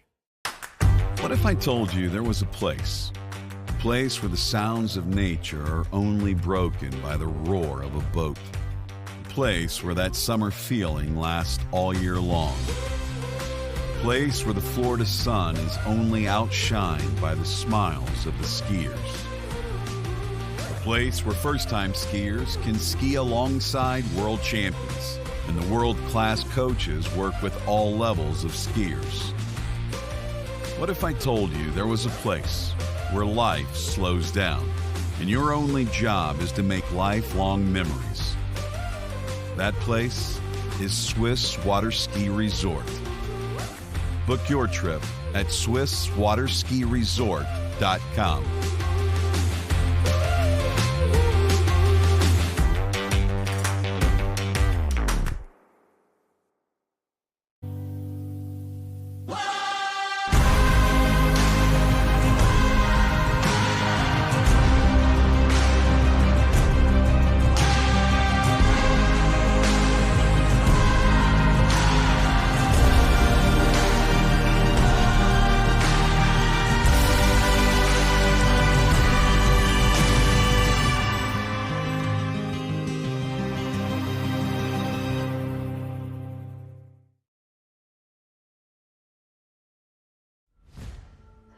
Old logic says success is determined by wins.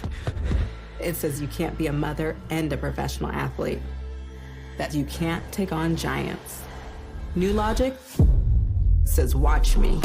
Watch me become the most decorated track and field athlete in the world. Watch me start a brand designed by women, for women. When old logic holds us back, it's up to us to defy it. Where do competition standards meet the highest culinary standards? Where do the old masters meet the new masters? Where do first-class conditions meet first-class hotels? Where does the purest joie de vivre meet the purest drinking water quality? Only 30 minutes from the airport and Vienna city center.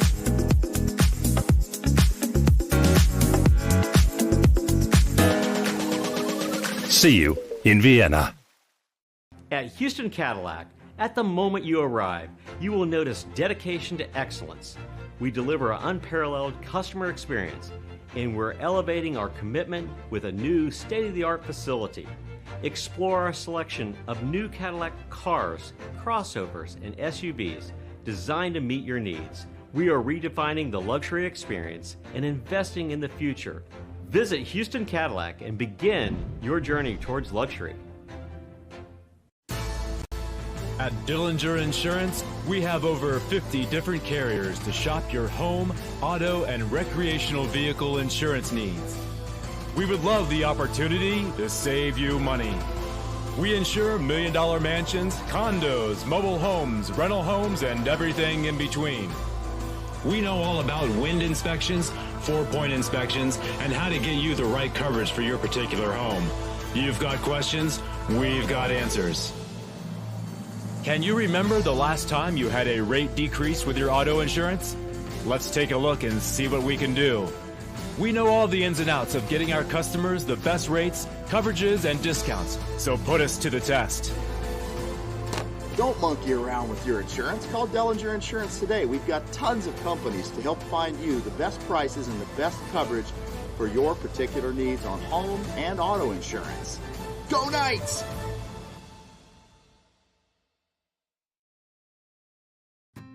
As the broker of Dayland Real Estate and a professional water skier, I understand what clients are looking for in their dream water ski home. Our company is dedicated to helping you and your family invest in your future together in Florida. If it's time to move on to your next adventure, let us help you find the perfect match for your home. Our team offers service in English, French, Spanish, and German. Whenever you are ready, just give us a call. We will be suited up and ready to assist. Dayland Real Estate, where expertise meets passion.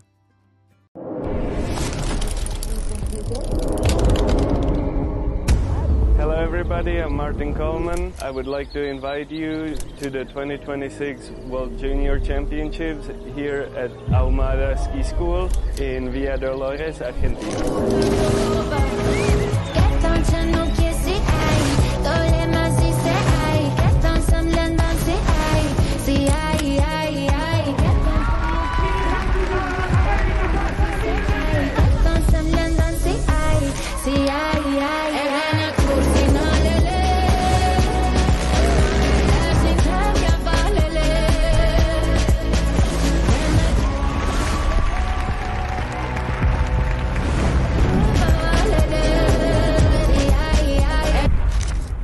Sí, llevo 15 días acá y 16 asados.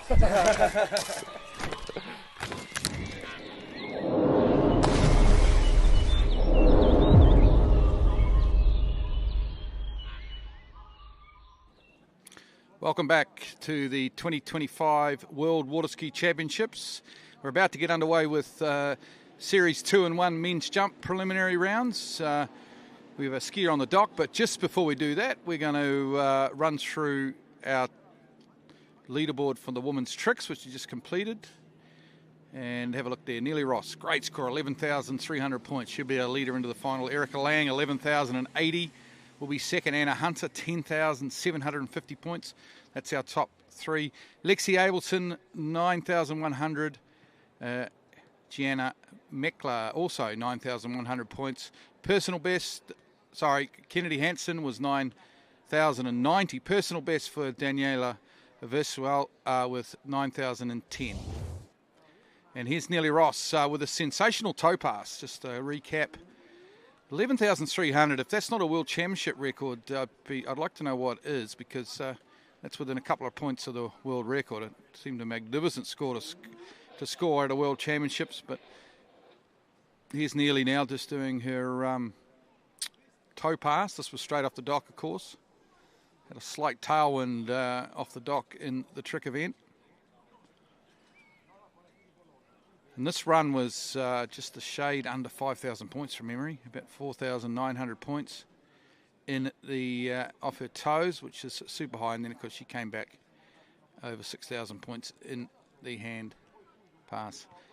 So there we go. Neely Ross will go into tomorrow's final as the leader.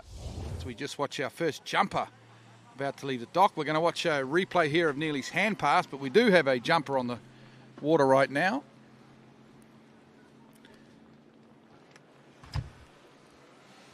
It was, of course,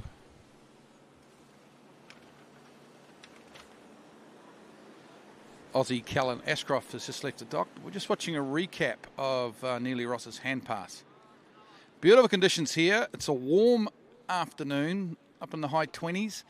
Little head breeze for this men's jump. We know what a good jump site it is, and we know just how good the Nautica's is running at the moment. Super strong jump boat. So we're going to see some big jumps here. I think we'll get a few, definitely some up into the high 60s and into the 70 metres. There's our Series Men 2 jump start list. Callan Ashcroft from Australia, Blaze Grubbs from the United States, Northern California, Felipe Miranda from Chile, the former world overall champion, two-time world overall champion, the veteran Thomas Daigle of Canada, and then a host more. Here we go. Full double cut to start for Callan Ashcroft from Australia. Hasn't had the greatest of tournaments so far in the slalom and tricks, but let's see what he does here on jump. Makes his turn for the ramp. Good kick off the top. And wonderful opening jump from Callan. Just putting out a bit of a missing persons announcement for Tony Lightfoot. Tony Lightfoot. If anyone's seen Tony Lightfoot, we're missing our good mate in commentary. But Callan Ashcroft opens up nicely there, using that beautiful headwind to his advantage. The Aussies like the look of the score, so we'll wait for the score to come through. And here we go. That's a tidy jump from Callan Ashcroft. We're still waiting on that score, but I think it would be a good one up into the mid-50s once we get that score. And welcome back, Tony. All right, then. So Callan Ashcroft opens up with a 57.2 metre jump or 188 feet. It's a pretty decent-sized jump there for Callan Ashcroft, who ordinarily, whenever he's jumping, it's more for the show skiing crowd more than anything else. He is the current IWWF World Show Ski Freestyle Jump Champion. We're hoping he doesn't do any of his his show ski moves off the jump ramp in this semi-final. Sorry, in this elimination round. That's 57.2 from Callan on his opener. Wasn't super hard. He took it. He made sure he was safe. He took it relatively easy. So to go 57.2 gives you an idea of just how nice it is out there and how easy it is to get distance. And Callan's obviously going to look forward to these next couple of jumps.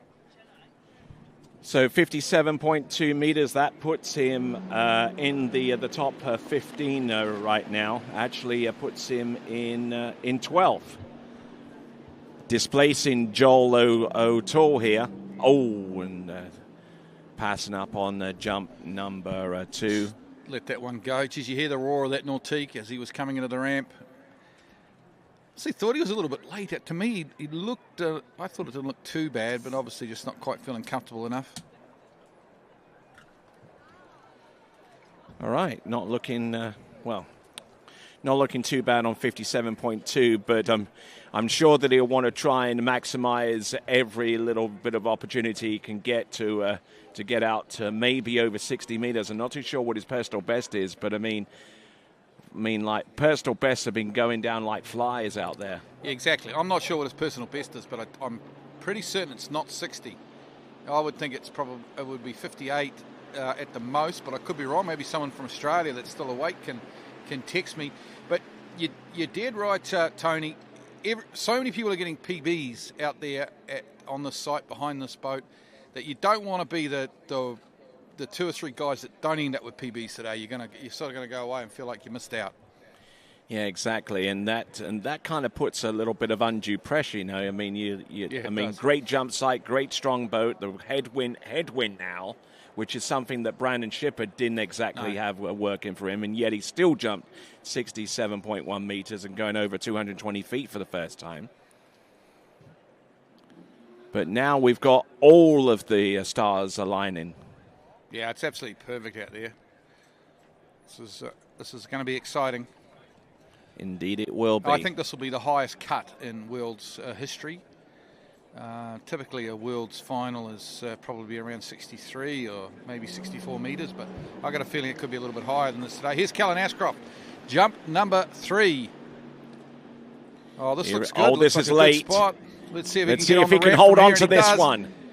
And big kick off the look top. at that. That is a ripper of a jump from Callan Ashcroft. Live. And he is happy. The Aussie. The jump needed for our last competitor to make it through to the jump final was something on the region of about 58.7 meters. That was Toti Miranda 2 seasons ago in those World Championships. And He's going to wait for the distance in just a moment. Oh, my word. It is 58.5 meters. 58.5. That is 192 feet. That's got to be close to personal best for Cullen. If someone from Australia or from the Australian team can just confirm with me, but I would think that's going to be very close to being a personal best for Cullen Ashcroft. Yep, some valuable points for Team Australia are going forwards.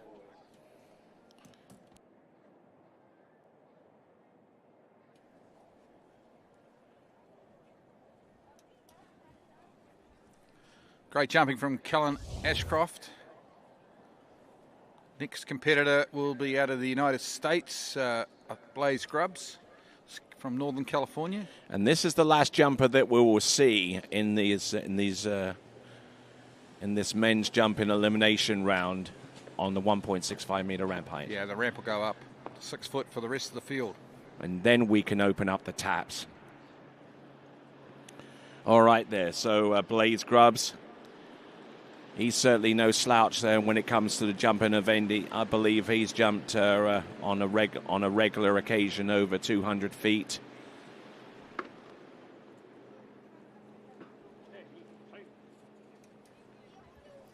Yeah, Blaze has had a pretty good tournament. He slalomed on the very first day, didn't he, I think? Or Yeah, the he second got... day maybe, and he ran 5 at 10.75, 5 at 39 off. Was a good score. I think that's actually pretty close to his personal best. Yeah, I agree.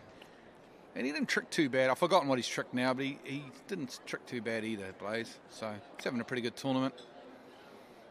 Yeah, and you'll find that in a lot of instances, a lot of the competitors are either knocking down personal best or season's best or some kind of heavy distinction, like jumping over 220 feet for the first time in the case of Brandon Shipper. But let's see what Blaze Grubbs can do. Let's see what kind of history he can make for himself first of all, and then maybe that could have an impact upon the remainder of the field. Oh my word! Look at this. He turns in. Bam! Oh, look wow. at that! Oh, that's got to be over jump. 60 meters for sure. Yeah, well, I don't know. I don't know if I'm going to call it 60 just yet, Tony, but it's a nice jump.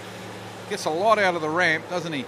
Oh yeah, he gets very a nice. bag. It may well be bags of 60, air. but it's a little bit hard to tell when we're watching on the TV screen. You be the judge back home, but this is a lot I like about this jump. Nice width, good turn into the bottom of the ramp. He went. Big kick off the top. Well, I can tell you what, the crowd are liking it. They're giving him a big G up. So let's wait for that distance to come through. 58.8 is the distance. Yeah, I thought it was similar to Callan's last jump, which was 58.5. 58.5 meters. Sorry, Very, this is very 58.8 for Blaze. 58.5 was Callan. Thank you. Sorry, Tony, putting you off there. No worries at all. Beautiful tidy jump, though, to open up with for Blaze Grubbs. So, fantastic skiing there from Blaze Grubbs. He is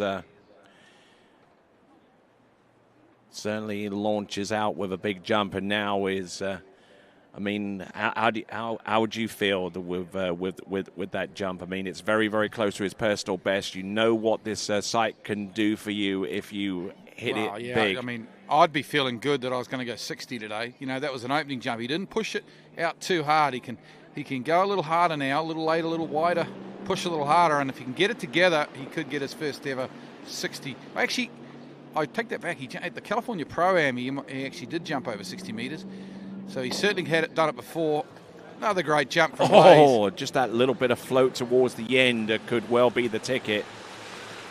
In fact, if I remember watching, I watched a little bit of that California Pro-Am, Tony. I got a feeling he might have had his first 200-foot jump at Shortline Lakes back in July. So he has been maybe 200 before. He's definitely been over 60. Superb effort here from 57.6. From Blaze Grubbs, 57.6 meters. But I think these two competitors are at least proving that a lot is possible out there, but they still have to put the grind in. They still have to put the work in to make dreams come true. Oh, of course. And it's a nice headwind, but anytime you've got a headwind, you do have to work hard. You've got to work a little bit harder to get wide, and a little bit harder to keep your speed up. But certainly, if you do that hard work, when you get up in the air and out over those tips, then the headwind will certainly help you out. All right then. So what adjustments does he make? Does he go later off the 180, 150? Well, obviously a little bit more ahead of more in front of 180. He could afford to go a little bit later, Tony. But I think the main thing is wherever he just needs to relax a little bit. He was a bit tense. I think he did go a little later on that second jump, but he seemed quite tense, pulling the arms in a little bit at the base, that sort of thing. He just needs to. He needs to be late, he needs to be wide, and he needs to just find a way to relax, which is a very hard thing to do when that jump ramp is coming up at you over 60 miles an hour, 100k or so. I'll loosen a bit of speed into the turn. Now he's got to really push hard. And I don't think that last jump's going to have it. It's a nice jump, but he kind of missed his kick a little bit there. And it's so important to have that right combination of enough water speed coming into the turn so you're not accelerating from a dead stop. But the distance should be coming through, and this is where he lost it, right here.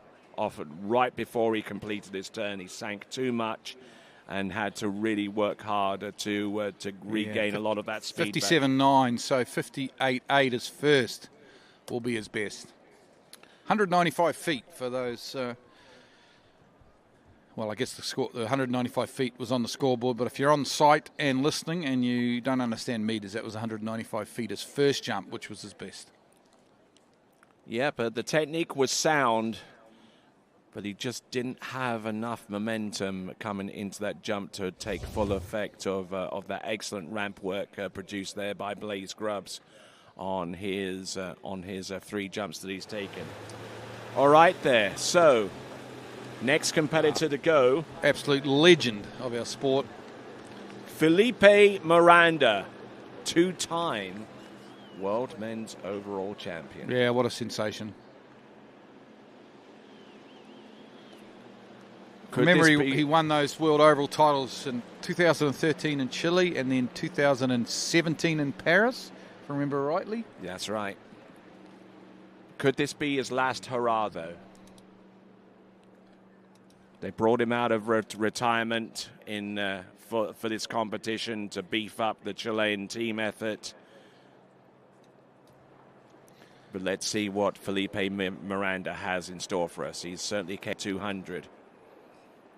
You know, you're setting your team up and you're looking for team scores. It's pretty cool to be able to dial up one of your veterans, a guy that, you know, he's been around for lots of years, but you kind of know he's going to go out there and get you something, you know, a little bit over 60 metres, I would think, from Pepe, maybe a little bit further, but he's going to go out and get you a jump score. There's not too many countries that can do that. There's not too many countries that have guys like this waiting in the wings to come out and jump for them and get a score up over 60 metres. Here he comes, Felipe Miranda, former world champion in overall. Here he comes. Oh, yeah. Look at that. Smashes that jump there. Big jump. Really big jump. Easy as you like to, and he's cool and calm. No fist pump. He knows that he can probably go a little further in the next couple of jumps. Just feeling things out. A skier that has had his highs, has had his lows. He's been through injury challenges in recent times. But look how close he was to the bottom right-hand corner. And here is your jump, 62.3 meters. 62.3 meters, 204 feet. Yeah, great jump. Puts him into round 4th spot, I believe, at the moment in this men's jump elimination round, because biggest jump of the day. But we did have bigger jumps on Wednesday when we ran the lower series. So a fantastic effort out there, and now let's see how that stacks up on the leaderboard. We'll get to that in just a moment. But a great opening salvo there from Felipe Miranda. currently puts him in fourth right now behind Hazelwood, Field, and Schipper.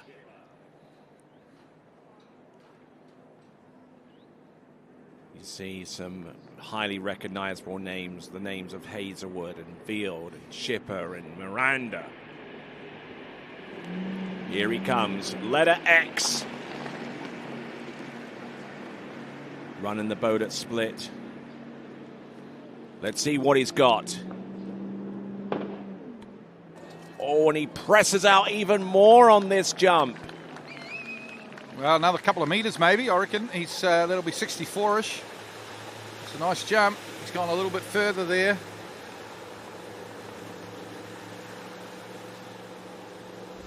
A little bit more speed. Great turn, isn't it? Just sort of sets himself up nicely. Oh, well, 65.3. 65.3 puts him in second spot at the moment.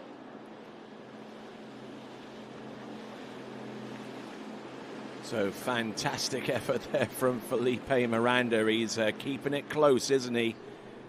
A skier with bags of international experience, two-time world overall champion, has medaled in the Pan American Games and the Pan American Championships, the Latin Americans. I mean, you name it, this guy has done absolutely everything that you can possibly achieve in Latin America or within the broader American, Pan American continent.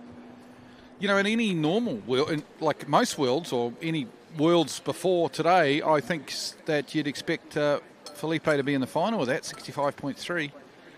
But I just got a feeling today, you know, such a good site, such a good boat, conditions are perfect, that 65 might not be enough. Who knows? It's hard to imagine, isn't it, that 65 metres wouldn't get you into the final. But it's, we've still got a lot of jumpers to come, and he's still only in third spot at the moment. All right. Second spot. Second spot with a jump of 65.5 metres. Let's see what and he bulks out on that jump there. That is one of two ways that you can pass up on a jump. The other way is cutting towards the jump and passing around the left-hand side. But a jump of 65.5 meters, that's going to have to do for him, unfortunately. But there you go. 65.3, as a matter of fact, I beg your pardon. 65.3, good enough for second place right now. The competition continues on. And for those of you folks that are just joining us in time for the jump event, you have arrived right on time here at the 2025 Open World Water Ski Championships, the continuing coverage of being brought to you here from the commune of Richedo, from the province of Navarra, and from the region of Piemonte. This is the Parco Nautico de Cestia, the headquarters of the FISSW. We thank you for joining us with this live webcast coverage. And ladies and gentlemen, our next competitor to go from Canada, it is going to be Thomas Daigle.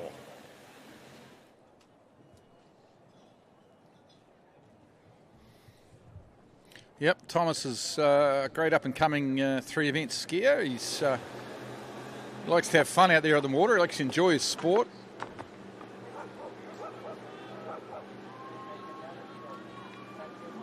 He's got some great support from the crowd over there. Popular with the other athletes and the spectators.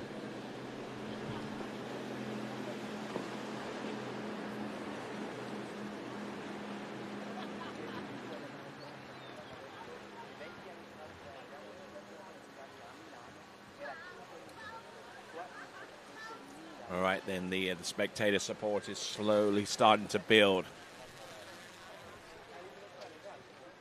The area surrounding the jump scoring indicator is almost full, so we're having to spread out along the shoreline,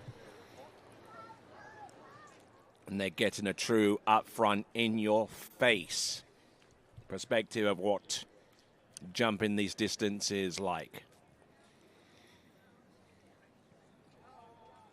Thomas Daigle. 3 jumps at his disposal. Let's see what he has. Everyone is still trying to take aim at that 67.1 meter jump from Brandon Schipper. up alongside that Correct Craft Nautique towboat. Now bringing the handle in and driving it in hard. Boom! A little unbalanced in the air, but he lands the first jump and will receive the distance. Probably not over 60, but pretty close to. Yeah, a bit of a loosener, that one. Yeah, I'm not sure. Quite close to the corner, which meant he didn't really trust himself to kick it as well as he would normally kick it. So let's see if we can see that on the replay. Yeah, right on that corner. I mean, it's not a bad jump. Decent sort of lift, 59.3. Probably would, hopefully next jump, he'll try and hit the middle of the ramp, I think, a little more. Just have himself, just be able to relax a little bit, because he ends up, because he's fighting to get onto the corner, he's quite tense, which means he doesn't get the full extension off the top of the ramp and the nice still airform that he's probably looking for. Still 59.3 is a good opener. Yeah, certainly nothing to be snuffed at. 59.3 meters. I mean, that is well in excess of 195 feet. Still, that 67.1 meter jump just lurking, just waiting to know if that jump distance is good enough to be in the finals. I mean, we project that it would be, but we need to have a final undisputed confirmation before we make that assertion official. Thomas Daigle.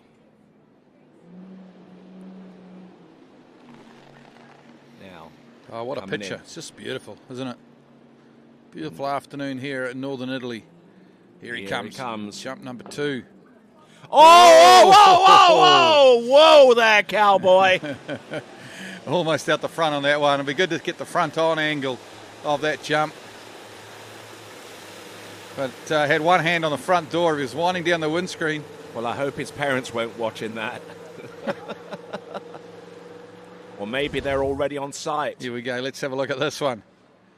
He's pushing hard. He wants a big PB. Into the ramp he comes. Up he goes. Oh, yeah. Right on the verge of going up the front. But he keeps it together, skis it away. 52.7 though. Not as far as his first jump, which was 59.3. Now, in the age in which these long jump skis became available, which was in about 1996, 1997, if he'd have been jumping at around about those time with those length for jump skis, they'll be picking pieces out of him, because the technique hadn't really been fully experienced or fully created to take account of the increased length for those jump skis. But thanks to advanced coaching and other techniques that have been used, these jumpers are able to perform a Houdini act in the middle of the air, knowing that if they don't, they'll be picking pieces up. That was the beauty of the old, the shorter skis, Tony, the old 72-inch jump skis. You could pull them back a lot of the time. But the bigger skis, once they get underneath you or behind you, there's no bringing them back. Anyway, here's Thomas Daigle. Hasn't quite got it together out there. He's looking to go over 60, I'm sure. See if he can get it together here on his third and final. Here he comes, Thomas Daigle. One last attempt. Let's see what he's got. There you go. Better looking jump. And he tries to extend out that landing, and he achieves skiing position and skis all the way into the shore. Didn't like it. He let go of the handle as soon as he landed. I thought it might have been further, but obviously he knows better than anyone that it wasn't as far as his first. So he let go of the handle immediately, which meant that they won't measure this jump. They won't count it. So a zero distance, so 59.3 meters. 59.3 meters for 59.2, I beg your pardon. 59.2. Well, that's pretty good judgment by him, because it was only 0.1 of a metre less than the jump before, but he decided that it was no good and don't bother reading it, let go of the handle. That's risky business. Yeah. Thankfully, he doesn't do that too often. But now our next competitor. Yeah, now he's running. I don't know if he's got a hot date or something. He's out of here, though. He's looking for the shade. He's probably looking for a place to scream and not... he's not happy, is he? He's looking to hide, but he's not happy. He obviously wanted more. All right there. So, ladies and gentlemen, those of you who are Italian, let's get on your feet, let's get loud, let's get up it, because our next competitor to take to the water, from Italia, El Gatto, Francisco Calderola.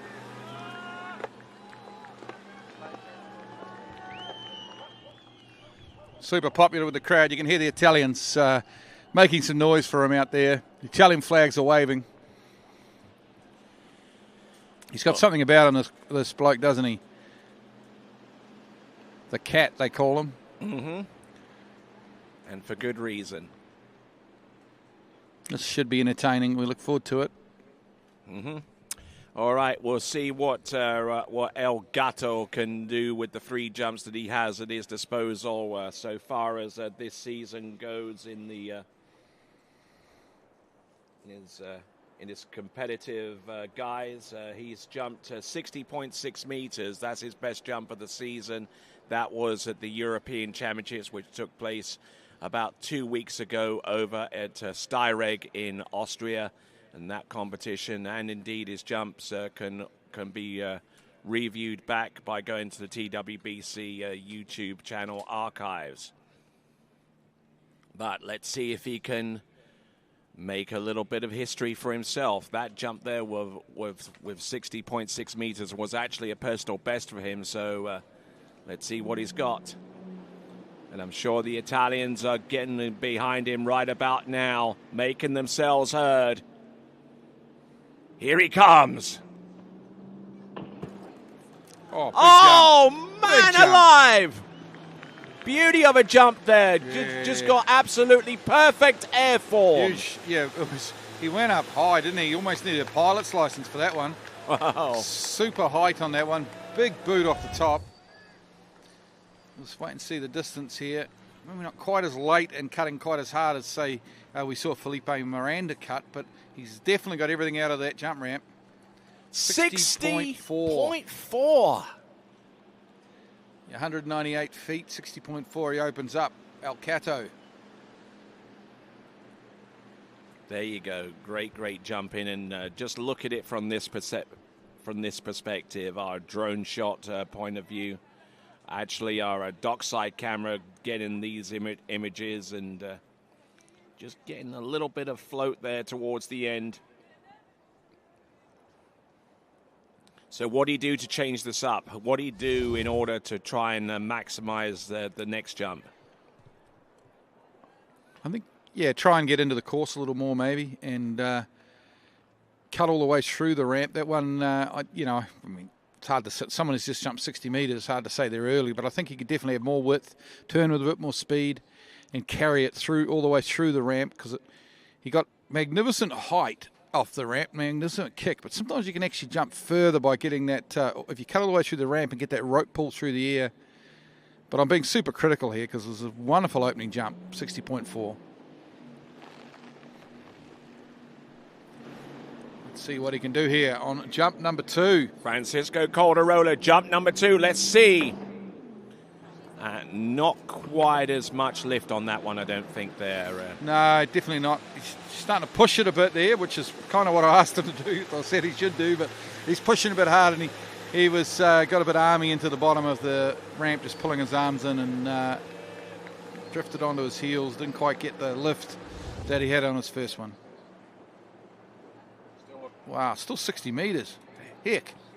This is one of his more consistent jump sets, 60.4 on jump number 1. So if you combine that cut with the lift of the first jump, you've probably got a 64-metre jump, I would say, Tony. Yeah, absolutely, and he is absolutely on fire right now. Francisco Calderola. He's got one more jump at his disposal. Let's see what he does with it. The speed was there. Not quite as much lift on jump number 2 as he had on jump number 1. But now let's see if he can provide some last-minute entertainment for our Italian fans that are here in droves along the shoreside.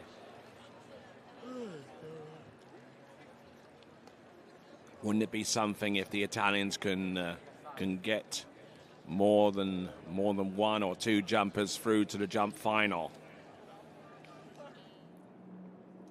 Here comes Francisco Calderola. 57 kilometers now, letter M, split boat path. All right, let's get behind him, folks. El Gato coming in. Oh, that's better. Yeah, I believe that's better. There you go. Yes. That'll be 2 or 3 meters further, I think. We're going to be 60, maybe 63 meters on this one, I think, Tony. That was a nice jump. He kind of combined the first 2 jumps together and got it all together. He's waiting on that distance to be revealed. 63 meters. Yeah, well done. Well done. 63 meters.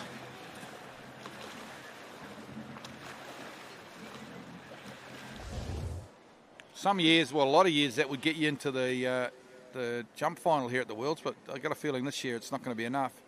But it's still a magnificent effort from the Italian. 207 feet for those of you keeping an eye on the distances from the United States. And El Gato coming through with 63 meters exactly. That puts him in about 3rd place if my memory serves me right.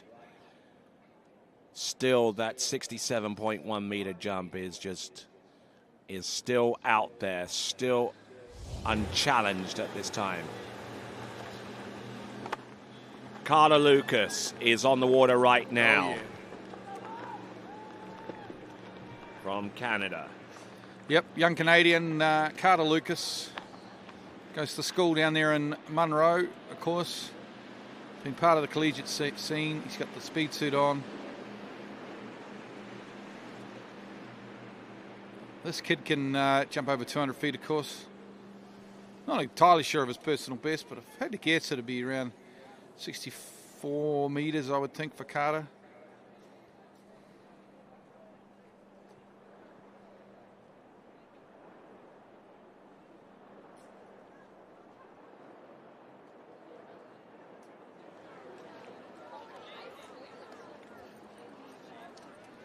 All right, in the Canadian Junior Open last season, he jumped a distance of 60.3, and from so far as my information tells me, that's about as far as he's ever jumped. So let's see if he can take the opportunity to extend beyond that distance, maybe. Yep, today's the day to do it. It's a good jump site. He's got good conditions. Got a super strong Nautique towboat here. Here comes Carter Lucas. 57, letter V. Oh, being drugged. No. And he did not leave himself an awful lot of room to make that jump happen. Tell you what, though, that was the cut. Like, that was a 65-meter cut.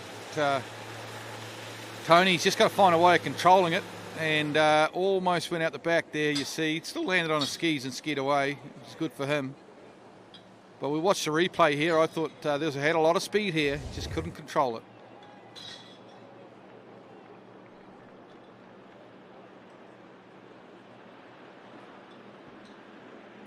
All right, Carter Lucas, and looking at some of the more recent information I've gathered on him, he's jumped to 62.3 meters at the Canadian National Championships, which took place not too long ago.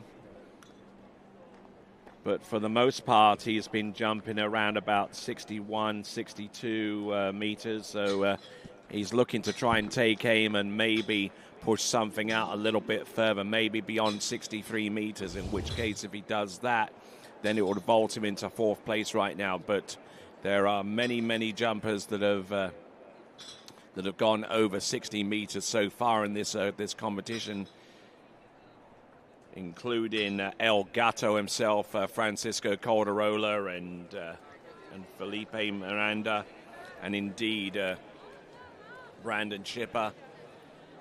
Let's see if he can join the party here. I mean, I think he had a good spot there. Certainly was to set himself up for a big jump. He's just got to find a way to get himself in better position.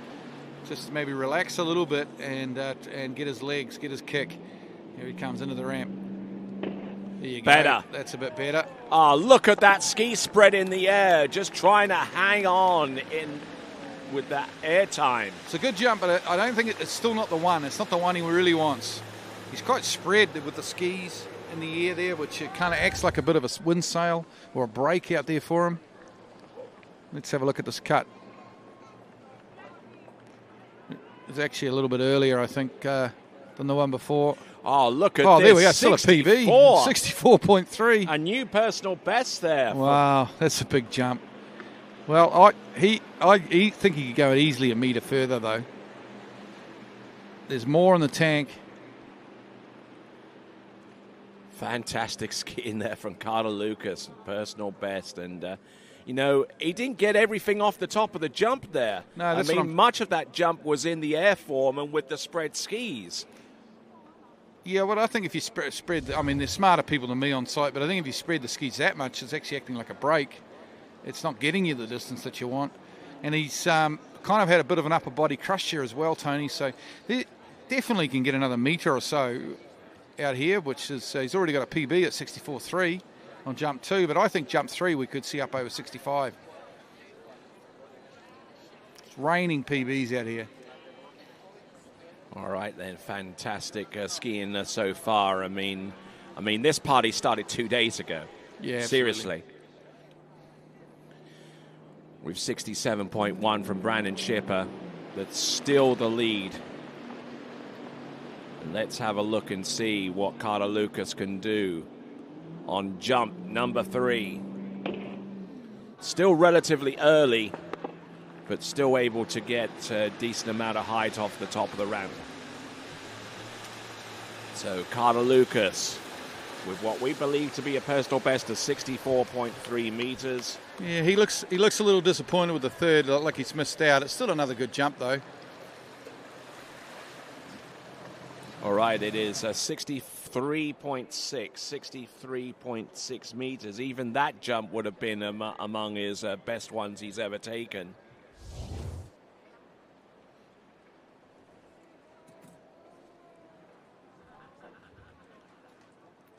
So just looking at his effort there and just pulling in that handle extremely hard to his bottom, to his right knee as he came off the top, just getting that.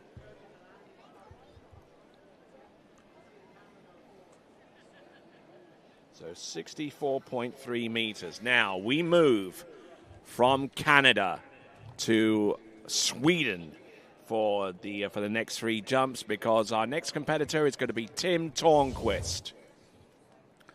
Yep, the big Swede we saw slaloming this morning. Slalom too bad, but didn't quite make it into that final. And if he wants instant redemption, now's the time.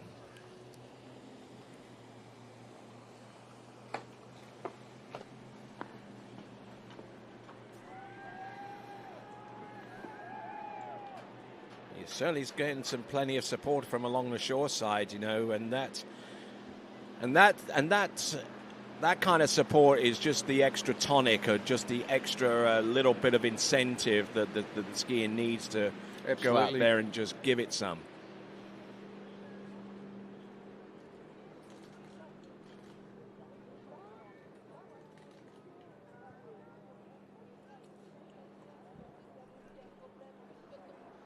All right, then, Tim Tornquist. Let's have a look at some of the results that he's put out there this season. 60.6 in one tournament, European Open Championships. Hasn't jumped an awful lot this season. Sunset Cup, 61.5 meters. So I'm suggesting right here and now that maybe his personal best distance is around the 61 or 62 meter efforts that he's put out before. But let's see if redemption is sweet. Here we go. Coming in, jump number 1. Oh, ouch. Whew. Slips out the back there. Managed to land on a ski. Still a bit of a kind of a niggly fall. I think he's waved. He's okay. We've got the rescue people, I'm sure, will be checking him out. But he did land on skis. But still one of those landings that can be a bit niggly. And pushing hard here. And that left ski was going all kinds of different directions coming off the second wake in towards the jump there. Kind of a little bit like Carter Lucas's, our previous skier's first jump.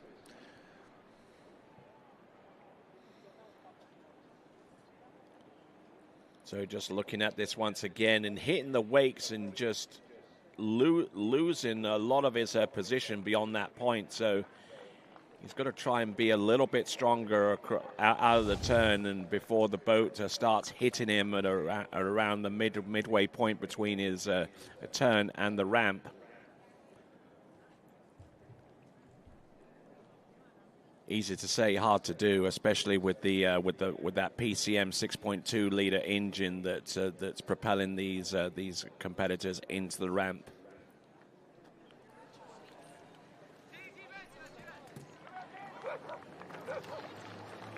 So Tim Tornquist, 2 jumps remaining, no score on the board quite yet, but we'll see if he can rectify that situation with the remaining 2 jumps there, Glenn.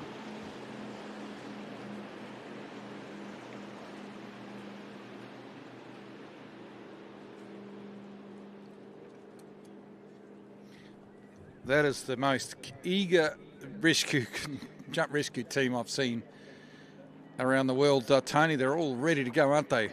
In the water. Good on them. Thanks very much to that rescue team. That's like Michelin Baywatch.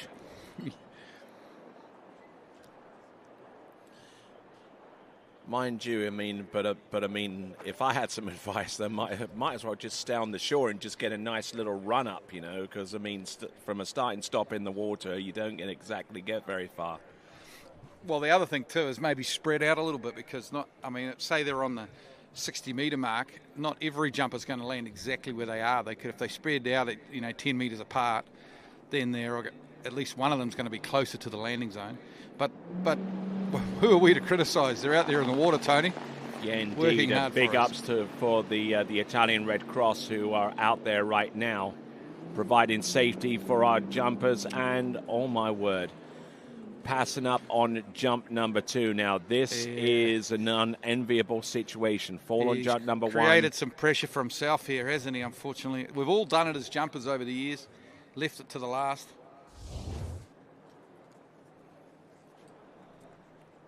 I think he might have over-adjusted here after being a little bit late. He's ended up a bit early there on jump number 2. Yeah, and it's always difficult and highly underestimated what the jumpers have to do in terms of making the little tweaks, the little adjustments to be closer to the perfect spot in which to turn and to drive in towards the jump. So just to let you know that we are 6 jumpers into this to the Series 2 jump elimination round. After we get done with the elimination round, which totals 10 competitors, then we'll go into Series 1, which has 11 competitors. So whomever has the lead going into Series 1 has a ticket through to the next round of the competition. Because we take 12 skiers and there are 11 in Series 1. Oh yeah, and don't forget, all of our jumpers are jumping at the 6-foot ramp height, 1.80 meters. We had 2 competitors leading off with a ramp height of 1.65 meters high. So here we go, Tim Tornquist, it's pressure time. Sure is. He's left it to the 3rd, left it to the last. Let's see if he can get his timing. He needs it somewhere in the middle, I think, of jump 1 and jump 2. Nice width there. He's up ahead of the boat, makes his turn for the ramp. This looks okay. He goes, Not bad lift off the top, but not perfect. Does he land and ride it? Yes, he does. But, I mean... I think he's going to be disappointed with that set.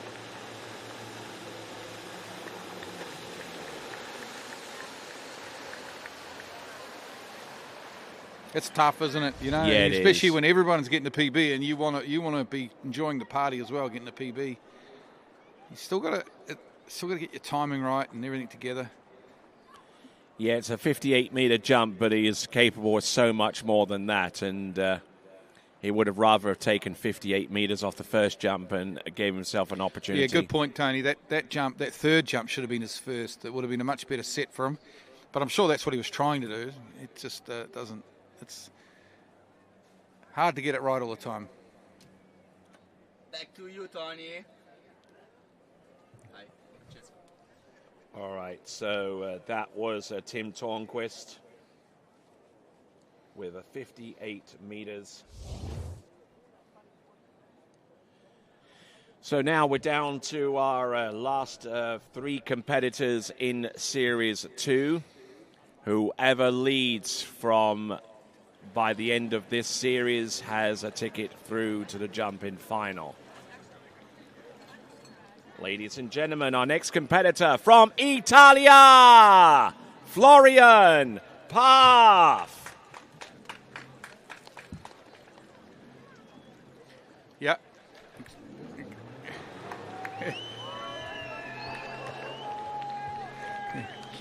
Exciting young Italian three-event skier, of course, Florian Paff. Florian Paff has been blazing a trail here in the jumping event. I mean, he's been producing jump distances well in excess of 60 meters.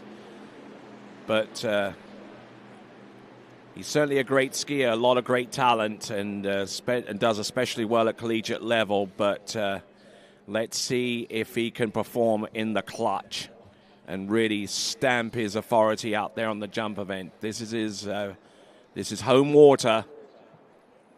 Let's see what he has with the three jumps at his disposal. I'm Tony Lightfoot. He is Glenn Williams. This is continuing coverage of the 2025 World Water Ski Championships, coming to you live from the Parco Nautico di Sesia here in the commune of Rocchetto, the province of Novara, the region of Piemonte. Just look at that crowd.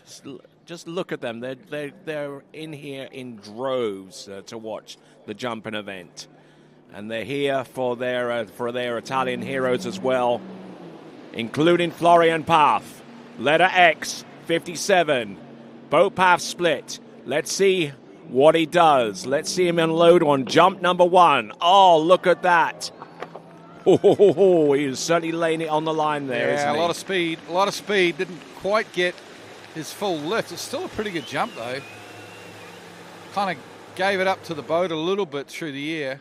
Didn't really get that rope pull through the air that he was looking for, but still, it's a decent opening jump for Florian. 61.5. It's a sensational opening jump without really getting his lift there, Tony. Or his, the airform he was looking for. He went 61.5. 61.5 meters and almost over kicked it. You know, I mean, he didn't have really enough momentum to take full advantage of that ramp work that he produced on jump number 1.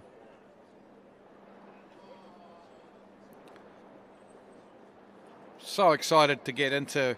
I mean, I'm enjoying Series 2. These guys are going super well, but I'm just waiting to see what the top 5 jumpers that we have here, the top 5 jumpers in the world, can do behind this boat on this site, because that just seems so easy to get distance out there at the moment. Such a good site, and that boat is just absolutely ripping it.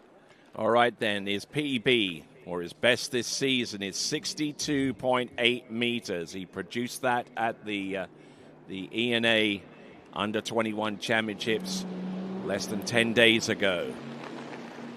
Let's see what he's got on jump number 2. Always later. He's going to have to hold on to this one. better looking jump there. Oh, yeah, there you go. Yes. That's a good jump. But was that an exclamation due to frustration or joy? Oh, I think it's further. I mean, it's a heck of a cut. Lots of speed, Tony. Hasn't quite got the perfect air form, but I'm sure it's going to be further. And you're right. 63.7, Florian Path. That's a personal best, I think. Indeed it is. 63.7 meters. Great skiing there from Florian Path. But he's capable of so much more if he can just hold his direction off the top of the jump and take full advantage of the kick. That's where he's losing the distance from where his skis start swinging out towards the left. If he can just keep the direction going and just hold that control of the skis below his body mass, then this guy is going to fly far. I wonder where he's looking when he's coming. When he comes off that second wake and he looks across at the ramp, I wonder where he's looking. Here's me trying to be a jump coach again, but because he needs to be looking kind of up towards that left-hand corner. For some reason, he heads back towards the boat, doesn't he, in the air? So he just gives up a little bit. He needs to keep holding, as you said, Tony, keep holding that direction, pull through the ramp. Here's me getting technical and trying to coach someone who's just jumped 64 metres or 63.7. I should probably stick to what I'm good at and stop trying to be a jump coach. But anyway, jump number 3 coming up, Florian Path. This has been a great set. He's got a personal best of 63.7. Can he go further? All right, let's see how much of his direction he can hold together right off the second wake. Coming, and passing up on jump number 3. Ladies and gentlemen, let's give it up, please, for Florian Path.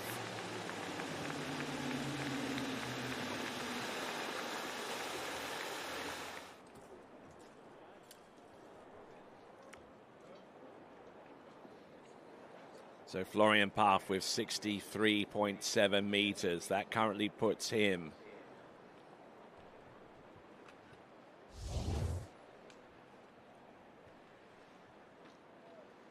we'll have a look at the leaderboard in just a moment to confirm Florian Path's place right now. But just passing up on jump number 3. And just spraying the Italian Red Cross officials on his way to getting out of the arena here. And now we're about to bring on our next competitor coming to us from France. It's going to be Paul Duplan-Fribourg. There you see Florian Path in 5th place right now with 63.7 meters. Brandon Schipper still in the lead 2 days later. Brandon Schipper is along the shore side. Maybe he can avail himself of the opportunity to come on here and maybe share what he's seeing and how he's feeling right now on the announcing desk.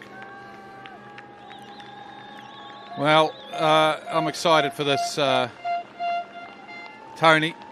Paul Duplan-Fribourg. I like the cut of his jib, this young man. A couple of years ago, he came to Moomba night jump. And then, if we go back further, actually, go back to the under-21 and under-17 World Championships in 2021 in Santa Rosa Beach at the Picos water ski facility. He jumped in the Junior Worlds, under-17 Worlds. He jumped 60 metres. He won that title. He won the gold. He won the under-21 gold as well that year. And then, of course, that Moomba Masters night jump title. He's the University World overall champion. Huge fan of this boy. I love watching him jump. Hasn't had a great world so far. Didn't slalom well, didn't trick well. But had a yarn to him this morning, and for him, it's all about the jump this afternoon. He's feeling good. It's Paul Duplan-Fribourg. In the World Championships 2 seasons ago, he landed a jump of 65 meters in the opening round and ended up with 65.6 meters. And that represents a personal best that has yet to be exceeded two seasons later. Here we go. Paul Duplan. Oh, my word. This is late. This is late. He's going to drive it on home. Look at that. That's a big jump to open with. Huge jump. Not quite explosively kicking off the top of the jump. Yeah, he was almost too late. He couldn't quite get his legs. He couldn't quite get his kick. But it's still going to be a big jump. We'll wait for the distance. I'm sure this is going to be a huge, huge jump coming forward here for Paul Diplom Freiburg. And just transferring off his right ski to his left, it is 61 meters, 61 meters. Thought it might have been a little further than that, Tony. I was surprised at that, but I'm sure he'll get it together here on jump number 2. All right, so Paul Diplom Freiburg, just an absolute mountain of a man out there on the water.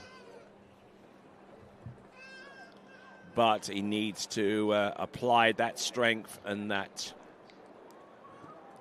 technique and that physique in the right direction. Paul Diplom Freiburg, a member of an extended water ski family who all originated from Juan-la-Pin in the southern portion of France, that holds a unique significance in the sport of tournament water skiing, that held the World Water Ski Championship way back in the 1940s. Wow. But they come to us from Grenoble these days. Okay, here he comes. Paul Diplom Freiburg opens up with a 61.3. And he'll want to get it all together here. He's looking for something big. He wants to get up on the high 60s. Oh, look Makes at this. His turn for the ramp. He's got plenty of speed. Big kick on the top. Oh, that is a ripper of a jump from Paul Diplom Freiburg. Stomps it. It's an absolute stomper of a jump. We'll wait for the distance, but that looked big to me, Tony. Fantastic effort. Did you see what happened there with his turn? He didn't turn all the way round and complete it right the way there. He almost got some slack, didn't he? 66.3 66.3 metres for Paul Diplom Freiburg. And this crowd erupts here in Riccido. They love it, don't they? We might be in Italy, but it sounds like we're in France at the moment with the crowd. Sensational jump from Paul Diplom Freiburg. 66.3. Just look at this. He turns halfway and then waits for the switch to engage and then turns the rest of it. We might be onto something.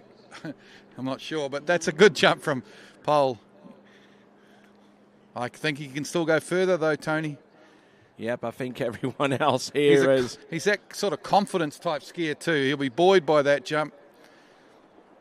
Had the privilege of having him up trained between University Worlds and Moomba this year. He came and stayed at my house and trained on my lake for a couple of days. And I would say, we didn't measure it, but I would say he had the biggest jump ever off my jump ramp at my lake. It would have been definitely over 60. I don't think it would have been 66.3 though. We've just seen here. One more jump to come from Paul Diplom Freiburg. And there we go, slotting directly into second place right now. 66.3. Brandon Schipper still in the lead. And he has to wait one more competitor to see if he has made it through to jump final. Let's see what Paul Diplom Freiburg can do. On jump number 3, let's see what he's got. It's a big jump again. It's huge, but I don't think it's as far. He's not excited about it. You're right. It's hard for us to judge the distance here, so we tend to leave it to the crowd and to the skier to let us know. And both indications is it might not be quite as far as his second jump. Although he is looking at the scoreboard, so he will. Let's get the reaction from Paul. Oh, exactly the same, 66.3. What are the odds of that? Same distance. Two different methods of jumping exactly the same distance. Well done, Paul. Big jump.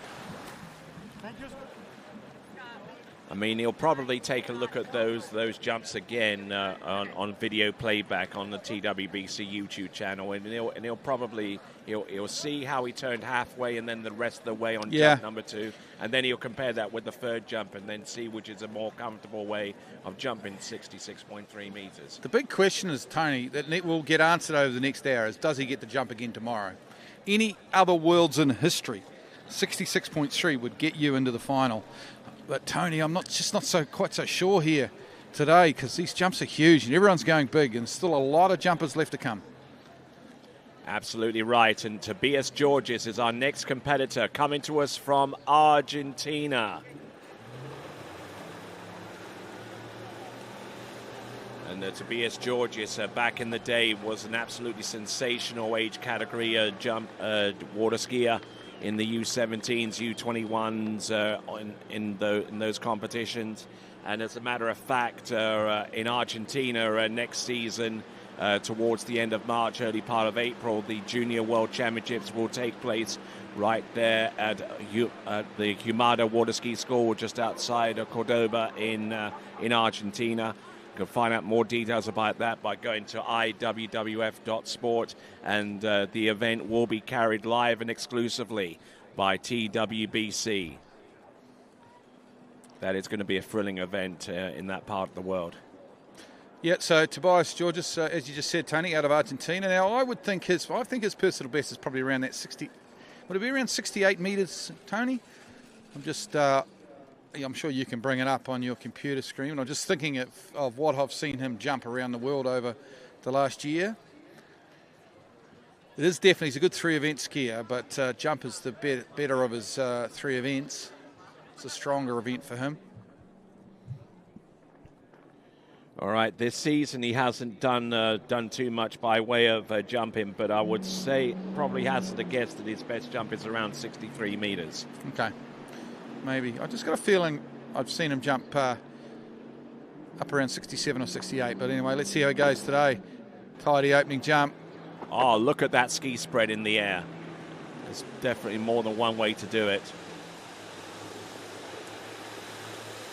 Yeah, it'll be over 60. It's not going to be as far as Pole's 66.3, I don't think. Or Brandon Shipper's 67.1. But decent opening jump for Tobias. 63.7. That's what? I think that's equal with Florian Path. That's right. Yep.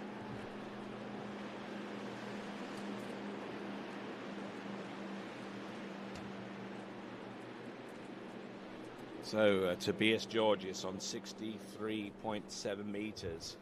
Looking down a little bit further into his scores, I'm looking at jumps of 65 metres and maybe 64 here and there to suggest that his personal best is probably around the mid-60s, maybe slightly more than that for Tobias Georges. We will see what he has in store for us with jump number 2 and beyond.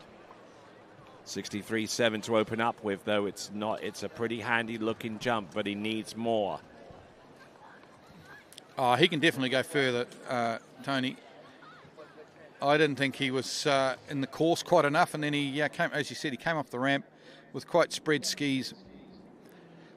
It kind of acts like a bit of a wind break or a break out there if you're going to spread your skis that much. You kind of want them to be up over your skis and have those skis acting as a wind foil to get up over that headwind, although the headwind possibly has just died off slightly. Here he comes, Tobias, jump number 2. Yeah, that could be a little further, I think, Tony. He might have got another metre or so out of that jump ramp. Yeah, a little more speed, I would suspect, and just trying to chase down his best jump. If it's over 64.9 metres, it would be a new personal best for him. But ideally, if he harbours any aspirations of being part of the men's jump final, the first target he's got to take down is more than 67.1. Oh, look at this, 64.7. He's almost into PB land right there on jump number 2.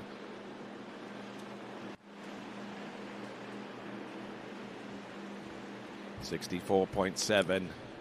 Yeah, good jump. 64.7. He's building nicely. I'm sure he can go further again, though. And you kind of feel that he extended off the top of the ramp, not too much on his right ski, but a little bit more on his left, and that kind of slippage reduced the amount of potential distance that jump could have yielded. So one more jump, and Brandon Shipper will know whether he has made it through to the jumping finals. There are 11 jumpers to come, starting off with Danilo Filchenko. He'll be next off the dock. 12 skiers qualify, 11 skiers to go.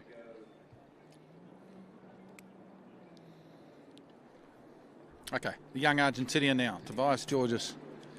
Jump number 3, 64.7's a good jump, but I don't think today it's going to be enough to get into the final. So he's going to see if he can get another metre or two off this jump ramp. Makes his Here turn he now. comes. Looks like a good turn. He's got some speed. Into the ramp he comes. Oh, spreads his skis right off the ramp there, which is going to cost him some distance. And with that jump, Brandon Shipper qualifies. Oh, wow. I think everybody on site kind of figured he would, but he still had to wait 3 days to find out. So congratulations to Brandon Shipper, the United States. With a 67.1, he's into the men's jump final at the 2025 World Water Ski Championships. All right, that last jump is 58.7, all but confirming that Brandon Shipper has made it through to the jump final. Tobias Georges' best jump, 63.7 meters. And now we'll move on to Series 1. We'll have a look at this again. Sorry, Tony. Let's watch the replay, then I'll ask you a question. As he comes into the ramp. Yeah, this wasn't a great jump, this one, because he spread his skis on the ramp, basically. So right off the top, he was not going to really go too far. But that means now that Polderplom Freiburg is the bubble with a 66.3. Is that correct? That's right. Yeah. So that's the target to go for these Series 1 guys, 66.3.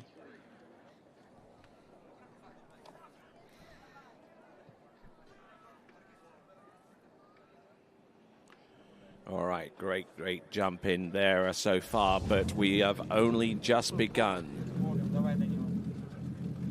as the Carpenters once sang.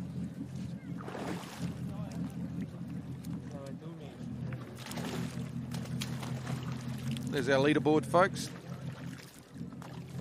Shipner is 67.1. Diplom Freiburg 66.3. Our top two jumps so far. All right, so Danilo Filchenko, the current European men's overall champion. Yeah, an absolute superstar out of Ukraine.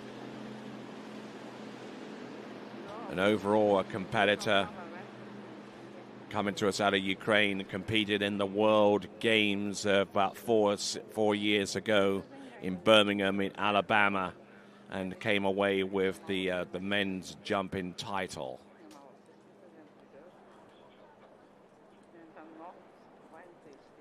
So let's see what he does with the three jumps at his disposal. Ideally, he would need to jump over 66.3 meters to get over the bubble score and place him through to the jump final. And not only will that kind of jump achieve that aim, but also it will keep his overall aspirations very, very much alive, with the ability to jump more than what he does in this instance, in these instances right here, to maybe shape the overall title aspirations in his favor. Here we go. Okay, here we go. Danilo Filchenko out of the Ukraine. Jump number one. Good late cut here. Decent kick off the top. That's a big jump to open up with. Man alive. Good jump in there. Good flight. And you can just see the strength of the man, being able to hold that right ski off the top of the jump and just gain more distance through proper trajectory and direction. Yeah, big boot off the top. 62.5. Obviously didn't quite have the speed of some of the other jumpers, because he seemed to get a lot out of that ramp. But he was actually disappointed with that distance. You see he slapped the ski down in the water. He knows he can go further.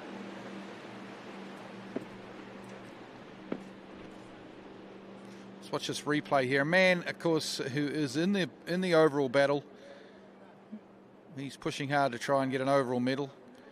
And as he comes, there's a nice opening jump. Well, we're going to go down to the dock and catch up with Zane. All right, hey guys, I'm here with our last skier, Tobias Georges. Tell us a little bit about that boat. I've talked to some people; they said it's strong, but I want your take on it. Yeah, it just felt great. Conditions were perfect. I think I didn't take full capacity of me and everything. That was completely awesome. Well, and I got one more question. So tell everybody back at home, the inspiration for the new hairdo. Oh, well, it was like kind of a tradition because I finished college. So I got bald and then some bleach 2 days ago. Well, it looks good. You're looking a little bit more like Eminem every day. It's getting a little more blonde. I need some wrap now. Well, good, dude, man. Go get dried off, get changed, enjoy the rest of your afternoon, and we'll send it back to you, Tony. Here comes Danilo Filchenko. Oh, look at this, going in a little bit deeper there and having trouble holding his air form. Not the one. Just not really getting it together off the ramp or through the ramp. He's not actually, going back to what you were saying, Tony, he's not really holding his direction. He's not cutting all the way through the ramp here. He almost sort of stops himself, then tries to kick up in the air rather than just carrying speed through the ramp. Still 64.6. I can't believe I'm saying I'm disappointed with a 64.6 metre jump. It's just because you can see that if he gets it all together, he's going to go 68 or 69. And I think a lot of the problems stem with the lack of water speed going into his turn, because he's getting bogged down. He's basically having to dig himself out of that hole at the same time that he's trying to get onto the jump. And he definitely needs more momentum. I mean, if he can be a little lighter on his skis and just gain more speed that way, then he'll fly far. Brandon Schipper through to the next round of the competition via that leaderboard. Danilo Filchenko on the water right now. Eduardo Morenzi, Will Roberts, Emil Ritter, Dorian Llewellyn, Igor Morozov, Luca Ruckenwald, Louis Duplon-Freiberg, Jack Critchley, Ryan Dodd, and Joel Poland. Well, on the list. Looking at that list, if that doesn't get your blood pumping, nothing will. Exciting prospect. This means jump Series 1. Here we go. Let's see if he stays lighter on the skis. Oh, yes, he does. He carries more speed into the turn. Let's see if he takes it all the way through to the jump. Oh, look at this. Yeah. The crowd like it, but he doesn't, I think. I think he's disappointed in himself. There was some cheers from the crowd. We'll wait for the distance. I think it'll be his biggest, but maybe not quite as far as he wanted. It's 66-1. 66-1. Still a massive jump. And that means that Paul Duplon-Freiberg has qualified. Yeah, well done. Good to see Paul through to that final. He'll join Brandon Schipper.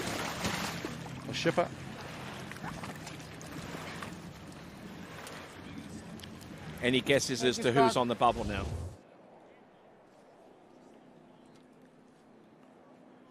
So, Danilo Filchenko, 66.1 meters, and I believe that's good enough for third place at the moment. If indeed it is, it's now the bubble distance. It's a big jump, Tony. It will probably hold. I mean, it's there's still a lot of jumpers to go. Unfortunately, there's bound, I could be wrong, but there's bound to be one jumper that doesn't jump further than that. So he's still got a really good chance of making the final. Mind you, we saw in this men's slalom elimination round, we kind of thought Joel Poland still had a chance of making the final. We were down to those last few skiers, but the top guys all come through really in the end, don't they? All right then, yes indeed. And on the water right now for Italia, Eduardo Morenzi. Okay, so Eduardo's one of the nicest guys on the circuit. Lovely guy, but he's had a shocker of a tournament so far, Tony. He's had a shocker of a season. Yeah, let's put it bluntly. Let's not sugarcoat it. He's had an absolute shocker of a season. Partially torn Achilles, hasn't done hardly any tournaments. He's got ahead of the worlds. He has tricked poorly. He's slalom poorly. This is one last chance here in jump to try and get something together. It's going to take right up on his kind of the end of his spectrum, though, here to make the final. He's going to have to jump up as far as he's probably ever jumped to make the final. So let's hope he's not too underdone. Hey? Let's hope he's done enough training that he's able to get up there and get close to his best and get into this final. All right, here we go. Eduardo Morenzi, letter W, 57K, boat path split. Good numbers. And now, getting ready, keeping the line tight. Turns in, drives it in. Ah, yeah, Edo Morenzi throwing it down. Really nice opening jump for Eduardo.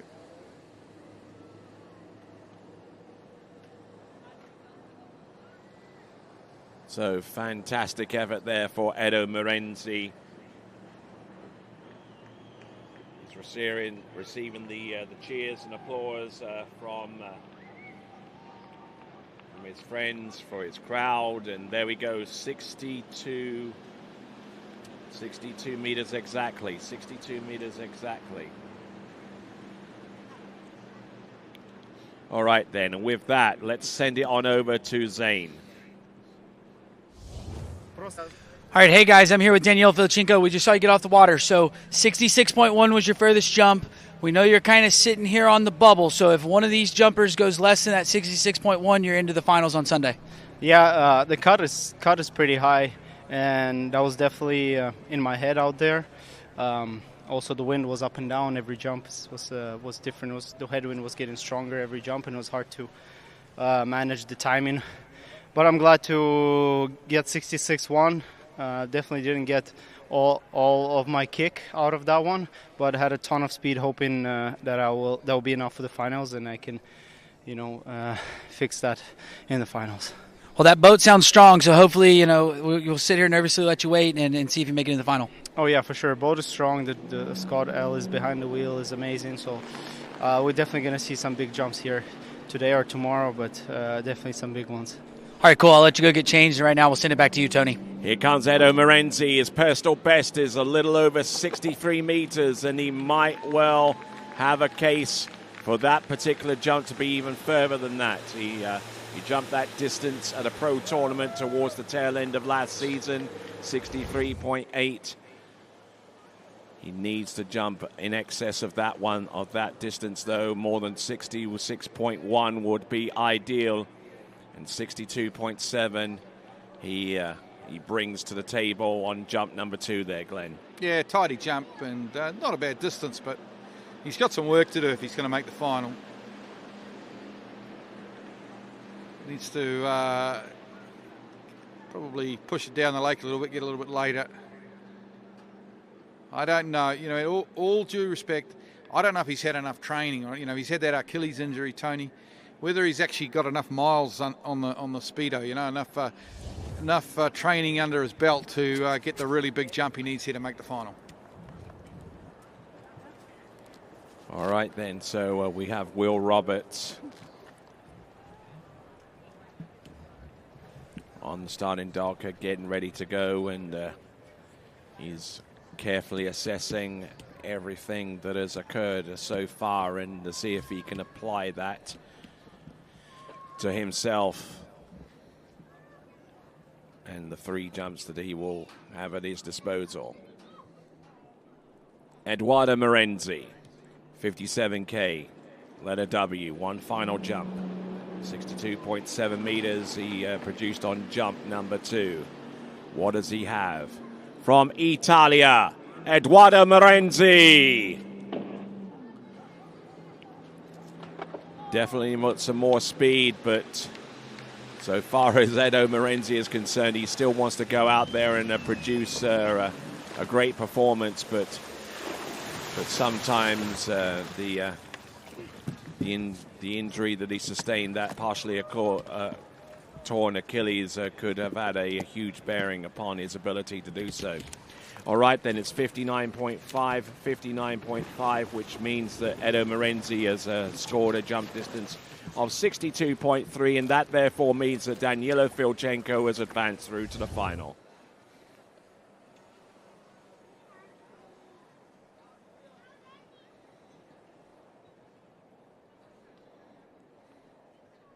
So decent looking jump there. The airform was there, but he just didn't have enough firepower from his legs to ascend that jump a little bit higher to match the speed that he brought into the ramp here. Yeah, I think, to be fair to him, I just don't think he's been able to ski enough over the last couple of months with that injury. All right, then now the bubble distance has been reduced to 65.3 meters. Oh. That jump distance. Pepe Miranda, who's currently in 4th place with that distance. skier on the water from the United States of America. It is Will Roberts.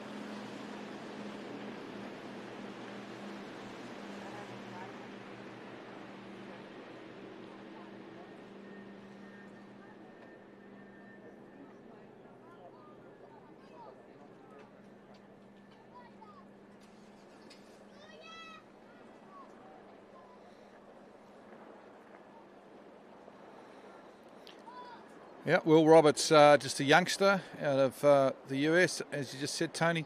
And his personal best is in the mid to high 60s. I think maybe about 220 feet, if I was guessing, up around that 67 metre mark.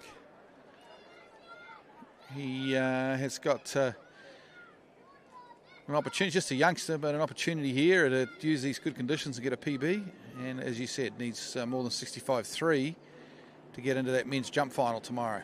Okay, his personal best, I'm looking at it right now, 222 feet or 67.6 meters. So we have a highly capable jumper on our hands. Here comes Will Roberts, jump number 1. Yeah, solid opening jump. Solid, something to build from. Probably not enough to get into the final yet, but good solid opening jump. We can work with that. It can improve, I'm sure, over the next couple of jumps.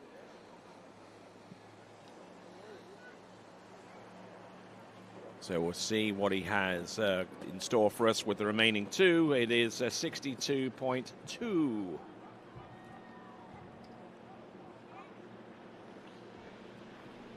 So just looking at his jump once again, a skier that formerly represented the University of Alabama Crimson Tide collegiate team. Impacts the water, and now we send it over to Zane. All right, hey guys, I'm here with your last jumper, Eduardo Marinzi.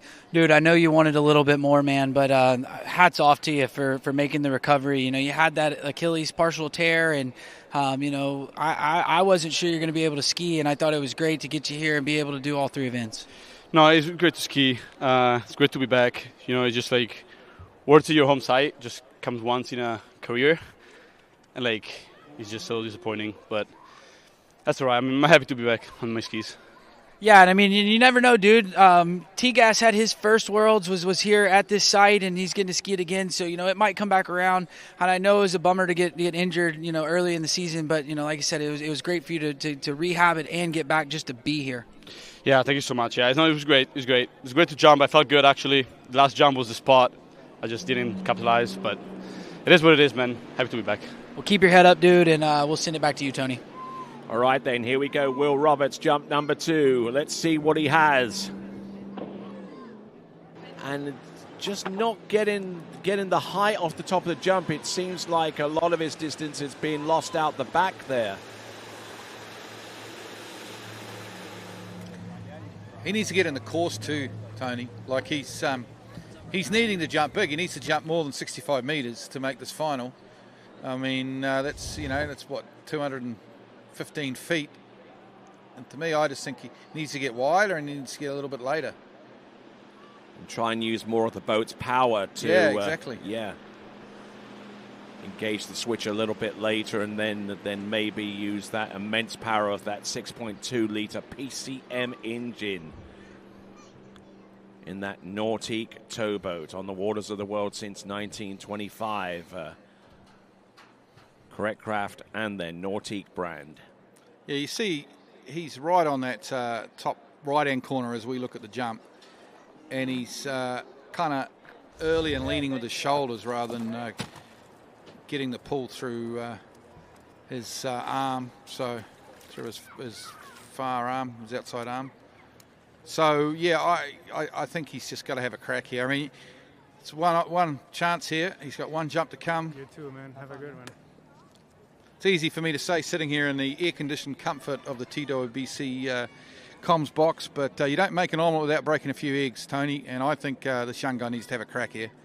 Yeah, he's got to just got to forget all the caution that he's had up until now and just let it go. Here he comes, holds his position. Better. but not all the way Not enough. there. And the veteran Pepe Miranda will make his way into this men's jump final. We'll have to confirm it with a distance, but I'm pretty sure of it. What a legend he is, Felipe Miranda.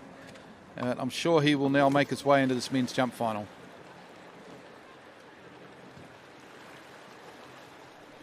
So we're just waiting on that jump distance to confirm. 61.1 meters, giving him his best distance of 62.2 meters, meaning that Pepe Miranda has advanced through to the next round of the competition.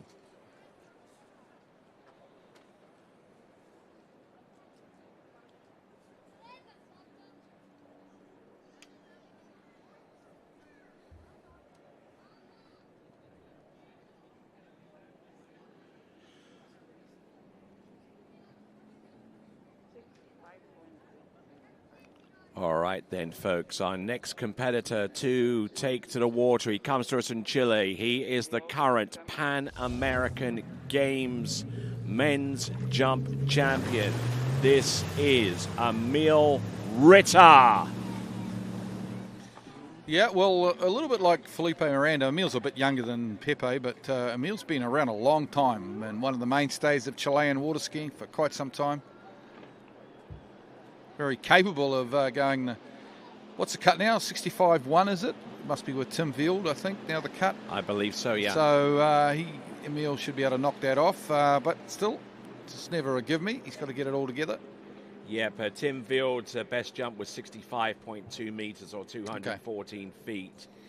And then the other scores below him would be Tobias Georges with 64.7. So you go down the list from there. So there we see Dorian Llewellyn getting situated, speed suit and all. We also see Igor Morozov doing likewise. All the equipment necessary. So with 3 jumps at his disposal, Emil Ritter can put himself straight into the next round of the competition, provided that he jumps further than Tim Vield. His jump of 65.2 meters is the bubble distance now. Let's see how he goes. The Chilean, jump number 1. It's reasonably early on this first one. Tidy, though. It's a good way to open up, isn't it? Yep, slaps He's got to land does this, though. He might does he struggle to ride land it it, out? actually. Oh, no. It's not the end of the world that he fell on that, because I don't think it was a big enough jump. Oh, I could be wrong. I don't think it was big enough to make the final. And it's kind of, he's got his eye in. He's felt the conditions out. So he'll look to move on from this, I'm sure. Tidy sort of opening jump, though. There we see the multiple-time world champion, Ryan Dodd,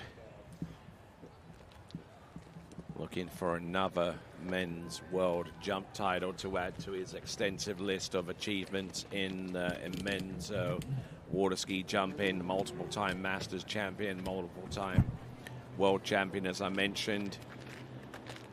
There's also been in the Pan American Games as well, and excelling in that vein too. Let's have a look at this instant replay here. He turns, and not too much dynamicism right off the turn all the way through to jump, actually using more of the boat's pull more than anything else, triggering the switch and just letting the boat do the rest. And also not sinking down quite as much as I've seen from some of our jumpers, which means that that they have a little bit more speed to introduce into the cutting phase from the turn.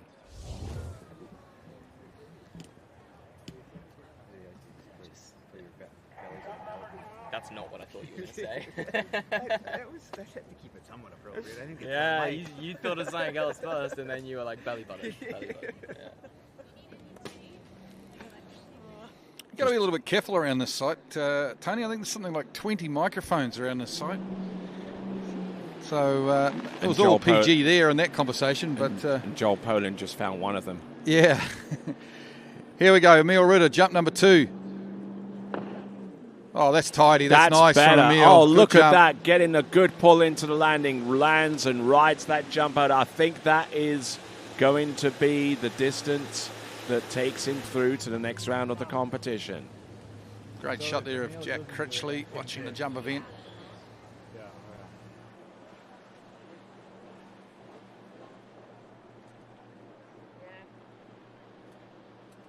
So Emil Ritter, having fallen on jump number 1,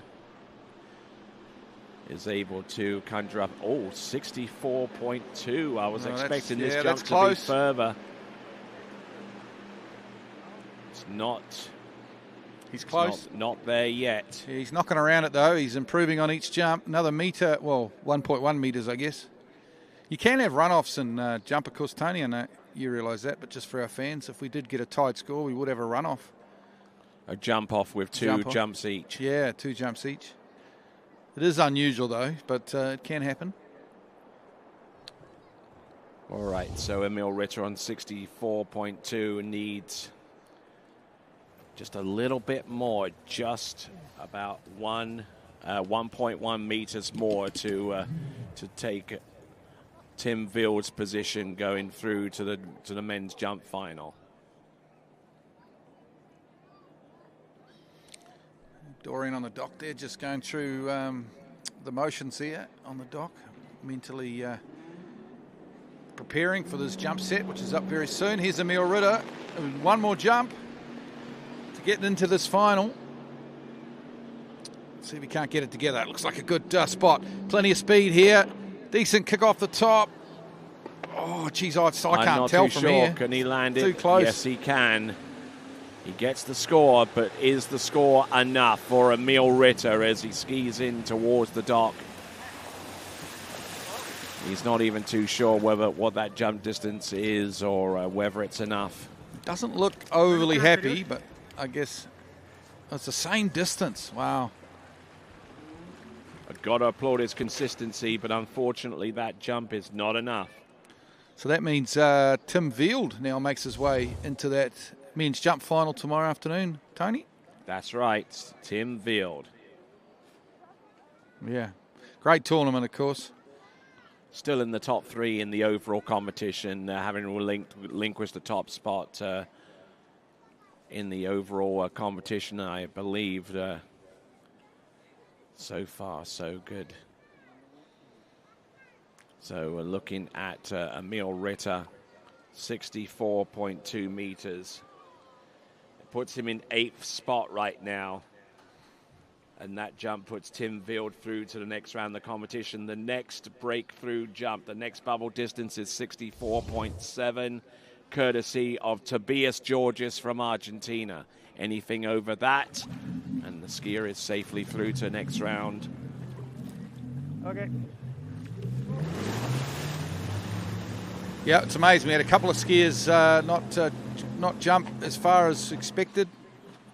Probably 3 skiers, actually, with Eduardo Morenzi, Will Roberts, and then Emil Ritter. And all of a sudden, that cut, which was looking like being up around 66 metres, is starting to drop back down towards 64 metres, almost getting back down to normal sort of realms, you'd say, Tony. It's funny how it works out like that. Okay, all Dorian right. Llewellyn. He'll be feeling it. Immense pressure on this young man. He certainly takes his skiing super serious, and we wish him the best. He's locked in a titanic overall battle here. I think Louis de Plom-Freiberg is still the favourite at the moment, but Dorian's not all that far behind him. So it's going to come down. Obviously, we've got the jump event here now. It's going to make a big difference, and then finals tomorrow.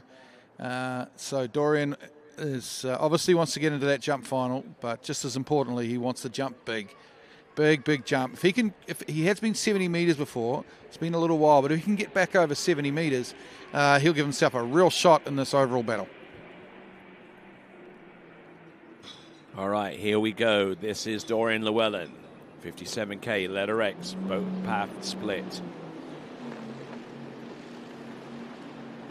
And let's watch for his lift. This is the best element of his jumping technique. The amount of lift that he gets right there. Boom. That looked good to me, Tony. I mean, it's hard to know how much. We just saw the landing zone from a drone, so it's a bit hard to pick, but didn't look like a bad opening jump from Dorian. I think this is going to be over 65 meters. Yeah, I agree. Yeah, nice jump. Good air form. 66-1. Great opening jump from Dorian Llewellyn. And that gets him into the final. Yeah, Brandon still holding the lead from Wednesday. Look at this. That's an explosive opening jump, 66.1. Dorian's work's not done yet, though. He knows that. He's got to go further. And now we're going to head back down to the dock and to Zane. All right, hey guys, I'm here with Roman Cambrai. He's the coach of the DePron Freiburgs. We saw Paul go out and jumped a PB, and we got Louis coming up here. Yeah, we're excited for the tournament. Big jump for Paul, and I hope Louis is going to go far. Well, dude, it looks like you're doing a really good job with the whole family. You know, we got Tristan in the finals in trick. We got Louis in the finals in trick. And now, you know, we're getting ready to see Louis hopefully jump his way into the finals for Sunday. Yeah, they ski good, and we have fun, so it's nice. Well, perfect. Well, I'll let you get to your coaching duties, and, you know, good luck to Louis. And we'll send it back to you, Tony. Super nice guy, Roman. Super nice guy. I've got a great story about Roman, but I haven't got time to tell it right now because Dorian Llewellyn is out on the water now. He's opened up nicely with a 66.1 metre effort.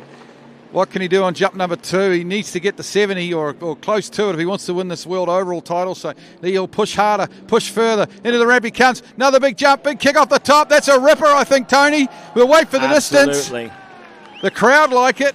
Dorian, as usual, is not overly excited out there. He knows the job's not done, but I got a feeling that's further.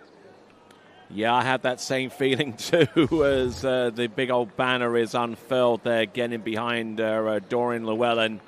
We're going to get, it's a huge distance. It's 69.6, our new leader. Oh, come on, Dorian. Give us a fist pump. You got to be happy with that. 69.6 metres from Dorian Llewellyn. What a ripper of a jump. Wow. This is heating up now. 69.6. Look at that. That is a sensational jump. Textbook stuff. Great lift. Always gets pretty good lift, Dorian. Well, Jarrett did too, but that was even better. He had a lot of speed on that one as well. So one more jump to come from Dorian Llewellyn.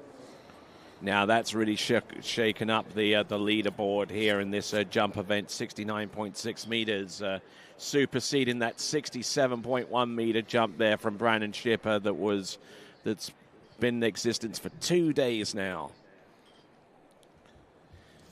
But Dorian Llewellyn already through to the next round of the competition with 66.1. And we're trying to ascertain whether Dorian Llewellyn has jumped over 70 meters in the past. I thought he did a few years back at Fluid, but I could be wrong. You guys do more tournaments than me, so here we go. This could be 70 on this jump. Into the ramp he comes. Oh, misses his kick, unfortunately. Pushing a bit hard, misses his kick. Still, 69.6 will be his best on jump number 2. And we'll find out if that jump is his personal best or somewhat closer to it. But there we go. That is a Dorian Llewellyn. Zane will get to talk to him in just a moment. But your new leader, ladies and gentlemen, let's give it up, please, for Dorian Llewellyn.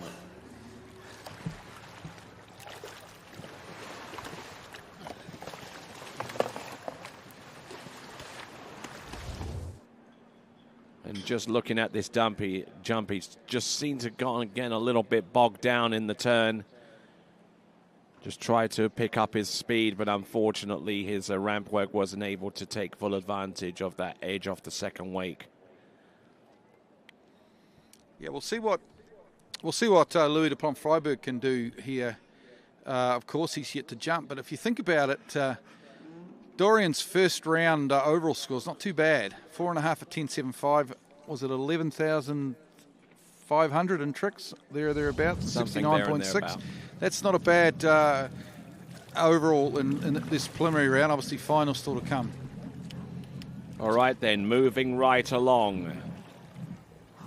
Our next competitor a perennial contender in pro water ski jumping. This is Igor Morozov.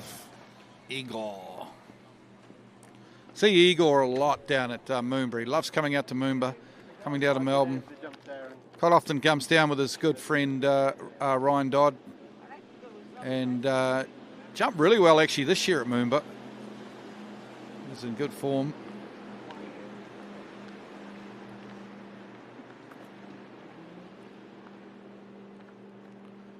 Look at that. What a list. Rockenfeld, De Plum, Freiberg, Critchley, Dodd and Poland. If that doesn't get the blood racing, the heart pumping. Yeah, just missing Freddie Krueger, of course, with the knee injury. But other than that, I guess Taylor Garcia as well, although he hasn't really jumped too much this year. He jumped down at Moomba, but yeah, not since Moomba. But yeah, I mean, that is a who's who of men's jump. Sensational. So Igor Morozov, his personal best jump is about 222 feet, 67.6 meters. That was as far back as 2024. Well, he jumped pretty close to that at Moomba, actually. It wasn't all that far off, 67.6 what he jumped at Moomba back in March. So he's had a reasonable year. Here he comes. Jump number one. Almost tripping up a little bit on the wakes coming in, but he still has enough strength to hold it. Yeah, and right on the corner there too, but it's a nice jump. Very nice opening jump from Igor Morozov. Decent looking distance there, but we'll see what changes he can make to affect an even larger distance. 66.4, 66.4. That should be enough. The final.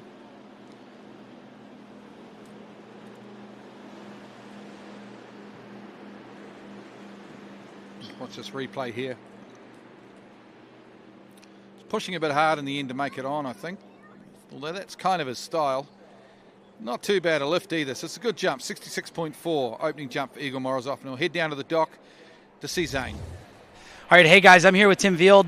Dude, last weekend you had a PB, finally your first time over 60 meters. Then you come out here on Wednesday and you go 65.3, which is a massive PB. And now, did you think you were going to make it into the finals? I was kind of hoping to. Of course, I talked to a bunch of people and they were all like, yeah, should be good. I mean, normally 65.2 always makes the cut. But, I mean, I know while it jumps here, it's a nice headwind, Scott driving, no better conditions. So I was still kind of nervous, but I'm super happy I made it. Well, now you can sit here and enjoy the rest of your afternoon and get ready. We're going to see you out there, jumping tomorrow. Mm-hmm. Yeah, perfect. Thanks, Zane. Well, cool. Well, great skiing, and we'll send it back to you, Tony. All right, here he comes, Igor Morozov. Let's see what he's got. Oh, look at that. Handle up high off the turn. And it was playing. He kind of got into a slide there, didn't he? Almost a side slide. The skis kind of give a little skip in the turn, which didn't give him the control he wanted, made him a little bit later than he wanted. And when he's a kind of a big, strong guy, and when watch that turn, that boat is opening up on him and just pulling off edge, and he just had to pass. It wouldn't have been pretty if he hadn't passed that jump, I don't think, Tony. No, but I think they'll be picking pieces of him out of the water had he have taken that jump. But Igor Morozov certainly is tougher than a $2 steak, I would say. That's a good one. I haven't heard that one. Tougher than a $2 steak. Nice. I tell you. Igor Morozov, let's see what he has with this last jump. He's already through to the next round of the competition, so he'll get to jump again before this tournament is out. But we're just waiting to see what he can do by way of an improvement. Yeah, bit of an international man of mystery. Igor, he doesn't say too much and travels the world jumping. Lives now, of course, with his family in Florida, around that greater Orlando area. All right, looking at the starting dock, Luca Ruckenwald, the European men's jump champion from Austria, looking to unload with 3 jumps that he has at his disposal. But 1 jump only remains for Igor Morozov. Lifting that ski up good and high off that second wake into the turning zone. Here he comes, jump number 3. Wow, that was late as well, Tony. Pushing hard, and in the end, all he could do was just, he kind of just had to get over the ramp without hurting himself there. In the end, he was just pushing too hard, pretty late, pretty wide, pretty late on the setup. Pushing hard because he wants a PB, he wanted a big jump, he knew how good it is out there. But still, he's got to be happy with his first jump. That 66.4 gets him into the final. 54.3 meters, 54.3, but he's already made his presence felt, and to the extent that he's making it through to the jump final, it is 66.4 meters, 66.4 meters for Igor Morozov. We've got 5 contenders left to go. We'll see Louis Duplan-Fribourg, Jack Critchley, Ryan Dodd, and Joel Poland in a few minutes. But before them, from Austria, Luca Ruckenwald. Yeah, big fan of Luca Ruckenwald because we had him in New Zealand for a month or so last summer at Down Under, and he was the University World's jump champion. Gets wonderful lift, a little bit like Dorian Llewellyn, just a magnificent lift, and no matter where he's at or what he's doing with his cut, and we don't give a 3/4 or a double or whatever, he's always able to get some magnificent lift off that jump ramp.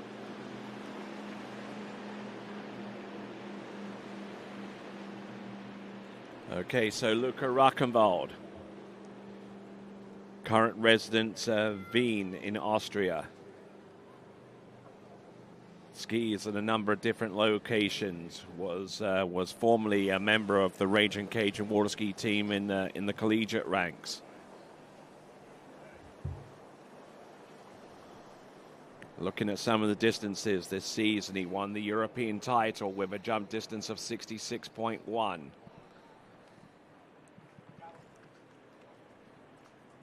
Personal best, I believe, is 67.1. He produced that at LA Night Jam this season. He's been further than that, Tony. I think last year in those spring or fall tournaments, you call them in the US, I think he was jumping. Oh, King of Darkness. Yeah. 70.5. Yeah, big jumps. He's a big. Here we go. Luca Ruckenwald, jump number 1. Let's see how he goes. Good approach here. Decent kick off the top and a nice opening jump. Yes, he knows he's through to the next round. No two ways about it. But is it enough to take the lead?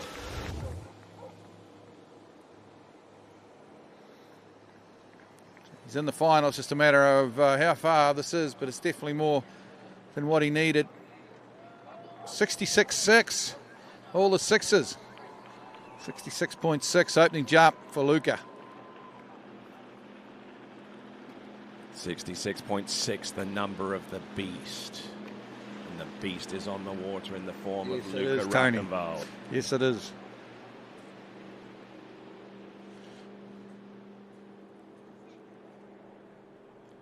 All right, it's a nice jump. But it is. He's got more. He's got more in the tank. See if he can't get up to 70 metres or get up at least to where Dorian is with 69.6. All right, 2 jumps remaining for Luca Ruckenwald, and let's see if he can get more than 66.6 meters. He's already through in terms of distance, but he would love to take full advantage of these wonderful conditions that we have here to the Parco Nautico di Sesia. Right here in the middle of the Italian countryside, in the middle of the region of Piemonte. Here he comes. Jump number 2, letter X. Listen to that boat. And now winding it on. Yeah, another big jump. Good pull into the landing. Well, he's extra happy, which is a good sign. Personally, I didn't think it looked further, but the crowd like it, and Luca's given a little side fist pump there, so he'll know more than anyone how far it is. Luca Ruckenwald, who is a medical student. All right, faster third segment, 68.9 meters, 68.9. Yeah, but he won't. It's a fast third segment, so he won't get to keep it.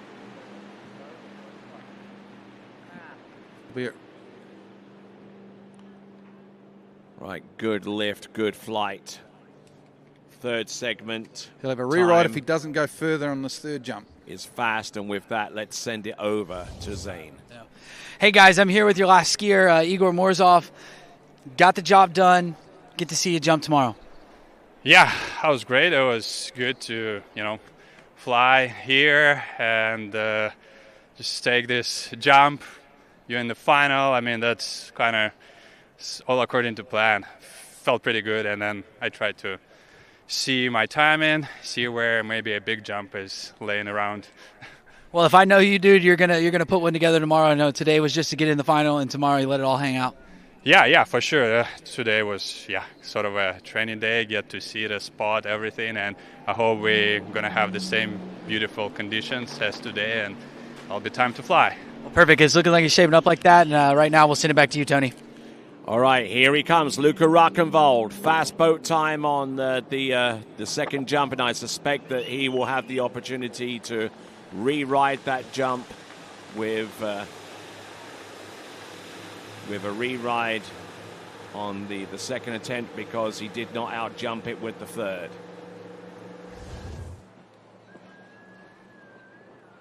However, with the re-ride, he can jump no more than 68.9 meters. Yeah, and it's a little bit of a tough spot because he's, I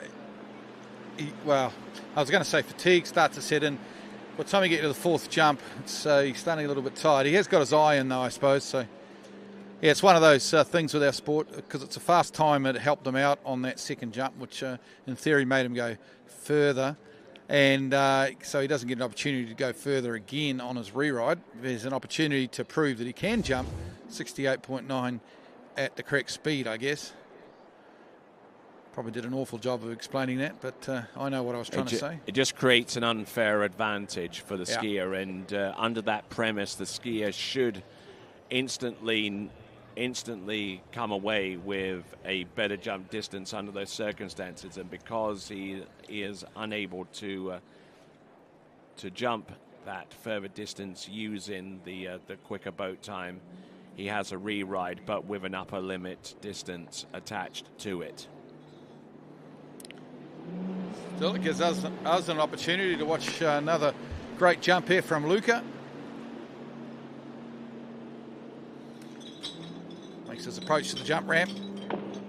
Look at this. Good looking jump there, but is that going to be anywhere close to the upper limit for that jump of 68.9? Only time will tell. 55.3 meters on the previous jump, and already through to the next round with 66 meters, 66.6. Luca Ruckenwald. It's a huge jump there. It's 68.1, about 2 meters shy of his personal best, but he'll take that any day or night.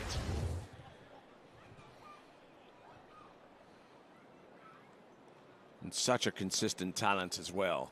I mean, his technique is just on every single time. So there we go, Luca Ruckenwald, the European men's jump champion with 68 meters, one of his season's best jumps, as we now work our way down to the final four, starting off with the current men's world overall champion. Coming to us from Grenoble in France, this is Louis Duplan-Fribourg.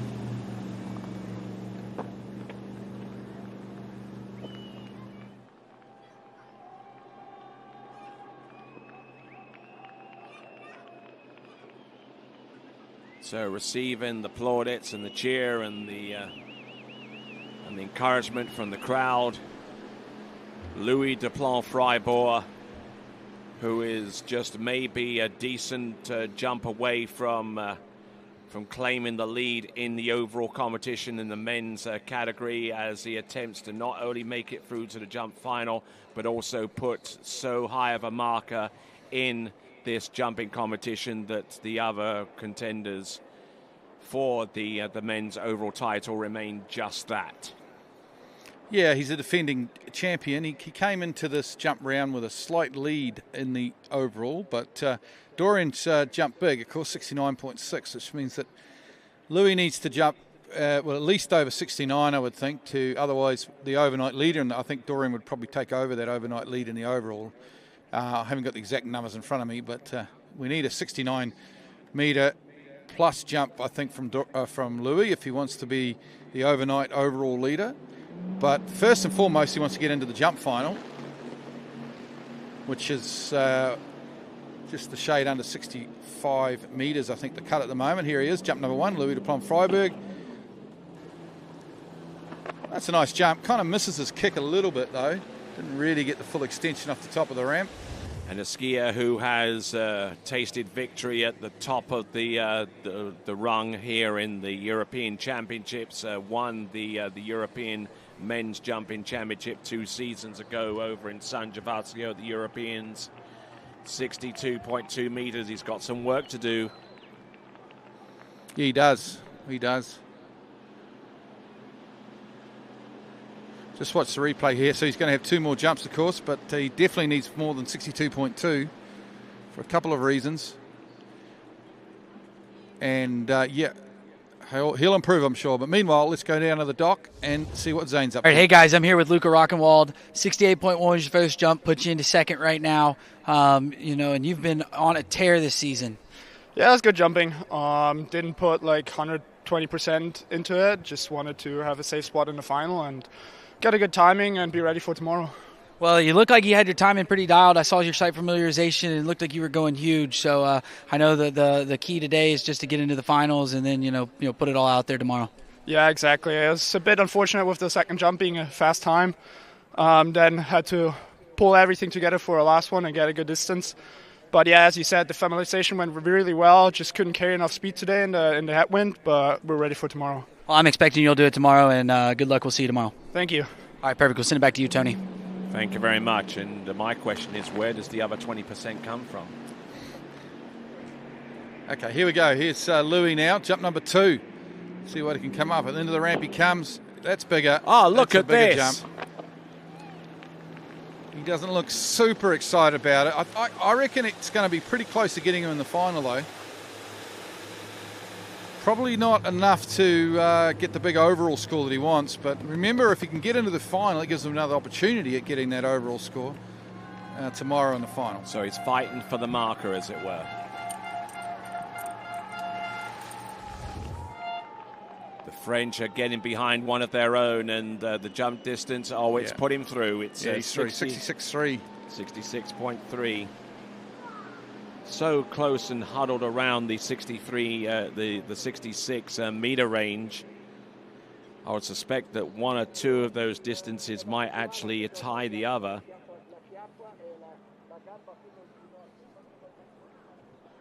But just looking strong and just digging deep and putting the distance out there that keeps him in contention in the men's overall competition.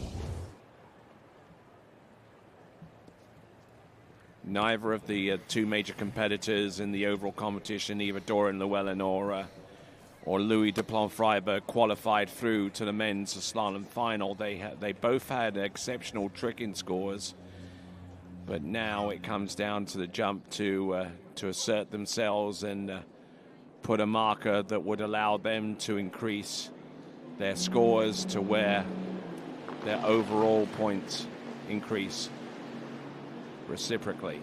Okay, here he comes, Louis Duplan-Freiburg. Let's see if he can't get a bit more out of this jump ramp. He might have. I think that's further. Yeah, he's happy. Yeah. Look at him. He's happy. That's a big jump. Oh, fantastic effort there from Louis Duplan-Fribourg as he skis into the dock, and the French are in rapture right now. So we'll wait for the distance. Quelle distance. Thank you, man. 68.7. That was fun. Wow. So this. Thank you, guys. I tell you what, I reckon we'll run the numbers on the overall at some stage, but I don't think there'll be much between Dorian and Louis now. That's because Dorian's ended up out jumping Louis here by 0.9 of a metre. So I mean, it's only the first. We've still got tomorrow to come, but I would say Dorian is possibly maybe taking the lead in the overall here after his big 69.6 metre jump. So just looking at this once more, this is our final event in the qualification elimination round series, the men's jump event. And just look at this reaction. Yeah. Get after it. Next competitor. Third from last off the dock from Great Britain, it is Jack Critchley.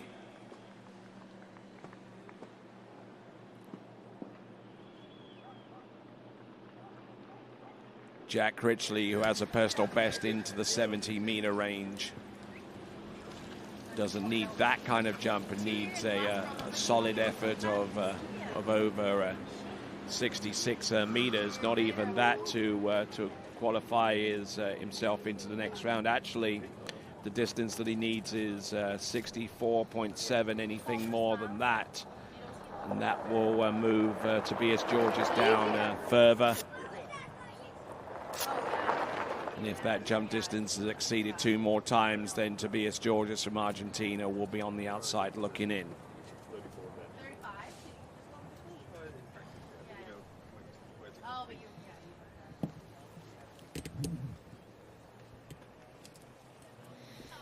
See pictures of the world record holder Ryan Dodd on the dock, just getting his gear together.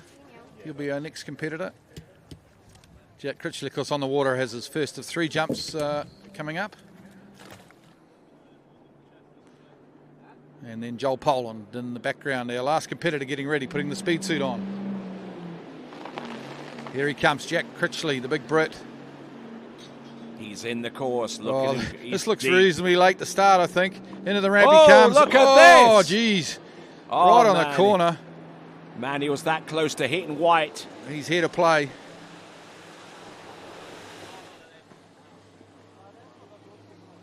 So Jack Critchley on jump number 1. Surviving is probably the best way to describe this first jump. Right on that corner.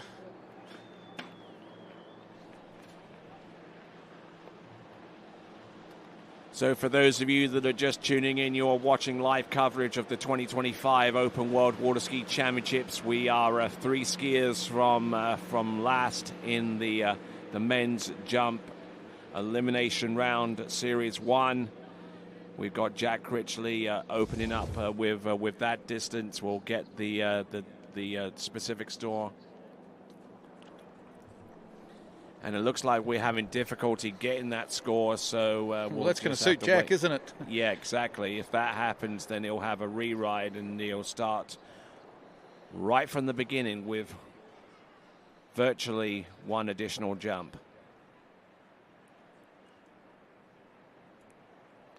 And there is Joel Poland getting ready for the 3 jumps that he has at his disposal.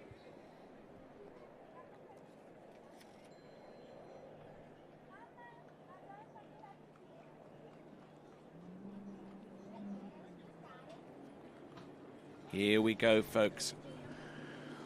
We're not too sure about the distance on jump number 1, but that might not matter, provided that Jack Critchley produces a distance in excess of 64.7 meters to advance through to the finals. Here he comes a little bit earlier, and he's still laying an egg out there. Oh, what's going on, Jack? This is not good. Has not had a good start to this jump set. Wow. Well, We don't know. Well, surely if they can't find the distance, he has to get a rewrite, I'm sure. So he must have 2 more jumps to come. But then again, I guess they could find a jump.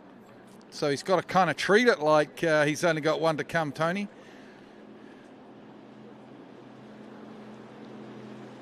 So 46.9 meters, 46.9 meters on jump number 2. Very agricultural there from Jack Critchley. Okay, back down to the dock to see Zane.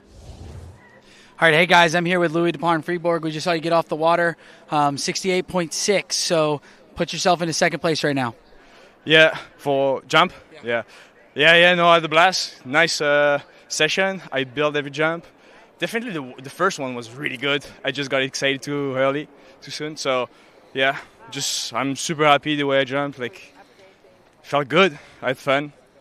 Well, perfect. That's what's important. And I know about 16 points are separating you and Dorian right now in the overall battle. So, you got tomorrow to maybe add to your overall total. Yeah, I'm gonna go for it, definitely. Well, perfect. If I know anything, you're gonna do it, and we'll get back to and watch these last few jumps, and we'll send it back to you, Tony. All right, then, here we go. Jack Critchley, 1 final jump. This is pressure because he's got nothing so far. He's got to get it together here on 1 jump. Here we come on, Jack. Big turn here, big quick turn. Into the ramp he comes. Oh, he's missed his kick, has he? He's let it go, and this is devastation for Jack Critchley. He heads back in, and he's failed to make the men's jump final. And, Tony, this is some sort of an upset. Devastation for Team GB and devastation for Jack Critchley. And elation for an Argentine competitor with 64.7 meters. Tobias Georges advances through to the jump final as a result. I don't think even in his wildest dreams Tobias Georges would have found himself in this situation, but it is what it is. So obviously this was the biggest of Jack's set, but he knew that it wasn't going to be far enough to make the final. So he let go of the handle, actually just smidge it before he hit the water there. Oh, this is gutting for Jack. Expected him to make it through to the final. It's a good sight, good boat, but it just hasn't come together for him. Just shows you how cruel the sport can be, Tony. Indeed. It's when the highs are good, they are good, but when the lows are this low, I don't think I need to talk any more beyond that. All right there, so down to our final 2 competitors. The current cut line now is reduced to the jump distance of 64.3 meters from Carter Lucas. Skier on the water, a fellow Canadian, Ryan Dodd. He is the current men's world jump champion, and if we look at however many other titles that he's amassed over the years in the World Championship, you'll see that he has been undefeated for the last 4 occasions.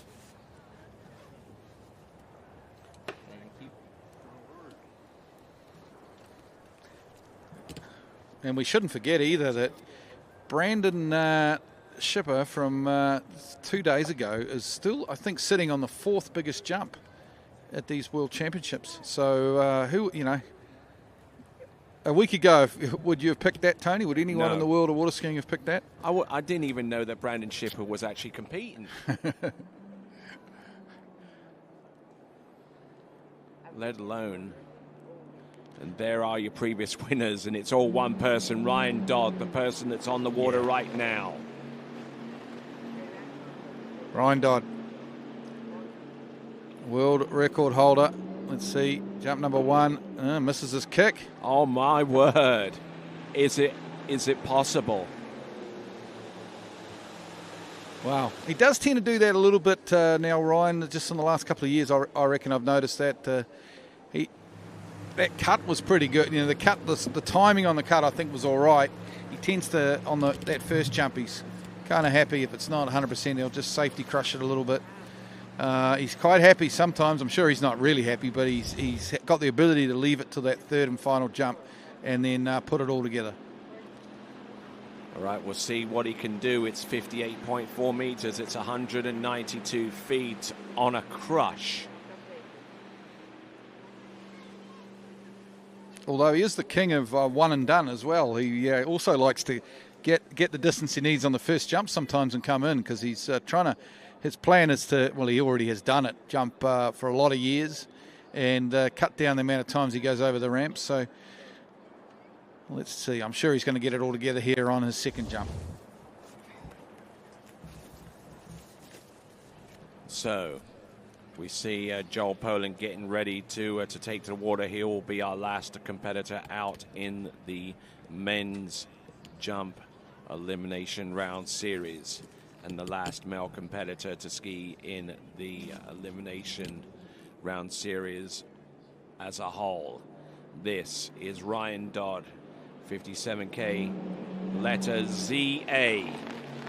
And with the boat at split, let's see what he's got.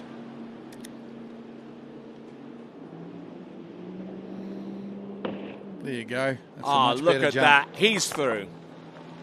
He is through to the next round of the competition, no question. Yep, lovely jump. That's the Ryan Dodd we all know and love. Gets one together on his second.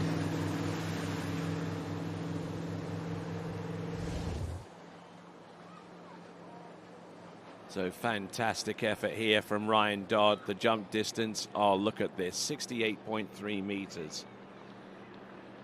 Yeah. Very controlled jump. I had that under control. He was dialed in nicely there for 68.3.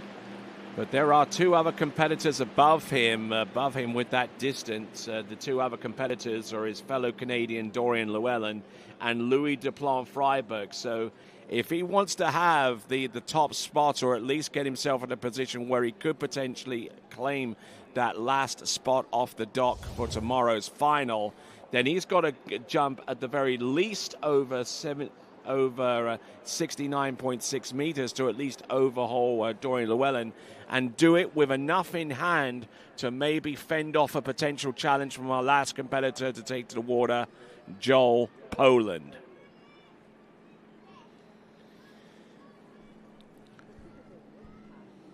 Look at it. Just look at that. It's been a while, hasn't it? Oh, it's good. It's good to see a good crowd. Good to see the sunshine. And this has been a big day too. 7 minutes past 6 p.m. We started at 8 a.m. this morning. So the fans have been here all day enjoying this water ski action. Here comes Ryan Dodd, jump number 3. Oh, it's got some good speed here. Decent kick up the top. That. There you go. That could be 70 meters, I think, Tony. That's an absolute ripper of a jump from Ryan Dodd. Multiple-time Movement Masters jump champion, multiple-time world jump champion, multiple-time Pan American Games jump champion. The list goes on. Ryan Dodd returns back to dock. So early. What? And the distance, 70.5. 70.5 meters. It's 231 feet. 70.5.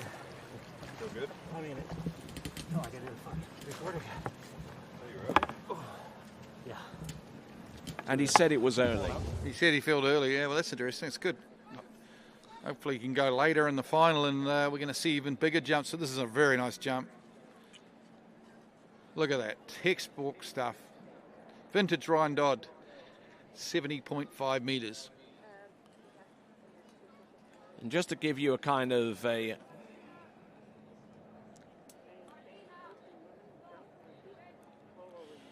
So apparently what I'm getting so far as the information on the boat for the first two jumps, they were both fast third segments. The only jump where the boat time was actually within tolerance was that one. So what does that say? What that says, it's a very fast and very strong boat, but also that it wasn't till the very last jump that Ryan Dodd really had a good strong cut at it, maybe. I'm not sure. But yeah, that beast of a boat. I don't know who owns that boat at the end of this tournament, but I'm wondering if we can get it down to New Zealand, because it's an absolute beast. I'm sure the Italians will have dibs on it. Yeah, I'm sure they have. All right there, jumper on the water. Last competitor out in the Elimination Round Series in the men's competition. This is Joel Poland. Absolute rock star of our sport. Arguably the greatest all-round water skier of all time, or at least he will be by the time he finishes his career. World overall record holder, of course. Number one ranked overall skier in the world. Currently number one ranked jump skier in the world as well. Bit of a whoopsie-daisy in the tricks yesterday. Has probably taken him out of that overall battle, but he's still got an opportunity here to try and win this jump event. Got to get into the final first, one thing at a time. Because after his trick yesterday, Tony, as you know, he's shaved his hair off, and normally when he does that, means he's on. He's switched on and ready for business. You could have done that before, though. What do you reckon? He should have just done it before the tournament. Yeah, exactly. If it conjures up that kind of magic, come on. Look, it worked for him in 23. Yeah. All right, then, here we go. This is Joel Poland bouncing around, coming into the turn. He's just having a laugh, isn't he? He's in the course right now. Oh, look at this. This is late. Oh, great jump. I don't think it was that. It wasn't that late, Tony. Done. It was a nice controlled opening jump from Joel Poland to get him into the final, get his eye in. Fantastic effort, and I mean, what would you expect there with Scott Ellis at the wheel of that towboat? We'll have some more information on him in just a moment, but we're going to get the jump distance very, very soon for Joel Poland. It is it 63.1? He's still got some work to do, though. 63.1. Quite as far as I thought it was going to be. He needs 60. He needs a jump of more Arthur Lucas from the 12th and last spot, going through into the men's jump final.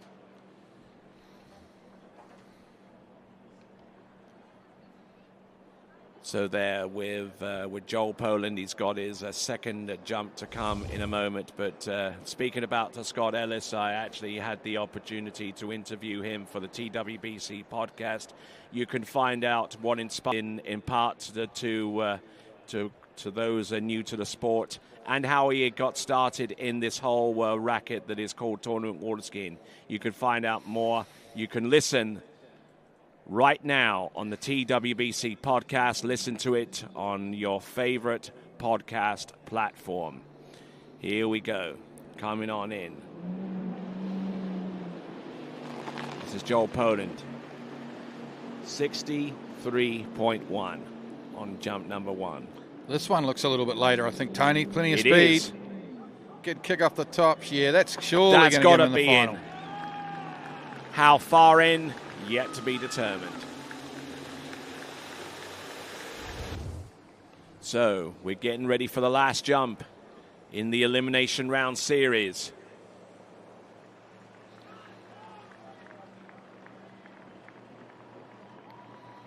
The jump distance should be known in just a couple of moments. He's been on an absolute rampage. Oh, look at this, 69.4 meters, 69.4 meters. That puts him through to the next round of the competition. We'll mention all of the competitors in just a moment, but in the meantime, let's check in with Zane. All right, hey guys, I'm here with Ryan Dodd. Dude, you are the man. You just show up at Worlds and always kick booters in 70.5. So put yourself in the lead on jump number 3. Yeah, thank you. I'm just super grateful to be here. I mean, I'm not a lot of events these days. Just I'm doing a lot in my life, and my body takes a beating with 25 years of 6-foot jumping. I jumped here in 2001 when I was 16 at the Worlds. My last jump was 199 feet here. So I'm here for redemption 24 years later. Just stoked, happy to jump. And I mean, I jump far every day at home. I just don't go to tournaments. So this is like a warm-up set, and I hope I can frickin' send one.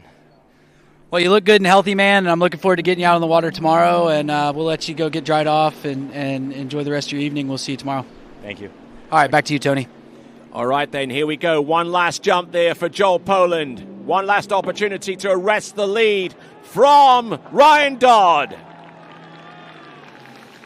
That's a big jump. That could be 70. I don't know. We'll wait and see. It seems similar sort of jump to that second one, but you never know. Crowd certainly like it. There you go. And on like a big jump. And on the last jump there, we're going to receive the distance for 70.5. 70.5. That ties. That's a tie. It's a tie. It doesn't get much better than that, does it? 70.5 meters. Right. It's a coin flip, isn't it? Yeah, well done. This is going to be a great final, isn't it? Look at this jump from Joel. Certainly some stuff that he knows he can improve on there, but that is a big jump. 70.5. Well done. It's going to be a great final, isn't it? We know Ryan Dodd's going to improve. We know Joel Poland can go further. All right, absolutely fantastic jumping, just progressively further with each jump. 63.1, 69.4, and finally 70.5 meters. Sensational jumping from not only Ryan Dodd, but also from Joel Poland as we send it back to Zane for one last time. All right, hey guys, I'm here with Joe Poland. Dude, you just absolutely sent it there at jump 3, 70.5. So tied for the lead. We'll have to see how the seeding works out for tomorrow, but you're going to be one of the top 2 seeds. Yeah, happy with that. I didn't know we tied. That's cool. That's 2 in a row. But yeah, pretty happy with that. I was a little early on that first one. I was a little early on all of them, that last one even still. Just that wind was really strong. But I carried speed really well, and I had enough speed to be late enough. So yeah, definitely more out there to find, and hopefully we find it. Well, if I know anything about you, Joel, you're gonna put it together, and you'll find that, get it into the course a little bit more, and then I'm expecting a huge jump out of you tomorrow. Yeah, no playing it safe in the finals. We go for it. So looking forward to tomorrow. Cool. Well, he's Mr. Send It, and I'm looking forward to you sending it tomorrow. And right now, we'll send it back to you, Tony. Nice one. Good skiing, bro. Thanks, man. All right, then, excellent stuff there from Joel Poland. And we're going to take one last look at the leaderboard for the men's jumping competition. Ryan Dodd and Joel Poland tying for the lead with 231 feet or 70.5 meters. Dorian Llewellyn currently in third spot with 69.6 meters. Louis Duplan Freiburg with 68.7 meters. Luca Ruckenwald on 68.1. Those are your top 5, and if you want to see the complete results, you can go to IWWF.sport and click on the link that takes you to the dedicated World Championship page. Wow, what a day. What an elimination round series. We've qualified all of our finalists from the women's and men's competition. When we come back here tomorrow morning, starting at 8:30, we will start at 8 o'clock. We will start with the women's trick final. Then we'll follow on with men's trick final. Then after that, women's slalom, men's slalom, women's jump, and the grand finale of them all, the men's jumping final. So that's pretty much it, except for those finals, and great day of competition, eh, Glenn? Absolutely, mate. What a huge day. Over 10 hours of back-to-back action, and it's been some great performance today. What a great day, and we haven't even got to the finals yet, so looking forward to tomorrow's action. All right then, folks, and you have been watching live and continuing coverage of the 2025 IWWF Open World Water Ski Championships, coming to you from the commune of Rocchetto, the province of Novara, and the region of Piemonte, right here at the Parco Nautico di Sesia, the headquarters of the FISSW. When we reconvene here tomorrow morning, it'll be at 8 o'clock. It's time for finals day, starting tomorrow at 8 a.m. We're going to start with Open Women's Trick Final. So on behalf of everyone here who has a direct stake in ensuring that these Water Ski World Championships are a success, and indeed on behalf of the entire crew here at TWBC, it is ciao for now.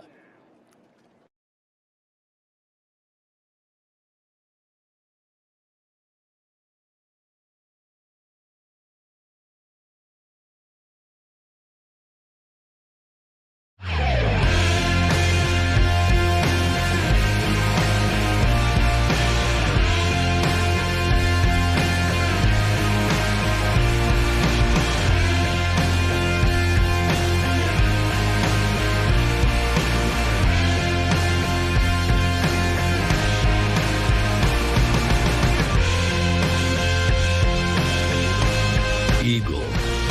Made in the USA.